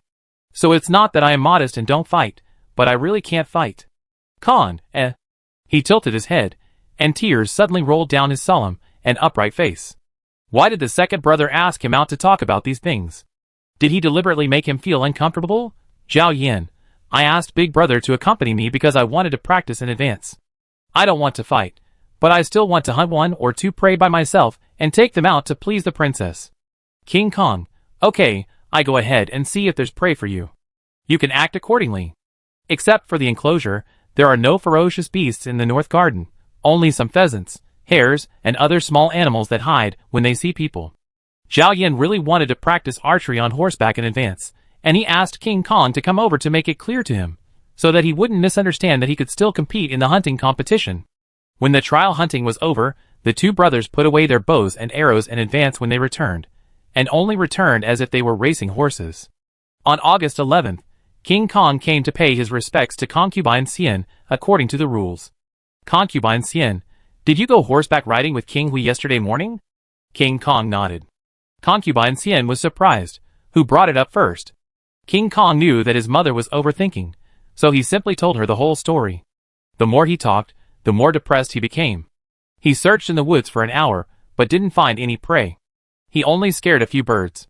His second brother shot 6 or 7 arrows and only hit a palm-sized tit. Concubine Xian looked at her son's honest face, which showed that he cared about others, and sighed.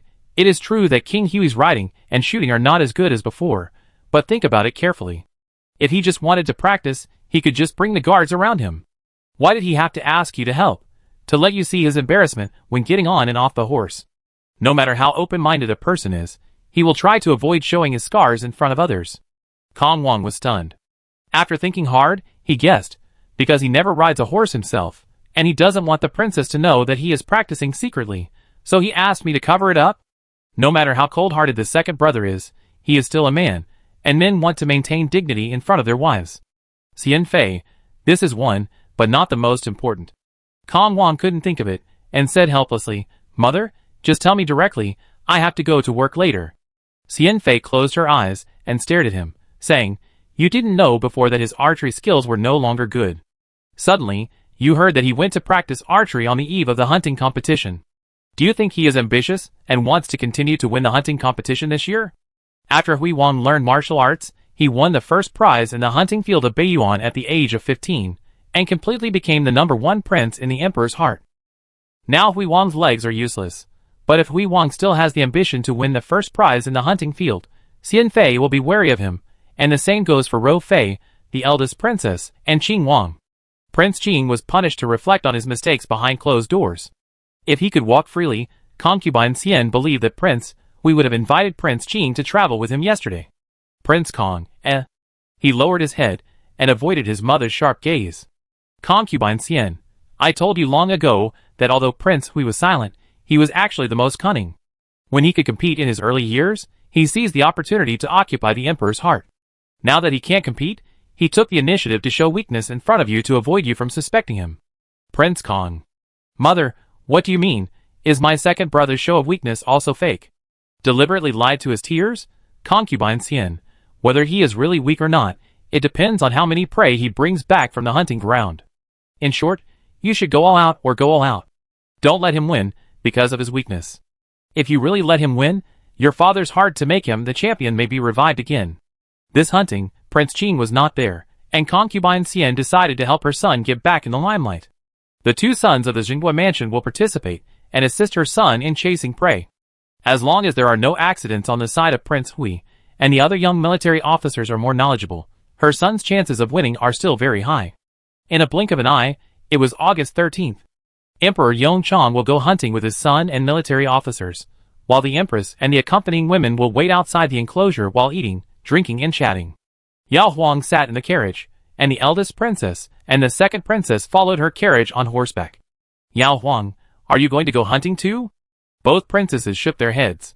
They only knew how to ride horses, not bows and arrows. Yao Huang said regretfully, I can, but it's a pity that I'm not lucky this year. You should practice hard after returning to Beijing. After I give birth, I will take you to hunt in the mountains outside Beijing. Next year, when the two princesses get married, she will have 2 more playmates outside the palace. The second princess used to have a foul mouth, but now she has changed and knows how to play, so Yao Huang doesn't mind taking her with her. If the second princess' mouth stinks again one day, Yao Huang will continue to ignore her. The carriage went 6 or 7 miles, and there was an enclosure in front. There were many trees below the enclosure, and there was a low hill in the middle, so you could ride a horse up there. Felt mats were placed outside the enclosure, and tables, chairs, canopies, fruits, and snacks were all prepared in advance. The eunuchs and palace maids stood by, ready to serve the nobles at any time. Chen Ying, Yao Huang, Zheng Yuanzhen, and the 2 princesses sat on the felt mat to the right of Queen Zhou, while concubine Xian, concubine Rou and Princess Fu Chengzhong sat on the left. The couple set out separately in the morning, and only then did Yao Huang see Prince Hui riding on his horse. The dragon robe was very common, but Prince Hui had a bow and arrow on his shoulders, which made him look more heroic than when he was riding a horse.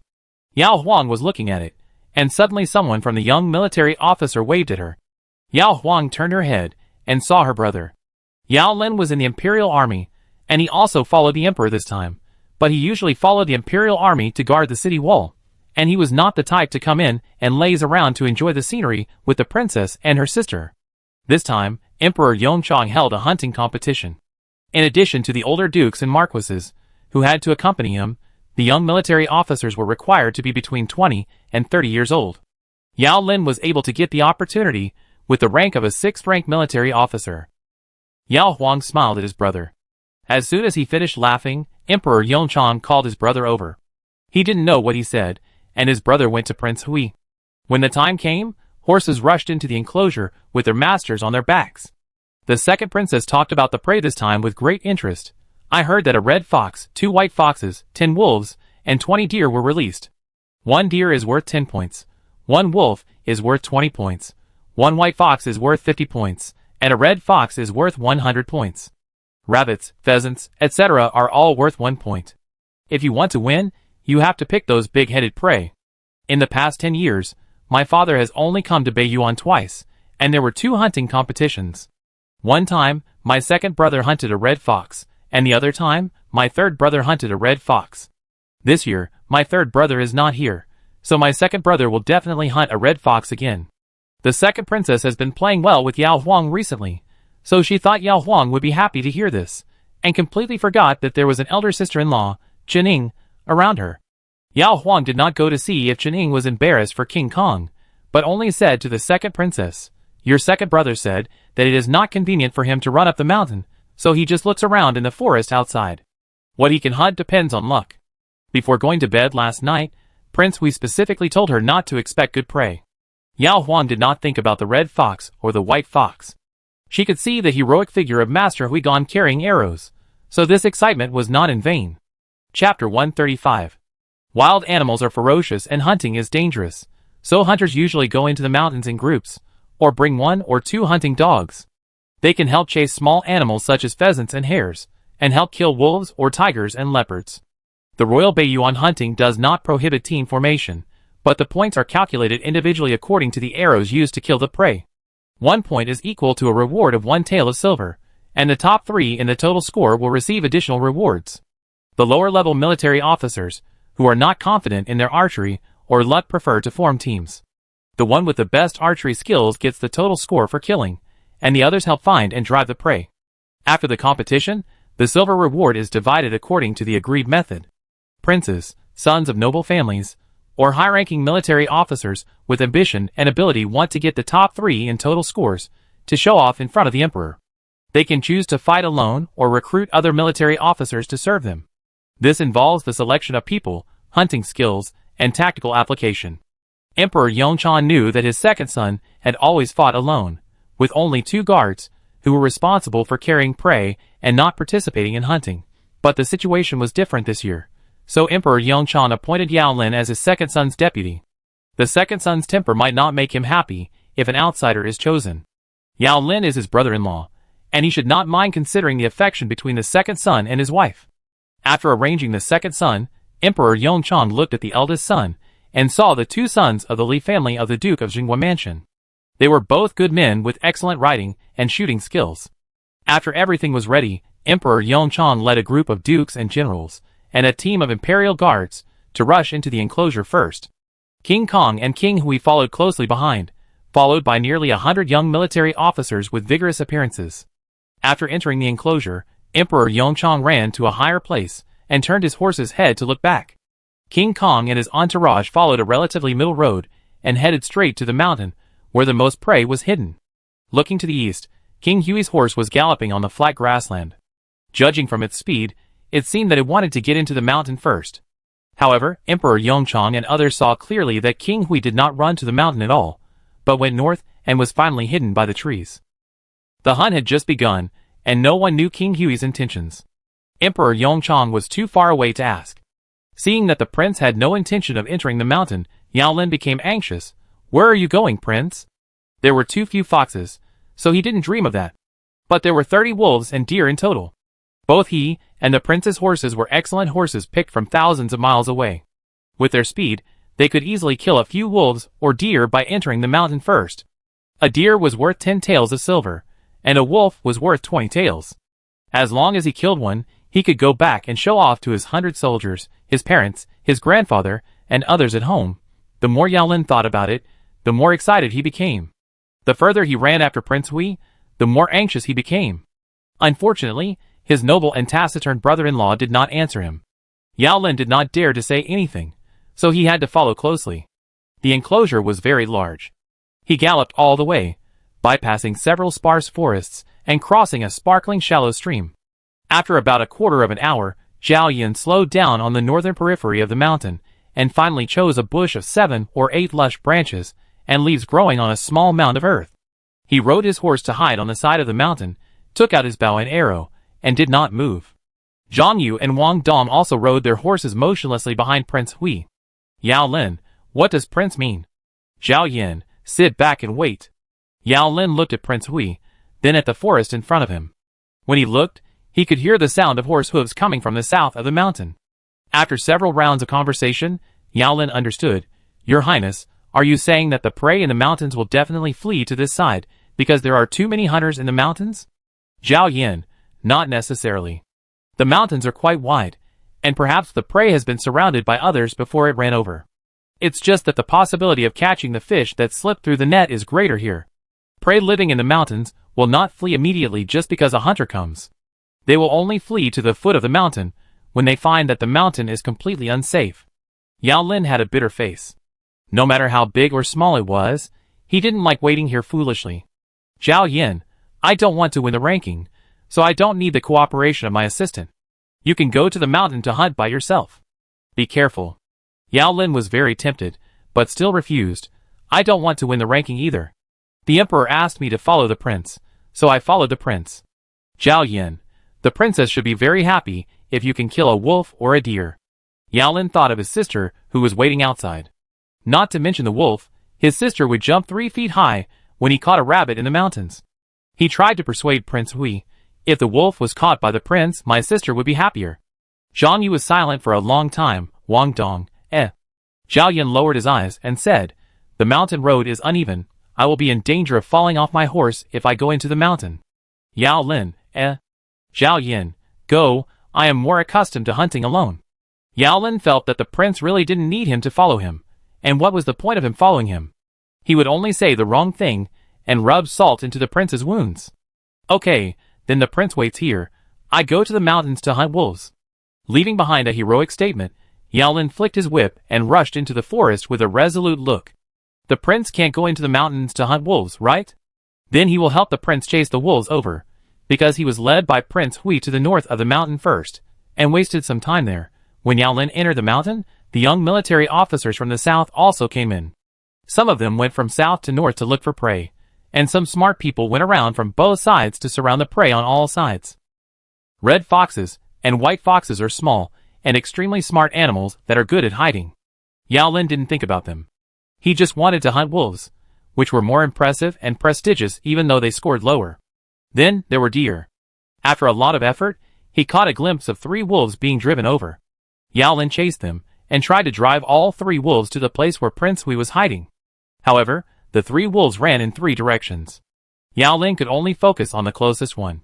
Seeing that he failed to drive this one away, Yao Lin gritted his teeth, drew his arrow and drew his bow. The arrow flew over like a meteor, clang. The arrow hit a tree behind the wolf. Yao Lin, In the spring examination, he was a top archer on horseback, so it seems that the wolf's speed and evasion are excellent. At this moment, another arrow shot from the air and hit the side of the wolf's neck.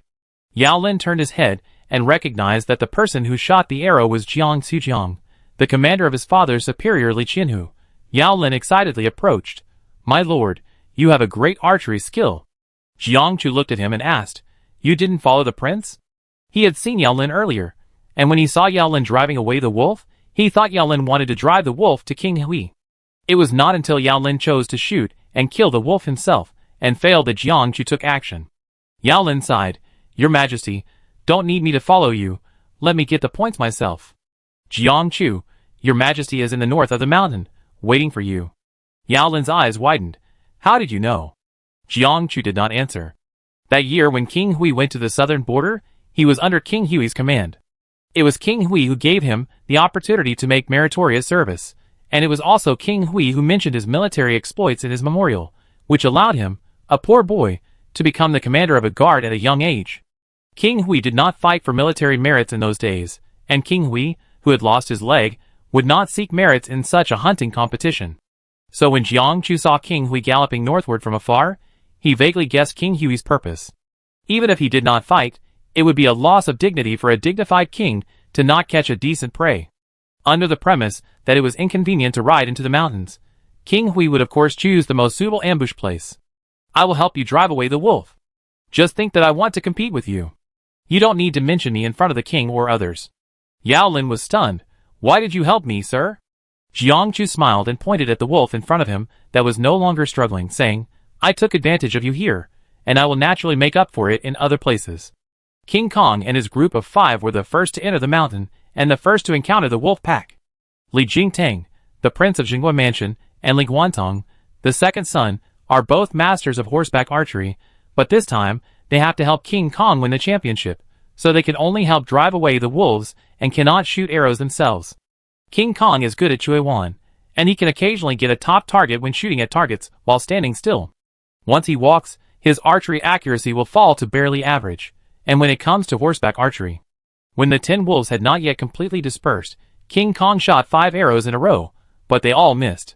The 6th arrow was timely deflected to the left front at the reminder of Li Jingtang, and finally hit the hind leg of a wolf, but Li Guantong had already gone to the front to drive away the wolf. After killing 2 wolves and 2 deer, Li Jingtang personally led King Kong to search for the dens of 3 foxes. Li Guantong led a guard of King Kong to search separately. When they found the dens, they asked the guard to report. King Kong rode on his horse, and felt an unprecedented sense of pride. In the royal hunting, the military officers tacitly left the red fox to the prince, so the 2nd and 3rd brothers were allowed to kill the red fox in the first 2 times. This year, the 3rd brother did not participate, and the 2nd brother should not compete with him. Finally, it was his turn to kill the red fox. After a lot of effort, he successfully hunted a white fox, and King Kong became more confident in killing the red fox. North of the mountain, Zhao Yan waited for a long time, and suddenly heard the sound of animal hooves hitting the ground. Before drawing his bow, Zhao Yan whispered to Jing Wu, "Don't move." Jing Wu just tilted his horse's head to the other side of the woods. A chestnut red deer with spots on its back ran over in panic. When the deer ran past the bushes where Prince Hui was hiding, he finally noticed that there was someone hiding here. Prince Hui shot the arrow in his hand, hitting the deer above the hind leg, although it injured the muscles but not the bones. Wang Dong chased after it and successfully caught the deer, which could no longer run fast, and tied it to the horse's back with a rope. Zhao Yan was very satisfied with the deer. Compared with wolves, the princess should prefer live deer, which can be brought back to the palace to be raised in the back garden. Deep in the woods, through the gaps between branches and leaves, Wei Yuan Hofu's Prince Sun Jun watched King Hui slowly leave after hunting the deer, gestured to his deputy on the opposite side, and continued his hunting. Luckily, a wolf appeared in front. Sun Jun shot it with an arrow, and just after killing it, he heard a thunderous roar of anger from the opposite side. "That's my wolf!" Sun Jun looked up and recognized Zhao Lin, the brother of Princess Hui, who followed the prince when he entered the arena. Another figure left without getting close. When Yao Lin came close angrily, Sun Jun said calmly, "Are you chasing for the prince? Unfortunately, the prince has already left." Yao Lin, Sun Jun, "The prince seems to have killed a deer." Yao Lin, Sun Jun, "If you don't mind, I can be your deputy and kill whatever you want." Yao Lin's expression changed again, and he said disdainfully, "Forget it, it's your ability to hit the target. Let's go our separate ways, I want to shoot by myself." He wanted to make money, but he didn't want to take advantage of others. Leaving the stranger behind, Yao Lin randomly chose a direction and walked away. He went to a quiet place wherever he heard noise. As he walked, the sound of horse hooves suddenly came from the northeast. Yao Lin didn't recognize the person on the horse, because he saw the prey the other party was chasing. It was a red fox, the only red fox worth 100 taels. Yao Lin chased after the wolf while putting on his bow. The people behind him told him to stop, but Yao Lin didn't care. Hunting is like this, whoever shoots the wolf gets it. He chased the wolf twice, and let others get away with it. Although he was angry, he didn't really fight with the other party. After shooting 2 arrows in a row, the Yao family military scholar, who passed the spring examination of horseback archery, finally lived up to his years of hard training. The 2nd arrow hit the foxes, but Yao Lin laughed and rushed over, untied the net he received before entering the venue, and caught the red fox worth 100 taels in it. At this time, he looked at the man who caught up with him. Li Guantong, the 2nd son of the Duke of Jingguan Mansion, looked at him with a complicated expression. If he hadn't waited for Prince Khan to come, how could he let the fox fall into the hands of others? Yao Lin smiled at him. "You are the 2nd son of the Duke of Jingguan Mansion. You can't afford to lose, right?" They all followed the prince. Li Guantong recognized Yao Lin, looked around, and asked, "Where is the 2nd prince?" Yao Lin, "He went back. He didn't lack money. He went away satisfied after hunting a deer." Li Guantong, Chapter 136. The hunting in Beiyuan is limited to 1.5 hours, but if the military officers are satisfied with their scores or think that it is futile to stay any longer, or even if they are unlucky and get injured, they can leave early. When the hunting lasted for about an hour, more and more military officers began to come out. There was a shed on the left side of the exit of the enclosure. The military officers would hand over the prey to the palace servants guarding here, and then go to another place to collect the reward silver after taking the scorecard. Yao Huang, the eldest princess, and the second princess brought some ladies with them to watch the fun. There were also dignified and quiet princesses such as Chening and Zheng Yuanjun, or timid and blood-fearing princesses. The ladies continued to stay where they were. Xian Fei was not surprised by the choice of her daughter-in-law Chening. When she glanced at the wife of the Duke of Jinghua, Xian Fei asked in surprise, "Why didn't Fu Wei go?" Li Fu Wei, the beloved second daughter of the Duke of Jinghua, was only 16 years old. Unlike her sister, the gentle and quiet but ill-fated former concubine Kong, Li Fu Wei had been fond of martial arts since childhood, and her sword and spear skills were first class. She often followed her brothers to hunt in the mountains outside the capital. Li Fu Wei's real name was Fu Wei, and she changed her name when she was in her teens.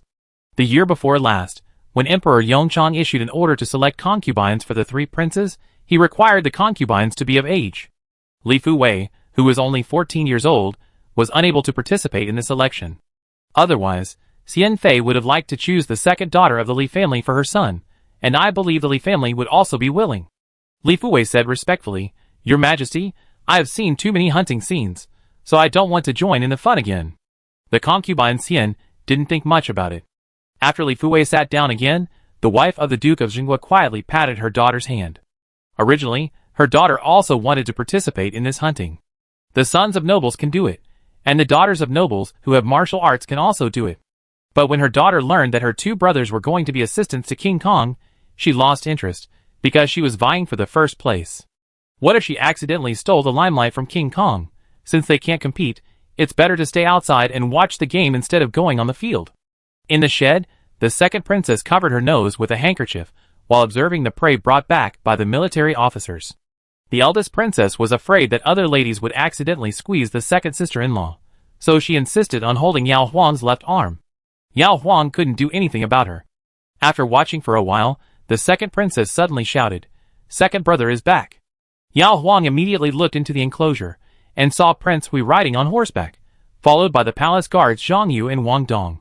When their eyes met, Prince Hui seemed to frown. Yao Huang glanced at the noble ladies around her and knew that Prince Hui was worried about her again, so she smiled at Prince Hui and walked with the two princesses to the side closest to the exit of the enclosure. When Prince Hui was close enough, Yao Huang saw the deer still struggling on Wang Dong's horse, and Zhang Yu had a half-grown wild boar about 4 feet long and a gray rabbit, both of which were shot through the throat. For prey that are destined to be killed, this way of death can actually make them suffer less pain. Prince Hui, who was sitting on horseback, saw the surprise in the prince's bright eyes. The second princess counted the points beside him. Deer is 10 points, wild boar is 5 points, rabbit is 1 point, and second brother has 16 points in total. There are about 100 young military officers. Foxes are difficult to hunt. There are only 30 wolves and deer in total, which is not enough to score. Anyone who kills one of them can guarantee a score above average. Everyone knows that Prince Hui has a broken leg, but he can still beat more than half of the young military officers. It's really amazing. Zhao Yan explained, "I have been picking up leeks outside the mountain. Fortunately, I am lucky. Deer are very popular prey." Zhao Yan suspected that the one he shot was chased here by someone for him. Zhao Yan accepted the kindness. In order to prevent the people inside from continuing to help, Zhao Yan changed the place. It was pure luck that he encountered a wild boar running out of the mountain. Zhang Yu and Wang Dong unloaded the prey. One took the scorecard from Prince Hui, and the other went to get the silver. By the way, he told Prince Hui that the deer must be alive, and asked the palace servants to send it to the rare animal garden for treatment. Yao Huang followed Prince Hui out of the crowd and asked in confusion, "Where is my brother?" "Zhao Yan, I let him go by himself." He could see Yao Lin's expectation for this hunt. Whether it was for the reward or the honor, Zhao Yan didn't want to delay him, and he really didn't need an assistant. Yao Huang, with so many people, he doesn't even have a helper. It's strange that he can grab good things. Then the prince goes back first, and I will wait for him. Zhao Yan, be careful. Yao Huang smiled and nodded, and returned to the princess. When King Kong came out, it caused a commotion because he brought back too many prey, a white fox, 2 wolves, 2 deer, and an adult wild boar, totaling 115 points, the highest score among the current military officers. The second princess whispered, "Brother, didn't you go find the red fox? Others dare not hunt for good things, but brother will definitely hunt it if he finds it." Because Prince Hui had no intention of competing for the first place, Yao Huang didn't care who got the top 3 in total points, so he didn't think about the ownership of the red fox. At this time, after hearing what the second princess said, Yao Huang came to his senses. The emperor organized the hunting competition and paid the reward, so the military officers must give the emperor face and leave the biggest limelight to the royal descendants. The eldest princess thought of a possibility. Could it be found by the fourth brother? The 14-year-old fourth prince also participated in the hunt. The second princess, his archery skills may not be as good as mine, unless the red fox hits its head on a tree near him and lies still for him to shoot. Just as he finished speaking, the fourth prince came out with his 2 guards and assistants, and shot a 3-point deer, which is better than shooting with bare hands. The hunting was getting closer and closer, and almost all the military officers came out, but because the red fox had not appeared yet, even Emperor Yongchang was looking forward to whether the last few people would bring surprises.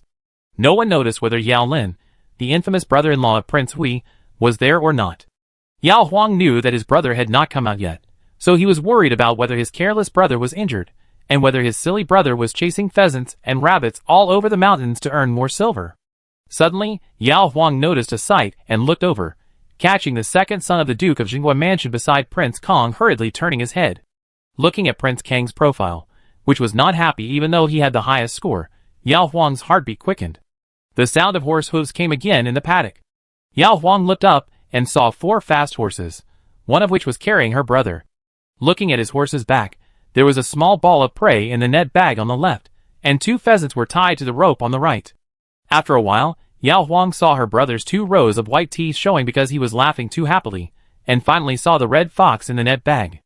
King Kong also felt Yao Lin's sincere and overly sincere joy. At this time, he finally believed Li Guantong's guess. This man hunted the red fox purely for the reward, and it had nothing to do with his second brother. Your Majesty, look. As soon as he got out of the paddock, Yao Lin reined in his horse, and could not wait to pull down the net bag and hold it high to show his prey to Emperor Yongchang opposite him. Emperor Yongchang looked at the young man's round and bright black eyes that resembled the second son's wife, and smiled. Not bad. Tell me how you shot the red fox. Yao Lin turned his head and pointed at Li Guantong beside King Kong and said, I was just running around in the mountains, trying to shoot wolves or deer, and I accidentally saw someone chasing a red fox. At that time, I only had eyes for the red fox, so I chased it and shot 2 arrows. I hit it, and then I realized that it was the second son of Li who chased it. I have thought about it. I will give half of the reward to Mr. Li later. If it weren't for him, I really wouldn't have this good luck. Everyone looked at Li Guantong. Li Guantong, I am not as skilled as him. You shot what you shot. You don't need to share the reward with me. Who cares about the 50 taels, Yao Lin? If you don't want it, I will treat you to a drink later. Li Guantong, Yao Lin went to deliver the prey to receive the tag and reward. 100 taels of silver weighed 7 pounds, and he lifted it easily. As Yao Lin and the other 3 finished their scoring, the top 3 of this hunt were announced. Prince Kong won the first prize with 115 points, Yao Lin ranked second with 102 points, and the third place went to a noble son who hunted another white fox. Together with the other prey, the total score was 87 points. The honor of a prince winning the first prize was important. Emperor Yongchang rewarded Prince Kong with all the gold he had, and praised him for his improvement in martial arts. When it was Yao Lin's turn, Emperor Yongchang smiled with great satisfaction and said, I held the hunting competition with great fanfare in order to select young men who are both brave and martial. Being able to shoot a red fox shows that you are good at riding and shooting. Being brave enough to shoot a red fox shows that you are very courageous. I asked you to go all out, and you are the one who listens to me the most. I am very pleased. In addition to promoting you by 2 levels, I also want to grant you a good marriage. Are you willing? Yao Lin was stunned. Yao Huang, who was sitting on the side of the women, also stared at Emperor Yongchang in a daze.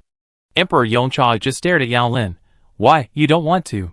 Yao Lin knelt down quickly and said, It is my blessing to be granted a marriage by the emperor, but I don't know who the emperor is going to grant me, and I am afraid that the girl will look down on me as a rough man. Emperor Yongchang smiled, looked at Li Qian, the Duke of Jinghua, and asked, Guantang's riding and archery are 3 points inferior to Yao Lin. What do you think of this boy? Li Qian looked Yao Lin up and down, and said with a smile, He is strong and handsome, and he is a good choice for a son-in-law. Emperor Yongchang, then I will give him to you as a good son-in-law. Are you happy? Li Qian smiled bitterly. Your Majesty, I would love to match you, but my daughter has her own ideas since she was a child. She can even change the name I gave her. Now I am afraid that I can't make the decision for her to choose a husband. Please understand, Your Majesty. He had 2 sons and 2 daughters. The eldest daughter died early, and the couple doted on the second daughter more and more. Li Qian understood that the emperor was dissatisfied with his 2 sons, who had both gone to support King Kong and lost the integrity of a military officer. He was willing to accept any punishment from the emperor, but Li Qian was unwilling to force his daughter's marriage. Emperor Yongchang also knew that Li Qian was telling the truth. He looked at the women and waved to Li Fuwei with a kind smile. Li Fuwei walked over with a calm face. Emperor Yongchang smiled and said, I like Yao Lin, but you are a little girl who grew up under my care. I value your feelings more. If you think Yao Lin is not pleasing to your eyes, I will never force it. Li Fuwei looked at Yao Lin. Yao Lin blushed with shame. The emperor was just playing matchmaker. How could he be worthy of the noble lady of the duke's mansion, and such a beautiful and precious girl? Li Fuwei looked at him and said, Thanks to the emperor's kindness, I also admire Mr. Yao's good martial arts and am willing to marry him. At least among these 100 young military officers and noble children, Yao Lin is the most courageous. Chapter 137. After the hunt, there was a banquet, which was held in the palace. The emperor, empress, concubines, princes, princesses and other carriages were in front, and the participating military officers and the spectators rode on horses behind. Prince Hui had already sat in a wheelchair, and on the way back, he got on the carriage with the princess. As soon as the door closed, Yao Huang could no longer maintain his composure. While helping Prince Hui fix the wheelchair, he whispered, What does your father mean by this? Why did you suddenly think of marrying the second daughter of the Duke of Jingguo to my brother? Asking Li Fuwei to marry my brother is the same as asking her to marry Prince Hui, both of which are forcing a pair of people who have nothing in common to be together. Prince Hui has a crippled leg, and other noble ladies don't want to marry him. Prince Hui doesn't want to force anyone, so he chose her, who took the initiative to flirt with him. But Li Fuwei is the daughter of the Duke of Jingguo, and she can almost choose any of the noble children in the capital who are good-looking and have a good family background as a husband. Emperor Yongchang forced her to marry his brother. His brother picked up a treasure. Can Li Fuwei really accept it? Furthermore, the words of the second princess and Emperor Yongchang revealed one thing. The red fox was given to King Kong to hunt by the participating military officers. Her brother did not know the rules for the first time and foolishly stole the limelight from King Kong. This might have offended King Kong and concubine Xian. The emperor even wanted to marry King Kang's sister-in-law to her brother? The more Yao Huang thought about it, the more she felt that Emperor Yongchang was using her brother's marriage to Li Fuwei to pressure King Kong, including the Xinguogong mansion. After fixing the wheelchair, Yao Huang sat next to him, expectantly waiting for Prince Hui to analyze it for her. Born in the royal family, Zhao Yan thought much more deeply than the princess. There were some things that his father showed clearly, and he was sure of, and some things that were difficult to predict, and he couldn't guess them. Those things that he couldn't guess were best kept secret from the princess, so as to prevent her from having wild thoughts and adding to her worries. After thinking for a while, Zhao Yan said to the princess, My eldest brother is not good at riding and shooting, and my father knows it very well, so he doesn't like the 2 sons of the Li family to force him to win the championship, which obviously damages the original intention of selecting talents in the hunting competition. Out of respect for the royal family, it is understandable that the military officers gave up the red fox. If King Kong only hunted the red fox and won the championship because the scores of others were balanced, his father would not be angry, but King Kong won the championship by relying on those white foxes and wolf deer that were difficult to hunt by himself. It is conceivable that the military officers will continue to give in and be restrained when they see King Kong hunting 3 prey. When Zhao Yan won the championship, he went into the mountains to find the dens where red foxes could hide easily. After he succeeded, he immediately went down the mountain. The military officers chased fiercely in the mountains. The second and third place were both over 80 points. Later, Prince Qing won the championship. After hunting the red fox, he only killed 1 more deer to ensure the lead in the total score. Yao Huang, I can understand my father's unhappiness. He should have reprimanded the prince in private and the 2 sons of the Jingguo mansion. Why did he have to grant my brother a marriage? Won't this make the prince and the Jingguo mansion hate my brother even more? Zhao Yan, first, your brother robbed the red fox, which means he offered himself to be used by the emperor. Second, the emperor granted the marriage, so they dare not complain. Third, he is your brother and my brother-in-law, No matter how much they complained, they must show me some face and not bully me. Yao Huang thought about it, and was no longer worried about his own brother. He was only worried that Li Fuwei would feel wronged, and become a pair of resentful lovers with his brother after marriage. His brother did not know the rules, and was involved in the Yongchang Emperor and the Kong Wang. It was his own fault that he got involved in the Jinghua mansion. Li Fuwei was just sitting there watching the game, and it was really an unprovoked disaster for him to get into this. Zhao Yin, This is not his analysis, and he has no intention of asking. Li Qian and his son were riding horses outside, and only Li Fuwei and his daughter were in the carriage of the Duke of Jinghua's mansion. The Duke of Jinghua's wife looked at her daughter, who was forced to marry someone who was not suitable for her but looked calm, and asked worriedly, "Are you really willing to marry Yao Lin? Or do you see that the emperor is unhappy and are afraid that refusing the marriage will drag down our family?" Li Fuwei said calmly, "Both. The emperor has already spoken. Why should my father and I go against his wishes? As for Yao Lin, he has the talent of a military scholar and a handsome appearance, and he is the brother of Princess Hui, so it is not too low for me to marry him. The eldest princess's husband is a civil scholar, and the second princess's husband is a military scholar. Their family backgrounds are not as good as those of the nobles in the capital. Her father is a first-rank duke, and she is suspected of forming a clique if she finds someone of equal status. Rather than arousing the emperor's suspicion, it is better to obey the emperor's wishes." The wife of the Duke of Jinghua's sighed. In the final analysis, this matter was caused by concubine Xian. If concubine Xian did not want Prince Kong to be in the limelight, her two sons would not have angered the emperor even if they did not compete for the first place. In the carriage in front, concubine Xian sat in the carriage with an expressionless face. No one was in the carriage with her, and the carriage was dead silent. Just as Yao Huang was worried about his brother, and the wife of the Duke of Jinghua was worried about her daughter, concubine Xian was also worried about her son's future. Duke of Jinghua was the father-in-law of King Kong. No matter whether he stood on the same side or not, he would be considered as a member of King Kang's party. Duke of Jinghua could only be used by her and her son. The emperor was in good health, and concubine Xian was not stupid enough to drag Duke of Jinghua into any evil plans. She just wanted them to do what they could for her son. Concubine Xian just didn't expect that the emperor would be unhappy about her son's victory. No matter how dumb he is still the eldest prince. His two younger brothers have won the first prize. Now one is reflecting on his mistakes, and the other is disabled. If the emperor does not want to promote the eldest prince, will he promote the young fourth prince? Shaking her head, concubine Xian threw the lazy fourth prince out of her mind, and then thought of Prince Hui, who could still hunt 16 points even though his legs were disabled. The emperor gave another girl from the Duke of Jinghua mansion to the brother-in-law of Prince Hui. Did he see that Prince Hui could work in the Ministry of Works and ride horses to hunt, so he wanted to promote Prince Hui again? If so, Prince Kong and Prince Hui would become relatives of the Duke of Jinghua mansion. Once the two princes fight, the Duke of Jinghua mansion can only remain neutral and not take sides. But Prince Hui is a cripple. The concubine still doesn't believe that Emperor Yongchang would choose a cripple who would damage the royal dignity instead of two healthy adult princes. So, would the emperor's marriage be a veiled derogation for the eldest prince? The eldest prince's relationship with Prince Hui is closer than Prince Qing's, and the emperor loves and cares for Prince Hui.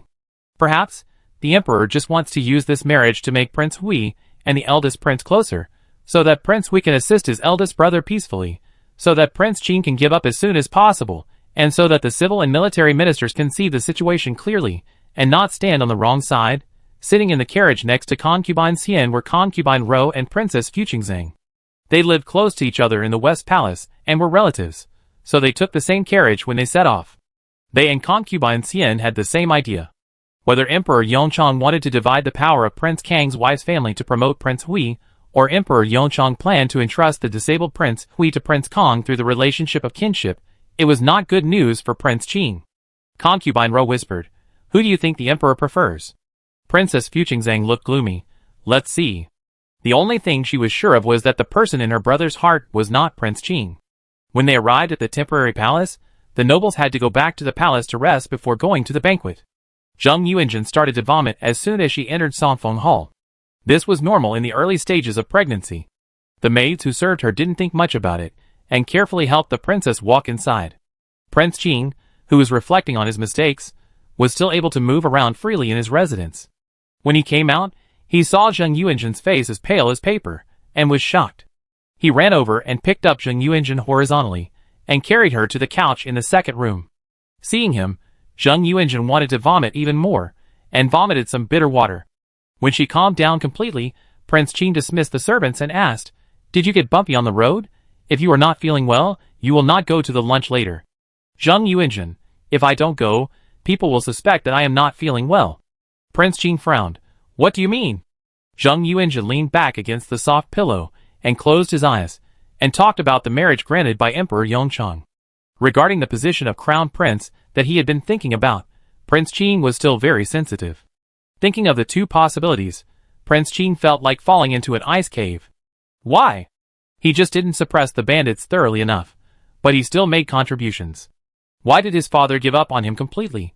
After washing his hands and face, Yao Huang changed into a new dress and returned to the front yard. He found that Prince Hui had also packed up, so the couple set off. Kong Wang and his family stood in front of Qing Hui Hall waiting, and Zheng Yuanjun soon came out from the other side. Yao Huang could tell at a glance that Kong Wang's face was not right, and Zheng Yuanjun had obviously dressed up carefully, and her smile was forced. Yao Huang had no time to think about Zheng Yuanjun's abnormality, and his mind was full of how to deal with the embarrassment on Kong Wang's side. The military officer giving up the red fox was just a secret rule. If she really apologized for her brother snatching the red fox that Li Guantong chased to King Kong would be even more embarrassed. But if she pretended to be calm, would King Kong think that she was quite happy for her brother? King Kong didn't look at his second brother and his wife, but came over and took over his second brother's wheelchair, leaving the women behind, and he pushed his second brother alone in front. Zhao Yin glanced at the shadow of King Kong in the north and whispered, "Yao Lin participated in the Beiyuan hunting for the first time, and he didn't know the rules. Don't bother with him, brother. King Kong, it has nothing to do with him. I am too obsessed with the false title of champion." The words that the emperor praised Yao Lin with were a warning to the Li brothers and him. King Kong didn't know why he was so obsessed. He had been despised by his father since he was a child. Why did he still dream that he would be praised by his father if he won the championship by relying on others? Zhao Yin, after the lunch, don't go anywhere and go to see the emperor first. Tell him what you told me honestly. The emperor may say something angry, but once he calms down, this matter will be over. Prince Kong is also a father, and he knows that if his children make mistakes, he would expect them to correct them rather than lie to cover them up. However, if his second brother did not remind him, Prince Kong might not dare to take the initiative to bear his father's anger, and his mother would have to push him. So his second brother really wants the best for him. Emperor Yongchang and Empress Zhou hosted banquets for officials and female relatives respectively, and concubine Xian could not see her son no matter how anxious she was. On the side of the monarch and his ministers, Emperor Yongchang seemed to have forgotten about the marriage, and happily talked and drank with the civil and military ministers. Yao Lin drank absent-mindedly for the first time, and from time to time he stole glances at the father and son of the Li family, always worried that the father and son would secretly glare at him. When the banquet was over, Yao Lin noticed that the father and son of the Li family did not follow the military officers out, as if they were going to see Emperor Yongchang with Prince Kong. Could it be that they were asking Emperor Yongchang to withdraw the marriage? As soon as this thought came up, Yao Lin breathed a sigh of relief. Hurry up and withdraw it. My sister is beautiful and good at talking. She can please Prince Hui. He can't do that. What if he offends the noble lady of the Duke's mansion and runs back to her parents' home to cry, and the most prestigious father and son of the Li family in the great Qi dynasty come together to beat him up? He and his father can't beat them together. On the other side, Emperor Yongchang first met his eldest son, who he had not expected to come on his own initiative. After entering, Prince Kong knelt on the ground, shedding tears of shame while confessing his incompetence and vanity. The eldest son was 27 years old, but he could still cry like this. Emperor Yongchang couldn't scold him anymore. He just said, "It is important for a person to know himself, to know his shortcomings clearly, and to admit his shortcomings frankly. These are all strengths. I didn't order you to win the championship. Why are you trying so hard to win? Do you really think that others can't see it, and that others will admire you for a false championship?" King Kong lowered his head and became more ashamed. Emperor Yongchang, I know you are not a person who is greedy for fame. Is it someone who is talking nonsense around you and encouraging you to compete? King Kong began to panic, afraid that his father would ask him to tell who that person was. Emperor Yongchang said, "You are responsible for your own people. I just hope you will remember this lesson, learn to distinguish right from wrong, and don't let others push you around in everything." King Kong immediately said, What my father taught me is that I will definitely remember it in my heart. Emperor Yongchang pulled the corner of his mouth. This was not the first time he had taught the eldest brother this. If the eldest brother could really remember it, there would not be today's incident. After King Kong left, Eunuch Wang led Li Qian and his son in. The three men knelt down immediately after they came in, with Li Qian in front and his two sons kneeling behind him. Li Qian admitted that he had failed to educate his sons properly, which had caused them to lose the loyalty and bravery that a military commander should have. Forgetting the Emperor Yongchang's encouragement to go all out was disloyalty, and not daring to shoot the prey first was cowardice. Emperor Yongchang stood up, walked to the window, and said to the Li family father and son sideways, "Hunting is not prohibited by forming teams. I will not be dissatisfied with others running to serve as assistants to King Kong, but what is your status in the Li family, the family of one of the best generals in the more than 100 years since the founding of the Great Qi dynasty? Li Qian, you have made great military achievements and lived up to the name of the Li family's ancestors. I have the same expectations for Jing Tang and Guantong, but what did they do today? They are obviously two wolves, but they have to be dogs for others. Is it good to spread it out? Is this the integrity of your Li family, and the family style of the famous generals of my Great Qi dynasty?" Li Jingtang, Li Guantong clenched his fists, almost ashamed. Emperor Yongchang looked at Li Qian. "You are a few years younger than me. I am not old and confused, so don't be confused." Li Qian's heart trembled, and he leaned over and cowed out, "Your Majesty, don't worry, I dare not." "Okay, I believe you." Chapter 138. After the palace banquet, it was time to take a nap back at Yunshan Hall, but Yao Huang, who had been rather sleepy lately, had no desire to sleep. From the time he returned from the enclosure to the banquet, Yao Huang had been worried that his brother would incur the resentment of King Kong and the Duke of Jingguo's mansion, and worried about the attitude of another innocent girl towards this arranged marriage. When he really sat at the banquet, Yao Huang found that the wife of the Duke of Jingguo was still in an amiable manner, and Li Fuwei was calm, with no shame or resistance in his eyes when he met her gaze. Yao Huang breathed a sigh of relief. Even if the eye contact didn't mean anything, Li Fuwei's calmness was better than her directly showing contempt for the Yao family's family background, like the second princess or Zheng Yuanjun did. But Yao Huang soon discovered that concubine Xian, concubine Rou, and Princess Fu Chengzhang looked at her more often, with complicated expressions. Some other wives of officials were also very cautious, preferring to speak less for fear of offending some nobles by speaking too much. The atmosphere was so complicated that Yao Huang lost her good mood and appetite for the first time. Xianfei is the mother of Prince Kong and the relative of the Duke of Jingguo. It is normal for her to vent her anger on the Yao family for the marriage. Why are concubine Rou and Princess Fu Chengzhang joining in the fun? For that position, Xianfei, concubine Rou, and concubine Du are all enemies. If one family loses face or suffers a loss, the other two families will gloat over the misfortune. Today, Prince Kong was beaten by Emperor Yongchang. Concubine Rou and Princess Fu Chengzhang on Prince Qing's side should be happy, but why are their faces full of clouds?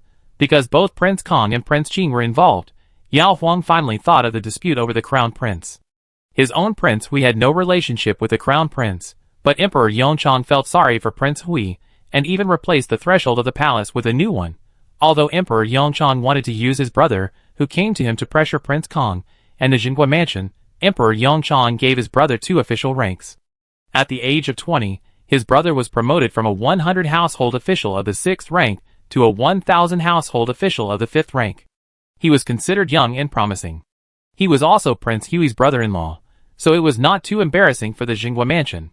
But once the marriage was completed, Prince Kong and Prince Hui became in-laws of the Jingguo mansion, and the 2 brothers became even closer. 4 brothers were fighting for the family property. The second oldest was disabled, and the 4th was young and unpromising. When they could only choose the heir from the eldest and the 3rd oldest, the head of the family suddenly pushed the 2nd oldest, whom he loved and loved, to the eldest oldest. Yao Huang sat up with a jerk, and after being shocked, she was ecstatic. Prince Qing was disrespectful to Prince Hui, and Zheng Yuanjun was disdainful of her. Yao Huang was not a fool, and she definitely hoped that Prince Kong would inherit the throne. If she guessed correctly, and Emperor Yongchang really chose Prince Kong, then her foolish brother would become the brother-in-law of the future new emperor.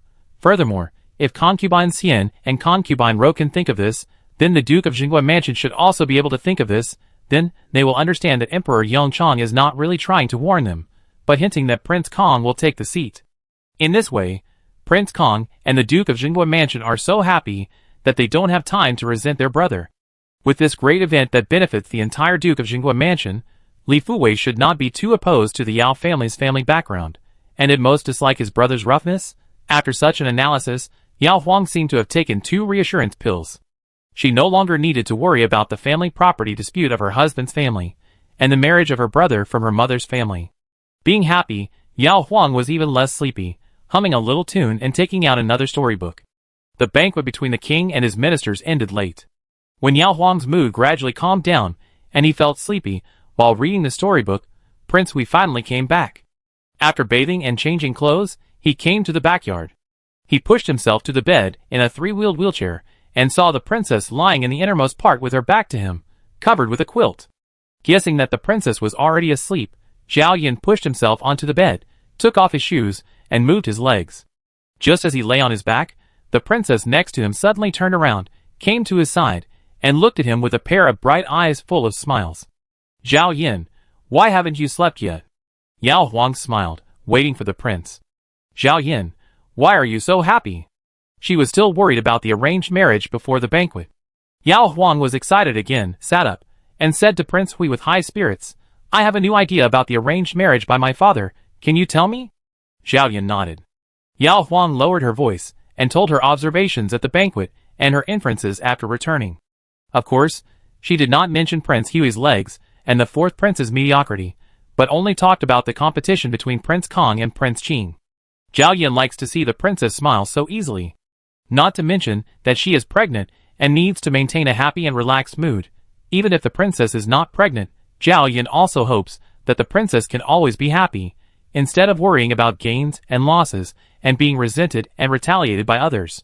What's more, it is possible that his father really means this. So, he held the princess's hand and told her, just know it yourself, don't show it to others. Yao Huang understands that when King Kong and concubine Xian are satisfied, concubine Rou and Princess Fu Chengzhang are gloomy. If she really tries to curry favor with concubine Xian, Qining will become a thorn in the eyes of concubine Rou and Princess Fu Chengzhang. So Yao Huang pretends to know nothing, and does not try to please or offend anyone, so as to prevent King Qing and his party from being jealous of King Kong but not daring to do anything, and only dare to pinch her and Prince Hui, the 2 soft persimmons, to vent their anger. After the hunting, there was a 3-day mid-autumn festival holiday. On the morning of the 14th, Yao Huang brought Prince Hui to the shore of the North Lake to fish. They came by carriage.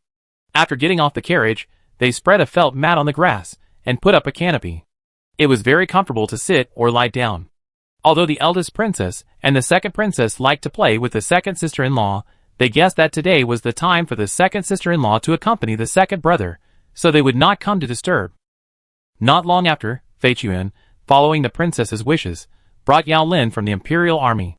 At this time, Prince Hui was fishing on the shore, and the princess herself was sitting on the felt mat to watch the scenery. Yao Lin suppressed his anxiety, and bowed to the prince and the princess according to the rules. Zhao Yin, we are a family, there is no need to be so formal. Just chat with the princess. The implication was that there was no need to disturb him fishing. Yao Lin looked at his sister. Yao Huang patted the felt mat beside him, and asked his brother to come and sit. Yao Lin didn't want to dirty the felt mat that the prince might sit on later, so he sat cross-legged opposite his sister. He looked around and saw that Aji, Qingyai, Fei Chuan, and the 2 accompanying guards were all far away. Yao Lin immediately complained to his sister in a low voice. How did I know that red foxes cannot be shot casually? When I ran into them in the mountains, I was only thinking about the 100 taels of silver reward. By the way, this is for you. Yao Huang saw her brother take out a 5 liang silver ingot from each sleeve, and quickly put it into her hands. Yao Huang, Yao Lin, I know you don't look down on 10 liang of silver now, but this is the first time my brother has made a lot of money, so I have to share some with you so that you can be happy. The remaining 90 liang, 50 liang was saved for his mother, and 40 liang was divided into 2 parts, one for treating his soldiers to a drink after returning to Beijing, and the other for treating Li Guantong to a drink. Of course, it would be better if Li Guantong refused in anger, saving him a lot of money. Thinking of the Li family, Yao Lin glanced at Prince Hui's back and asked his sister, Yesterday I saw the Duke of Jinghua and his son go to the Emperor to ask the Emperor to cancel the engagement. Did you hear the news inside? Did the Emperor take back his decision? Yao Huang grabbed a silver ingot and tapped his brother's forehead gently. The emperor's words are as good as gold. He granted the marriage in front of so many people. How could he take back his decision? What? You still don't want to marry the girl from the Li family? Yao Lin rubbed the place where his sister hit him. Does it matter whether I am willing or not? Miss Li will definitely look down on me. Rather than marrying her and being despised by her, it is better to cancel the marriage before we even meet. It will make everyone look good. Yao Huang, then give up. The marriage granted by the emperor is settled. Don't think about it anymore, and don't tell others nonsense. Yao Lin, who can I tell? The Li family already despises me. If I say something nonsense and let them think that I don't like Miss Li, the Li brothers will really fight me. Yao Huang comforted his brother. Don't worry, I will invite Miss Li to the garden this afternoon. I will test her attitude towards you first. If she really doesn't despise you, I will tell you so that you don't have to think too much. The marriage was granted by the emperor, and as a princess, she should have invited her future sister-in-law to talk about it, to show that she was also satisfied with the marriage. Yao Lin, what if she dislikes it? Yao Huang, then it depends on your performance after marriage. Change the things that my mother and I usually pick on you, be nicer to others, and try your best to not have anything that can be disliked by others. What else can others dislike about you? Yao Lin, no matter how well I do, my family background is not worthy of her. Yao Huang, if she really picks on you, you should act according to her mood. If she asks you to go, you should go. If she doesn't ask you to go, you should stay alone. The prince and I also went through this. We became close slowly after getting familiar with each other. Prince Hui, who was not too far away and could hear the conversation between the siblings, said, After talking about the marriage, Yao Lin wanted to leave.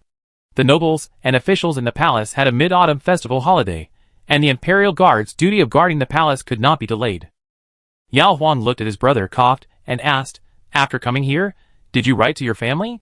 Yao Lin, no, we are so close, what is there to write? Imperial guards, it is easy to violate taboos to have correspondence with outsiders at this time. Yao Huang reached out to her brother. Yao Lin subconsciously held his sister's hand and pulled her up. Yao Huang turned around in front of her brother. Can you see any changes in me? She only wrote to her mother about her pregnancy. As for her brother, who was not married yet, it seemed a bit awkward to send someone to express her love. Yao Lin looked his sister up and down and smiled. You are eating and drinking well with the prince, and you are getting more and more beautiful. Prince Hui, who couldn't concentrate on fishing, Yao Huang tightened her skirt at the waist. You can't tell like this? Yao Lin, what do you see? When Yao Huang saw Prince Hui tilt his head towards her, she immediately loosened her skirt and smiled at her brother. You will be an uncle next year. Yao Lin's eyes widened at first, then he grinned. He subconsciously wanted to pick up his sister and swing her around, but he was afraid of hurting her body. He felt uncomfortable holding back such a joyful mood. Yao Huang watched his brother raise his hand and let go, wanting to say something but unable to. Yao Huang asked him, Are you happy? Yao Lin nodded repeatedly. Yao Huang, do you want to drink? Yao Lin nodded again. Yao Huang pointed to the direction he came from and said, Go to work first, and let the prince treat you to a drink in the evening. Yao Lin ran away with big strides. How happy he was, how fast he ran. Chapter 139. Although Yao Huang and Prince Hui lived in the back hall of the temporary palace, neither of them had the power to invite officials or female relatives in. After a break, Yao Huang came to Queen Zhou and asked Queen Zhou to help her summon Li Fuwei. My father has given my brother such a good marriage. My father and mother don't know the news yet. I have to express their love for Miss Li on their behalf, and say a few good words for my brother in front of Miss Li. Queen Zhou smiled and said, The Li family is a family of military generals. Your brother has also learned good martial arts and is handsome. Fuwei will like him. The eldest princess said, I dare not say whether Fuwei likes Master Yao or not, but Fuwei will definitely like the second sister-in-law. Yao Huang had attended too many banquets as a princess, and had heard of Li Fuwei, the daughter of a general. From the aspects of sword dancing, horse riding and hunting, she and Li Fuwei could indeed talk about the same thing. However, Yao Huang learned martial arts purely because she was itching to watch her brothers compete, and hunting was also for entertainment. She could not compare with Li Fuwei's ambition to go to the battlefield to defend his country one day. Moreover, Li Fuwei not only practiced martial arts, but also studied military tactics. It is said that her talent was not inferior to her two brothers at home. After drinking tea and chatting, the palace maid sent by Queen Zhou came back, accompanied by Li Fuwei, who was wearing a white top with blue edges and a light blue waist-length skirt. His eyebrows and eyes were calm, but not arrogant, and he had the beauty of a secluded orchid in the valley. After the greetings and a few simple words, Queen Zhou let the three young people go to the garden by themselves. The eldest princess helped Yao Huang get acquainted with Li Fuwei, and then she found an excuse to leave. After a brief contact, Yao Huang found that Li Fuwei was a man of few words, as the eldest princess revealed.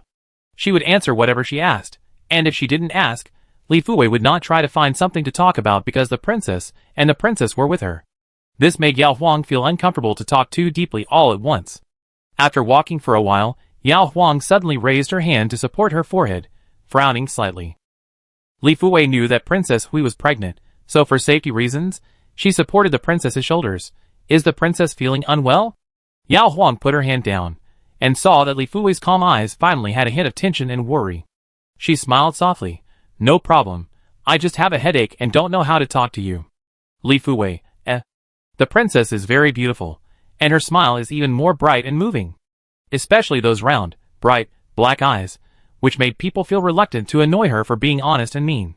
After making sure that the princess was fine, Li Fuwei let go of her hand and said, Princess, if you have anything to say, just tell me. Yao Huang sighed. Yesterday, the emperor granted the marriage, which was a great joy for my brother, but I was afraid that the girl would feel wronged. After all, the girl is from the duke's mansion, and my brother is just. Li Fuwei, Princess, you worry too much. I have never thought of marrying a husband of the same family as mine. When the emperor asked me what I thought yesterday, I only considered your brother's appearance, temperament and talent, and never cared about anything else. Yao Huang's heart moved slightly, and he looked at her and asked, So did you agree to the marriage because you didn't want to disobey the emperor, or were you satisfied with my brother's appearance, temperament, and talent? Li Fuwei lowered his eyes. All of them. Yao Huang smiled. My brother is indeed good-looking, and his martial arts are not comparable to those of generals like you. He is also quite good among ordinary military officers, but his temperament may not be so popular with girls. Let's not talk about the distant ones. For example, the red fox, everyone knows that they can't touch it, but he only cares about the 100 taels of silver reward. He is heartless. My mother would call him stupid. Li Fuwei, he hunted the red fox for the reward? Yao Huang, yes, why else do you think it was for? Li Fuwei looked aside. Yao Huang thought of the words that Emperor Yongchang had praised his brother, and then looked at Li Fuwei's face. He did not regret exposing his brother's shortcomings, because such foolishness could only be pretended for a day, not a month. He just felt sympathy for Li Fuwei. What should I do? I found that my brother is not as courageous as you thought. Do you regret agreeing to it? Li Fuwei paused and asked, Is he greedy for money? Yao Huang, if liking silver is called greed, then my brother and I are both greedy. After all, my father only earns 5 taels of salary a month. My mother is always very careful in doing housework. Suddenly, we have a chance to make money from hunting and make the whole family happy. I can still think about the social etiquette in the officialdom, but my brother doesn't have that brain. However, my brother is very upright, and he will definitely not think about the silver that he shouldn't be greedy for.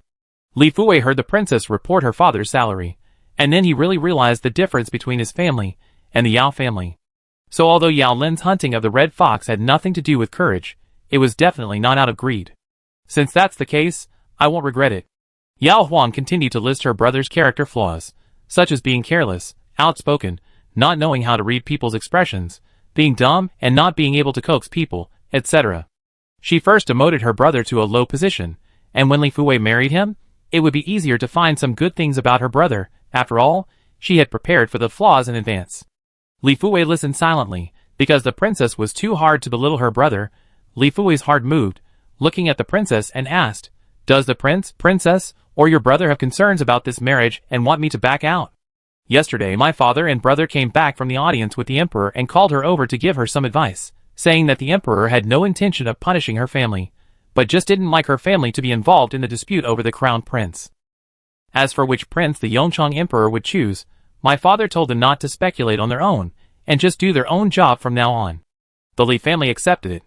Maybe King Hui didn't want to get involved, or maybe Yao Lin didn't want to marry a woman like her. Yao Huang heard that she was thinking wrong, and hurriedly clarified, No, I just don't want you to have too high expectations of my brother's character, so as not to be disappointed the more you expect. My brother also said that he would try his best to treat you well, but he was afraid that you would despise him because he didn't have a high family background, was not well educated, and was not smart enough. Li Fuwei, Then he doesn't need to worry too much. I don't care about these things. After meeting Li Fuwei, Yao Huang went to Queen Zhou to thank her and returned to Yunshan Hall. Prince Hui was in the study. When he heard footsteps, he looked up and saw the princess's bright smile after lifting the curtain. Zhao Yan put down the book and moved the wheelchair back to make it easier for the princess to go around the table and sit on his lap. Are you relieved? Zhao Yan asked, hugging the princess. Yao Huang, yes, Miss Li is a person who doesn't care about the false reputation of her family. Without the concerns of identity and family background, it depends on whether my brother can please her. By the way, when you see my brother later, tell him this. The princess gave a long lecture. Zhao Yan, I will set up a banquet by the lake. No outsiders are allowed. You can come with me. The princess' words sounded nice, but Zhao Yan could not imagine the scene of repeating his original words to Yao Lin. Yao Huang, okay, set up a banquet by the lake. What will we eat? Female relatives can enter the back hall, but outsiders like my brother are not suitable. It is not worth disturbing Emperor Yongchang for their own wedding. Prince, we couldn't possibly go to the barracks where his brother was staying, so the lakeside was indeed a good place. Zhao Yan, barbecue, convenient. Yao Huang loved barbecue, but eating only meat would make her feel sick, so she asked Eunuch Chao to go to the imperial kitchen and ordered 3 cold dishes and some fruits to relieve the greasiness. Just before dusk, the couple set out.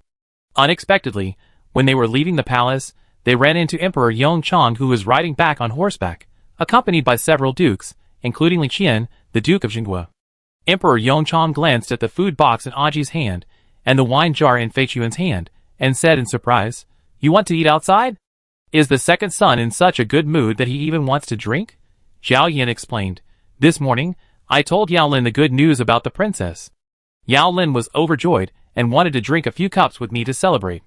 Emperor Yongchang smiled and looked at the Duke of Jingguo. He knew that the second son's wife had called Yao Lin in the morning, and he also heard that Yao Lin was so happy that he ran like a mad horse when he left. Emperor Yongchang thought it was for the marriage, but it turned out to be for the happy event of becoming an uncle. Li Qian smiled in agreement, and he had a better understanding of the scheming of his future son-in-law. Emperor Yongchang did not delay the couple, and went in directly. Yao Lin had been waiting by the lake in advance. Seeing that the prince's brother-in-law had really prepared wine, he was even more happy. The imperial kitchen sent a master chef to roast half a newly slaughtered yellow sheep for Prince Hui and the princess, and the accompanying guard Zhang Yu helped. The bonfire for roasting sheep was a little far from the table, and Yao Huang took the opportunity to tell his brother about what Li Fuwei said. Yao Lin, okay, as long as she doesn't dislike me, I will definitely try my best to give in to her, and won't take the initiative to make her dislike me. As he said this, Yao Lin glanced at the prince's brother-in-law, who was sitting next to his sister, and just sipping tea silently. His sister married a royal prince, and he married a noble lady from the duke's mansion, so their situations were similar. His sister won the favor of Prince Hui with her gentleness and thoughtfulness, and he would also try his best to use his gentleness and thoughtfulness to make Miss Li not despise him. Zhao Yan, After finishing this simple meal, the sunset was at its peak, casting a sparkling glow on the lake. The chef in the imperial kitchen packed up and left, and Yao Lin also left after eating and drinking to his heart's content. Yao Huang pushed Prince Hui along the lake shore towards the palace. The setting sun shone from behind, lengthening the shadows of the couple and Prince Hui's wheelchair. Zhao Yan recalled what the princess said to Yao Lin in the morning, and the look Yao Lin gave him just now, and asked the princess, "Did I often give you a cold shoulder when we first got married?" Yao Huang, "No, why did the prince suddenly say that?" Prince Hui did not answer. Yao Huang, "Because my brother married a daughter of a rich family.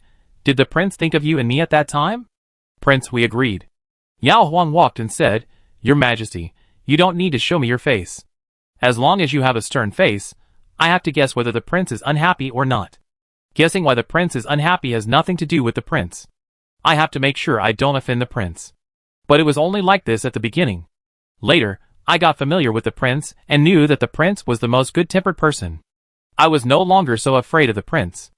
Zhao Yan thought of the princess, who could only wait for him to open the door outside the bamboo courtyard, and the princess who hid in the house and cried because he refused to go out. "I'm sorry for what I did to you during that time," he said, looking at the princess's shadow. The wheelchair suddenly stopped, and the princess walked around in front of him. Zhao Yan looked up. The princess bent down and said to him with a smile, "If the prince was not nice to me, or was not likable at all, I would definitely feel wronged. but I don't feel wronged at all after marrying a very good and handsome prince." The very handsome prince tilted his head again when the princess looked at him. Chapter 140. After the Mid-Autumn Festival, Emperor Yongchang formally issued the imperial edict granting marriage to Yao Lin and Li Fuwei while handling government affairs. The imperial edict granting marriage was divided into two, one for the man's parents and one for the woman's parents. The Duke of Jinghua and his wife were both in Beiyuan, so the edict was delivered very simply. The one for the Yao family had to be sent by the eunuch to Changshu Lane in the capital. Although Yao Huang did not receive the imperial edict, he learned the content of the imperial edict granting marriage from Prince Hui. In addition to praising the man and woman separately, Emperor Yongchang also specially granted Yao Lin a mansion with 5 entrances. Land in the capital is very expensive. If a private house is to be sold, it will be sold soon. However, officials who have committed heinous crimes and have their houses confiscated will appear from time to time in the capital. The houses of these officials will be confiscated and seized. When the emperor wants to reward new officials, he will choose suitable houses from the confiscated houses. The houses that have been confiscated and seized will have some problems of being in disrepair over the years. When the emperor rewards, he will ask the Ministry of Works to renovate and repair them. Therefore Prince Hui, who works in the Ministry of Works, will know the news. Yao Huang breathed a sigh of relief for her family and her future sister-in-law. "Father is so considerate. Prince, have you seen our small courtyard? My father and mother live in the upper room. After my brother got married, he and his wife could only live in the east wing. My brother is quite rough, and my father is even rougher than him. I can stand them, but Miss Li will definitely not be used to it. A big house with 5 entrances. My father and mother will live in one entrance, and my brother and sister-in-law will live in another entrance. We will have a few meals together during festivals, and live separately on weekdays. There is no need for either side to accommodate each other." Based on Yao Huang's understanding of his parents, they would even prefer to continue living in Changshu Lane and give the new house granted by the emperor to the young couple. However, this would be like splitting up the family, which would be bad for the reputation of his brother and sister-in-law.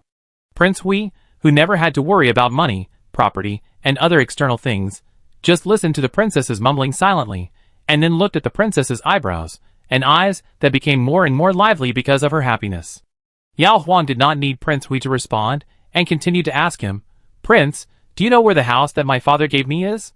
"Zhao Yin, in the west of the city, 3 streets away from us." Surprise rushed into the eyes of the princess. "So close?"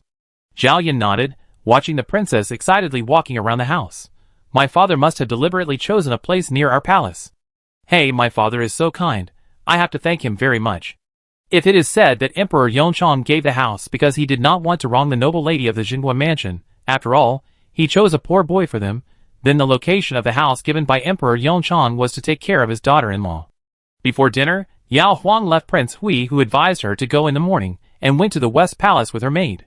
Yao Huang wanted to ask Queen Zhou to express her gratitude to Emperor Yongchang, but she didn't expect that Emperor Yongchang was with Queen Zhou, and the eldest princess was also there, and the family of 3 was enjoying the family happiness. Yao Huang looked at Queen Zhou and said embarrassedly, "If I had known that my father was here, I would not have come." Emperor Yongchang replied, "You sound more like you are blaming me for coming at the wrong time today." Yao Huang hurriedly said, "I don't dare." After the teasing, Emperor Yongchang asked curiously, "Why are you here to see your mother at this time?" Yao Huang smiled and said, "It has something to do with my father. I just learned from the prince that my father rewarded my family with a large house with 5 entrances. I thought to myself that I was lucky enough to marry into the royal family and be my father's daughter-in-law. Now my father has given my brother the same blessing. My father is so kind, I have to come here to thank him, but I am afraid of disturbing him, so I want to ask my mother to help pass on the message." Ever since the second son's wife came in, Emperor Yongchang has been smiling all the time. Now that he was flattered, Emperor Yongchang put away his smile and said disdainfully, "You are already a princess, but you are still so happy about a 5-story house. Aren't you afraid of being laughed at if it gets out? Yao Huang, it looks like just a house, but it is actually the emperor's great grace. Others envy my daughter-in-law's family and laugh at them because they can't eat grapes." Emperor Yongchang couldn't hold back and laughed again, and simply kept his daughter-in-law here to share dinner. Yao Huang was willing, and asked Aji to go back and tell Prince Hui so that he wouldn't have to wait. "Emperor Yongchang, why didn't the second brother come with you?" Yao Huang snorted. "The prince grew up in the palace, and the father gave him such a big palace, a house with 5 entrances, which made the prince and his daughter-in-law so happy that they came to thank him. The father and the queen mother would really laugh at him for not being serious enough. The eldest princess, second sister-in-law, there is no need to explain so much, the father just misses the second brother. Yao Huang suddenly realized, is that so? Then the next time the father gives the daughter-in-law something good, the daughter-in-law will push the prince to you no matter how hard it is. Emperor Yongchang, The marriage seems insignificant, but since that day, from concubine Xian to concubine Rou, Princess Fuqingchang and Zheng Yuanjun, who lived in the east residence, were secretly watching Yao Huang. Then, they found that Yao Huang was still living the same as before Emperor Yongchang granted the marriage. She would either go to the garden and the lake with the 2 princesses, or invite King Kang's wives, concubines and children to play ball, or accompany King Hui alone to take a walk and enjoy the scenery. At most, she would occasionally invite her future sister-in-law Li Fuwei to go with her. Concubine Xian had an additional daughter-in-law, Chen compared to concubine Rou. From Chen concubine Xian learned that when Yao Huang was alone with her, there was a kind of emotion in his eyes, as if he was very happy for Chen. At this time, concubine Xian was also happy. She speculated that Yao Huang had received a hint from Prince Hui or the Li family, and was sure that the emperor favored Prince Kong. Even Prince Hui and his wife thought so. How could this be false?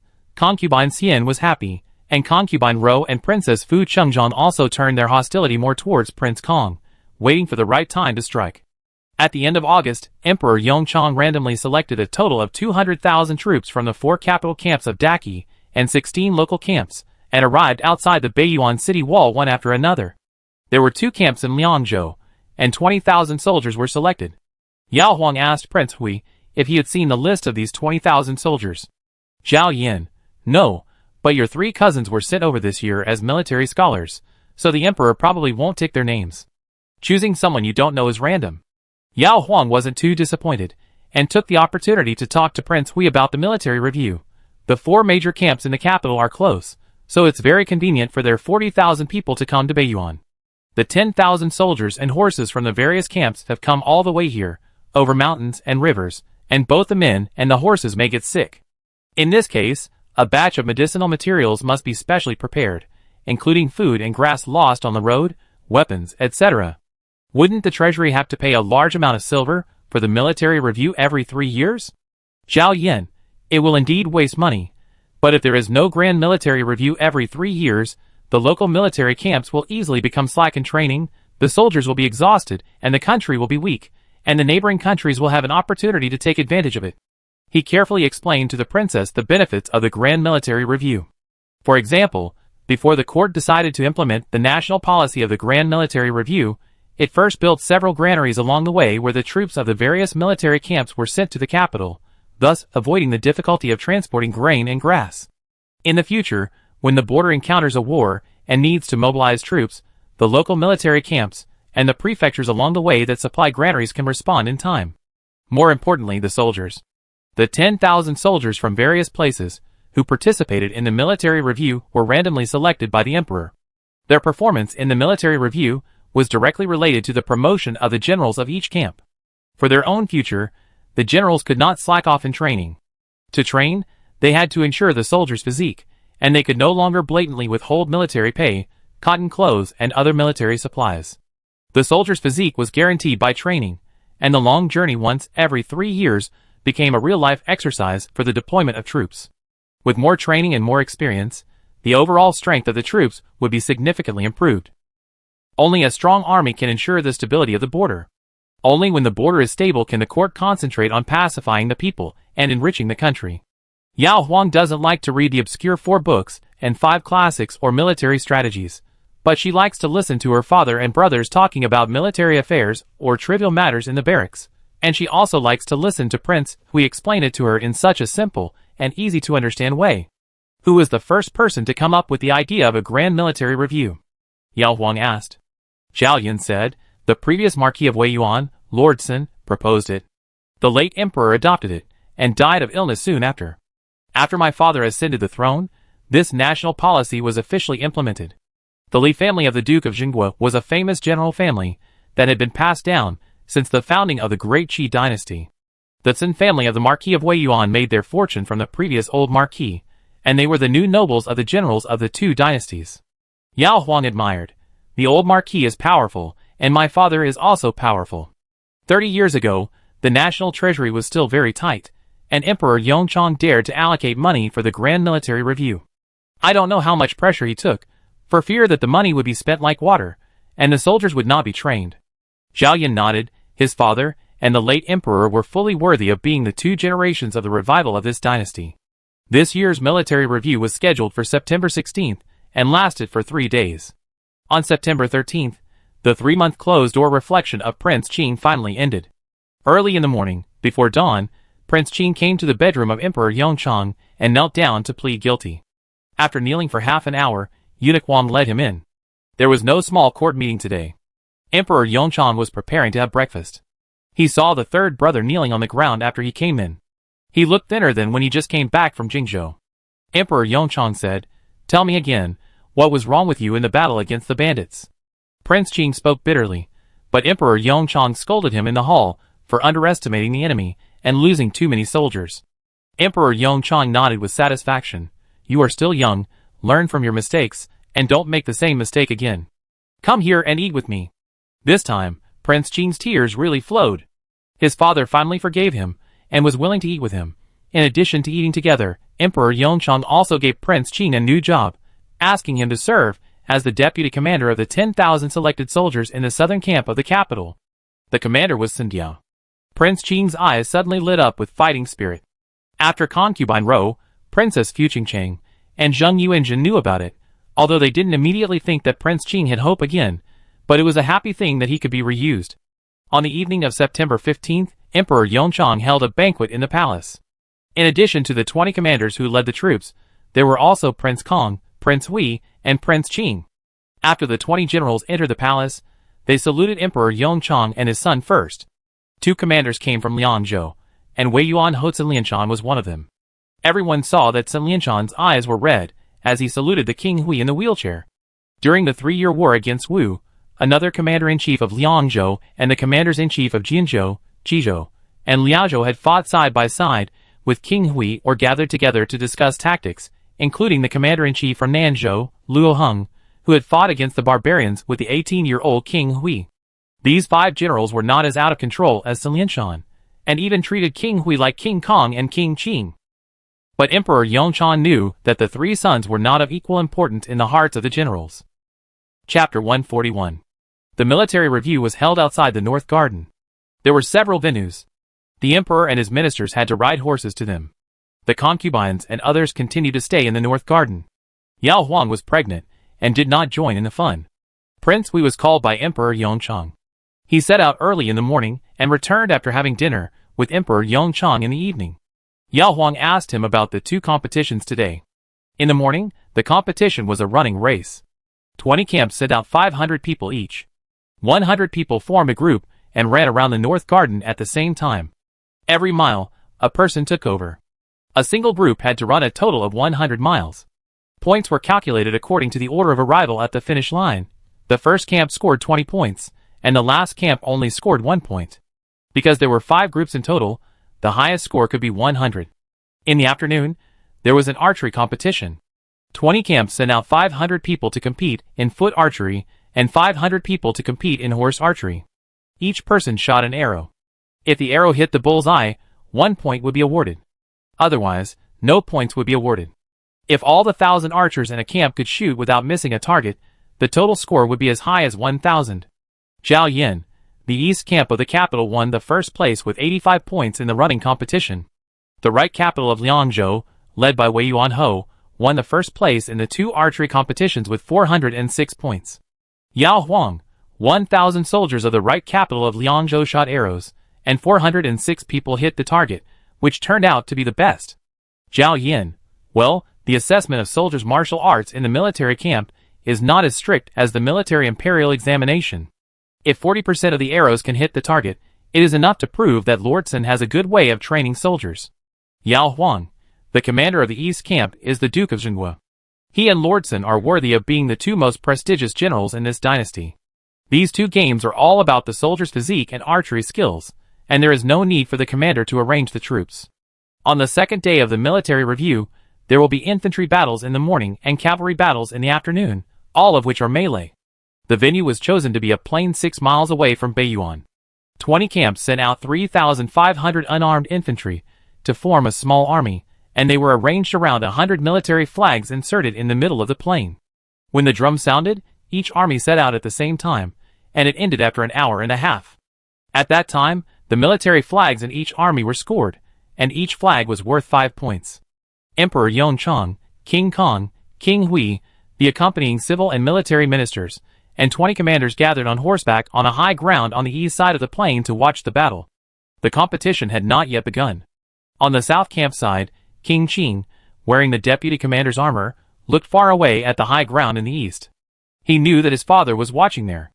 This time he must lead the south camp to win the championship and let his father see his true ability. However, King Qing still learned his lesson. He did whatever Sun Jun, who led 10,000 soldiers in the south camp, asked him to do, and never tried to compete for command again. As soon as the drum sounded, Sun Jun and King Qing led more than 3,000 soldiers and rushed towards the flag in the middle like the other 19 infantry troops. However, when they got closer, the soldiers of the south camp deliberately slowed down and scattered around the periphery, waiting for other camps to fight for the flag, while the south camp silently preserved its strength. More than half an hour later, as the flags that were changing hands in the middle began to move outward, Sun Jun and King Qing exchanged glances, and the two led more than 1,000 people to the two directions with the most flags. The tactic of waiting for the enemy to tire is a good tactic, but you also have to really fight when grabbing or defending the flag. Because Sun Jun was a son of a general, Prince Qing did not compete for the merit of command, so he had to show his bravery in capturing the flag. Prince Qing, who grew up in the palace, was very good at riding, shooting, and swords and spears, but he lacked experience in close combat.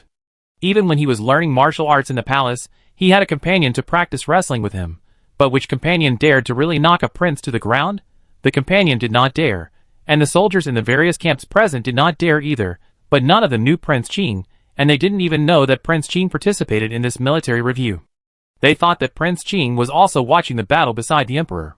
Therefore, in their eyes, the king of Qing, who was wearing ordinary armor, was just an ordinary soldier, and most the commander or deputy commander of other camps, and could be beaten or robbed.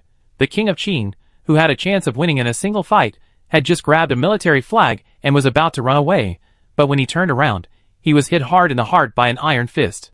In the midst of pain and shock, the military flag was almost robbed by someone, but it was another soldier from the south camp who stood in front of him, giving him time to react. Go! Prince Qing continued to rush out. Several enemy soldiers surrounded him and punched him on the shoulders. His chest and back were normal, but someone kicked him on the calf and knocked him to the ground. The soldiers only had the flag in their eyes. The soldiers from the south camp snatched the flag away, and the soldiers from other camps continued to chase. The flag was far away, and the dusty Prince Qing finally climbed up with difficulty. He looked back at the direction where his father was. Prince Qing, who had learned about group battles, rushed towards the flag again. When he was knocked to the ground by someone's fist for the second time, blood flowed from the corner of King Qing's mouth. The enemy soldiers did not continue to attack him, but continued to seize the flag. King Qing stood up shakily and looked around, and found that the soldiers of the south camp around Sun Jun had already seized 5 military flags. After obtaining the military flags, Sun Jun took the flags and gave them to someone to hold, and then broke the 5 long poles into 2 parts, turning them into 10 long sticks. He and 9 burly soldiers each held one, and protected the front to repel the soldiers, who surrounded them with empty hands. The soldiers were afraid of weapons, and turned to rob others. Prince Qing saw the opportunity, and ran over to Sun Jun and said, "Give me one, I'm good at spearmanship." Sun Jun looked at the bruised prince and advised, "Fists and feet have no eyes, you should go guard the flag." Prince Qing didn't listen, and just grabbed a broken pole from someone else. At this time, all the soldiers in the south camp gathered together, and Sun Jun changed his mind, and took all the troops to rob the camp with flags but few people. Prince Qing had just been beaten, and was furious. Now he had a weapon in his hand. He swung the pole to sweep away anyone who stopped him. When he was feeling happy, a strong man with arms bulging like a few iron lumps suddenly appeared on the opposite side. He grabbed the other end of the long pole, and looked at him with contempt while trying to grab the pole. The king of Qing knew that he couldn't win the fight, but if he let go, would he still have face? Just as the king of Qing was struggling, he saw a figure flashing in his peripheral vision. It was Sinjun who jumped up with a pole and stepped heavily on the chest of the strong man. After being kicked down, the strong man slid a few feet away on the ground, raised his head, and finally lay there unwillingly. The king of Qing admired. "Your Highness is so skilled." Sinjun, In terms of skills, he is far inferior to the king of Hui back then. The sun was approaching the zenith, and the morning's infantry battle finally ended. The South Camp captured a total of 9 military flags, with a score of 45, ranking third. The soldiers who participated in the battle can go to rest now. Sinjun, Prince Qing and other commanders will go to see the emperor together. There are 20 battalions, a total of 40 people. At first glance, Prince Qing has the most footprints on his body, the most dust, and the most conspicuous face due to the fist. Prince Kong was really shocked, and blurted out with concern, "Third brother, how did you get hurt so badly?" Prince Qing, Noticing that his father, and all the civil and military officials were looking at him, Prince Qing gritted his teeth and restrained himself from glaring at Prince Kong. He thought to himself that if it were Prince Kong, he might be knocked to the ground before he could even touch the military flag. "It's just a few flesh wounds, don't worry, big brother." Prince Qing smiled nonchalantly. Prince Kong then retreated behind his father. Emperor Yongchan looked at the third brother and said, "I have always known that you are an excellent martial artist. Today even you are covered in wounds, which shows the bravery of the millions of ordinary soldiers of my great Qi." Prince Qing, "Yes, I am also very pleased about this." Emperor Yongchang, "Go back and recuperate. The former deputy commander of the South Camp will fight in the next 2 games." There was a horse battle in the afternoon, which looked exciting but also more dangerous. Emperor Yongchang just wanted the third brother to taste the power of the soldiers, and then recognize his own weight, but he did not intend to let the third brother fall off the horse and be seriously injured. The third day of the military review was a mountain battle. Each of the 20 battalions sent out 3,000 soldiers, and received 5 military flags in advance to guard the camp on the mountain. Whether to send troops to seize the flags of other battalions or to defend the camp depended on the tactics of each battalion. The mountain battle lasted a whole day, and every soldier was either injured or exhausted when the competition was over. Zhao Yin returned to Yunshan Hall only when night fell. Yao Huang knew that he had to clean up after he came back, so he lay on the bed in the backyard early, waiting for Prince Hui to finish his work and come over. "Have you figured out the top 3? Yao Huang asked when Prince Hui lay down on the bed. Zhao Yin, "Well, Yangzhou Right Capital is first, Jizhou Capital Camp is second, and Beijing East Camp is third." Yao Huang, "It seems that the border troops are stronger. Whenever there is a war, the border troops fight first, and when the border troops can't stand it, the court will dispatch troops from the 4 major camps to reinforce." Zhao Yin agreed. Yao Huang leaned into his arms and touched Prince Hui's waist. "Are you tired after riding a horse for 3 consecutive days? Riding a horse with your legs will make your legs sore, and Prince Hui riding a horse with his waist will definitely make his waist sore after a long time." Zhao Yin held the princess's hand. "Fortunately, we don't have to leave Beiyuan tomorrow. The 200,000 troops will return after 3 days of rest here, and then the emperor will return to the capital." After living in Beiyuan for 3 consecutive months, Yao Huang has seen enough of the scenery in Beiyuan, and there are many rules in the temporary palace, which is far less comfortable than her in Huiwang Mansion. On September 20th, the 10,000 troops from various places had not yet returned, and Emperor Yongchang received a memorial from Di Xian from Qingxia County, Liangzhou, saying that Fengyan Canal would be completed in half a month and the gates would be open for water testing. Emperor Yongchang announced this at a small court meeting, and all the ministers expressed their congratulations. Emperor Yongchang glanced at the 3 princes, looked at King Kong and said, "Fengyan Canal is related to the irrigation of tens of thousands of hectares of local fields. It is inconvenient for me to leave Beijing. King Tang will go on my behalf. If the water test is successful, you will bring Di Xian to Beijing with you. I will reward him heavily." This was the first time that his father sent him on an overseas mission, and it was such an easy and glorious one. King Kong was overjoyed and stepped out and said, "Your son obeys the order." Emperor Yongchang reminded, "You must personally walk through every part of the more than 200-mile new and ancient canal, carefully check whether there is any shoddy work, and you must personally watch when testing the water, so as to avoid the officials under you hiding the crime if there is any mistake." Prince Kong solemnly agreed. Prince Qing lowered his eyes, looking past his second brother's wheelchair and onto his eldest brother's clothes, feeling sour and cold in his heart. Prince Kong didn't know what his third brother thought, nor did he care. Before leaving the next day, he first said goodbye to his father, then went to Queen Zhou and his mother to say goodbye. The channel was almost repaired, and concubine Xian was very confident in her son's mission, but she was afraid of encountering assassins or other traps along the way. "How many guards did you bring?" Prince Kong smiled and said, "My father has assigned me 100 guards, so mother can rest assured." Concubine Xian thought that concubine Rou and Princess Fuching Chang would not be so bold, so she told her son not to go to banquets of officials along the way alone, and not to get involved with beautiful orphans who wanted to sell themselves to bury their fathers or other beauties. If they were really pitiful, they could just be sent away with money. King Kong agreed to all of them. As his mother said, his father's intention to establish him was becoming more and more obvious. At this critical moment, he would never make a mistake. Chapter 142. Before returning to Beijing, Yao Huang pushed Prince Hui out of the door, ready to go see the mountains and rivers outside the palace. She was only about 4 months pregnant, and her belly was only slightly bulging.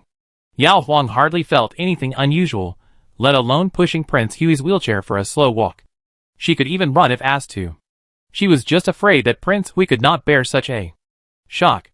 The autumn sun was warm, with a refreshing and cool breeze. Yao Huang chatted with Prince Hui while walking. "It's been almost a month. The deer park in our mansion has been built a long time ago, right?" Prince Hui hunted a beautiful female deer with red hair, and said that he could take it back to raise. Yao Huang liked it very much, but felt that a deer was lonely without a companion. So when she met Emperor Yongchang while playing in Beiyuan, Yao Huang asked Emperor Yongchang if he could give her another male deer from the deer garden in the rare animal garden. The emperor father-in-law, who was in charge of the world, naturally agreed happily. Next, Prince Hui drew a map of the back garden of the palace, personally selected an area for the deer garden, and drew all the changes, and then sent someone back to the palace for the craftsman to rebuild. Zhao Yan nodded. "Yao Huang, call my mother, my grandmother, and my 2 aunts over later, and let them see what a deer looks like."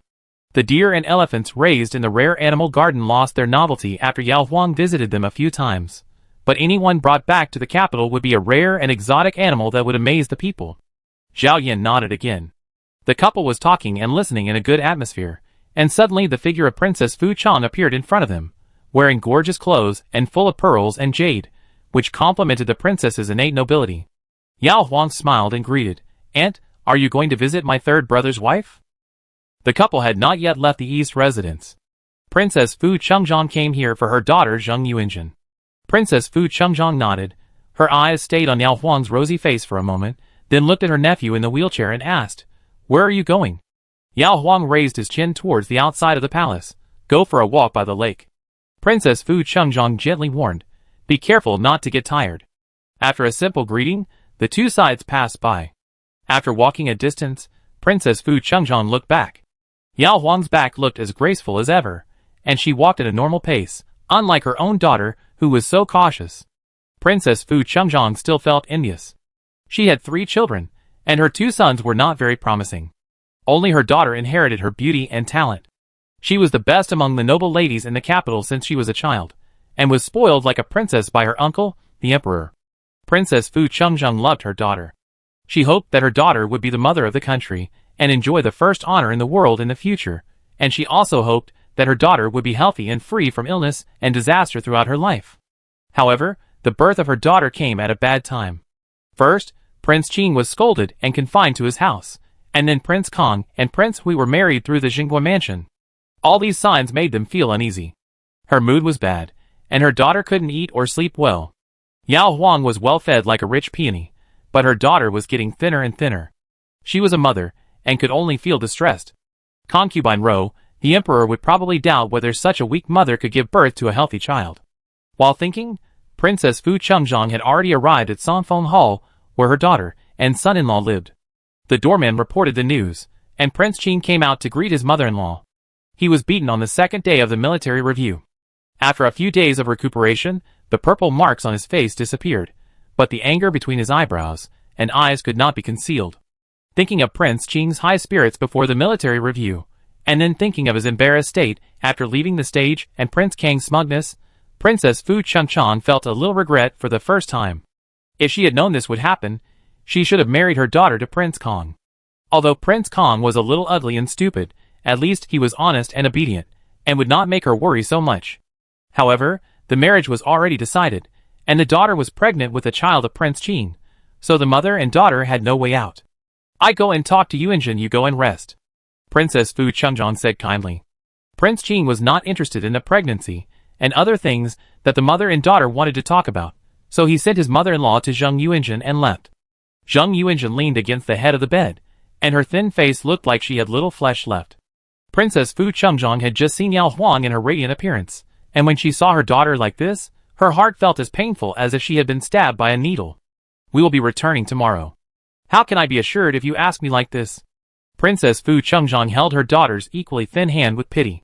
Zheng Yuanjun lowered her eyes, and didn't want to speak. The people she usually dealt with all knew that she had a verbal engagement with King Hui, and that she remarried King Qin because King Hui's leg was broken.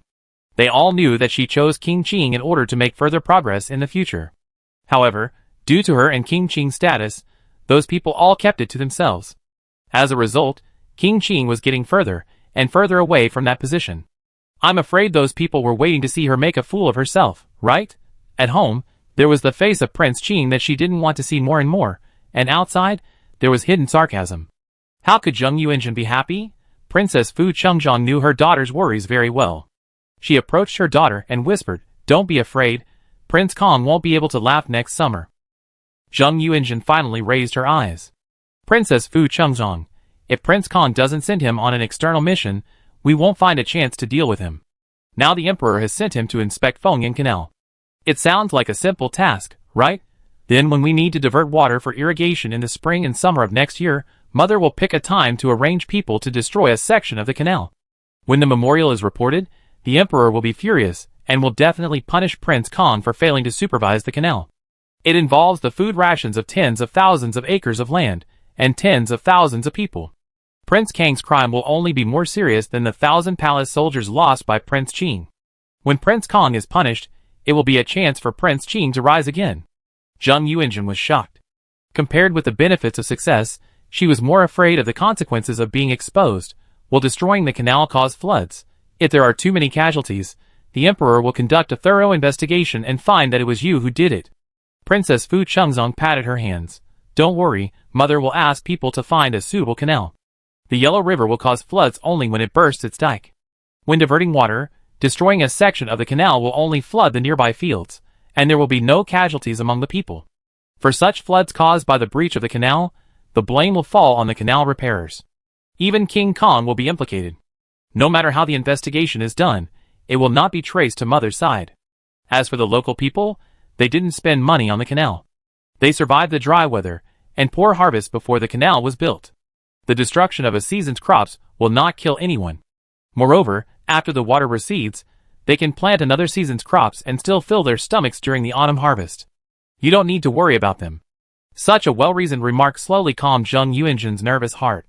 Princess Fu Chengzhong, Mother will do things outside cleanly. As for you, relax quickly, eat more and take good care of yourself. Give birth to a solid little grandson for the Emperor next year. The King of Kong just made the Emperor angry. You and the King of Qin will give him a happy event. He will naturally like you more. As for the past 6 months, Prince Qin just needs to work honestly in the Ministry of Rights, and not seek merit but avoid mistakes. Zheng Yuanjun thought for a while and said, but the relationship between Prince Hui and Prince Kong. Princess Fu Chengzhong, it's just a marriage. When the Emperor values Prince Kong, he naturally hopes that Prince Kong can take good care of Prince Hui in the future.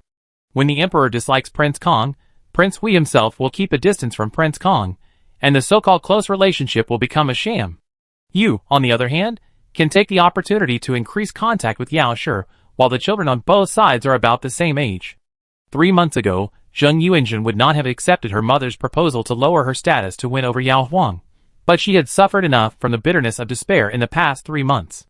Rather than letting King Qin miss the position of crown prince and becoming a laughing stock, she would rather get close to Yao Huang to increase King Qin's chances of winning the crown prince.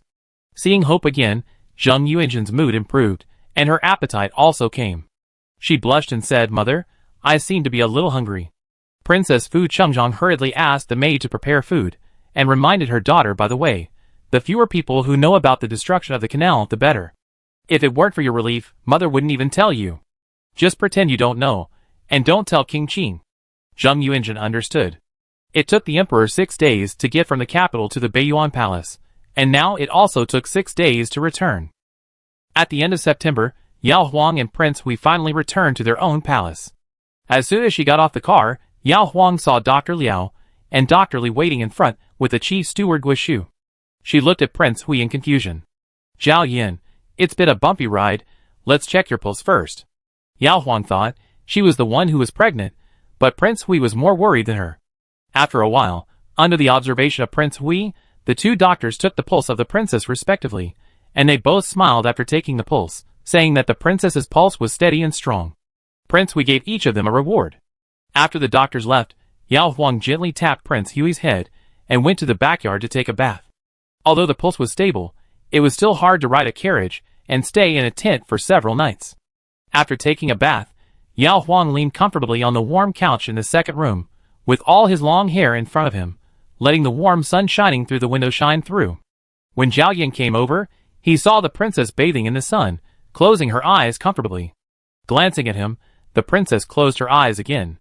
Zhao Yin then propped himself up on the couch and slowly but steadily moved to the side of the princess. At this time, Yao Huang leaned into his arms, touched the meticulously tied bun of Prince Hui, and asked, "It's not completely dry yet. Won't it be uncomfortable to tie it up so early?" Zhao Yin, "Not bad."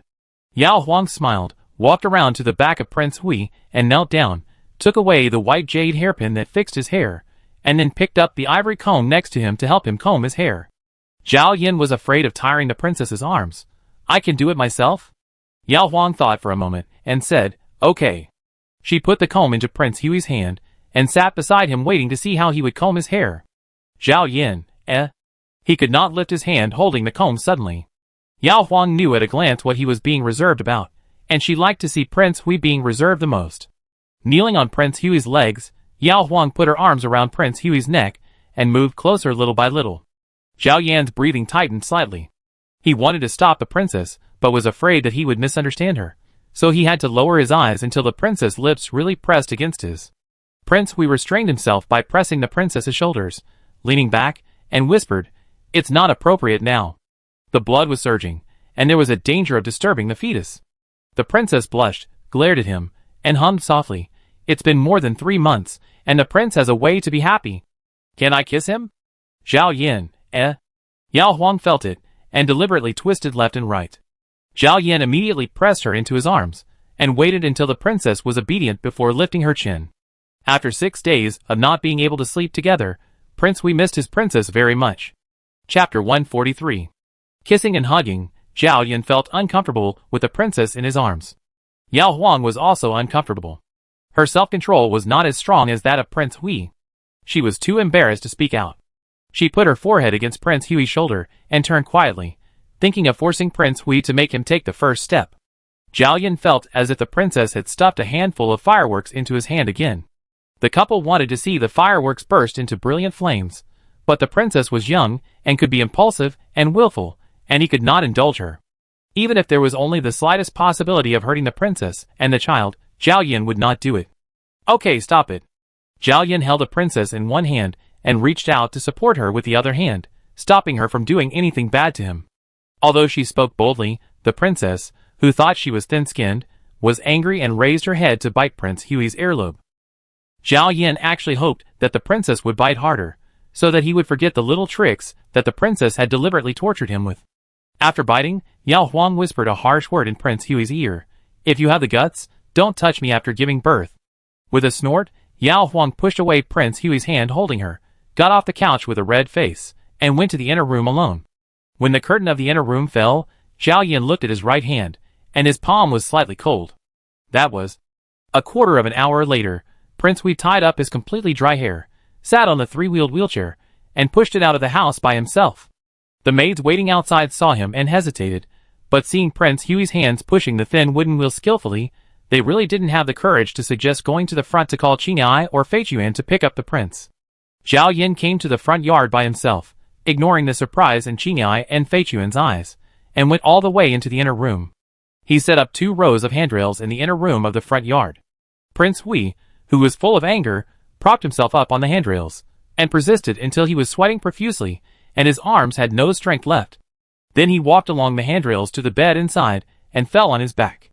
He was so tired, and as the princess's flushed cheeks and the inviting look in her eyes appeared in his mind, the fire was actually burned again.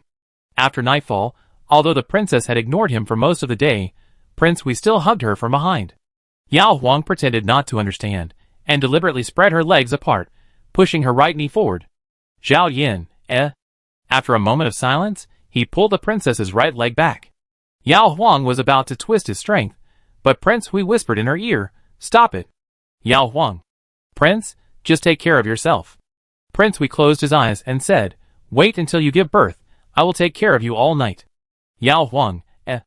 After a day of rest at home, Prince Hui went to the palace to work on October 1st. Yao Huang slept late, and soon after she woke up and had breakfast, her mother, who had received the news yesterday, could not wait to rush over in the mule cart she had just bought last year. Because Prince Hui gave Yao Lin a good horse, the mule that Yao Lin had ridden was just right for the cart. Luo Jinhua had given birth to 2 children herself, and both the brother and sister were pregnant smoothly without delaying her work, so she was not too worried about her daughter's pregnancy. When she got off the carriage, and saw that her daughter's complexion was still as good as before, and there was also Jean Mama arranged by Queen Zhou, Luo Jinhua was even more happy. The mother and daughter went into the house to talk first. Knowing that the prince's son-in-law had no intention of taking a concubine, and that the emperor and empress in the palace had never interfered with the couple's private affairs, Luo Jinhua sighed, "My Yao Yao is indeed blessed. Yao Huang, that's what I earned myself, because I am likable, so the prince, the emperor, and the empress are all nice to me. As for concubine Du, who was not nice to her, that was concubine Du's problem." Luo Jinhua smiled from ear to ear, "Yes, yes, you are the best. Not only did you earn a lot of blessings for yourself, but you also earned some for your silly brother, who was able to marry a noble lady from the duke's mansion as his wife." Yao Huang didn't dare to compete with his brother for the credit. That was his own blessing. If he didn't go and get the red fox, the emperor wouldn't have granted him the marriage. Luo Jinhua took out the imperial decree of marriage that she had kept in her arms. It still felt like a dream to this day. She asked her daughter to tell her the whole story. Yao Huang didn't mention that Emperor Yongchang seemed to praise his brother, but actually criticized Prince Kong and the 2 sons of the Duke of Jinhua. He only speculated that the emperor hoped that Prince Kong and Prince Hui would be closer, so that his mother could prepare for the marriage of her brother and sister-in-law in a down-to-earth manner. Luo Jinhua felt a strong sense of confidence from her daughter. She couldn't see the nobles in the palace, and her daughter was smart. If her daughter said it was okay, then it was really okay. Yao Huang, brother said he would invite the second son of the Li family to dinner after returning to Beijing. Did he do that? Luo Jinhua, yes, not only the second son, but also the prince went and ordered a table of delicious dishes. Your brother was so scared that he couldn't drink well. He secretly discussed with the waiter to owe the money first and send the silver the next day. As a result, the waiter told him that the prince paid the silver as soon as he arrived. Your brother was so moved that he accompanied the 2 princes to drink until the first watch. He was still sent back by others. It was really embarrassing. Fortunately, the 2 princes were very friendly, and didn't seem to dislike our family. Yao Huang, eh. After talking about this, Luo Jinhua began to praise Emperor Yongchang again. Because it was Emperor Yongchang who granted the marriage, the Ministry of Rights sent officials to handle the exchange of birth certificates for the 2 families. The Yao family and the Jinhua mansion just needed to cooperate. Of course, in the future, the wedding banquets of each family would be organized by themselves, and the Ministry of Rights would only be responsible for presiding over the wedding ceremony. Yao Huang, dowry. After all, the woman is a noble lady of the Jinhua mansion. The Yao family's betrothal gift can't be too shabby, right? Luo Jinhua, you don't have to worry about this. Our family has more than 600 taels of silver. I have thought about it. Prepare 200 taels of betrothal money, 300 taels of betrothal gifts, and the remaining more than 100 taels plus your father and brother's salary in the future will be kept for the wedding banquet. If there is any left, save it. After the marriage, rent out the house in Changshu Lane. Your father and brother will continue to earn salaries. Although it cannot guarantee that your sister-in-law will have luxurious clothes and delicious food, fish and meat can still be afforded. Yao Huang was surprised and asked, more than 600 taels? Luo Jinhua sighed, you returned home in the first month of the year, and the prince gave us 200 taels to prevent us from spending too much. When you got married, the emperor awarded us 1,000 taels of silver for the banquet, and we still have nearly 200 taels left. Your brother hunted a red fox and brought home 70 tails, in addition to the previous savings and your father and brother's salary. Thanks to her daughter and son-in-law, Luo Jinhua thought she could live a life of a rich lady for the rest of her life. Unexpectedly, she got a daughter-in-law from a wealthy family, and the betrothal gifts and wedding banquet would add up to her current family assets. She couldn't let her daughter-in-law down, so Luo Jinhua gave her everything she could, but she didn't intend to push her own way, and she wouldn't ask her daughter to pay for her own family. As for her daughter-in-law's dowry, she could spend it however she wanted, and Luo Jinhua and her husband wouldn't worry about it. Yao Lin and Li Fuwei's wedding date was finally set for May next year.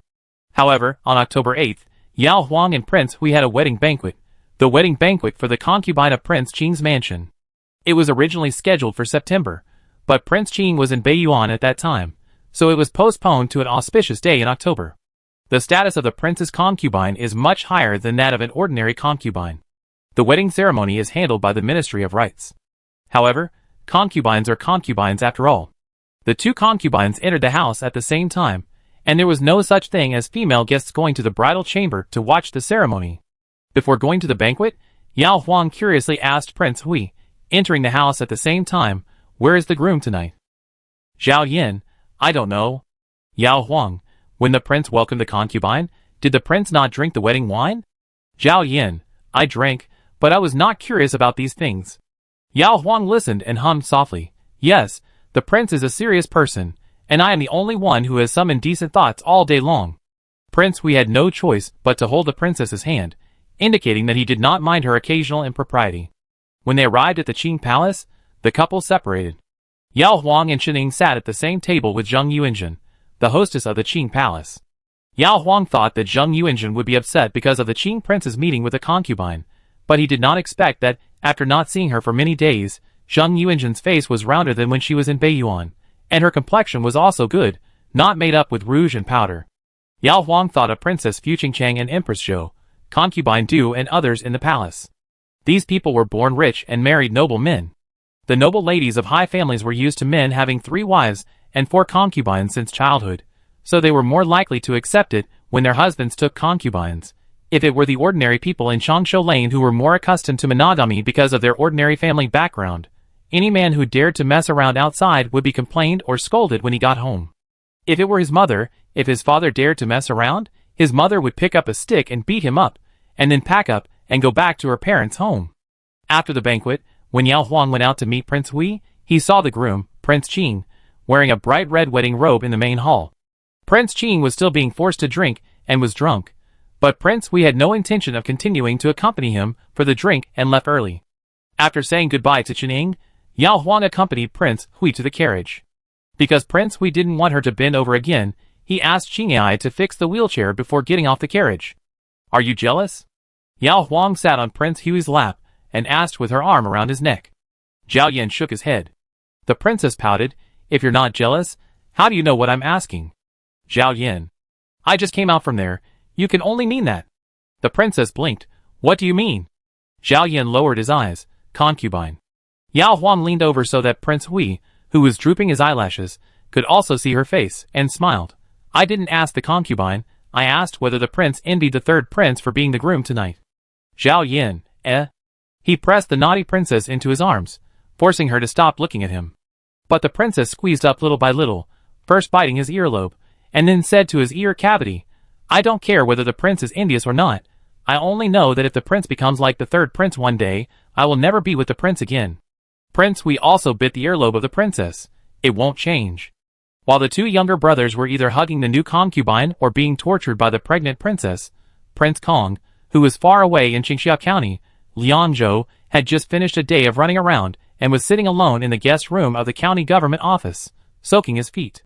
Qingxia County is 2,000 miles away from the capital.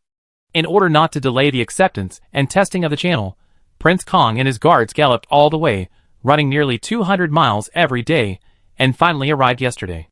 Then early this morning, Prince Kong asked Di Xian to take him to inspect the channel. This is only the first day, and the inspection will continue in the next 2 days. But seeing the thick and solid canals, the vast fields on both sides of the canals that are still barren and waiting for water to be diverted for irrigation in the spring of next year, and the local people who are pale and thin, but full of expectations for next year. King Kong truly felt the ambition and passion of Di Xian when he spoke impassionedly in front of his father in March, and also understood the love of his father for the people when he decisively agreed to allocate funds for canal construction. Therefore, he will definitely do a good job in this last step of acceptance. Chapter 144. On the 10th day of the 10th month, Prince Hui took a rest. He accompanied the princess in the morning. When the princess took a nap in the afternoon, he quietly took Qinghai and the guards out. Her belly gradually became pregnant, and Yao Huang became more and more sleepy. She took a nap for an hour. In a daze, she felt Prince Hui moving. Yao Huang opened her eyes, and saw Prince Hui sitting next to her, wearing a white silk inner garment. The top-grade tribute silk was shining like pearls, making Prince Hui's face look like a beautiful jade. Yao Huang stared at Prince Hui lazily for a while before asking, "Why did you sleep so late today, Prince?" Prince Hui was not a sleepy person. Most of the time, he would lie down with her and leave after 2 or 3/4 of an hour. He would stay in the front yard and wait for her to wake up and dress up before coming over. Zhao Yan did not explain and asked the princess, "Do you want to lie down for a while or get up now?" Yao Huang was going to get up and go for a walk in the garden while there was still daylight. The weather was getting colder, and the days were getting shorter. Yao Huang cherished the good weather when she could get some sun. Zhao Yan extended his left hand to hold the princess's shoulders and helped her stand up. Yao Huang smiled. "It's not difficult to sit up yet." Prince Hui lowered his eyes. Yao Huang sat up straight and lifted the quilt casually. When she moved, she felt something was wrong with her hand. She looked down and saw that there was a gold ring inlaid with gemstones on her left index finger. The bright and pure yellow gemstones were even bigger than the 4 that Emperor Yongchang had rewarded her with. Yao Huang was stunned. She raised her hand in front of her, looked at the gemstones, and then looked at Prince Hui, who was still sitting next to her with his eyes down. Yao Huang rushed over excitedly. Zhao Yan reached out in time to hold the princess steady. Yao Huang was so happy and liked this yellow gem ring so much. When did the prince buy it? Zhao Yan helped her sit down and explained. "Last time when I sent someone to inform Guoshu to renovate the Deer Park, I also asked him to pay attention to whether the major jewelry stores in the capital had gems of this quality for sale. After finding the gems, I had to ask the jewelry stores to change them into rings of similar styles to the 4. It was delayed until a few days ago, and I was free to pick it up today." "Yao Huang, your highness should have told me earlier. You are not free, but I am." "Zhao Yan, eh?" Yao Huang went down barefoot, took out 4 gem rings from the jewelry cabinet that she would take out from time to time to play with, put them all on her left hand, and then sat on the bed and stared at them. Zhao Yan moved to her side, took the princess's socks first, then motioned the princess to sit on it, and he helped the princess put on the socks. Yao Huang took a moment to glance at him, deliberately avoiding the socks that Prince Hui put on. Zhao Yan grabbed the princess's feet. Yao Huang crawled to the back of Prince Hui and kissed along his neck, kissing until Prince Hui closed his eyes and leaned back and kissed his Adam's apple. When the princess's hand was about to reach into the collar of his shirt, Zhao Yan covered it and said in a hoarse voice, "Don't make trouble." Yao Huang rubbed his face and said to Prince Hui's ear, "I have asked around. It's okay to sleep with him occasionally in the past few months." Not only was Yao Huang satisfied with the gem ring Prince Hui gave her, but she was also greedy. When Prince Hui was too greedy, she couldn't resist. Now that he has been single for several months, the more he shouldn't be thinking about it, the more he is thinking about it. Zhao Yan was silent. He didn't believe that the princess would ask the 2 doctors in the palace, so she could only ask her mother-in-law or Jin Ma. The elder's words might make sense, but Zhao Yan believed more in the medical books he had read. Women should be calm after pregnancy. Extreme sadness, joy, shock, and anger can easily cause miscarriage. The princess' eyes will only shine when she sees the gemstone. At that time, the princess will have a fever all over her body and cry non-stop. "Lie down." When the princess's hands became restless again, Prince Hui said helplessly. Yao Huang's face was flushed by these 2 simple words. Prince Hui was really something. If he was moved, he could just turn around and hug her, but he had to arrange it seriously. She lay down shyly, with her back to Prince Hui. Zhao Yan turned her around. Yao Huang closed her eyes, put her arms around Prince Hui's neck, and slowly started to grab his hair. After a few hums, Prince Hui sat up and pulled up the quilt to cover the princess's head. Yao Huang, eh? She pulled down the quilt and looked over in disbelief. Prince Hui sat down on the bedside, with his back to her, and said, "I go back to the front yard first. Come find me when you're done."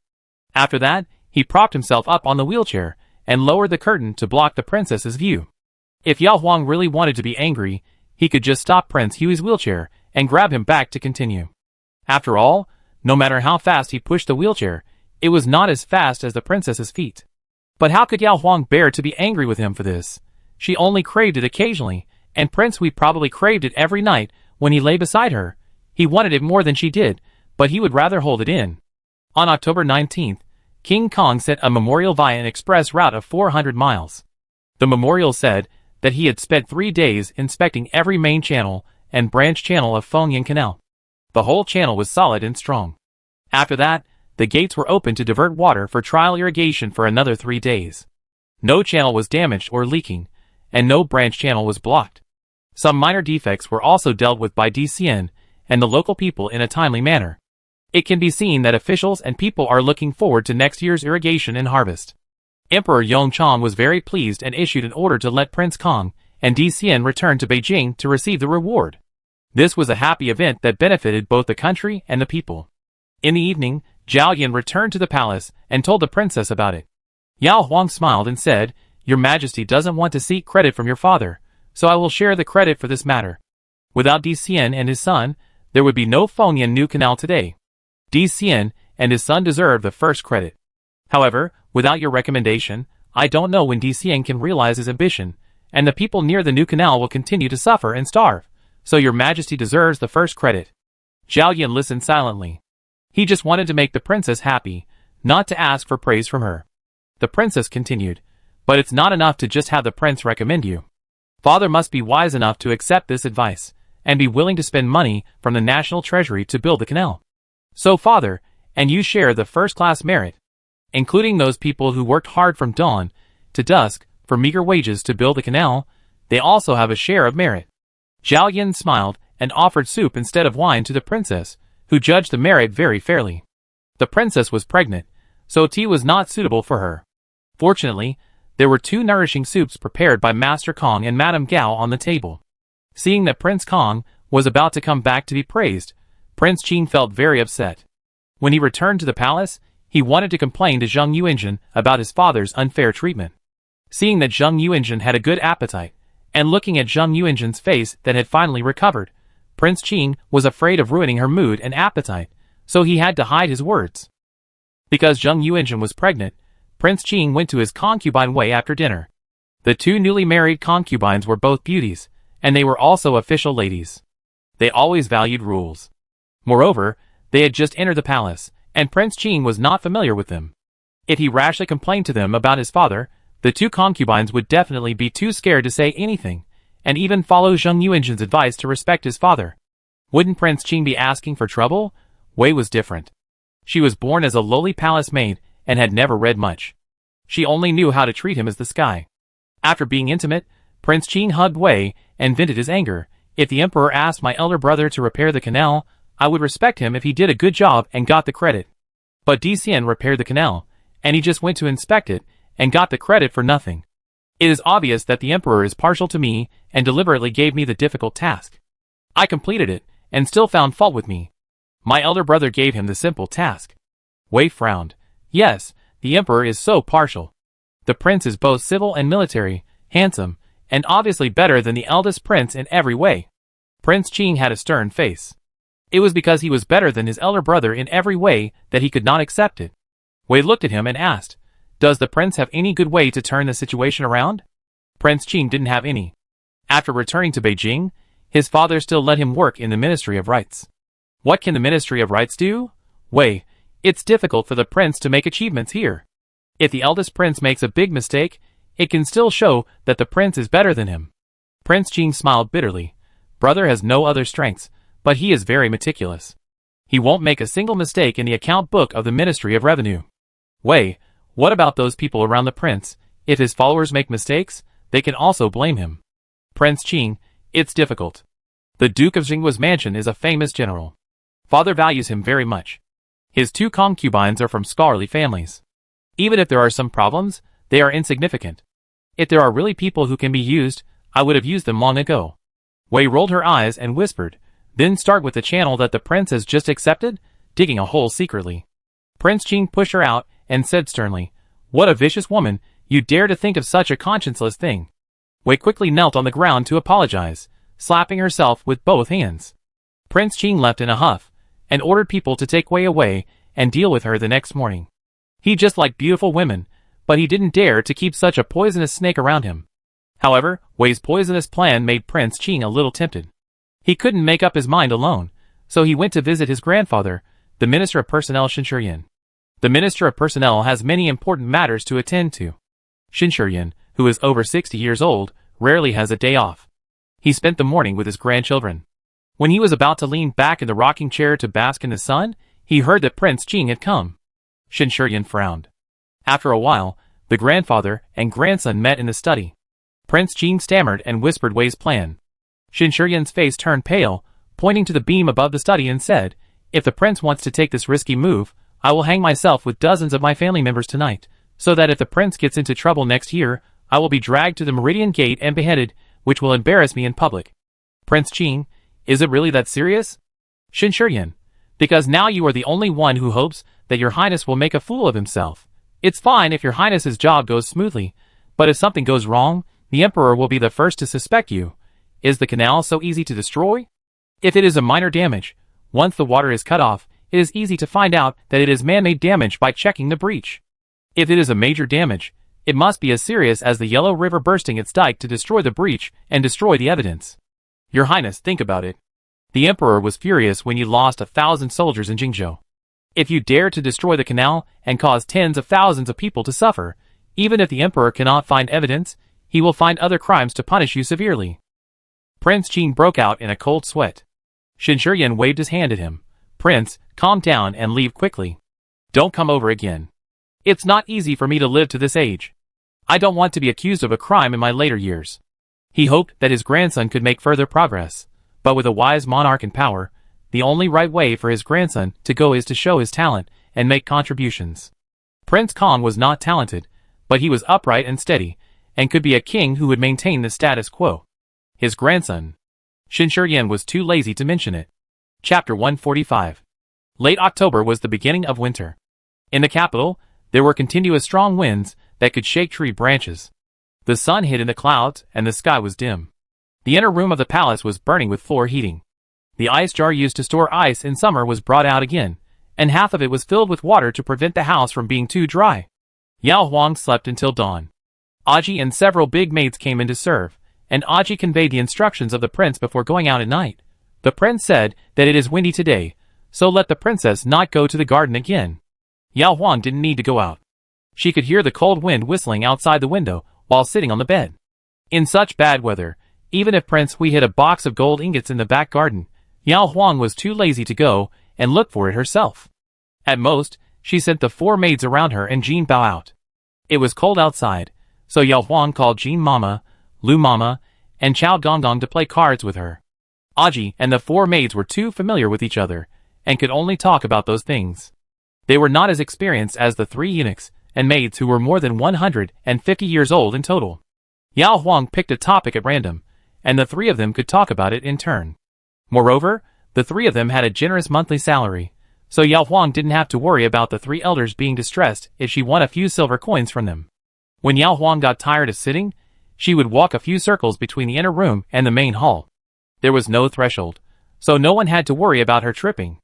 In the palace, Prince Hui finished the morning court and then held a morning meeting of the Ministry of Works every 1st and 5th morning.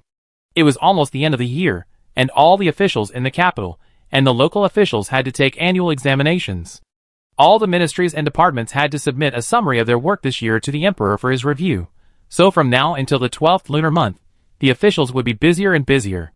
Prince Hui had no salary, the pressure of official promotion and transfer, and he was young, so he was the best in the Ministry of Works in terms of complexion and spirit. Qinghai pushed Prince Hui to the seat next to Shangshu Yinluan and withdrew respectfully.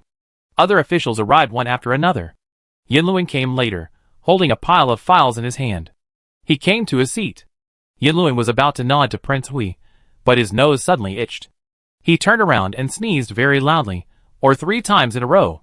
After sneezing, the old Shangshu took out a handkerchief from his sleeve and twisted his nose, then put the handkerchief back into his sleeve, turned around with a guilty look on his face. "I am old, and I always catch a few colds after winter. I am sorry to make you laugh." The officials below all smiled and expressed their understanding. Prince Hui looked at Yan Luan's red nose and moved his hand on his knee, but in the end, he did nothing. During the more than 2/4 of an hour of morning discussion, in addition to Yan Luan's increasingly nasal tone, 2 other officials would cough intermittently. Returning to his official residence, Zhao Yan ordered Fei Chuan, "Ask the kitchen to cook a pot of ginger soup, and give it to me as soon as it's done. Minister Yan, Li Yu, and Gao Ji should each send a bowl. At lunch, everyone should have a bowl to keep warm." Fei Chuan went there immediately. Zhao Yan thought of the fact that the left prime minister had coughed twice during the court meeting, so he picked up his pen and wrote a letter to his father, reminding him to be careful when discussing matters with the ministers. The main reason was that he had already taken care of the officials in the Ministry of Works.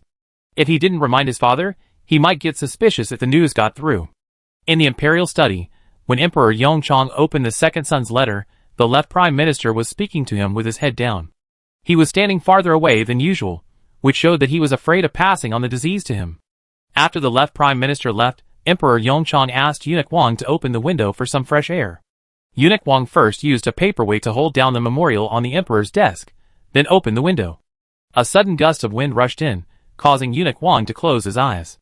Emperor Yongchang, who was sitting on the desk, also felt a chill in his heart. The wind was strong, and the air changed quickly, so Eunuch Wang quickly closed the window. Emperor Yongchang looked at the memorial from the second son again, and wrote a reply. "Every winter, the ministers will take turns to catch a cold. Why didn't I see you thinking about me in previous years?" The young eunuch braved the cold wind, and sent the memorial back to Prince Hui. When his father asked him, Zhao Yan had to answer truthfully. "In his early years, I was not afraid of colds and mild illnesses, so I didn't take other people's colds to heart. Now that the princess is pregnant, I am afraid of bringing back the disease to her.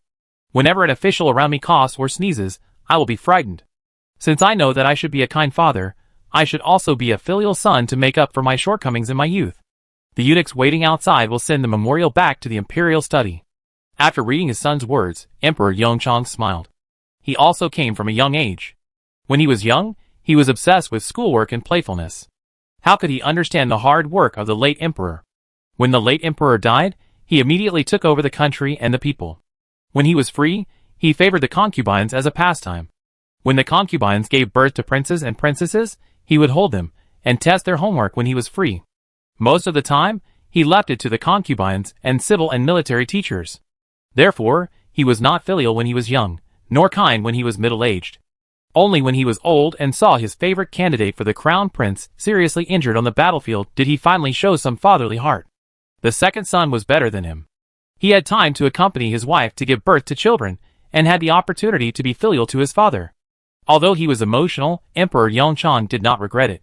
Without his 30 years of hard work, how could the children be safe now? Because of the cold that swept the Ministry of Works and even the entire court officials, Zhao Yan did not accompany the princess for meals or stay overnight for several days. When he came back, he met her in the yard. He sat in the veranda and asked the princess to stand outside the veranda about 10 steps away. The princess complained that he was too cautious. Zhao Yan would rather be glared at than let the princess be infected by the slightest illness. It was probably because Prince Hui had his own official house and rarely interacted with officials. He was not affected by the cold, but Emperor Yongchang had a fever. The fever started in the evening. Emperor Yongchang did not allow Eunuch Wang to alarm others. He only summoned an imperial physician and invited Empress Zhou.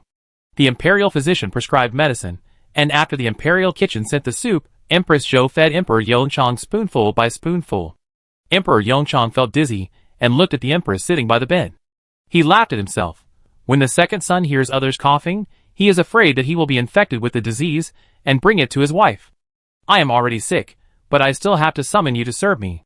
It can be seen that I am not as good as the second son in loving his wife." Queen Zhou smiled and said, "Yao Yao is pregnant, so of course Prince Hui will be nervous. If I were pregnant, the emperor would never call me tonight." Emperor Yongchang held her hand and said, "Thank you for your hard work." Queen Zhou understood that he was referring to the child, shook her head, and continued to feed him medicine gently. After feeding, Emperor Yongchang motioned Queen Zhou to lie down on the bed and sighed. The second son said that he was not afraid of cold before. Not to mention that he was only in his 20s. "I didn't take cold seriously when I was in my 40s. But after I was over 50, My courage has obviously become smaller and smaller. He was afraid that a cold would knock him down, and that he would suddenly have a stroke like some ministers in their 50s and 60s. Therefore, as he got older, he knew that he had to decide on a crown prince as soon as possible without the minister's advice, so as not to leave disasters to the country after his brilliant life. Empress Zhou leaned into his arms, gently stroked his chest and said, "It's just a cold. There are so many imperial doctors in the palace. Your Majesty, don't think too much. Go to bed early. Sweat at night, and you will be well tomorrow morning." Emperor Yongchang nodded, hugged Empress Zhou for a while, and fell asleep. Empress Zhou did not dare to sleep too deeply, and checked on Emperor Yongchang every once in a while. In the middle of the night, Emperor Yongchang finally started to sweat, and his hot forehead gradually became warm again. Empress Zhou's heart, which had been hanging for a long time, finally settled down. At dawn, Emperor Yongchang woke up and felt refreshed. Empress Zhou smiled and said, "The emperor is as healthy as ever, which is a blessing for the emperor himself and the people of the world." Emperor Yongchang was also very happy that he did not stay in bed. After breakfast, he asked Empress Zhou to go to rest quickly, and he continued to govern. In mid-November, Prince Kong brought Dician to Beijing. They traveled for more than 20 days in the winter. Fortunately, Prince Kong insisted on practicing martial arts, and Dician had a good physique after half a year of wind and sun repairing the canal, otherwise one of them would have fallen ill. Emperor Yongchang asked Dician to rest in the official residence first, and then go directly to the palace to listen to the emperor's appreciation during the court meeting the next day. Prince Kang's status was different, so he could go to the palace to meet the emperor as soon as he came back. In the imperial study, Emperor Yongchang carefully looked at his eldest son, who had been away for 2 months, and found that the eldest son had become darker and thinner, but his eyes were particularly bright. When talking about the wasteland and people he saw in Qingxia County, the eldest son's eyes and voice were full of pity. When talking about the repair canal, the eldest son had a simple joy that he would also live a good life with the new canal. Emperor Yongchang was relieved, but also a little guilty, and tactfully reminded him, "Look, father knows what you are good at. You did a good job on this mission. For things like hunting, you can just watch the fun like those civil officials. Father will not look down on you, because there are not many people in this world who are truly good at both civil and military affairs. It is very good to be able to display your talents to the extreme." King Kong was taught, "Father is right. I will definitely do everything within my responsibility." Emperor Yongchang looked at the eldest son's still energetic eyes, and asked him to pay respects to concubine Xian. When concubine Xian saw her son, she first asked about his work in Liangzhou, and then asked what Emperor Yongchang had said to her son. It was the first time that King Kong was praised by his father for such a long paragraph, and he was happy and restrained to learn it again. Concubine Xian listened with a smile, and asked her son to go back to the mansion to rest, but as soon as her son left, concubine Xian's smile disappeared. Knowing what the eldest son is good at, so let her son do a job of honestly inspecting channels? Is it just that the boss does not need to compete for the first place in hunting, or is it that there is no need to compete in other aspects? On November 18th, Emperor Yongchang held another court meeting. The wind was cold, and the outside of the hall was icy. When it was time to enter the hall, there were only rows of lights inside the hall, and no floor heating. First, the important matters of each department were discussed. After the court officials had reported everything they wanted to report, Emperor Yongchang summoned Dician to the hall. At the Wincy banquet in March this year, almost all the civil officials in the hall had seen the newly appointed Jinshi Dician, and remembered Dician's high-spirited discussion in front of the emperor. When they looked back at this time, they were surprised to find that the relatively fair-skinned Jinshi had turned into a man, with a wheat-yellow complexion and a tall and strong body. He looked like a farmer or a laborer. "Your humble servant Dician," kowtows to the emperor. Kneeling in the center of the hall, the former Jinshi Lang only had a clear and sonorous voice. Emperor Yongchang asked him to excuse himself, walked down the imperial platform, walked around Dician, pinched Dician's shoulder, and said with a smile, "No need to say more. I can see your hard work in supervising the construction of the canal for half a year just by looking at you standing in the hall today. Dician, thanks to the emperor for entrusting me with an important task, I dare not be uncommitted." After the emperor and his ministers praised and humbly gave, Emperor Yongchang rewarded Dician with 1,000 taels of silver, and erected a monument at the head of Fengying Canal to commemorate Dician and his son, and asked Dician to return to Qingxia temporarily to continue to serve as the county magistrate, and promoted him after 3 years. Dician and other officials could understand. After all, this year he only repaired the canal. In the next 2 years, DCN would irrigate the 40,000 hectares of wasteland into fertile fields, and really make the local people prosperous. Only then could he realize his great political achievement. After rewarding DCN, Emperor Yongchang walked up to the imperial platform and sat back on the dragon throne, and then rewarded King Kong for his inspection. King Kong thanked him respectfully. At this time, Emperor Yongchang looked at Yanluan, the Minister of Works, and said, "The ancients said that there are bull in the world, and then there are 1,000-mile horses." DCN's father Yong was born at the wrong time, and he had talent but failed to display it. Now DCN can realize the ambitions of 2 generations of father and son, relying on Yanluan's recommendation. I need talents like DCN and his son to govern the world, and I also need wise ministers who can recommend such talents to the court. Therefore, today I will also reward Yanluan for his recommendation. Your Majesty's kindness, I feel ashamed to accept it. Yanluan, who was envied by all the ministers, suddenly walked to the center of the hall and knelt down. Zhao Yan clenched his left hand slightly, and looked up at the dragon throne.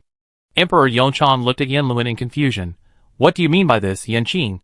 Yanluan wiped away the tears of shame from the corners of his eyes with his sleeves, and then looked at King Kong with tears in his eyes. The wheelchair behind him was mostly blocked, and he said clearly word by word, "This old minister is busy with various constructions all day long. How can I remember a small Qingxia County magistrate a few years ago, DCN, was actually recommended to the emperor by His Royal Highness Hui Wang." Chapter 146. As Yanluan finished speaking, all the civil and military officials in the hall looked at the 3 princes in front of the civil officials.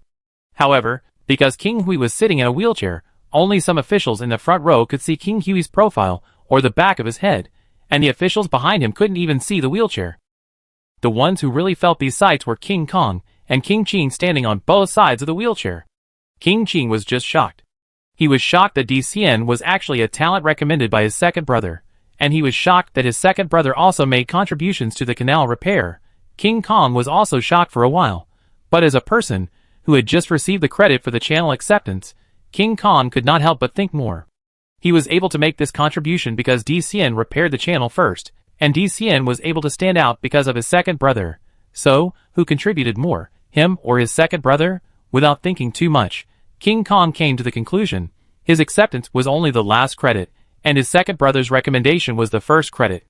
The second brother was the bull who selected the 1,000-li horse, and he was just the one who helped to check for leaks and fill in the gaps after the 1,000-li horse ran and made contributions. Bull and the 1,000-li horse are both indispensable, and he is not the only one who can check for leaks and fill in the gaps. Emperor Yongchang sat high on the dragon throne, quickly scanning the expressions of the eldest and third brothers, and then his eyes fell on the second brother's face. With a tone of surprise as if he had just heard about this, "Prince Hui, is what Yanqing said true?" When the emperor asks questions, the ministers who answer should stand in the center of the hall regardless of their official positions. Prince Kong noticed the hand of his second brother, who was about to push the thin wooden wheel. This action made him temporarily suppress the obscure taste in his heart. He almost subconsciously grasped the armrest behind the wheelchair and pushed his second brother to the center of the hall. When the wheelchair stopped, the dragon throne of Emperor Yongchang on the imperial platform and the golden Nanma wheelchair of King Hui below the imperial platform unexpectedly stopped in a line. The golden luster of the dragon throne was noble and majestic, and the golden Nanma wheelchair, which was comparable to gold, also had the same luster. Although the civil and military officials had discussed the court meeting with King Hui, who had returned from injury for a year, it was the first time they saw King Hui so eye-catching and dazzling at the court meeting. Carrying the gazes of the ministers, Zhao Yan faced his father's condescending gaze. Others did not know the inside story, but his father should have known it long ago. He made it clear today not just to praise his merit in recommending talents. The crown prince was not decided yet. In June, my father publicly denounced Prince Qing, which was equivalent to completely kicking Prince Qing out of the crown prince selection. The fourth prince was lazy, and did not want to make progress, so my father would not consider him. Then only Prince Kong was left. But at the hunting ground, my father embarrassed Prince Kong in front of the civil and military officials, and hundreds of young military officers, and gave the marriage of Prince Kang's wife's family to his wife's family. If Zhao Yan only had 5 points of doubt that my father might choose him, today my father and Yanluan sang the same tune, which made that 5 points become 9 points. If not, this move by my father would only cause resentment from King Kong and King Qing, and my father would not do useless work.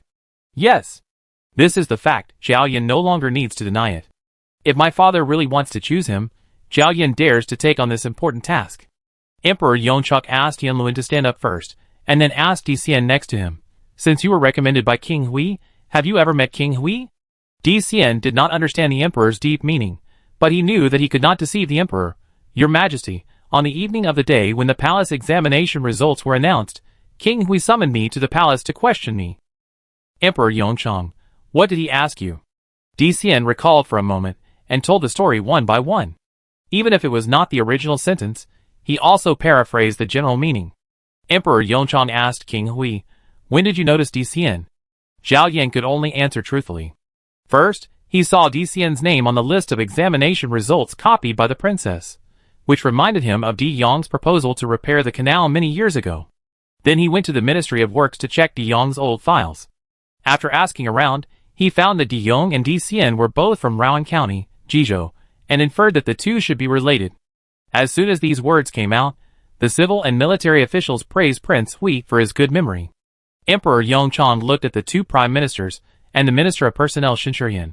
When Di Yong was transferred to Qingxia County, you three were involved in the transfer memorial.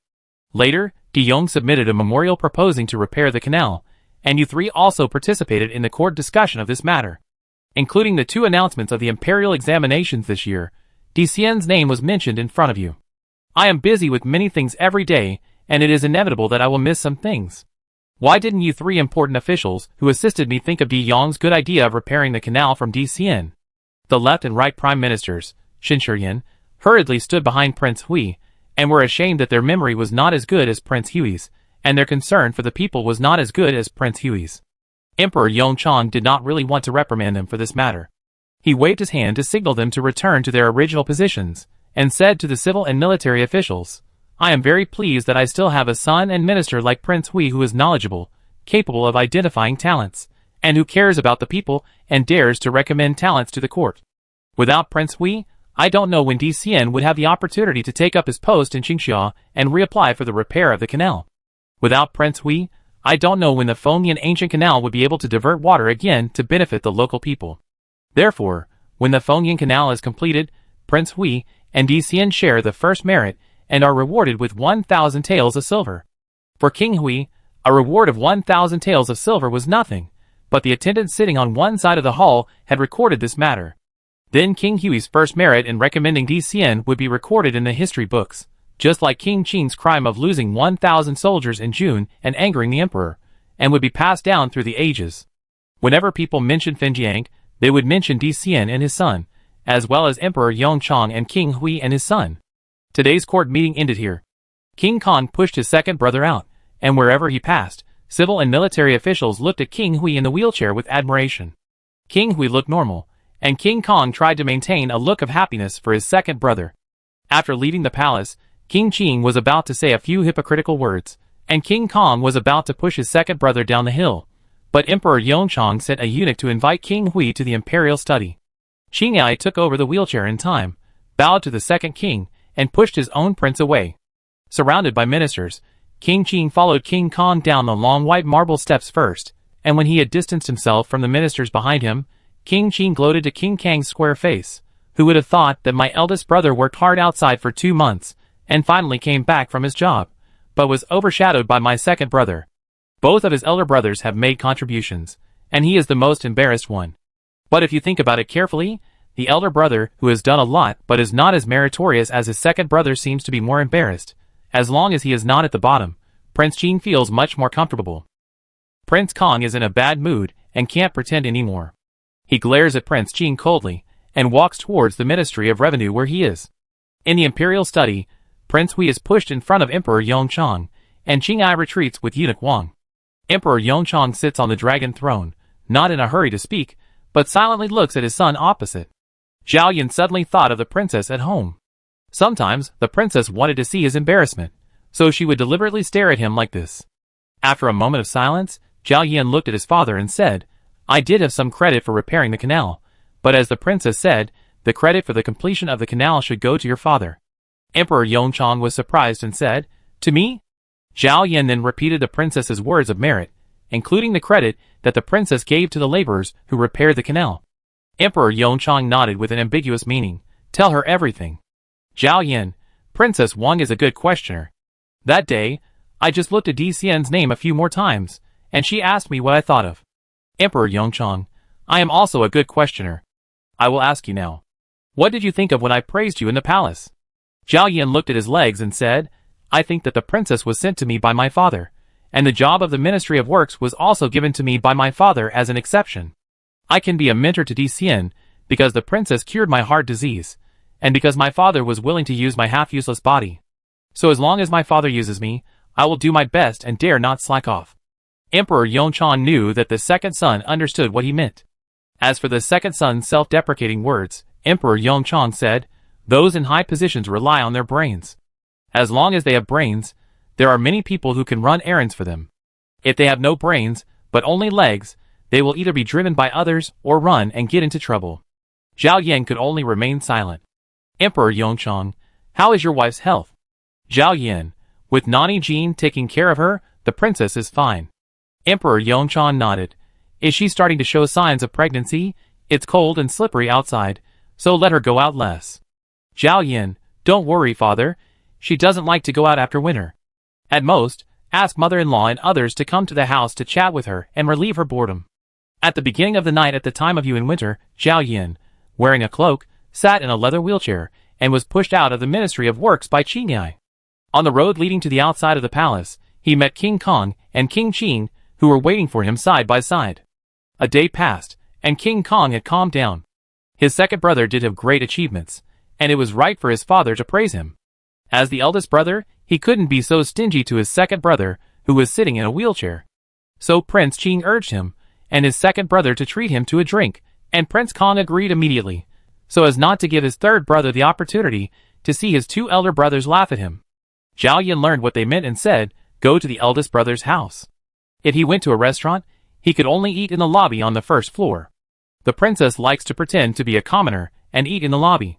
Prince Kong and Prince Qing probably don't want to do that. Prince Qing said, the second brother got more reward money than the eldest brother, so he should go to your house, right? Zhao Yan, the princess is pregnant, and I don't want to disturb her to come out to greet her. King Kong glared at King Qing and said, just go to my house. Zhao Yan sent someone to inform the princess so that she wouldn't have to wait for him to eat. When they arrived at King Kang's house, Jinning brought the children to greet the two uncles, and returned to the backyard after saying hello. There were only 3 brothers in the hall. King Qing felt sour, and said many things that were unpleasant to hear.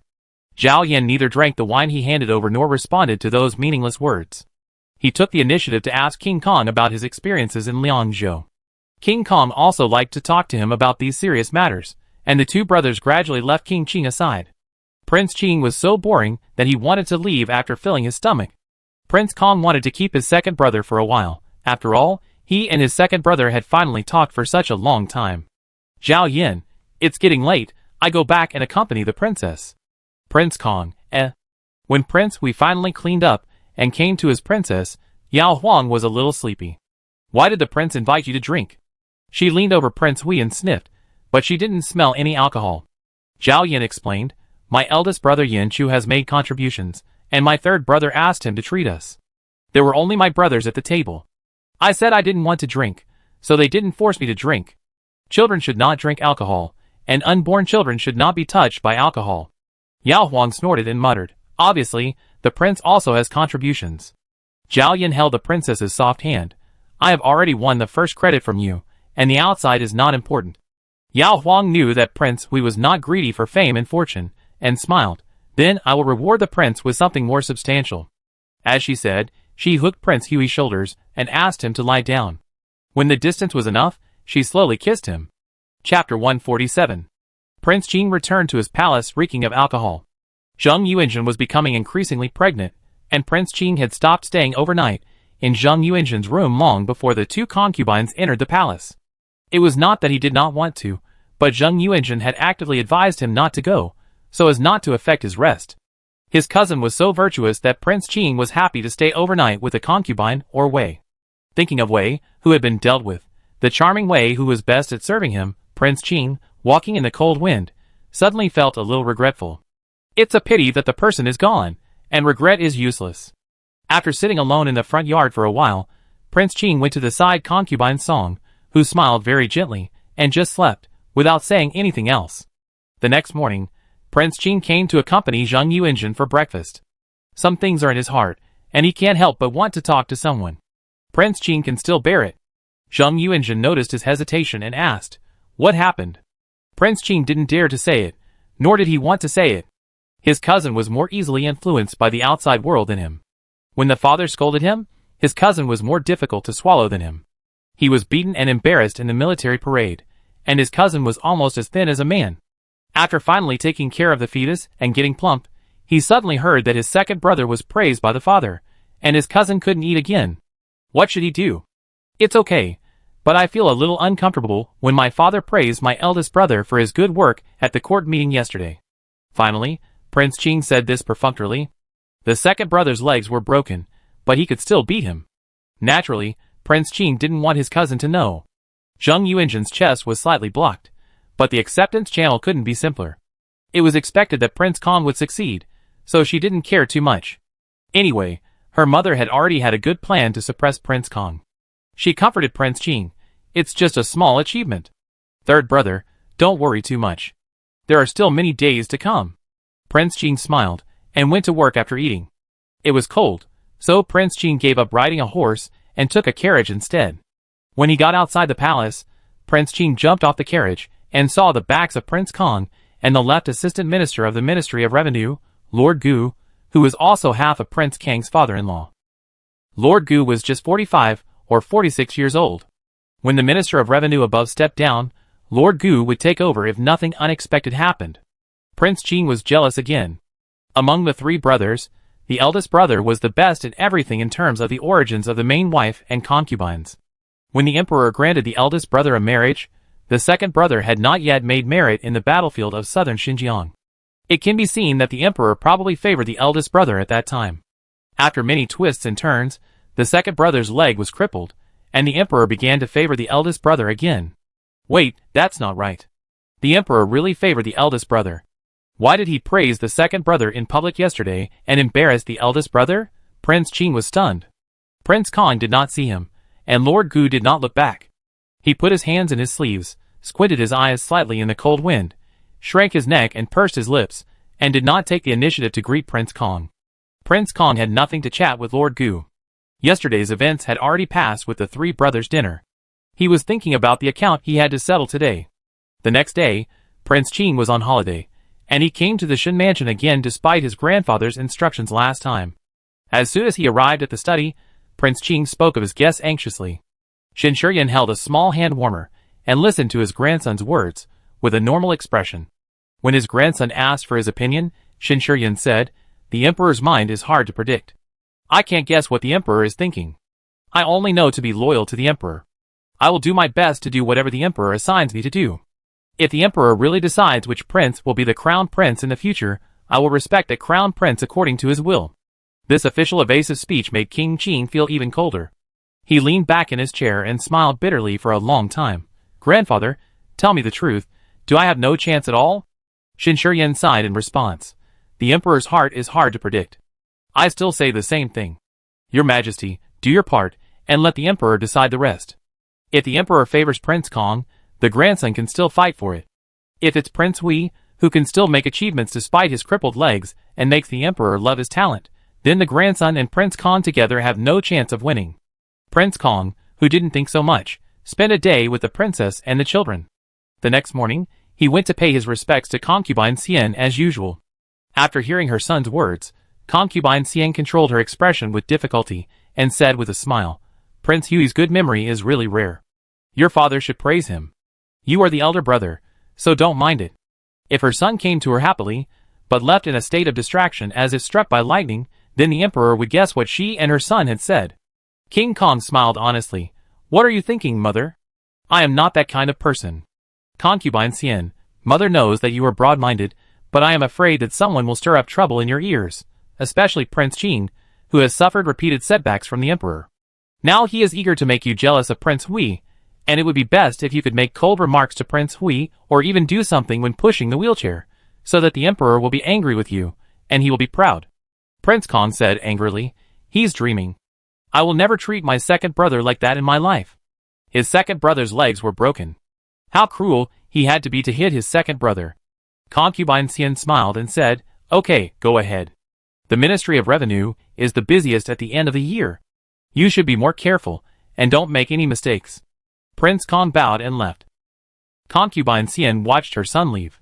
The room became quiet. She waved her hand to dismiss the palace servants who wanted to come in to serve her, and sat alone in a daze. As Concubine Xian expected, after the evening shift, Prince Qing was waiting for Prince Kong on the road. King Kong did not hide his dislike on his face. "What are you waiting for me for?" King Qing smiled and said, "Brother's wine is delicious. I want to go to your brother to ask for 2 more bowls." King Kong scolded him as he walked. "Both of your sisters-in-law are pregnant. When your second brother was drinking with us, he was always worried about your second sister-in-law. But you are so good. You don't have to go back earlier and ask me for wine. If my cousin hears it, she will think that I am trying to trip you up." King Qing, "My cousin is not so stingy. Brother, please treat me to a meal. I have something to tell you." King Kong, "No, if you want to drink, I send someone to send you 2 jars. You can drink as you like at home." King Qing, Catching up with King Kong, who was speeding up, he whispered, "What I want to tell you is that my father wants to make my second brother the crown prince." King Kong paused, turned his head to look at his third brother beside him, met his third brother's meaningful eyes, and suddenly laughed, attracting the attention of officials in front and behind. King Qing, Laughing until his whole body was hot, King Kong patted King Qing on the shoulder, and there was a hint of coldness in his eyes. "Forget about other things. If you say something to provoke me and your second brother again in the future, don't blame me for not treating you as my third brother anymore." After pinching the shoulder blade of Prince Qing, Prince Kong walked away. "What a joke. My father was just a clear judge of rewards and punishments. How could he establish his second brother in a wheelchair for the merit of recommending a talent?" Prince Kong didn't believe him. His grandfather ignored him, and it didn't matter whether his mother believed it or not. Prince Qing felt uncomfortable and had to find an opportunity to tell the princess alone about this matter when Princess Fuqingchang came to visit Zheng Yuanzhen. Princess Fuqingchang had heard about it a long time ago. She was looking forward to her son-in-law taking that position, so she would naturally pay attention to the affairs of the court. She came here today because she was afraid that her daughter would be frightened again. Fortunately, Prince Qing was sensible, and concealed the news that Prince Hui had received the merit. "So what? Do you have any way to make the emperor change his mind?" Standing in the bleak winter garden of the Qing Palace, Princess Fu Qingzhang's tone and expression were very cold. Qing Wang felt his aunt's disdain, and lowered his head in shame, hiding the dissatisfaction in his eyes. Princess Fu Qingzhang looked at his useless appearance, and knew that Qing Wang had ambitions but no plans. Even if he was unwilling, he didn't have the courage to put it into action. So instead of telling Qing Wang her plan, which would make him uneasy or accidentally leak it out, it would be better to keep it secret. The same canal, whether King Kong has made merit or King Hui has made merit, as long as the canal has problems, neither of them will get any good. Princess Fu Qingzhang has her own connections to understand the affairs of the court, and Yao Huang's only connection is the Prince Hui who is beside her. As for her father and brother, both of them are working outside the imperial city, and are not qualified to attend the court meetings. They usually interact with people of similar official positions. If Prince Hui doesn't tell her, Yao Huang won't go out of her way to inquire about the affairs of the court. As the end of the year approaches, when the officials are on vacation, a thick layer of snow has accumulated on the lake in the back garden of Prince Hui's mansion. Yao Huang wanted to enjoy the snow. Zhao Yan looked at the princess, eyes full of longing for the snow scene, and asked Qinghai and Fei Chuan to push the large rosewood wheelchair that he had sat in when the princess first married into the palace. The wheelchair seat was also covered with a thick layer of fox fur cushions. Yao Huang, who was sitting in the large rosewood wheelchair with the help of Aji, looked at the prince sitting in the small wheelchair, and couldn't help laughing. Zhao Yan was worried that the princess would disturb the fetus. "What are you laughing at?" he asked helplessly. The maids all retreated far away. Yao Huang leaned on the armrest of the wheelchair next to Prince Hui, and used her other hand to gesture the difference between the tops of their heads, saying, "Does it look like I'm riding a tall horse, and the prince is only riding a small donkey?" Zhao Yan, Yao Huang patted the remaining wide space around him and invited, "Prince, please sit with me, so that we can talk on the way. Otherwise, I have to lie down to find you when I want to chat." Zhao Yan, how to refuse? Yao Huang, let Qinghai and Fei Chuan come together. Anyway, I just want to enjoy the scenery. I won't say anything inappropriate to them. Prince Hui avoided the princess's suggestive smiling eyes in time. After the discussion, Yao Huang got off the wheelchair first, and waited for Qing'ai and Fei Chuan to help Prince Hui get on it, and then she sat next to Prince Hui. The wheelchair moved, and Yao Huang turned her head and asked, "Is it easy to push?" Fei Chuan smiled and said, "It's easy to push. The princess is as light as a swallow, and there is not much difference between it and the time when the servants pushed the prince alone." The princess laughed again. Zhao Yan held her hand. The princess stopped laughing and came over and put the blanket covering her legs on Prince Hui's legs. Prince Hui looked at the princess, who was resting her head on his arm, and instructed, "You two should focus on your feet and be careful not to slip." Fei Chuan and Qing'ai exchanged glances and said in unison, "Yes." Why did the prince need to remind them specifically? As long as the prince and the princess were together, they would not look around. The large red sandalwood wheelchair pushed by the two of them stopped smoothly by the lake. At this time, Qing'ai and Fei Chuan retreated to a distance. Yao Huang looked at the location of the princess snowman that Prince Hui had built last winter. Zhao Yan also remembered this and said, "I built another one." Yao Huang shook her head and held Prince Hui's big hand, which seemed to never be as warm as hers, under the blanket. "I can't bear to let the prince suffer the cold here. Next year, she can accompany Prince Hui to build a snowman again in the winter of tomorrow." Chapter 148. Because both daughters-in-law were pregnant, and were already very pregnant, Emperor Yongchang only invited the Kong family to the palace for the New Year's Eve banquet this year, and asked the Hui and Qing couples to celebrate the festival at home. When the banquet started in the palace, Emperor Yongchang gave 8 dishes to Hui and Qing's palaces respectively.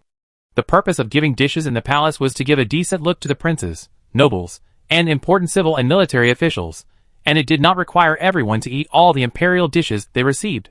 At Hui's palace, the eunuchs in the palace placed the 8 dishes on the dining table of Hui and the princess and then left. After the strangers left, Yao Huang looked at the 8 dishes one by one. "Zhao Yan, it's cold, it should be cold, let's eat the ones made in the mansion." Yao Huang looked at Master Kong and the 18 delicious and steaming New Year's Eve dinner sent by Madame Gao, and she really lost interest in the 8 dishes given by the emperor. After all, she was pregnant, so Yao Huang felt more at ease eating her own food. After eating, Yao Huang wanted to stay in the back garden for a while. The palace was about to set off fireworks, and she liked to watch fireworks. Zhao Yan wanted Qing'ai to push the big red sandalwood wheelchair. Yao Huang, "No, the last time I sat in a wheelchair was because the road was slippery due to snow. Now the ground is dry, and I walked around twice during the day." She insisted on pushing Prince Hui. Zhao Yan agreed, but asked Eunuch Chao to arrange for servants to hang lanterns everywhere along the way, and to check the ground for condensation and ice. At the same time, he asked Nani Jean, Dr. Li, and Dr. Liao to follow from a distance to prevent the princess from suddenly feeling unwell. Because both daughters-in-law were pregnant, and were very pregnant, Emperor Yongchang only invited Prince Kang's family to accompany him in the palace for the New Year's Eve banquet this year, and let Prince Hui and Prince Qing celebrate the festival at their own home. When the banquet started in the palace, Emperor Yongchang gave 8 dishes to Prince Hui's and Prince Qing's mansions respectively. The purpose of awarding dishes in the palace is to give respect to the princes, nobles, and important civil and military officials, and it is not required that everyone must eat all the imperial dishes they receive. At the Prince Hui's mansion, the eunuchs in the palace placed 8 dishes on the tables of the Prince Hui and the princess and then left. After the outsiders left, Yao Huang looked at the 8 dishes one by one. "Zhao Yan, it's cold, they should all be cold, so let's eat these made by the mansion." Yao Huang looked at the 18 delicious and steaming New Year's Eve dinner sent by Master Kong and Madame Gao, and he really lost interest in the 8 dishes given by the emperor. After all, she was pregnant, and Yao Huang felt more at ease eating her own food. After eating, Yao Huang wanted to stay in the back garden for a while. The palace was about to set off fireworks, and she liked to watch fireworks. Zhao Yan wanted Qing'ai to push the big red sandalwood wheelchair again. Yao Huang, "No, the last time I took a wheelchair was because the road was slippery due to snow. Now the ground is dry and smooth. I walked around twice during the day." She insisted on pushing Prince Hui. Zhao Yan agreed, but asked Eunuch Chao to arrange for servants to hang lanterns everywhere along the way, and to thoroughly check whether there was any condensation or ice on the ground. At the same time, he asked Nani Jean, Dr. Li, and Dr. Liao to follow from a distance in case the princess suddenly felt unwell. Qing'ai and Fei Chuan were ordered to pass on the message. Yao Huang teased, "I used to treat the prince as a baby, but now the prince treats me as a baby." Zhao Yan, "What do you mean?" Yao Huang's smile froze. "Oops, She accidentally said the nickname she secretly gave to Prince Hui. Facing Prince Hui's eyes waiting for her to explain, Yao Huang touched her belly and said fearlessly, "It was the time when I dragged the prince to Lingshan. Before leaving, I just wanted to play, but the prince insisted on arranging enough guards to guard against banditry, which scared me all of a sudden. I thought, it's okay for me to get hurt. The prince is a noble dragon's son, like a precious egg in my father's dragon nest. I must hold the prince carefully, and can't let him get any bumps." The princess spoke more and more confidently, but Prince Hui avoided the princess's sight. It was only tonight that he knew that the princess once cherished him so much. Maybe it wasn't the past. Not long ago, the princess couldn't bear to let him make a snowman and get cold. Yao Huang was surprised to see a thin red slowly creeping up on Prince Hui's white earlobe. She walked over. Because Prince Hui was sitting in a wheelchair, Yao Huang raised her hand and touched Prince Hui's warm earlobe, gently pinched it, and Prince Hui's face turned slightly red, which made Yao Huang feel impatient again. What is the prince thinking about? His face is red from thinking about it? Yao Huang recalled carefully, and confirmed that she had not said anything that would embarrass Prince Hui. Zhao Yan pulled down the princess's frivolous hand, lowered his eyes, and said, "You can say this to me, but you can't joke in front of my father." Yao Huang whispered, "It's just a joke, of course, I only say it to the closest people." Zhao Yan felt that every word of the princess was angry. Everything was ready outside soon. The couple put on their cloaks. Yao Huang also put on a pair of leather gloves to warm her hands, and slowly pushed Prince Hui out of the door. Although it was cold on New Year's Eve, there was no wind. There were colorful lanterns hanging on the corridors, eaves or trees along the way. Zhao Yan sat in a wheelchair, silently examining every section of the road that the princess was about to step on. Yao Huang looked back at Nanny Jean and others, who were following far behind, and whispered to Prince Hui, "Your Highness has been a nobleman for a long time. I feel a little sorry that I have to let so many people suffer with me when I go out. Zhao Yan, everyone who follows you tonight can get a reward." Including the 2 doctors, who did not go home for the new year, there was another bonus. Yao Huang, hey, the prince is so generous. If my family was so poor that I couldn't even afford to eat, I would want to come to the prince's mansion to be a maid. Zhao Yan, If there was no princess, he would usually only need Qinghai and Fei Chuan to serve him closely, and deal with Chao Gonggong, Lu Mama, and Guishu for internal and external affairs. The rest of the servants would only get a fixed monthly salary. Arriving at the back garden, Yao Huang found an open area that was most suitable for watching the fireworks in the palace.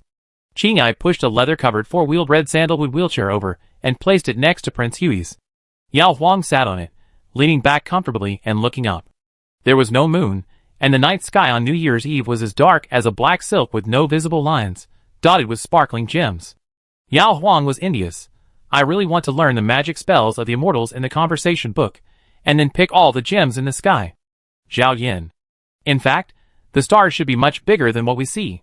Yao Huang heard this for the first time and asked curiously, "Why?" Zhao Yan, like the gem in your hand, it is the size of a longan in the palm of your hand. If it is placed a mile away, can you still see it? Yao Huang, of course you can't see it. I understand. After understanding, Yao Huang looked at the bright stars again, and suddenly felt a little scared. He felt that each star might be bigger than the entire Lingshan mountain. Your Majesty, do you think these stars will suddenly fall and hit us? No, the stars that the ancients saw are no different from what we see today.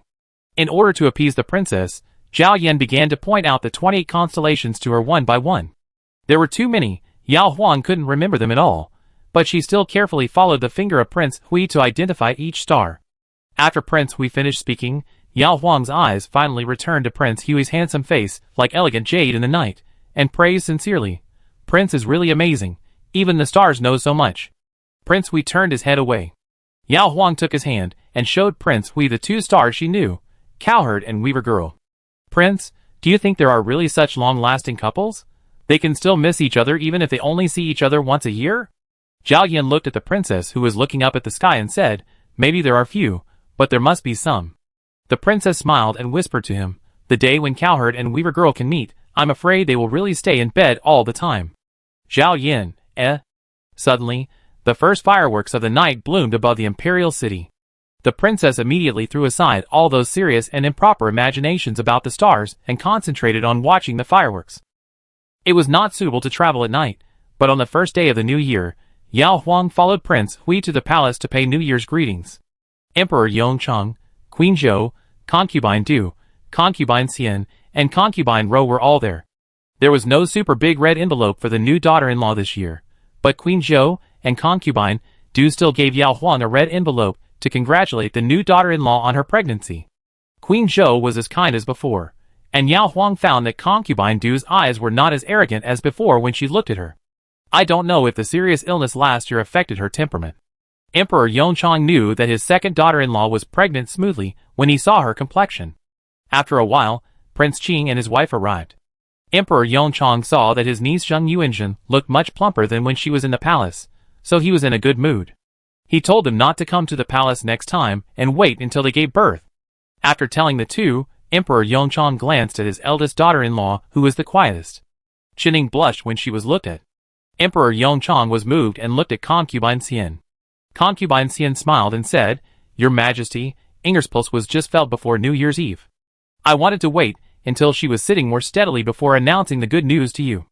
Emperor Yongchang was very happy that the royal family had many offspring, so he asked Concubine Xian to give her eldest daughter-in-law an extra reward. On the way out of the palace, Yao Huang took Qin Ying's arm and shared some of her experiences in the early stages of pregnancy while walking. Next to her, Prince Kong pushed her second brother in a wheelchair, and Prince Qing personally supported Zheng Yuanzhen, who was afraid to walk too fast and fell behind. The next day was the second day of the Chinese New Year. This year, it was not convenient for Yao Huang to go back to her parents' home. Zhao Yan invited the Yao and Luo families to stay in the palace for 3 days. During the day, the princess was allowed to talk to her family members as much as she wanted. He simply accompanied his father-in-law and others for a while, and let them go to the garden by themselves. He stayed alone in the inner room, holding the railing, walking, or reading in the study, and returned to the princess at night. The first month of the year passed by like a stream amidst the banquets and the excitement of the Lantern Festival. The 2 doctors in the palace and the imperial physicians in the palace all concluded that the princess's due date would be at the end of February, which could be a few days earlier or later. So, as soon as February began, Prince Hui became nervous, and Yao Huang's slight movements at night could wake him up. Yao Huang couldn't bear to see Prince Hui's eyes turn blue, so he drove him to the front yard to sleep alone. The princess really didn't seem to want him to accompany her. Zhao Yan thought that if the princess went into labor in the middle of the night, and he was sitting in a wheelchair, it would only hinder Nani Jean. The maids came in, and he agreed to the princess's request and stayed with her every night until she fell asleep, and then he went back to the front yard. Zhao Yan was just as nervous when he was not with the princess. In order to reduce his wild thoughts, he could only lean on the railing to make himself fall asleep. After 2 or 3 nights, he would sleep with the princess again. On February 15th, there was a court meeting in the palace. Emperor Yongchang sat high on the dragon throne, and saw that the second son was in poor spirits at a glance. Thinking of the fact that he had been worried for a while when Queen Zhou was pregnant for the first time, after the court was dismissed, Emperor Yongchang gave the second son a holiday and let him rest until his wife gave birth before continuing to work. Since he took care of the second son, Emperor Yongchang also gave the third son, who did not seem to be worried, the same holiday. On the morning of February 18th, Prince Hui was forced to sit in a wheelchair and was pushed by the princess to bask in the sun in the back garden. The concierge sent a message saying that the Qing palace had just sent someone to announce the good news. Half an hour ago, the Qing princess gave birth to a son and both mother and child were safe. Yao Huang was secretly surprised. The concubines had mentioned in their casual chats that Zheng Yuanzhen's due date was a month later than hers, probably at the end of March. Was Zheng Yuanzhen premature? Fortunately, the Qing palace announced the good news, which showed that the child was very strong. This gave Yao Huang more confidence. Zheng Yuanzhen's fragile body could still be safe with both mother and child, so she would definitely be more successful. Prince Hui in the wheelchair was thinking, if Princess Qing gave birth prematurely, would his princess? Let's go back. I feel a little hot. Prince Hui discussed with the princess with a normal expression. Yao Huang, you feel hot after just walking half a circle? Looking over his shoulder, Prince Hui's white forehead was indeed covered with a layer of sweat. Not wanting to expose Prince Hui to the sun, Yao Huang had to push the wheelchair around and walk back faster. Zhao Yan, no hurry, just walk slowly. He was just a precious egg to the princess, but the princess at this moment was 2 precious eggs, one big and one small, to him, neither of which could be bumped. Chapter 149. The closer to spring, the better the sunshine. Yao Huang always insisted on walking around the back garden after breakfast and at dusk. When he felt tired, he would sit on a bench to rest for a while, and then continue. The branches of the trees that had been silent for a winter gradually turned green. The winter jasmine and plum blossoms were blooming one after another. The buds of peach and crabapple were still small. The buds of the peony were the size of eggs. The peonies next to them grew slower, and the buds were only the size of quail eggs. The cool breeze brought the fragrance of the reviving plants, and the 2 deer in the deer garden began to shed their dull old fur and grow new, glossier fur. In such a beautiful and lively spring garden, Yao Huang could enjoy it for a long time at any place, which was much more comfortable than being bored in the house. The princess loved to go out, and Prince Hui could only cooperate and sit in a wheelchair every time. Nanny Jean and others pushed the spare wheelchair for the princess, and continued to follow at a distance. In winter, Yao Huang felt sorry for them, because they would be cold, but in spring, Yao Huang had no such concerns. Prince Hui was a quiet person, and did not like irrelevant people to step into the back garden. Yao Huang felt that Nanny Jean and others would also be happy to take this opportunity to stretch their muscles in this fairyland-like garden. After breakfast on the 26th, Yao Huang still pushed Prince Hui to visit the garden, walking from east to north. As soon as they reached the bamboo forest, Yao Huang's lower abdomen suddenly tightened. A few days ago, there were several similar short cramps, but Yao Huang didn't take it too seriously and continued to move forward slowly. Unexpectedly, the cramps continued intermittently to the foot of Suiping Mountain in the north. Yao Huang was happy. Is the royal egg that has been in her arms for so long finally coming out? Although Yao Huang was pregnant for the first time, she had heard too much experience from her mother and Jean Mama. She knew that it would take 2 or 3 hours from the beginning of cramps to the actual birth, and even longer. So as long as the water did not break, and as long as it could be tolerated, then walking more during the cramps would actually help the birth later. When it didn't hurt, Yao Huang walked as usual. When it hurt, she stopped. When Prince Hui looked back at her, the pain had already passed. Yao Huang pointed to the tree next to her and asked, "What tree is this?" Prince Hui suffered the loss of having to look back when he wanted to see the princess while sitting in a wheelchair. The princess kept it a secret all the way until the princess pushed him back to the front yard of Minghan Hall. The wheelchair suddenly slid forward for a distance. Zhao Yan suddenly realized that something had happened to the princess. He hurriedly turned the wheel and looked back. He saw the princess holding the door panel next to her with her hand, frowning and enduring. Just as Zhao Yan was about to approach the princess, his mother-in-law Luo Jinhua and Nanny Jean, who had moved in a long time ago, ran over at the same time and supported the princess on the left and right. Yao Huang endured the longer pain this time and looked inside. He saw that the handsome face of Prince Hui in the wheelchair was pale. Yao Huang smiled and said, "It must be time for the birth. I will go to the backyard and take my time. The prince will wait in front. There are so many people here. I am not afraid, and the prince does not need to worry." Mother-in-law and Nanny Jean both looked like they wanted to help the princess to the backyard quickly. Qingyai also pushed the spare rosewood wheelchair over. Prince Hui, who could calmly find a hiding place even if he fell off a cliff, and was almost killed, was so nervous that he couldn't even say a few words to comfort the princess. He could only sit still and nodded calmly. No matter if he was really calm or pretending to be calm, Yao Huang didn't care about him anymore. He sat in the wheelchair and went to the backyard accompanied by his mother and Nanny Jean. Qingyai went to see the princess off. Feichuan walked to the door thinking about taking care of the prince, but when he looked up, he saw the prince's face. Feichuan avoided it in time. Zhao Yan pushed himself into the side room. The delivery room had been cleaned up long ago, and all the things needed were prepared in 4 spares. The 2 doctors were skilled in medicine. Nanny Jean was a female doctor who had delivered dozens of babies for the wives of nobles and officials, and delivered 3 babies for Queen Zhou. Mother-in-law Luo Jinhua could give the princess the company she needed most. At this moment, the princess didn't need him the most. If he went, he would only cause trouble and burden for everyone. After sitting for an unknown period of time, Zhao Yan called Feichuan and asked him to go to the backyard to watch and report any progress made by the princess. After Feichuan left, Zhao Yan entered the inner room and leaned on the handrail. These legs were broken 3 years ago. Zhao Yan had hoped for recovery countless times, and was disappointed countless times. He had given up hope long ago, but every once in a while, when he was sitting in a wheelchair and being pushed by Qingyai on the palace road, or when he listened to the princess laughing and talking about family matters, or when he was lying beside the princess and listening to her long breathing, Zhao Yan would still have fantasies, imagining how good it would be if his legs were not broken. It's not useless.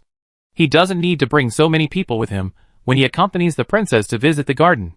He can let the princess hold his arm and walk around instead of pushing his wheelchair. It's not useless. When the princess is in pain, she can lean on him instead of holding the door alone while he can only sit in a wheelchair and watch.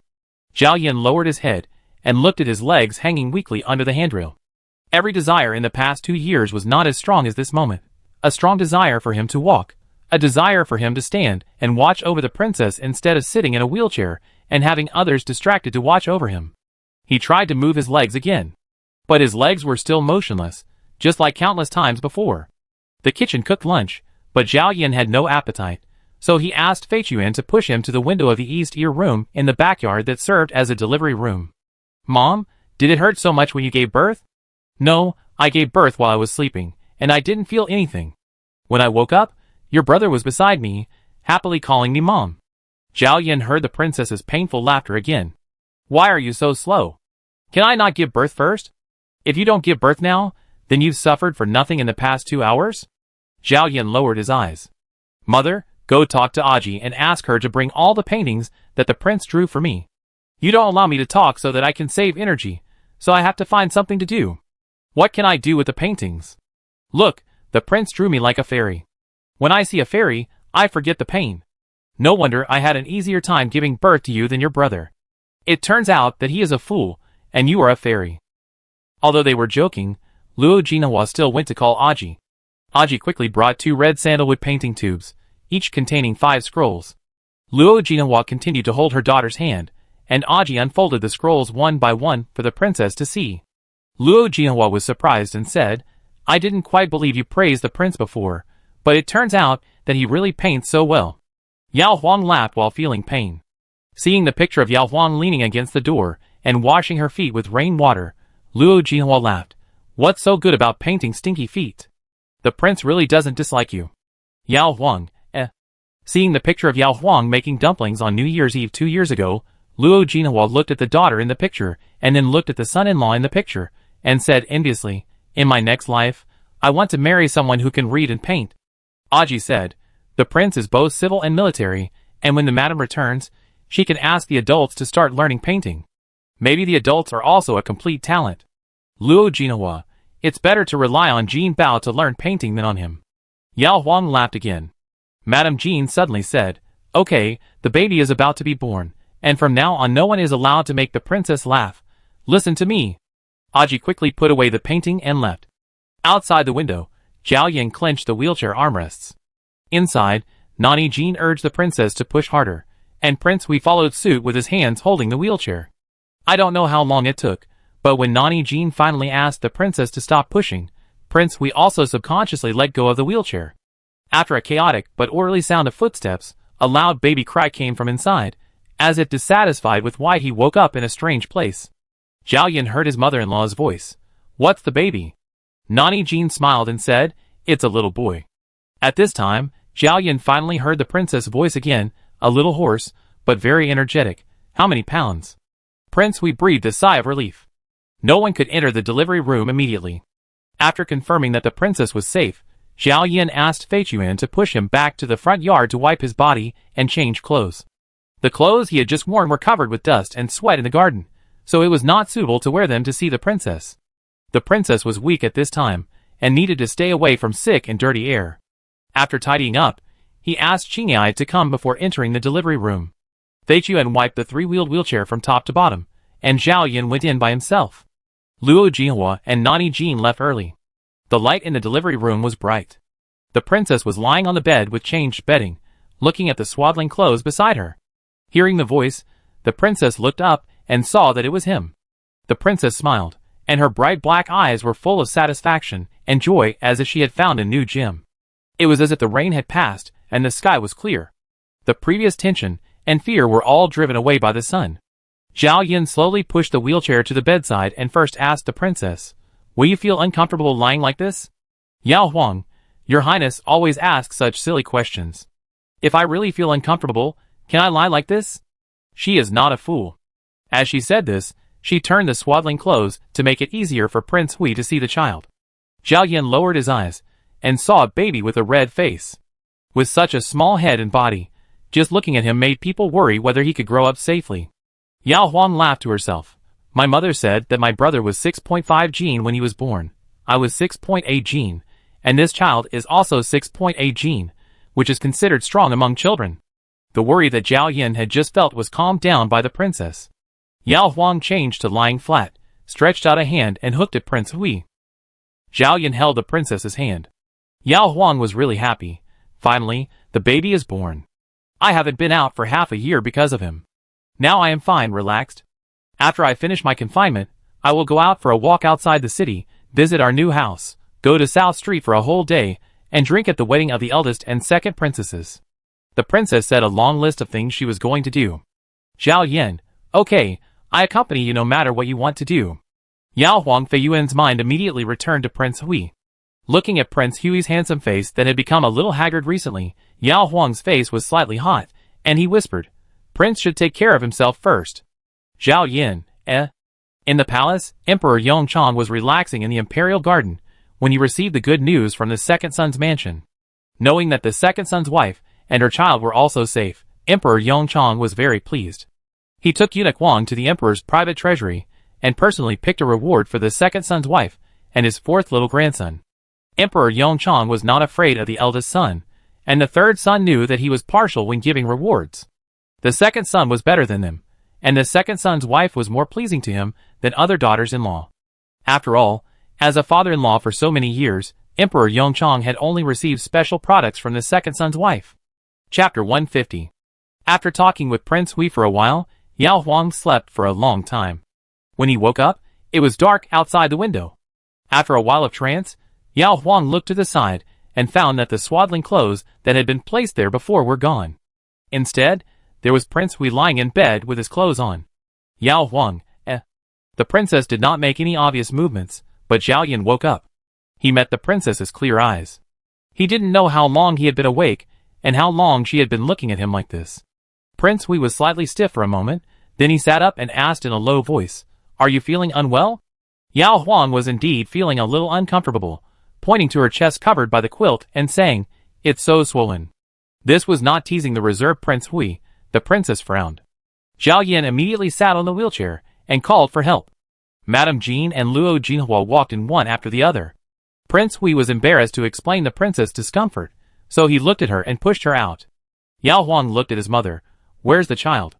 Luo Jinhua smiled and said, She was being fed by the wet nurse. Seeing that you and the prince had fallen asleep, I left her there.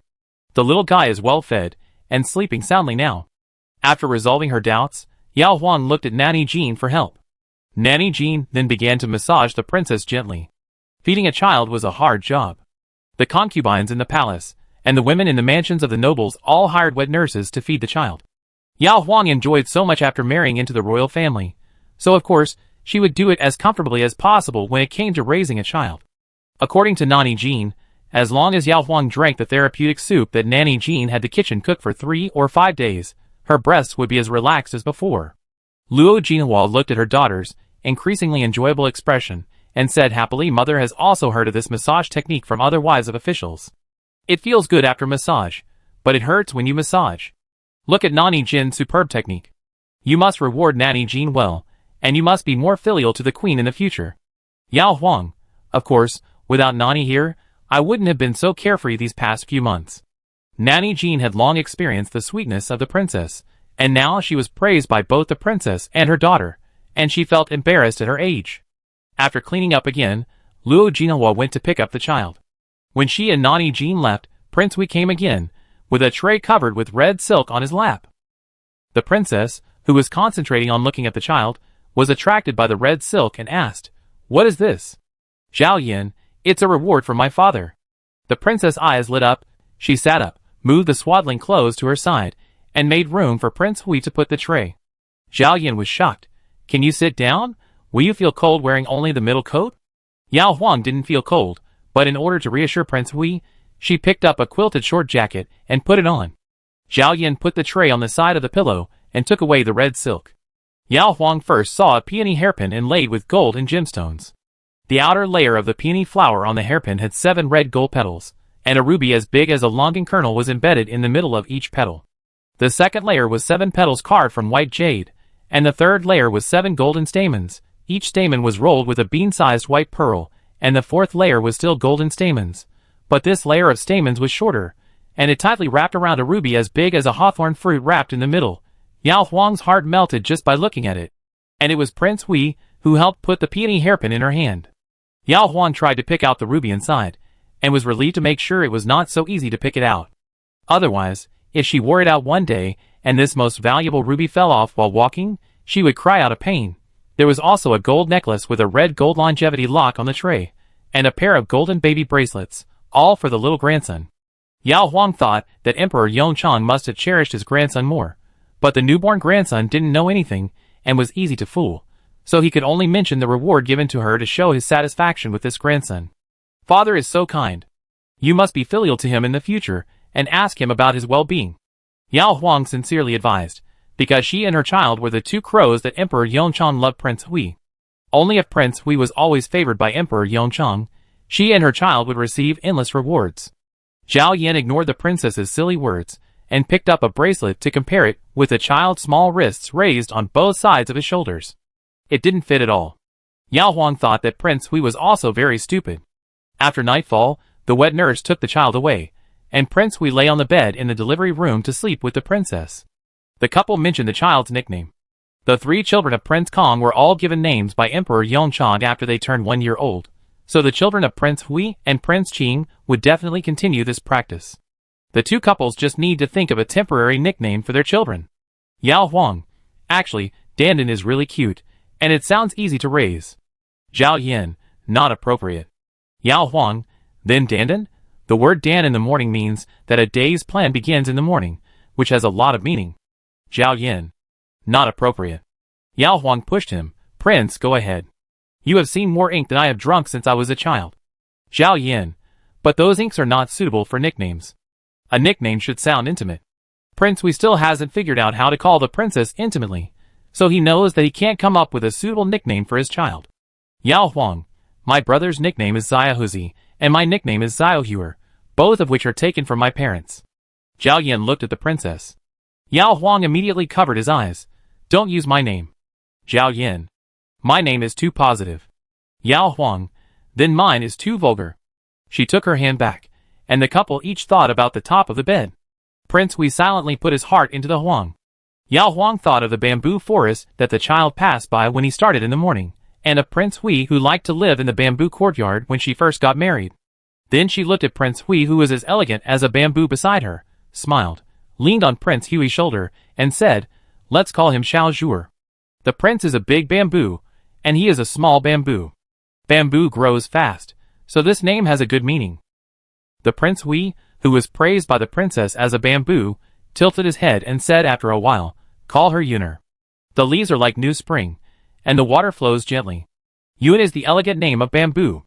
Yao Huang thought this poem was beautiful, and it was in line with the scenery in the bamboo forest this morning, so he kissed the Prince Hui on the face with great satisfaction. On the day of the 3rd day of the 3rd month of the young master of the Prince Hui's mansion, the relatives of the prince and the princess, who were convenient to travel, came. The eldest princess and the second princess came from the palace together. They were close to each other, and arrived quickly. They brought gifts to the second sister-in-law and the little nephew respectively. The concubines will arrive at the same time as the rewards from Emperor Yongchang. The name Yun is really wonderful. I have always thought that my second brother is like a bamboo. The eldest princess praised with a smile. Prince Hui, who was not used to such praise, left early and left the east side room in the backyard to the 3 sisters-in-law.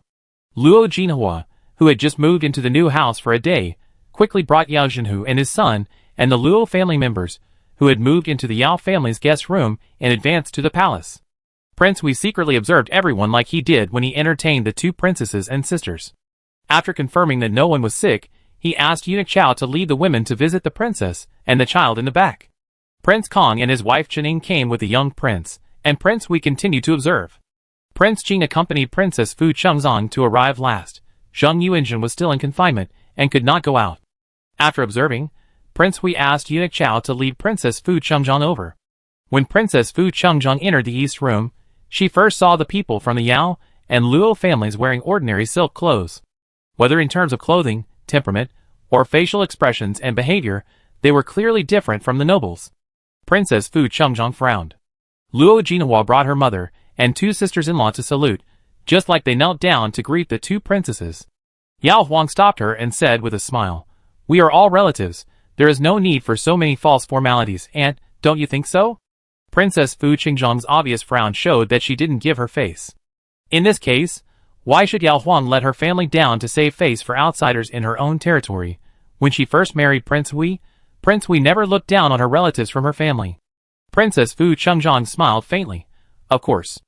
Ignoring those civilian women, Princess Fu Chengzhong came to the bed and looked at the baby in the cradle. It looked small, but if it was put together with her grandson, who was born a month premature, the one from Prince Hui's family would be much bigger. Princess Fu Chengzhong praised him politely, and gave the child a gold necklace. Yao Huang thanked him and, as the second sister-in-law, asked about the situation of Zheng Yuanjun and her son. Princess Fu Chengzhong smiled more sincerely and explained, Yuanjun's early pregnancy was not good, which caused Sanlang to be born prematurely. He weighed only more than 5 pounds when he was born. Fortunately, Sanlang can eat and sleep well. He looks fatter these days.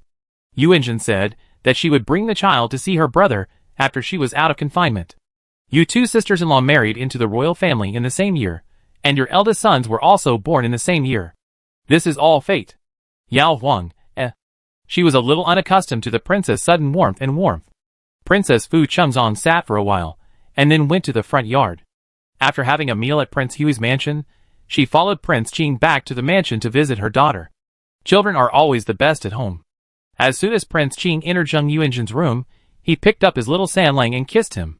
He said to Zheng Yuanjun, after looking around, "Our Sanlang is still the best looking." Zheng Yuanjun looked at her mother.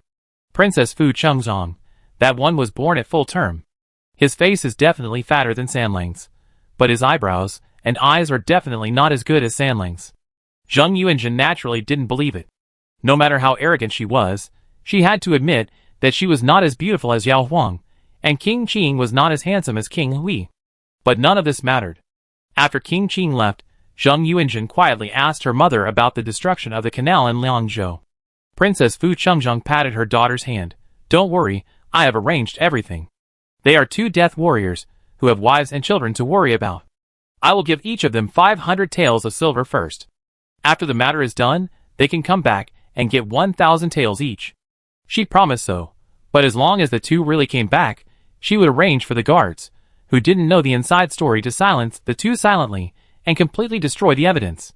Their wives and children were also under her control, and they would soon reunite with the 2 death warriors on the road to the underworld.